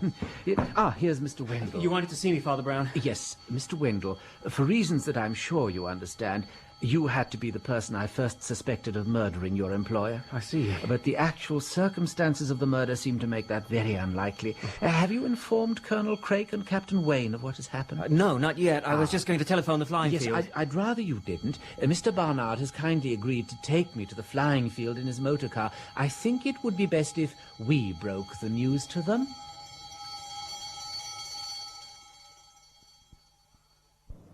Why, howdy there, Bernard. Hi, Colonel. And Father Brown. This is an unexpected pleasure. Well, I'm afraid Mr. Merton wasn't able to see me, and Mr. Barnard kindly drove me over. Is Captain Wayne about? That's him up there now. What? He even took me up earlier. They have machines that carry 2 people, then? Sure do. No, Mr. Barnard. Colonel Craik once saw an Indian kill a man by throwing a knife. Is that so? But I should imagine the bow and arrow was a more common weapon? Well, it used to be. The old Sioux and Comanche braves could shoot an arrow straight as a bullet. Yes. And do it from the back of a pinto pony. Even on the move? Uh-huh. They could shoot an arrow accurately? They sure could, as long as you're properly balanced and brace yourself. Sounds like you did it yourself, Hickory. I had to go a few times, and I guess it wasn't so bad, but that's all ancient history now. Hey, see, here's my nephew Land. Yes. Peter, Uncle Hickory. we got visitors. Father Brown. If I'd known you were coming, I'd have given you more of a show. You seem to be doing pretty well as it was. Oh, shucks, that was nothing. These kites are amazing. You wouldn't believe how maneuverable they are nowadays. Yes, tell me, would it be possible to get within, say, 100 yards of a tree or a building? 100 yards? I could get you within 50 yards. You want to come up for a demonstration? No, not just now, thank you. In fact, I've come to make an apology. I'm afraid I won't be able to join you for a meal this evening. Instead, I'd be grateful if you would meet me at Mr. Merton's house at 8:30. Why, what is this? What's the matter? Well, I'm afraid, I'm very much afraid Mr. Merton was killed. What? Yes, at about 3:25 today. Good God. A poor old guy. How did it happen? By an arrow. Shot down through the skylight. What the... Hey! Now I get it. What the hell? Are you standing up to tell us we murdered my old partner? I don't understand. This clever dick here was asking me all about shooting arrows while you're on the move and all about flying machines that can carry 2 people. So? Well, don't you see? He thinks you flew me up over Brander's house and then I shot the arrow down through the skylight. I'm not accusing you of anything at the moment, but I would be grateful if you join us this evening.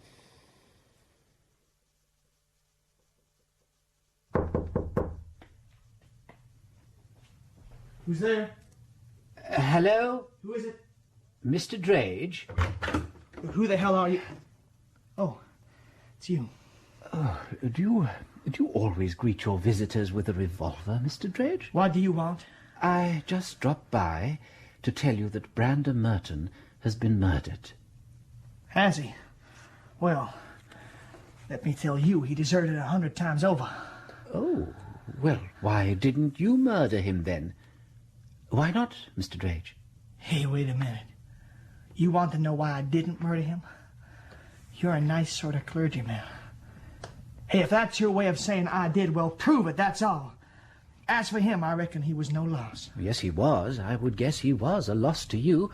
That's why you didn't kill him, even though I'm pretty sure you do know the identity of the so-called Daniel Doom. What do you get now? Would you perhaps agree with me that, in the circumstances, all Mr. Merton's elaborate defences were a trifle absurd, as protection against Daniel Doom? Daniel Doom? Let me tell you, he didn't murder Brander Merton any more than you did. You know. I guess, Mr. Drage. I shall be at a little meeting at Mr. Merton's house at 8:30 this evening. At that meeting I shall voice certain suspicions about you. These suspicions may well be unfounded. If they are not, however, I suggest you use the next few hours to good effect. Do you understand? Damn it, yes, I do understand. But... Good. Then you've confirmed what I've suspected. Goodbye, Mr. Drage. I doubt if we shall meet again. I don't like it at all. Come in. Gentlemen, Father Brown. Good evening, Father Brown. Good evening, Mr. Barnard. Mr. Harris, will you join us too, please? Yes, sir. Now, is everyone here? No, I'm afraid Mr. Drage and Mr. Wendell are missing. Not to worry. I saw Mr. Drage and telephoned Mr. Wendell from New York. I told him he needn't attend. Father Brown, what is this fiasco? I'm perfectly aware you believe Peter and I killed Brander. Oh, I assure you I don't.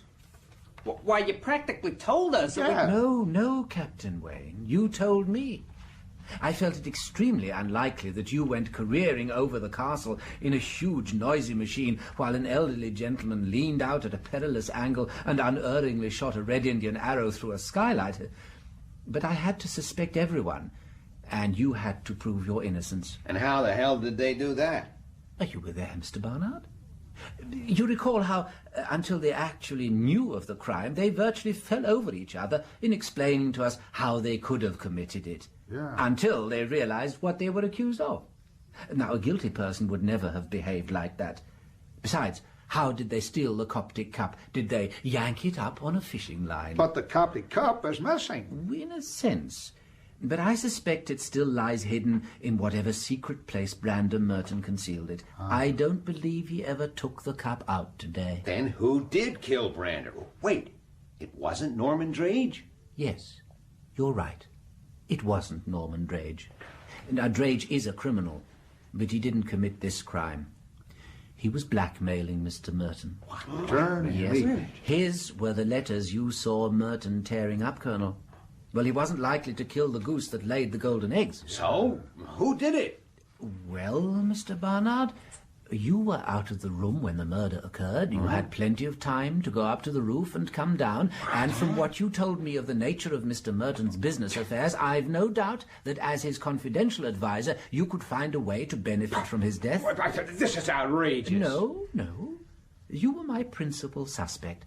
But then, on the train, I remembered Mr. Craig's story about the Indian throwing the knife, and I realized I'd been a fool.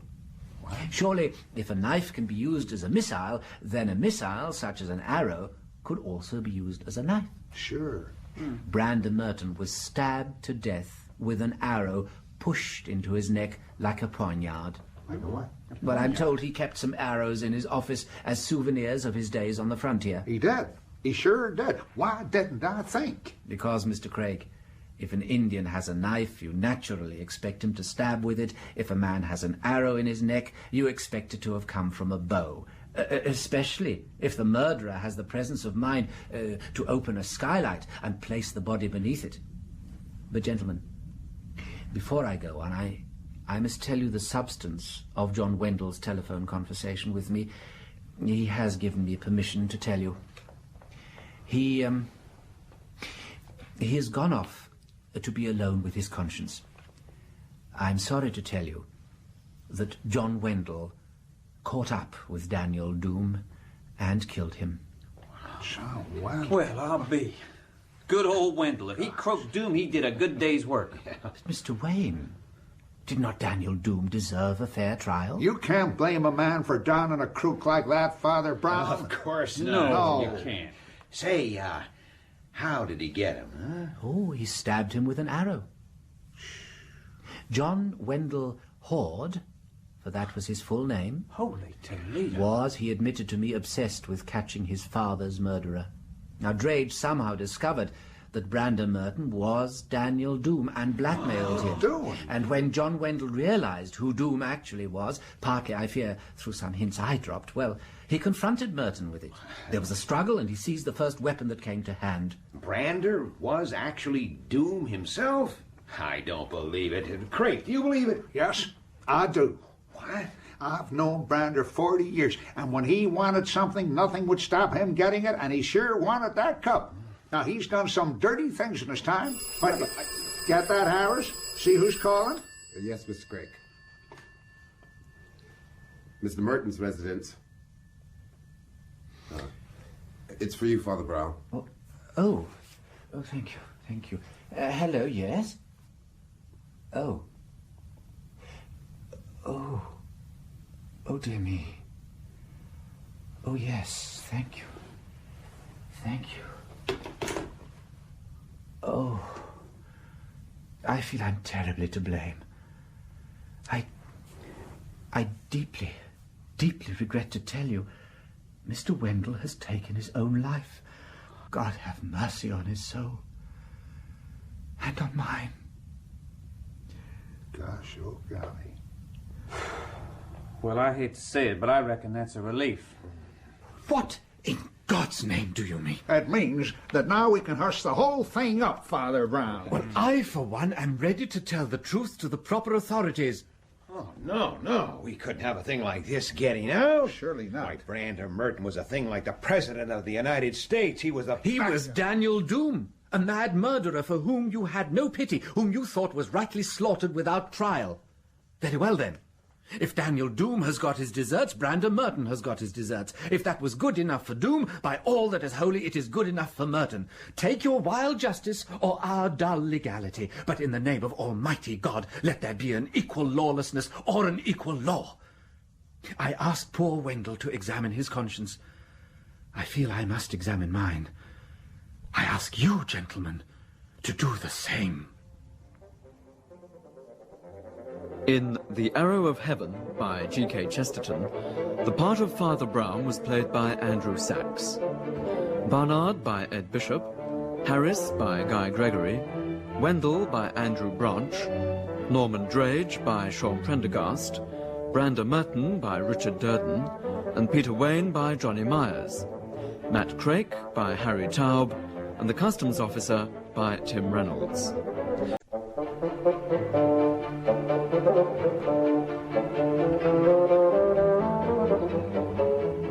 We present The Mistake of the Machine, adapted by John Scotney, with Andrew Sachs as Father Brown.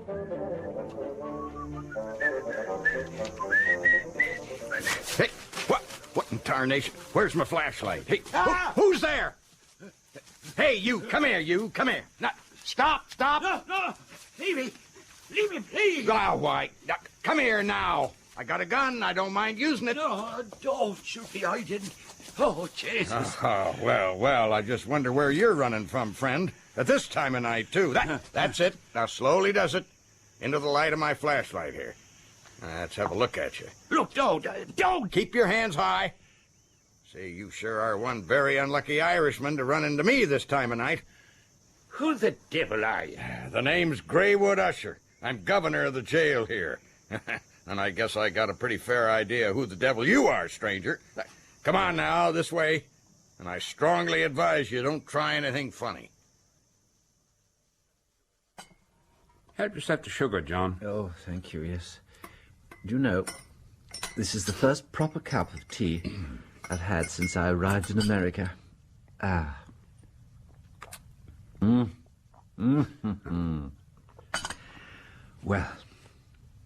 Well, it's good to see you again, old friend. Tell me, how does the life of a prison chaplain suit you? Well, not so bad, John. Not so bad. Apart from the difficulty in getting hold of decent tea. Yes, and the governor's theories. The governor's theories? How do you mean? Oh, he's a decent enough body, sure enough. Fellow named of Greywood Usher. But he has all these ideas about the application of scientific method to the detection and prevention of crime. Oh. Yes, and the gadgets. Huh? Gadgets? Yes. See, he's got this place full of gadgets, all designed to demonstrate these theories of his. I can tell you, they make the good St. Thomas's ontological proof of God's existence seem simple. Yes, good old Aquinas.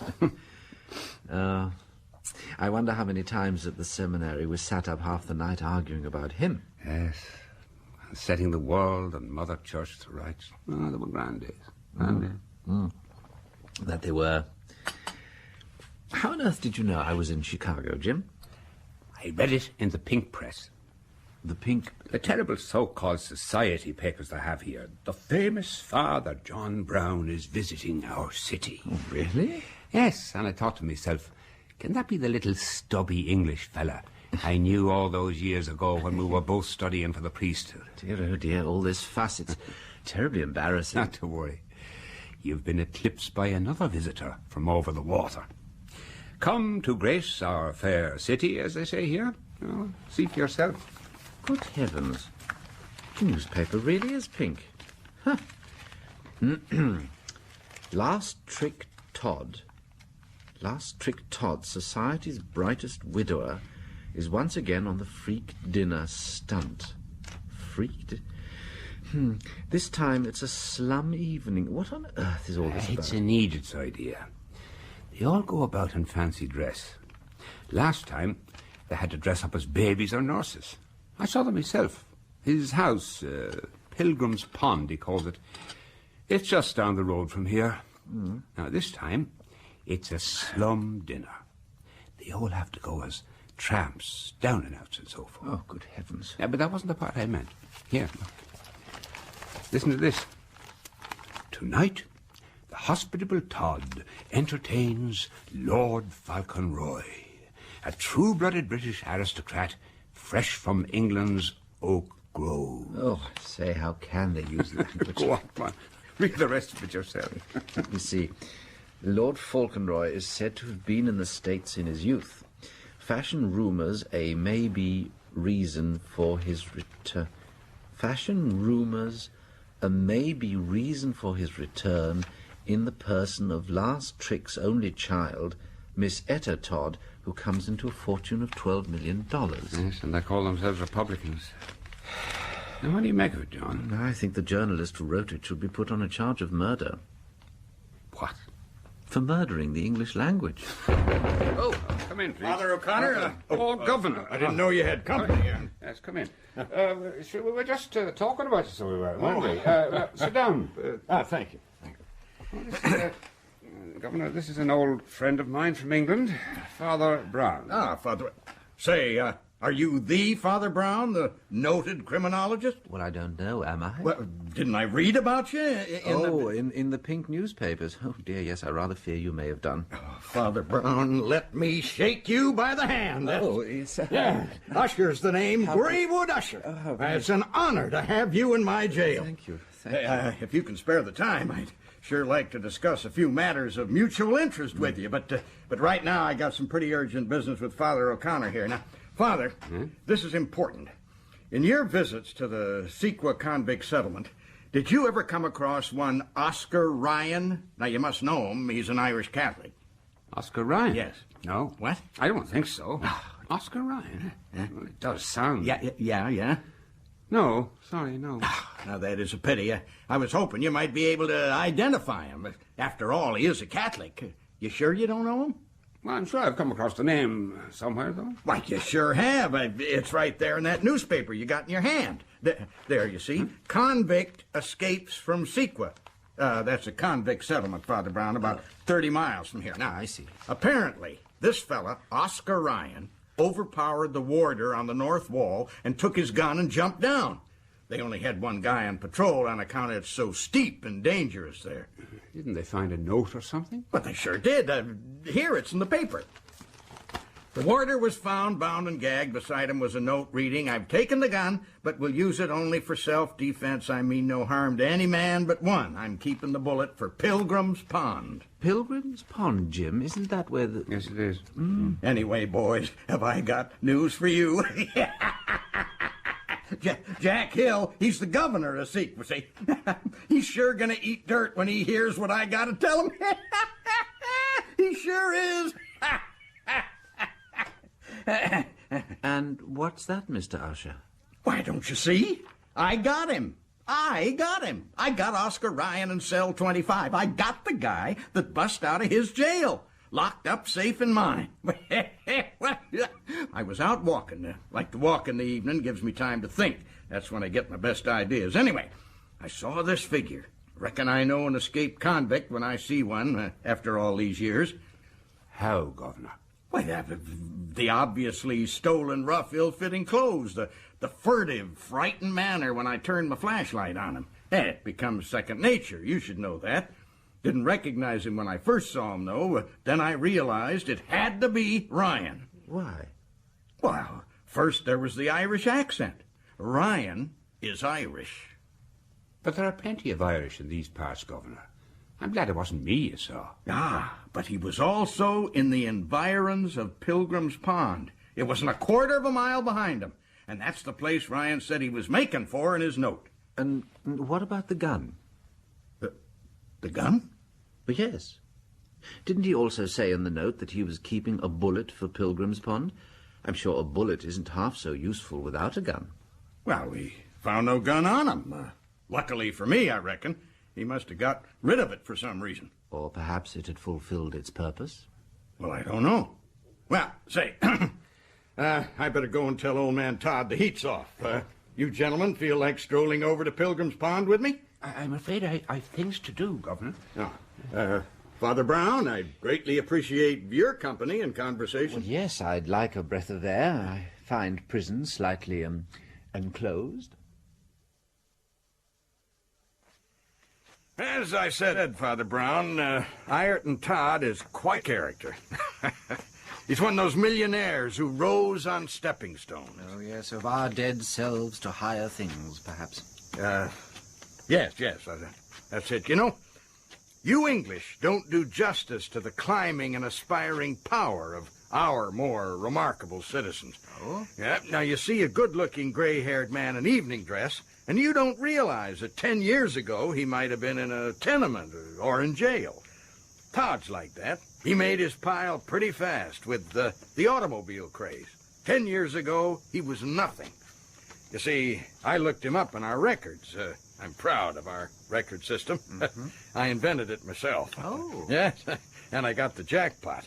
Seems his little daughter, Etta, had a childhood sweetheart, an Irish laborer. And when old man Todd got rich, he threw this Irish fella out on his ear. Now, you know what his name was? No, I can't say that I do. Ryan O'Shea. Remind you of anything, Ryan O'Shea? Well, it sounds rather like Oscar Ryan reversed. Father Brown, I can see your reputation's deserved. Now it all makes sense, you see. O'Shea, or Ryan, goes to the bad. He's jailed for 5 years. In jail, he reads all about this English lord and his little Etta, his childhood sweetheart. See. Anyway, here we are. This is Pilgrim's Pond. I'll ring the bell. Now, he gets all riled up and decides to bust out of jail so's to gun for Ireton Todd, who he believes has ruined his life. I see. Good evening, sir. That it is, yes. I'm Governor Usher from the penitentiary. I'd like to speak to Mr. Todd. I'm afraid Mr. Todd is out, sir. Out? Well, I thought he was having a party. One of the guests has gone missing, sir. Lord Falconroy. Mr. Todd and the other guests are out trying to find him. Well, I'll be. Lord Falconroy. Is Miss Etta about? I believe I saw Miss Etta and a companion getting into her motor car. It seems you have just missed her. Oh, I expect she's helping in the search. No doubt, sir. Well, when Mr. Todd gets back, you just tell him not to worry, because I've caught Oscar Ryan. That's me personally, Governor Usher. I will convey that message to him, Mr. Usher. What a fool I've been, Father Brown. Oh, surely not, Mr. Usher. I stupidly thought it was Todd that Ryan was gunning for, and I was wrong. No, Ryan was after his rival, my Lord Falconroy, and he got him. The English Lord Falconroy, who he learned was sweet on his little Etta Todd. That's why he threw the gun away. He'd slain his rival. Oh? It was a crime of jealousy, a crime passional. After he'd shot Falconroy, he'd no further use for the gun and threw the body in the pond, Pilgrim's Pond itself. It's a pretty deep pond, that is. It is? Yes, it is. Never mind. I got a trick or two up my sleeve still, Reverend. Let's get back. There's one or two things I'd like to show you at the pen. Might well interest a famous criminologist like yourself. Did you ever see a psychometric detector put into practice? A what? It's a pulsometer strapped to a man's wrist. It measures the heartbeats. Good heavens, why? Well, the variations in pulse rate tell me if he's lying. What? How? I reckon you English don't cotton to the march of science in these matters. I intend using the machine on Oscar Ryan, and in my opinion, the machine can't lie. No machine can lie, Mr. Usher, nor can it tell the truth. But how does your machine work? Well, I simply read a list of words to the subject and ask him in each case to reply with the first word that comes into his head. The machine records variations in his pulse. Now, the trick is to introduce some word connected with something quite different, yet in a list in which it occurs quite naturally. Oh, I see. I think I do. If he's agitated by the word, his pulse will jump? I'll prove to you it works. Now, here's Ryan's cell. I posted a warder outside. I thought your system made that unnecessary. Well, this is a special case. McGurk, how's the prisoner been behaving?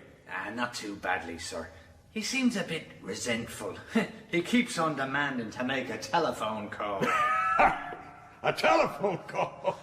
Well, open up, will you? Come on, Ryan. Come on, out you come. There's the governor to see you. All right. Look, I can't stick this much more. If you want to know all about... Address the governor as sir. Oh, very well. Sir! Doyle! Brother Doyle! God, help us when you look at that! It's Brother Doyle! Quiet, you! Swine! I said quiet! Look at him, that filthy swine! I said quiet now, or you'll be in trouble. You were saying, Ryan? Nothing. What do you want to do with me? Just a few simple tests. This way.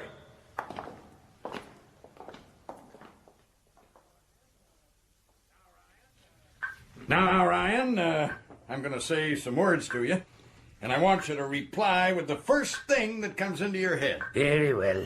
Right. Bird.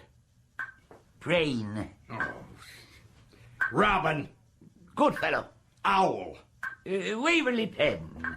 What? No, it's an advertisement on the railway. They come as a boon and a blessing to men, the Pickwick, the Owl, and the Waverley Pen. Oh. Wren. Jenny. Falcon. What? What did you say? Falcon, I said, Mr. Ryan. Falcon. As in falconery. Falconer. Canary. Yellow. All right. That'll do. And my telephone call. McGurk. Sir. Take the prisoner to a telephone. Yes, sir. Oh, and McGurk, give me your notepad. Oh, yes. Here it is. All right. Now look this up in the files and call me. Yes. Yeah, I understand. Come this way, you.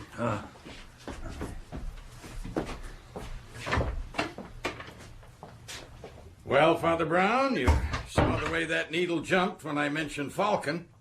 And boy, did you see how it bounded when I began to make an R afterwards, like in Falcon Roy, the man he just killed. I reckon that's a sight more conclusive than a whole lot of gabble from unreliable human witnesses. Well, yes, that's just the trouble. Human beings are so unreliable. Your reliable machine has to be worked by an unreliable machine. What unreliable machine? I mean man, the most unreliable machine I know of. But do you mean that No, I don't want to be rude. And I don't think you will consider man to be an offensive or inaccurate description of yourself. You observed his manner, the man you call Ryan, but who is to say he did not observe yours? What do you mean? But if you could tell by his manner that the word that might send him to the electrical chair had come, why shouldn't he be able to tell from your manner that you were about to speak that word? I was cool as a cucumber. Oh, yes. Well, criminals can be as cool as cucumbers, too. Though not, I think, this one. Yes, I'm sure you're fundamentally right. He was frightened of something. Well, I'm mightily glad to hear you agree with me about something, Father Brown.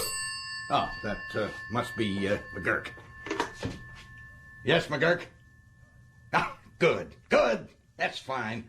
Mighty fine. We'll be right over. I asked McGurk to check the files on Drugger Doyle. You recall the name the other prisoner called out when he saw Ryan? Yes, Drugger Doyle. It seemed to produce a sort of reticence in him. Yeah, well, it seems like McGurk's found something.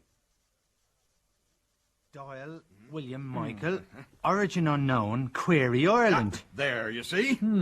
Nickname Drugger Doyle. Yes, why was that, Mr. McGurk? Well, it seems it was to do with his modus operandi, Father. Apparently he was a handsome, well-bred seaman buck. Well, that fits our man, anyhow. Oh, that it does, sir. He used to make himself agreeable to barmaids and shop girls, that sort of poor, silly creature, and trick them out of their money. Oh, he was a species of grafter. Sometimes, though, he went a great deal farther, and they were found drugged with cigarettes or chocolates, and all their property, everything they had, was missing. Hence the nickname. Ah, yes, sir. By then, though, he'd moved on to a bigger game.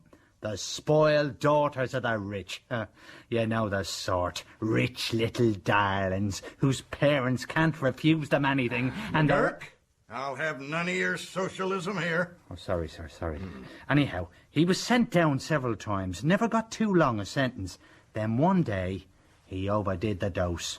One of his victims was found dead, and Doyle disappeared from Chicago. What a mean, depraved creature this Doyle sounds. Sure does, Father. Well, with this against him, he'll be lucky to escape the chair. Even if we don't find Falcon. Sir, it says here that a character answering Doyle's description later turned up in New York, suspected of defrauding a wealthy widow out of over $1 million. Then he disappeared. That was 1908, sir. 5 years ago, just about the time Ryan was put away. I reckon my machine and my record system have just about done for Ryan. Ryan equals Doyle equals the electric hot seat. What your methods have done for Mr. Ryan, whoever he may be, is save him from the electric chair. Mr. Usher, you've proved that Drugger Doyle, the wanted murderer, couldn't possibly be your Mr. Ryan.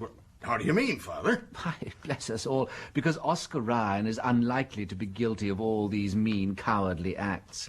Mr. McGurk here tells us that Drugger Doyle spent years wheedling small sums out of needy young girls. Oh, that's right, sir. Yes, and that he drugged and cheated and lied? Yes. Now, is that the kind of man who would dare to attack an armed warder, though unarmed himself? Well, Would he leap down from a high wall at considerable risk to his life? Would a man whose whole life is deception and lies leave a note to the police telling them where to look for him?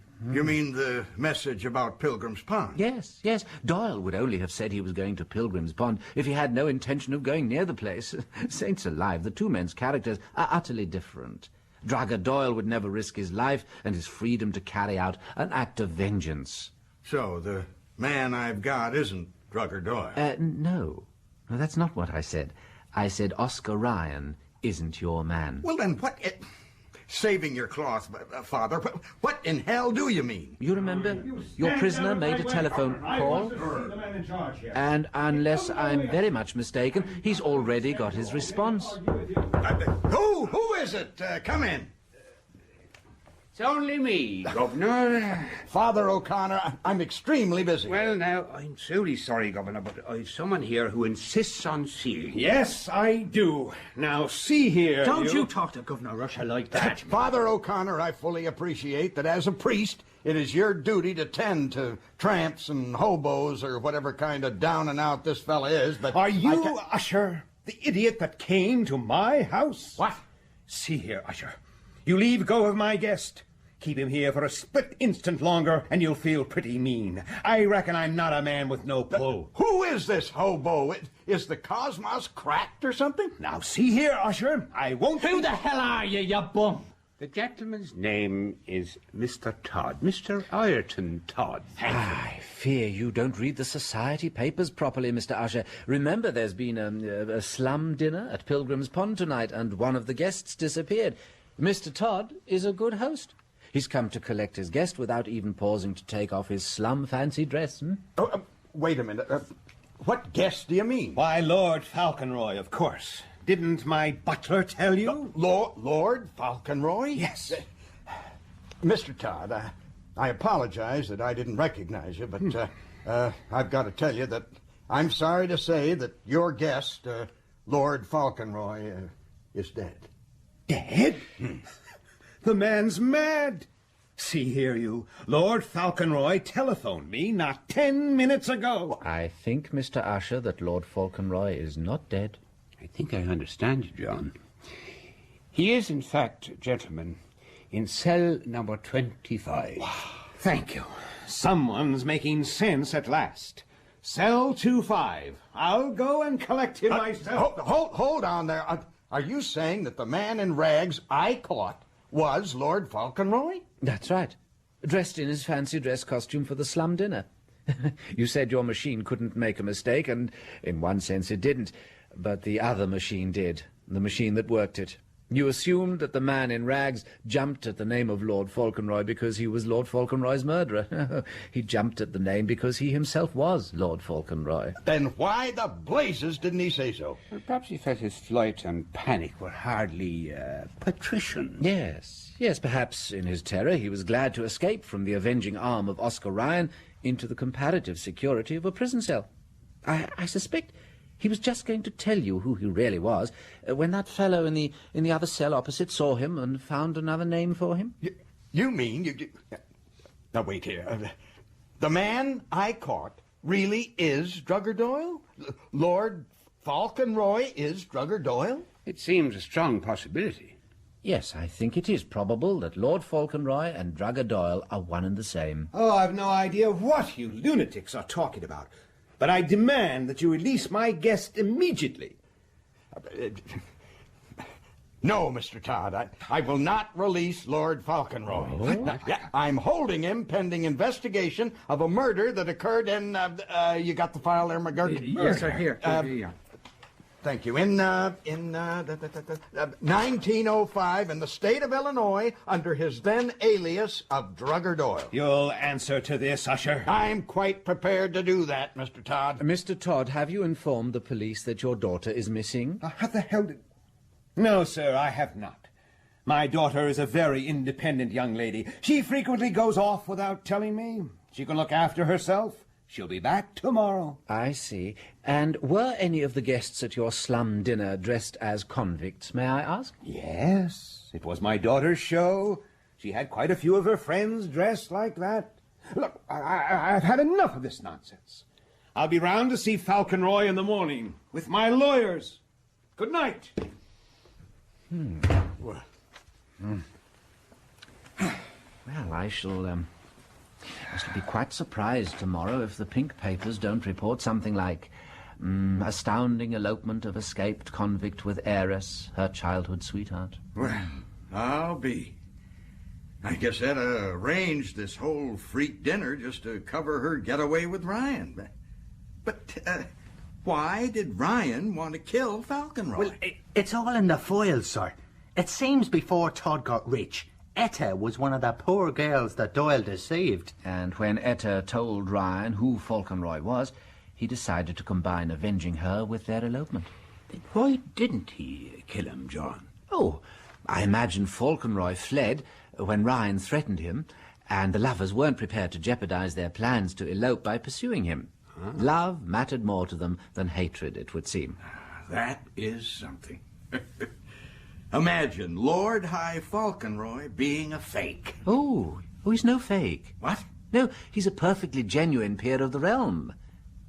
Mr. Usher, you don't do justice to the, climbing power of our more remarkable citizens.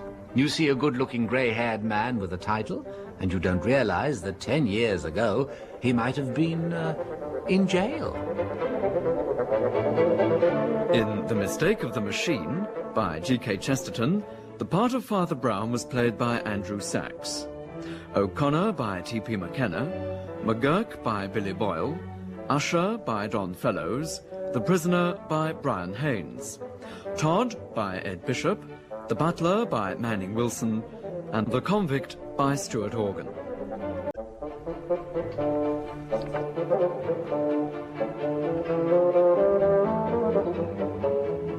We present The Curse of the Golden Cross, adapted by John Scotney, with Andrew Sachs as Father Brown.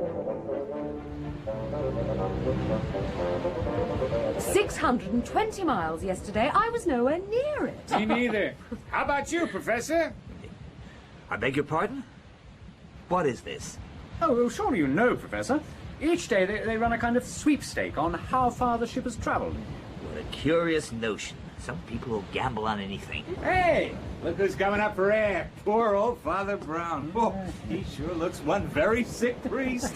Father Brown, how are you feeling today? Oh, no, not very well, I'm afraid, Lady Diana. Oh, my poor fellow. Do sit down. Yes, thank you, I will. Father Brown. Oh, yes. Avoid jam. I beg your pardon, Lady Diana. Avoid jam, especially strawberry jam. That's the answer. I always do, and I'm never seasick. Except, curiously, once on a Nile steamer. But that could have been the pickled octopus. It tasted awfully funny, I remember. Pickled... oh, dear. Yes, I expect it was. Rum and grapefruit juice. That's a cure. Or champagne with a measure of brandy. That sounds like your style, Leonard. Hey, you got any ideas, Prof? I confess I'm not a good traveler, but I generally manage to remain moderately healthy by avoiding alcohol and rich foods. Perhaps you might try some lemon tea, Father Brown. Lemon tea? Oh, yes, perhaps I will. Steward? Yes, sir? Bring us 2 glasses of lemon tea, will you? Yes, sir. I say, Professor, you're something of an expert on Byzantine thingies, aren't you? I have written 8 or 9 books on various aspects of the Byzantine Empire. Yes. But I've been looking through the New York papers we picked up just before we left. There's something about the body of a Byzantine bishop being found somewhere on the south coast, near Dover. Now, if I can ask you as a specialist in the field, isn't that pretty improbable in the 15th century? I mean, Dover's an awfully long way from Constantinople. Dover's also a long way from Jerusalem. Plenty of crusaders made that journey 3 centuries earlier. Oh, indeed, yeah. But, Mr. Smythe, you say I'm a specialist in this field? Well, that's what everyone says. I must tell you, Mr. Smythe, that the hardest thing on earth is to specialize. How can a man know anything about Byzantium till he knows everything about Rome before it, and indeed about Islam? Why, take algebra. But I won't take algebra, Professor Smale. I never did, and I never do. But I love anything really ancient. I was with Gatton in Egypt, you know, when he opened those first dynasty tomb things, and I got some jolly good bits for my collection. Gatton, you say? He's an interesting man. That brother of his who went into Parliament, he was tipped for a cabinet office, you know. We're not talking politics now, Prof. I'll lay you 6 to 4 you're going to visit that little village where they found this bishop in Kent. Isn't that it? You know, Mr. Tarrant, Kent's pretty large as these little English sections go. You could wander in it for a goodish time, and it's a good place to wander in. You don't say. I don't know about you, Diana. I feel like a drink. Not before you've had a game of shovelboard with me. Your word is my command. Excuse me, gentlemen. Reckon I'll join you. I'll lay you 10 to 1. Join us if you like, but we're playing purely for fun. Goodbye, Father Brown. Goodbye. Professor Smale. Lady Diana. Yes. Oh, dear. Lady Diana seems to have travelled very widely. Lady Diana is the wife of a rich fool who doesn't know she's gallivanting about with that drunken, good-for-nothing Smythe, who, in turn, is no doubt being fleeced by my fellow countryman, the card sharp, Tarrant. But what about her collection of antiquities and her travels? I believe she's been as far as Luxor in Egypt. Thanks to Thomas Cook, Luxor is nowadays as easy to get to as Paris. They even had an English dance band and theatre company when I was last there. Oh, really? Your lemon tea, gentlemen. Oh, thank you, Stuart. Thank you so much. Yes. You know, Father Brown, you were pretty quiet during that conversation about the bishop. I was? Tell me, what do you think was the point of that little talk?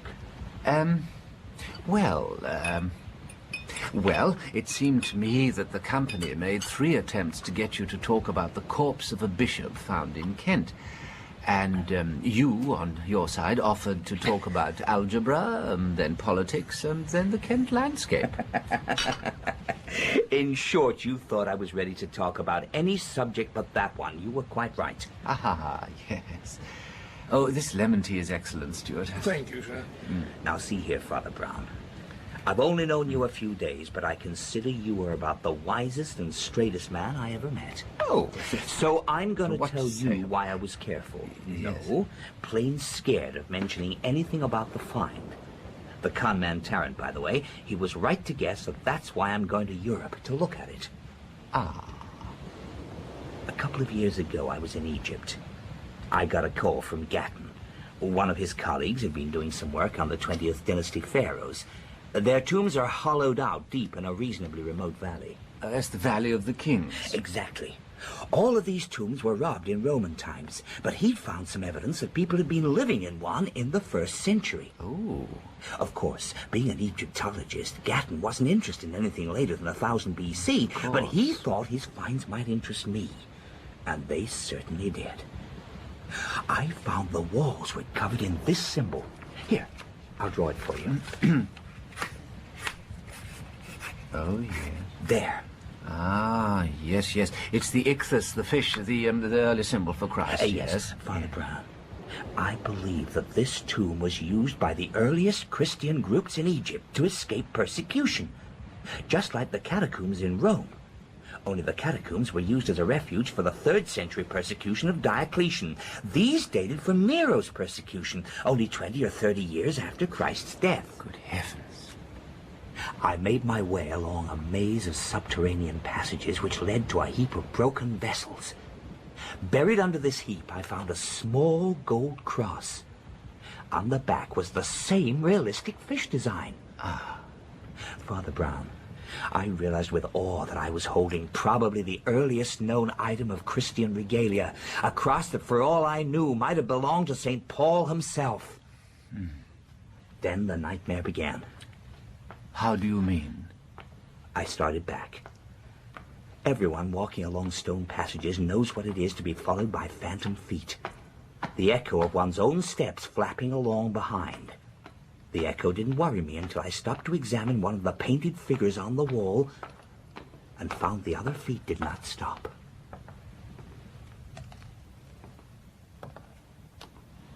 Hey, hello? Is anyone there? Hello? I said, is anyone there? Oh, good God, what do you want? You! What do you mean? You have something that belongs to me. What? A gold cross. What do you mean it belongs to you? It belongs to me. It would be better for you to return it. I'm pretty unsuperstitious, Father Brown, but I confess I got scared. I began to run. Get away, Professor. Then we came to a long, straight passage.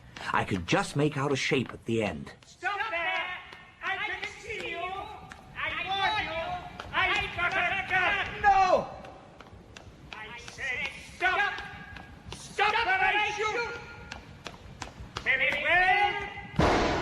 The bullet bounced off the wall by my head. That must have been frightening. Strangely enough, I was reassured. At least I knew my pursuer was human. Ghosts, I imagine, don't carry modern firearms. Anyway, eventually I got out and made as much speed as I could back to my hotel in Luxor. Next day, a note arrived. I've got it here. The cross is mine. I found it, but I was with another and could not remove it. When I came back yesterday to retrieve it, I found you had stolen it some minutes before. Return it to the place you found it, or you will die. Over the last couple of years, I've received several similar messages. Your tea's cold, sir. Would you like some more? No, thanks. Oh, well, I will. And could I have some chicken sandwiches, Stuart? Do you know, I'm beginning to feel better. Yes, sir. I'll go and get them now. Thank you so much, yes. Professor Smale, it's a disturbing story, but what has it to do with the find in Kent? The vicar at Dulham is something of an amateur archaeologist. Apparently, he met me at a conference some years back. He wrote to me to say that the bishop seemed to have a similar cross with him. Good Lord. It's perfectly understandable. In the early 15th century, the Byzantine emperors were hard-pressed by the Turks. They sent several embassies to Europe. The cross might have been a gift to Henry V. It wasn't long after Agincourt, and he was reckoned to be the best soldier in Europe. You kept changing the subject over the bishop because you suspect one of our fellow passengers is your mysterious enemy? I know it. This note arrived in my cabin this morning. You'll see the handwriting's the same. Ah, yes, I see what you mean. The cross in Kent is mine by rights. Touch it and you die. Seems to have a rather dramatic turn of phrase. Have you any idea who it might be? It could be anyone on board. He may be me. He may be anyone else. You're the only man I feel sure is not my enemy. Well, oddly enough, I'm not. No. Yeah, but the man, the person threatening you, might try to arrive at the village before you and impersonate you. I hope my plan should take care of that. Your plan? I've telegraphed ahead for a fast automobile and a driver to be waiting for me at Southampton. It's only 130, 140 miles to Dulham. I intend getting there before anyone else, and I'll wait. If any one of the passengers from this boat turns up there, I'll know my man and I'll have my revolver in my pocket. Father Brown, I hate to impose on you, but I'd be mighty grateful if you'd come with me to Dulham. We'll be there first, and we'll have the element of surprise on our side. I can't see anything going wrong.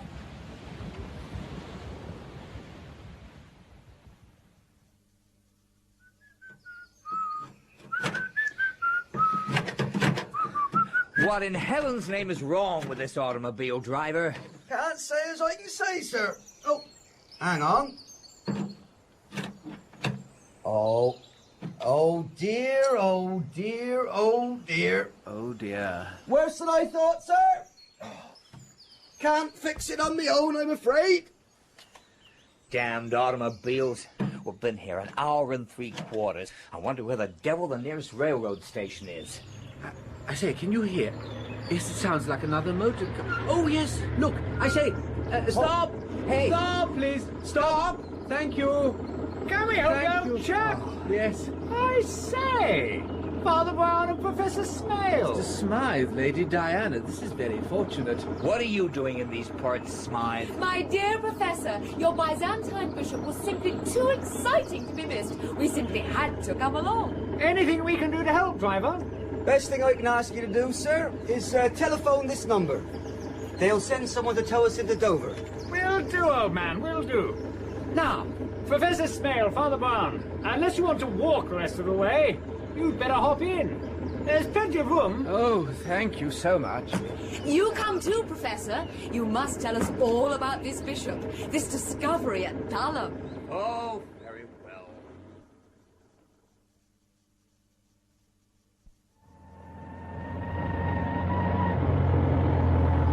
Here we are, safe and sound. Ah, this looks like the church.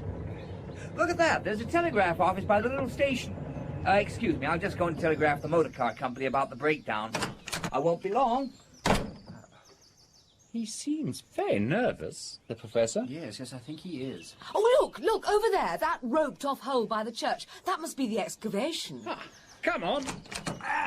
Let's go and have a look at it. May I help you, Father Brown? Oh, yes, but what about Lady Diana? Oh, I can look after myself, Father Brown. There, see? Come on, Leonard. I'll race you. Hang on. There. You're all right now, Father Brown? Thank you so much. So kind. Right. You're on, Diana. Hey. Good God. Look who's coming out of the hole, the excavation place. Oh, no, Leonard, it can't be. It's that damn swine Tarrant. What the devil's he playing at? Shh, darling. Oh, sorry. Why, Mr. Tarrant? Lady Diana, and Mr. Smythe, and Father Brown. Yes. So, Yes. you've all come to look at the famous bishop, too. Yes. I can tell you, it's quite something. It seems the old boy was embalmed. He's lying there as large as life and twice as natural. Come and have a look. The vicar, shouldn't we see him first? Oh, Mr. Walters, he's down here now. He was just coming out when I got here. Suddenly scurried back down again. Forgot his glasses or something. He's a real eccentric. Come down and meet him. Right. Yeah, absolutely. Mind the steps, Diana. They're pretty muddy. Gosh, a real tunnel. Isn't it spooky? You wait till you hear about the curse. What curse? Mr. Walters, the vicar, he'll tell you. You all right, Father Brown? Yes, I think so. I can't see a thing. Oh, I'm so sorry. Dear, I'm sorry. I'm afraid I'm rather short-sighted. I beg your pardon. It can't be worse than me. It is dark. I've only brought one candle down. I didn't expect visitors. I'm Mr. Walters, the vicar here. How do you This do? is Father Brown, Mr. Walters. Oh, and may I introduce Lady Diana Wales? Charmed. Mr. Leonard Smythe? I'm afraid it's a little cramped. Well, as you can see, or I hope you can see, here's the old bishop. He's amazing.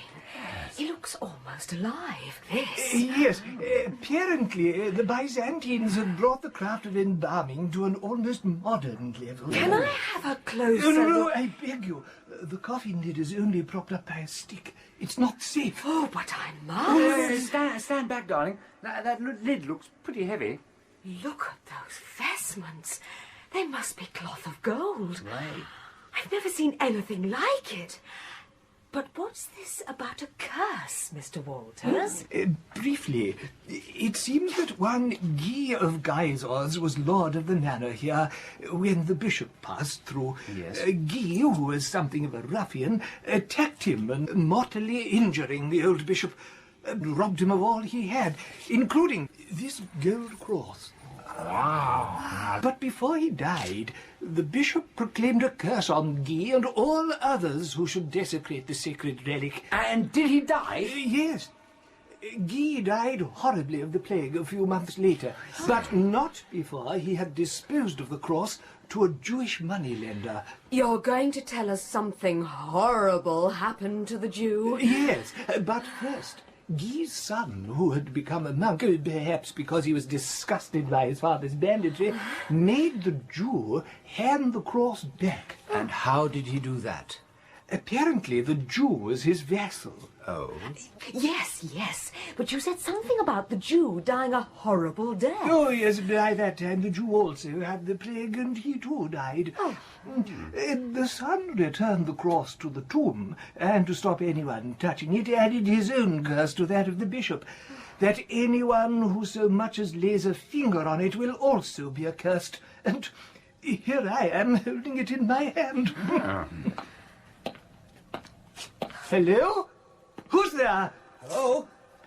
Hello? Who's there? What, Professor? What are you doing? When I heard voices, I thought someone was robbing the tomb. Well, you can put the revolver away, Prof. It's only us. Are you here too? Sure am. Came on the railroad. I was the first one here. What kept you, Professor? I went to look for the vicar. Oh, well, he's here. Who is this person? This is Professor Smale, Mr. Walters. I don't believe I've had the pleasure. Say, don't I know you from somewhere? Quite possibly, Professor. I've certainly been expecting you.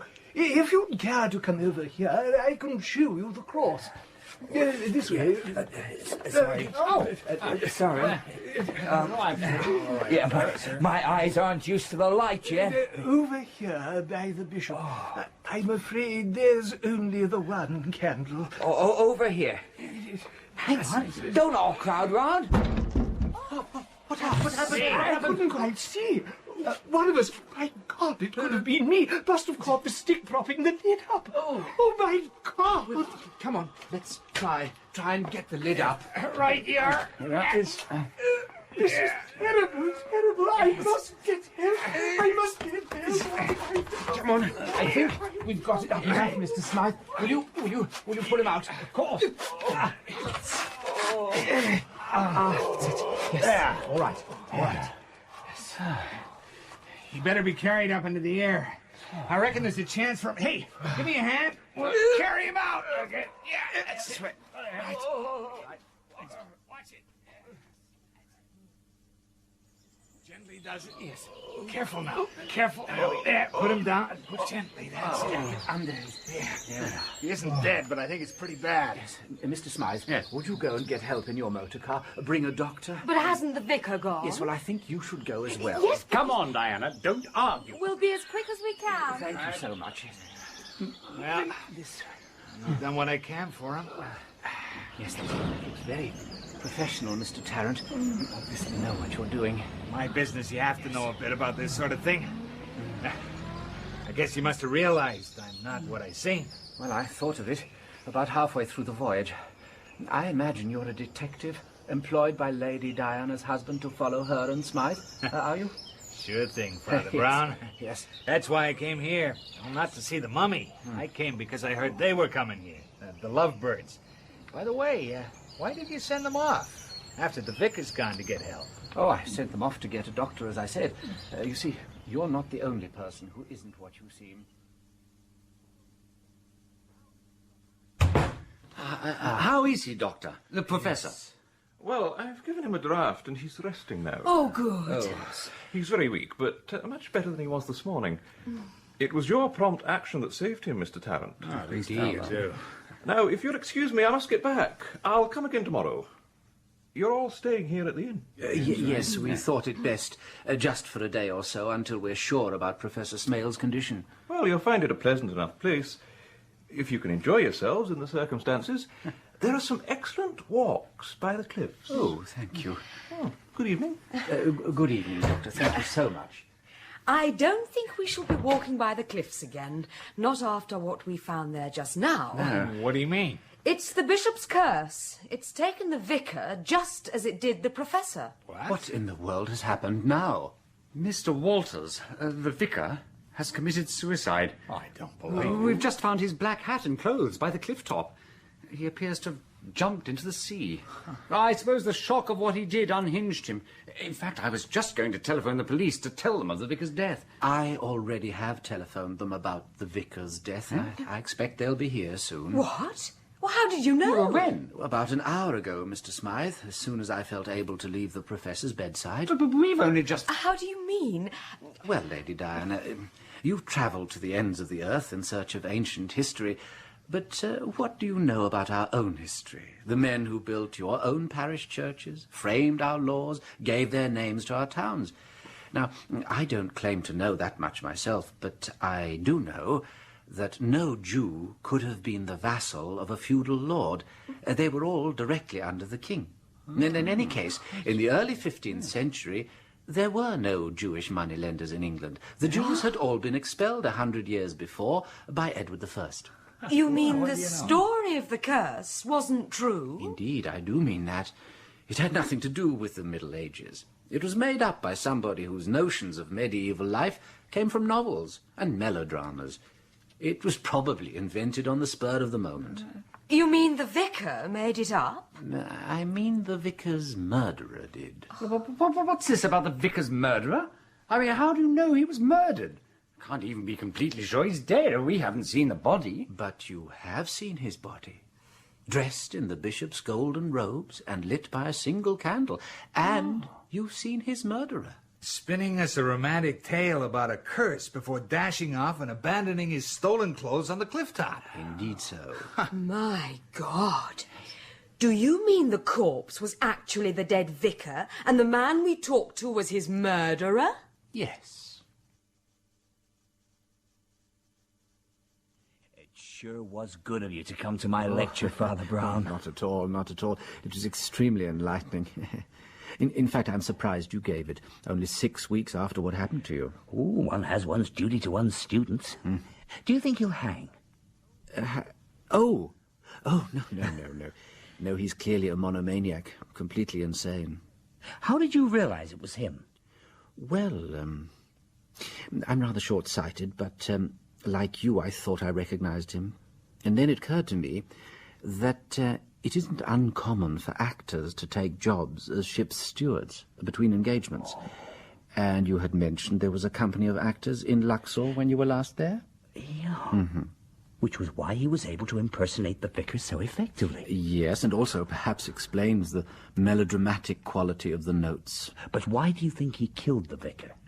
I thought of that when he didn't seem to recognize you. If you remember, the steward wasn't present when you told me on board the ship. Do you remember that the vicar knew you by sight? Oh. Well, perhaps when he came to the village, he pretended to be you, and when Walters, the real vicar, realized he was fake, the steward simply killed him. Poor fellow. Oh, and by the way, embalming was pretty rare in the 15th century, and there's no way the body would have been in that state of preservation. Oh, really? So the card sharp was not a card sharp, the vicar wasn't a vicar, the mummy wasn't a mummy, and the medieval legend wasn't a medieval legend. Perhaps it's as well there are some eternal verities. Yes. Do you know, I think I'm beginning to understand something. something I never understood before. Oh? So the steward was mad. He was obsessed with one thing. Why should I worry because one madman among a million sane men leagued in a great society against him chooses to brag of pursuing me to death? The man who drew those fishes, the secret symbol of Christ, in the dark catacomb, he was pursued and persecuted too. He had his obsession, and the whole of supposedly sane society was against him, not in the dark tunnels, but ranged in ranks in the daylight, and owning all the earth and commanding all the armies and crowds. Yes, yes. The fish was driven underground. Will, I fear, be driven underground again, but it will come out into the daylight once more. As St. Anthony of Padua remarked, it is only fishes who survive the deluge.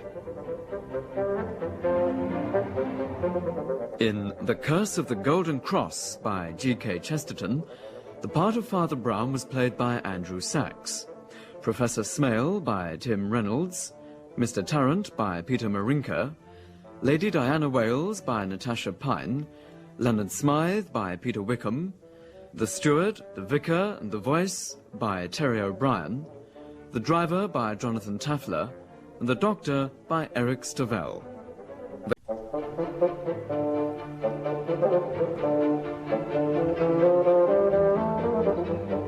We present The Actor and the Alibi, adapted by John Scotney, with Andrew Sachs as Father Brown.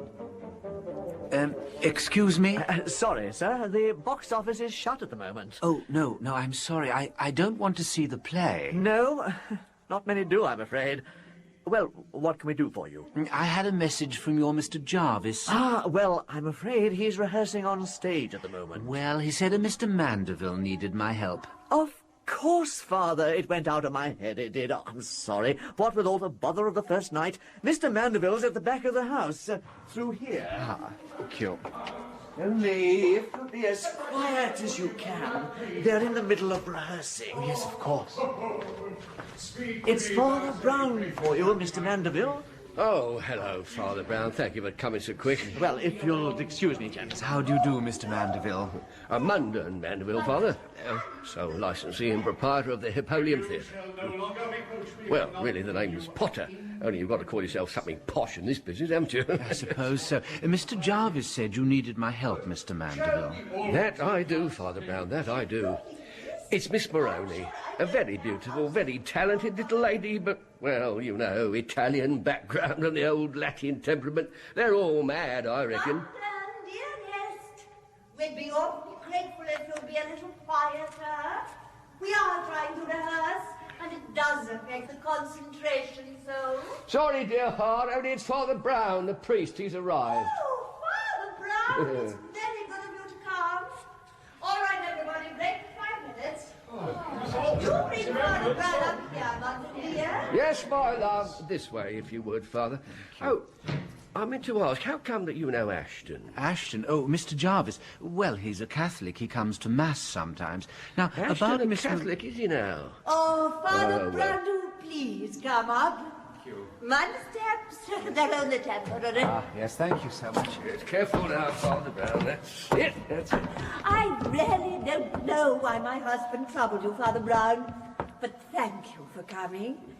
Oh, you've met Mr. Jarvis, of course. Yes. Morning, Father. Morning. You got my telephone message? Oh, indeed. I do hope you can help, Father Brown. I really do, I tell you. Yes, well, so do I, but I do need to know what exactly your problem is with Miss Moroni. She's been in a most peculiar mood ever since we started rehearsals. She came to me highly recommended, I assure you, my dear. Very highly recommended. Yes, she is a very pretty girl. I gave her every advantage and she does this to me. Does what? I ask you. Good looks to naughty. Mr. Jarvis. She's locked herself in her dressing room, Father, refuses to come out, and has spent the last 3 hours alternately sobbing and shouting through the keyhole in Italian. Well, none of us speaks Italian, and you do, and she refuses to speak English. Ah, now I understand. I suppose there is some reason for her flying off the handle like this. Does anyone know what it is?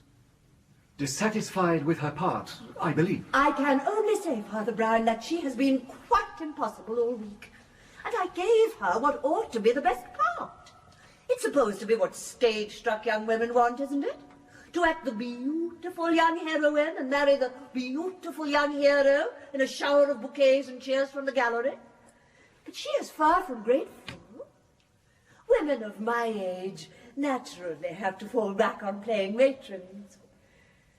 And I was careful to confine myself to that. Oh, my dear, you're most unfair to yourself, you really are. But if you wouldn't mind, Father Brown, we ought to go and see if you can get through to Miss Moroney this way. If you just come this way. Aren't you needed here? No, it's all above my head, this stuff. The classics. I'll leave it to the wife. She's the clever one. Now, through here. Watch this.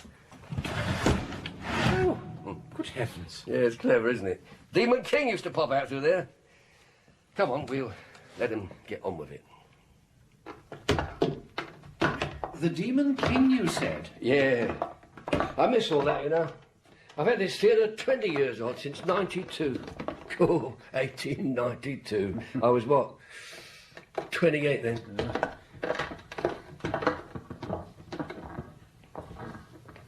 Yeah. I used to love the pantos. We did them all. Had the stage rigged out with trapdoors, every trick in the book. And a few that weren't in the book. I still keep all the old sets down here under the stage. Here, have a look at this. Oh. Why, it looks like Bluebeard's castle. So it is. Ah. Yeah. Of course, the mice have got out a bit now. But look at that. Lovely bit of work. Ah, the laughter of children, Father Brown. The laughter of the kiddies. Nothing like it. Oh, yes. Oh, we had them all here, we did. In the old days. Little Titch. Oh. Yes. Mr. Ralph, he always had to be called. George Eastwood, Vesta Tilly. Yeah. We even had poor old Dan Lido himself. Well, did you really? He did indeed. It was in a panto I first met Mrs. Mandeville. 8 years ago. I brought her in as principal boy. Of course, we don't do that sort of thing now. The wife has raised the tone a bit. Yes, you're putting on School for Scandal. Yes, yes. Well, the wife likes these, what she calls, classical comedies. Now, just between you and me, I reckon they're a sight more classic than comic. Still, not that we didn't have the classics here before, you know. We had Henry Irving one time. Sir Henry Irving in the Bells, it was. Really? Oh, yes, yes. Yes. Right, here we are. This is my little den. If you listen, you can hear them all acting away on the stage above us. Eh? Oh. Yeah, no one's singing. Listen. Yes. Ah. Oh. That's it, yeah. Yes. Yeah. Now, Miss Moroney. Yes, now, her dressing room's bang opposite, down that little corridor. See? Oh, yes, yes. Who's the woman outside? Oh, that's Mrs. Sands, my wife's dresser. Bit of an old tartar, but loyal as you like. And the gentleman? But he's our leading man, Norman Knight. Bit of, star, isn't that what they call them nowadays? Yeah. Anything up, Mrs. Sands? I beg your pardon, sir. Any sound from the prima donna? I haven't heard anything. Not for some time, sir. And you, Norman. Oh, by the way, this is Father Brown. I'm sure you recognise Norman Knight, Father Brown. Oh, Anyway, you heard anything from La Moroney, old chap?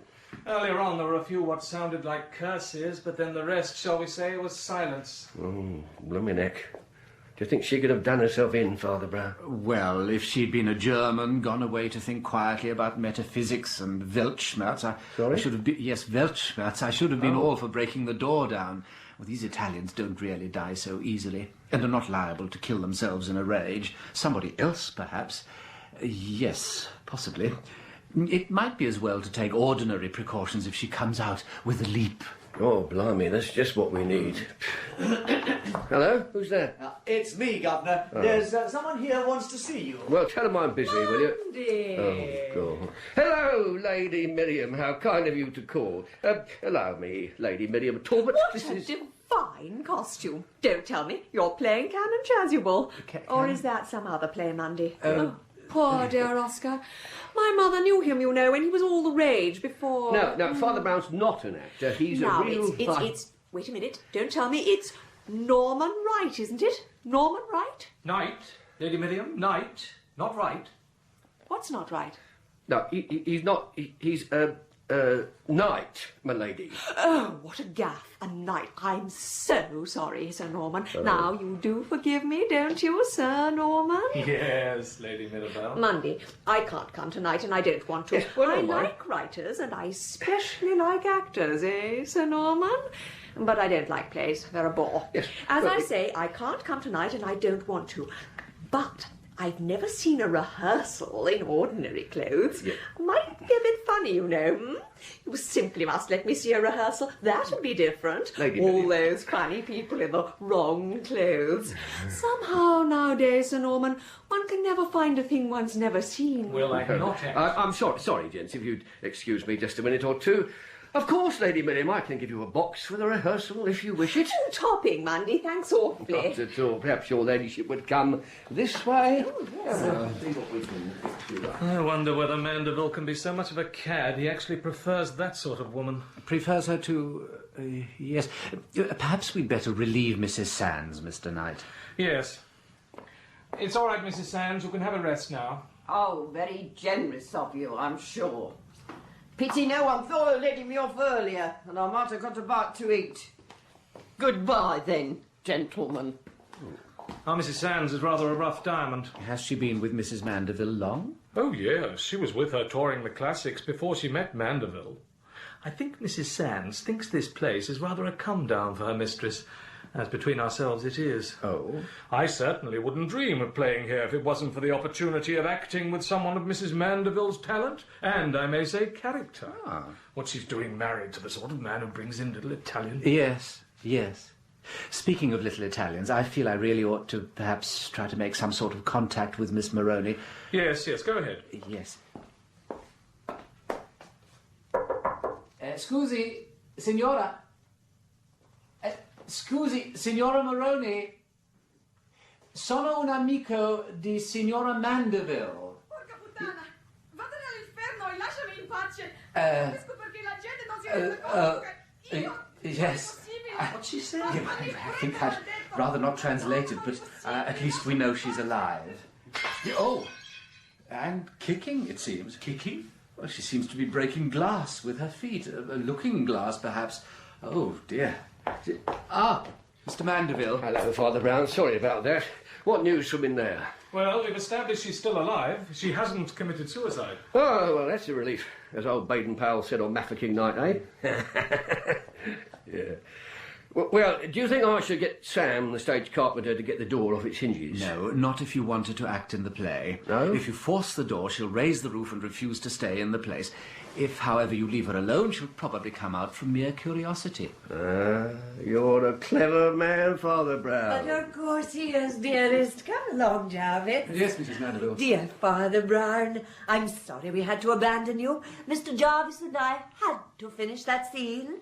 We couldn't go any farther without Maria, of course. Have you had any success with our little Italian ptarmigan? Yes, Father. Did you manage to communicate with her? Yes, Mr. Jarvis, we did exchange a few words. Father Brown thinks we should leave her alone for a bit more, let her stew a bit. In that case, I'll get Mrs. Sands to keep watch again, and we'll get on with rehearsing the scenes in which she doesn't appear. It was a pleasure to meet you, Father Brown. Oh, thank you, thank you. Well, I'll get back to the office then. Thanks for the trouble, Father Brown. I'm sorry to have dragged you out here. I must insist that at least you let us give you lunch. Yes, most kind. There's a capital chop house right next door. They know me there. You tell them to charge it to me. Oh, no, I couldn't. Oh, it's the least we could do, Father Brown. Oh. Mr. Jarvis, we'll be rehearsing the fourth act. I'll get someone to read in for you. Would you take Father Brown to lunch as our guest? It'd be a pleasure, Mrs. Mandeville. Oh, that's settled then. Now, everybody, the fourth act, not a dress rehearsal. Very well then, dear lady, not a dress rehearsal. Good. I could wish the costumes of this infernal period weren't quite so elaborate. Oh, I'll see you later then, Father Brown. Enjoy your meal. I must get stuck into some paperwork. Cheerio, all.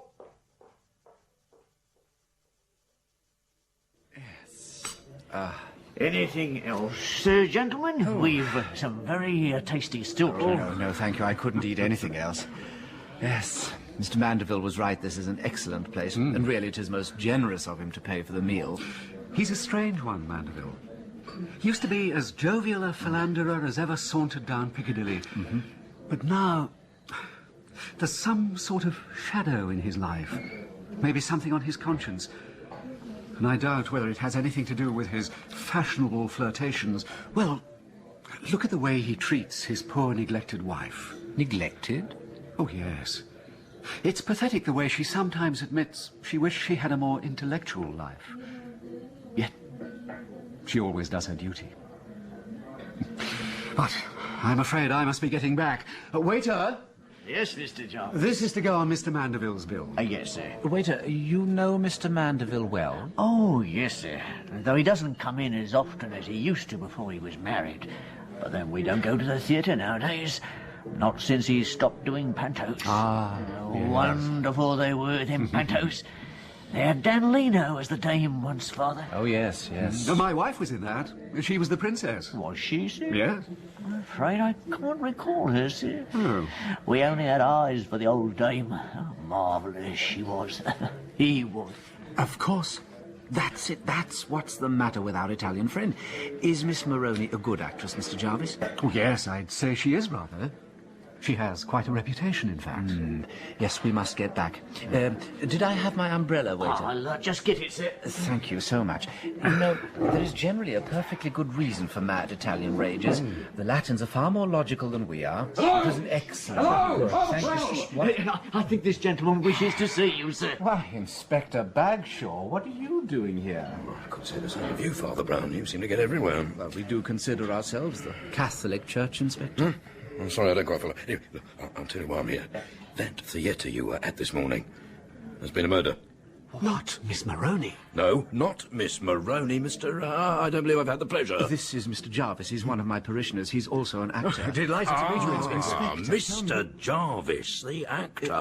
Well, Mr. Jarvis, can I ask you, where were you between the hours of 12:30 and 1:30 today? He was having lunch with me.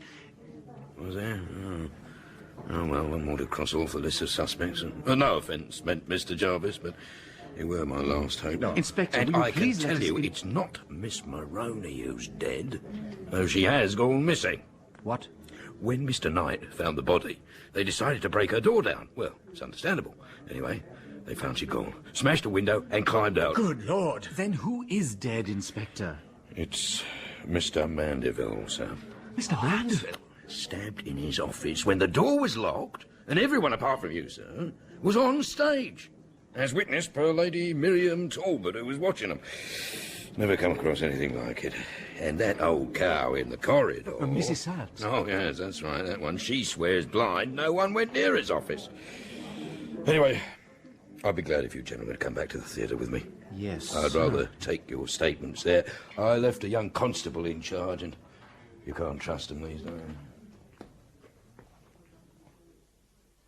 But I've already told you all this before, Inspector. If we could just go through it again, Mr. Knight, in case we missed anything. Very well. As I said, we were all on the stage when this dreadful thing happened, beneath our feet, as it were. We just finished rehearsing Act 4 with poor Mrs. Mandeville. There, dear lady. Well, all of us except Mr. Jarvis. Yes, I've spoken to him. Please continue, sir. We couldn't do much more without Miss Moroni, so Mrs. Mandeville knocked on her husband's door to ask him to do something. And what happened then, Mrs. Mandeville? I knocked several times, Inspector, but could get no reply.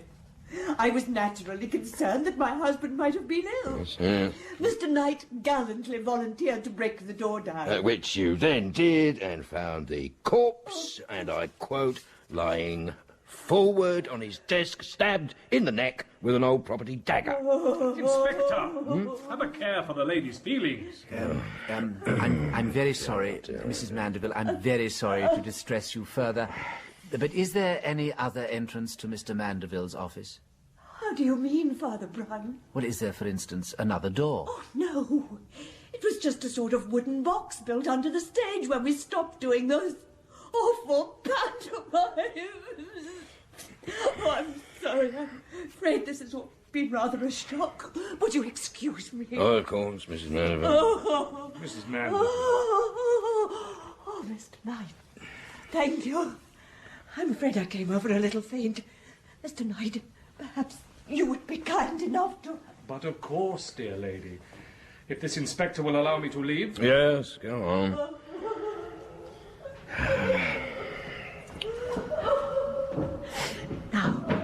That is very strange, Inspector.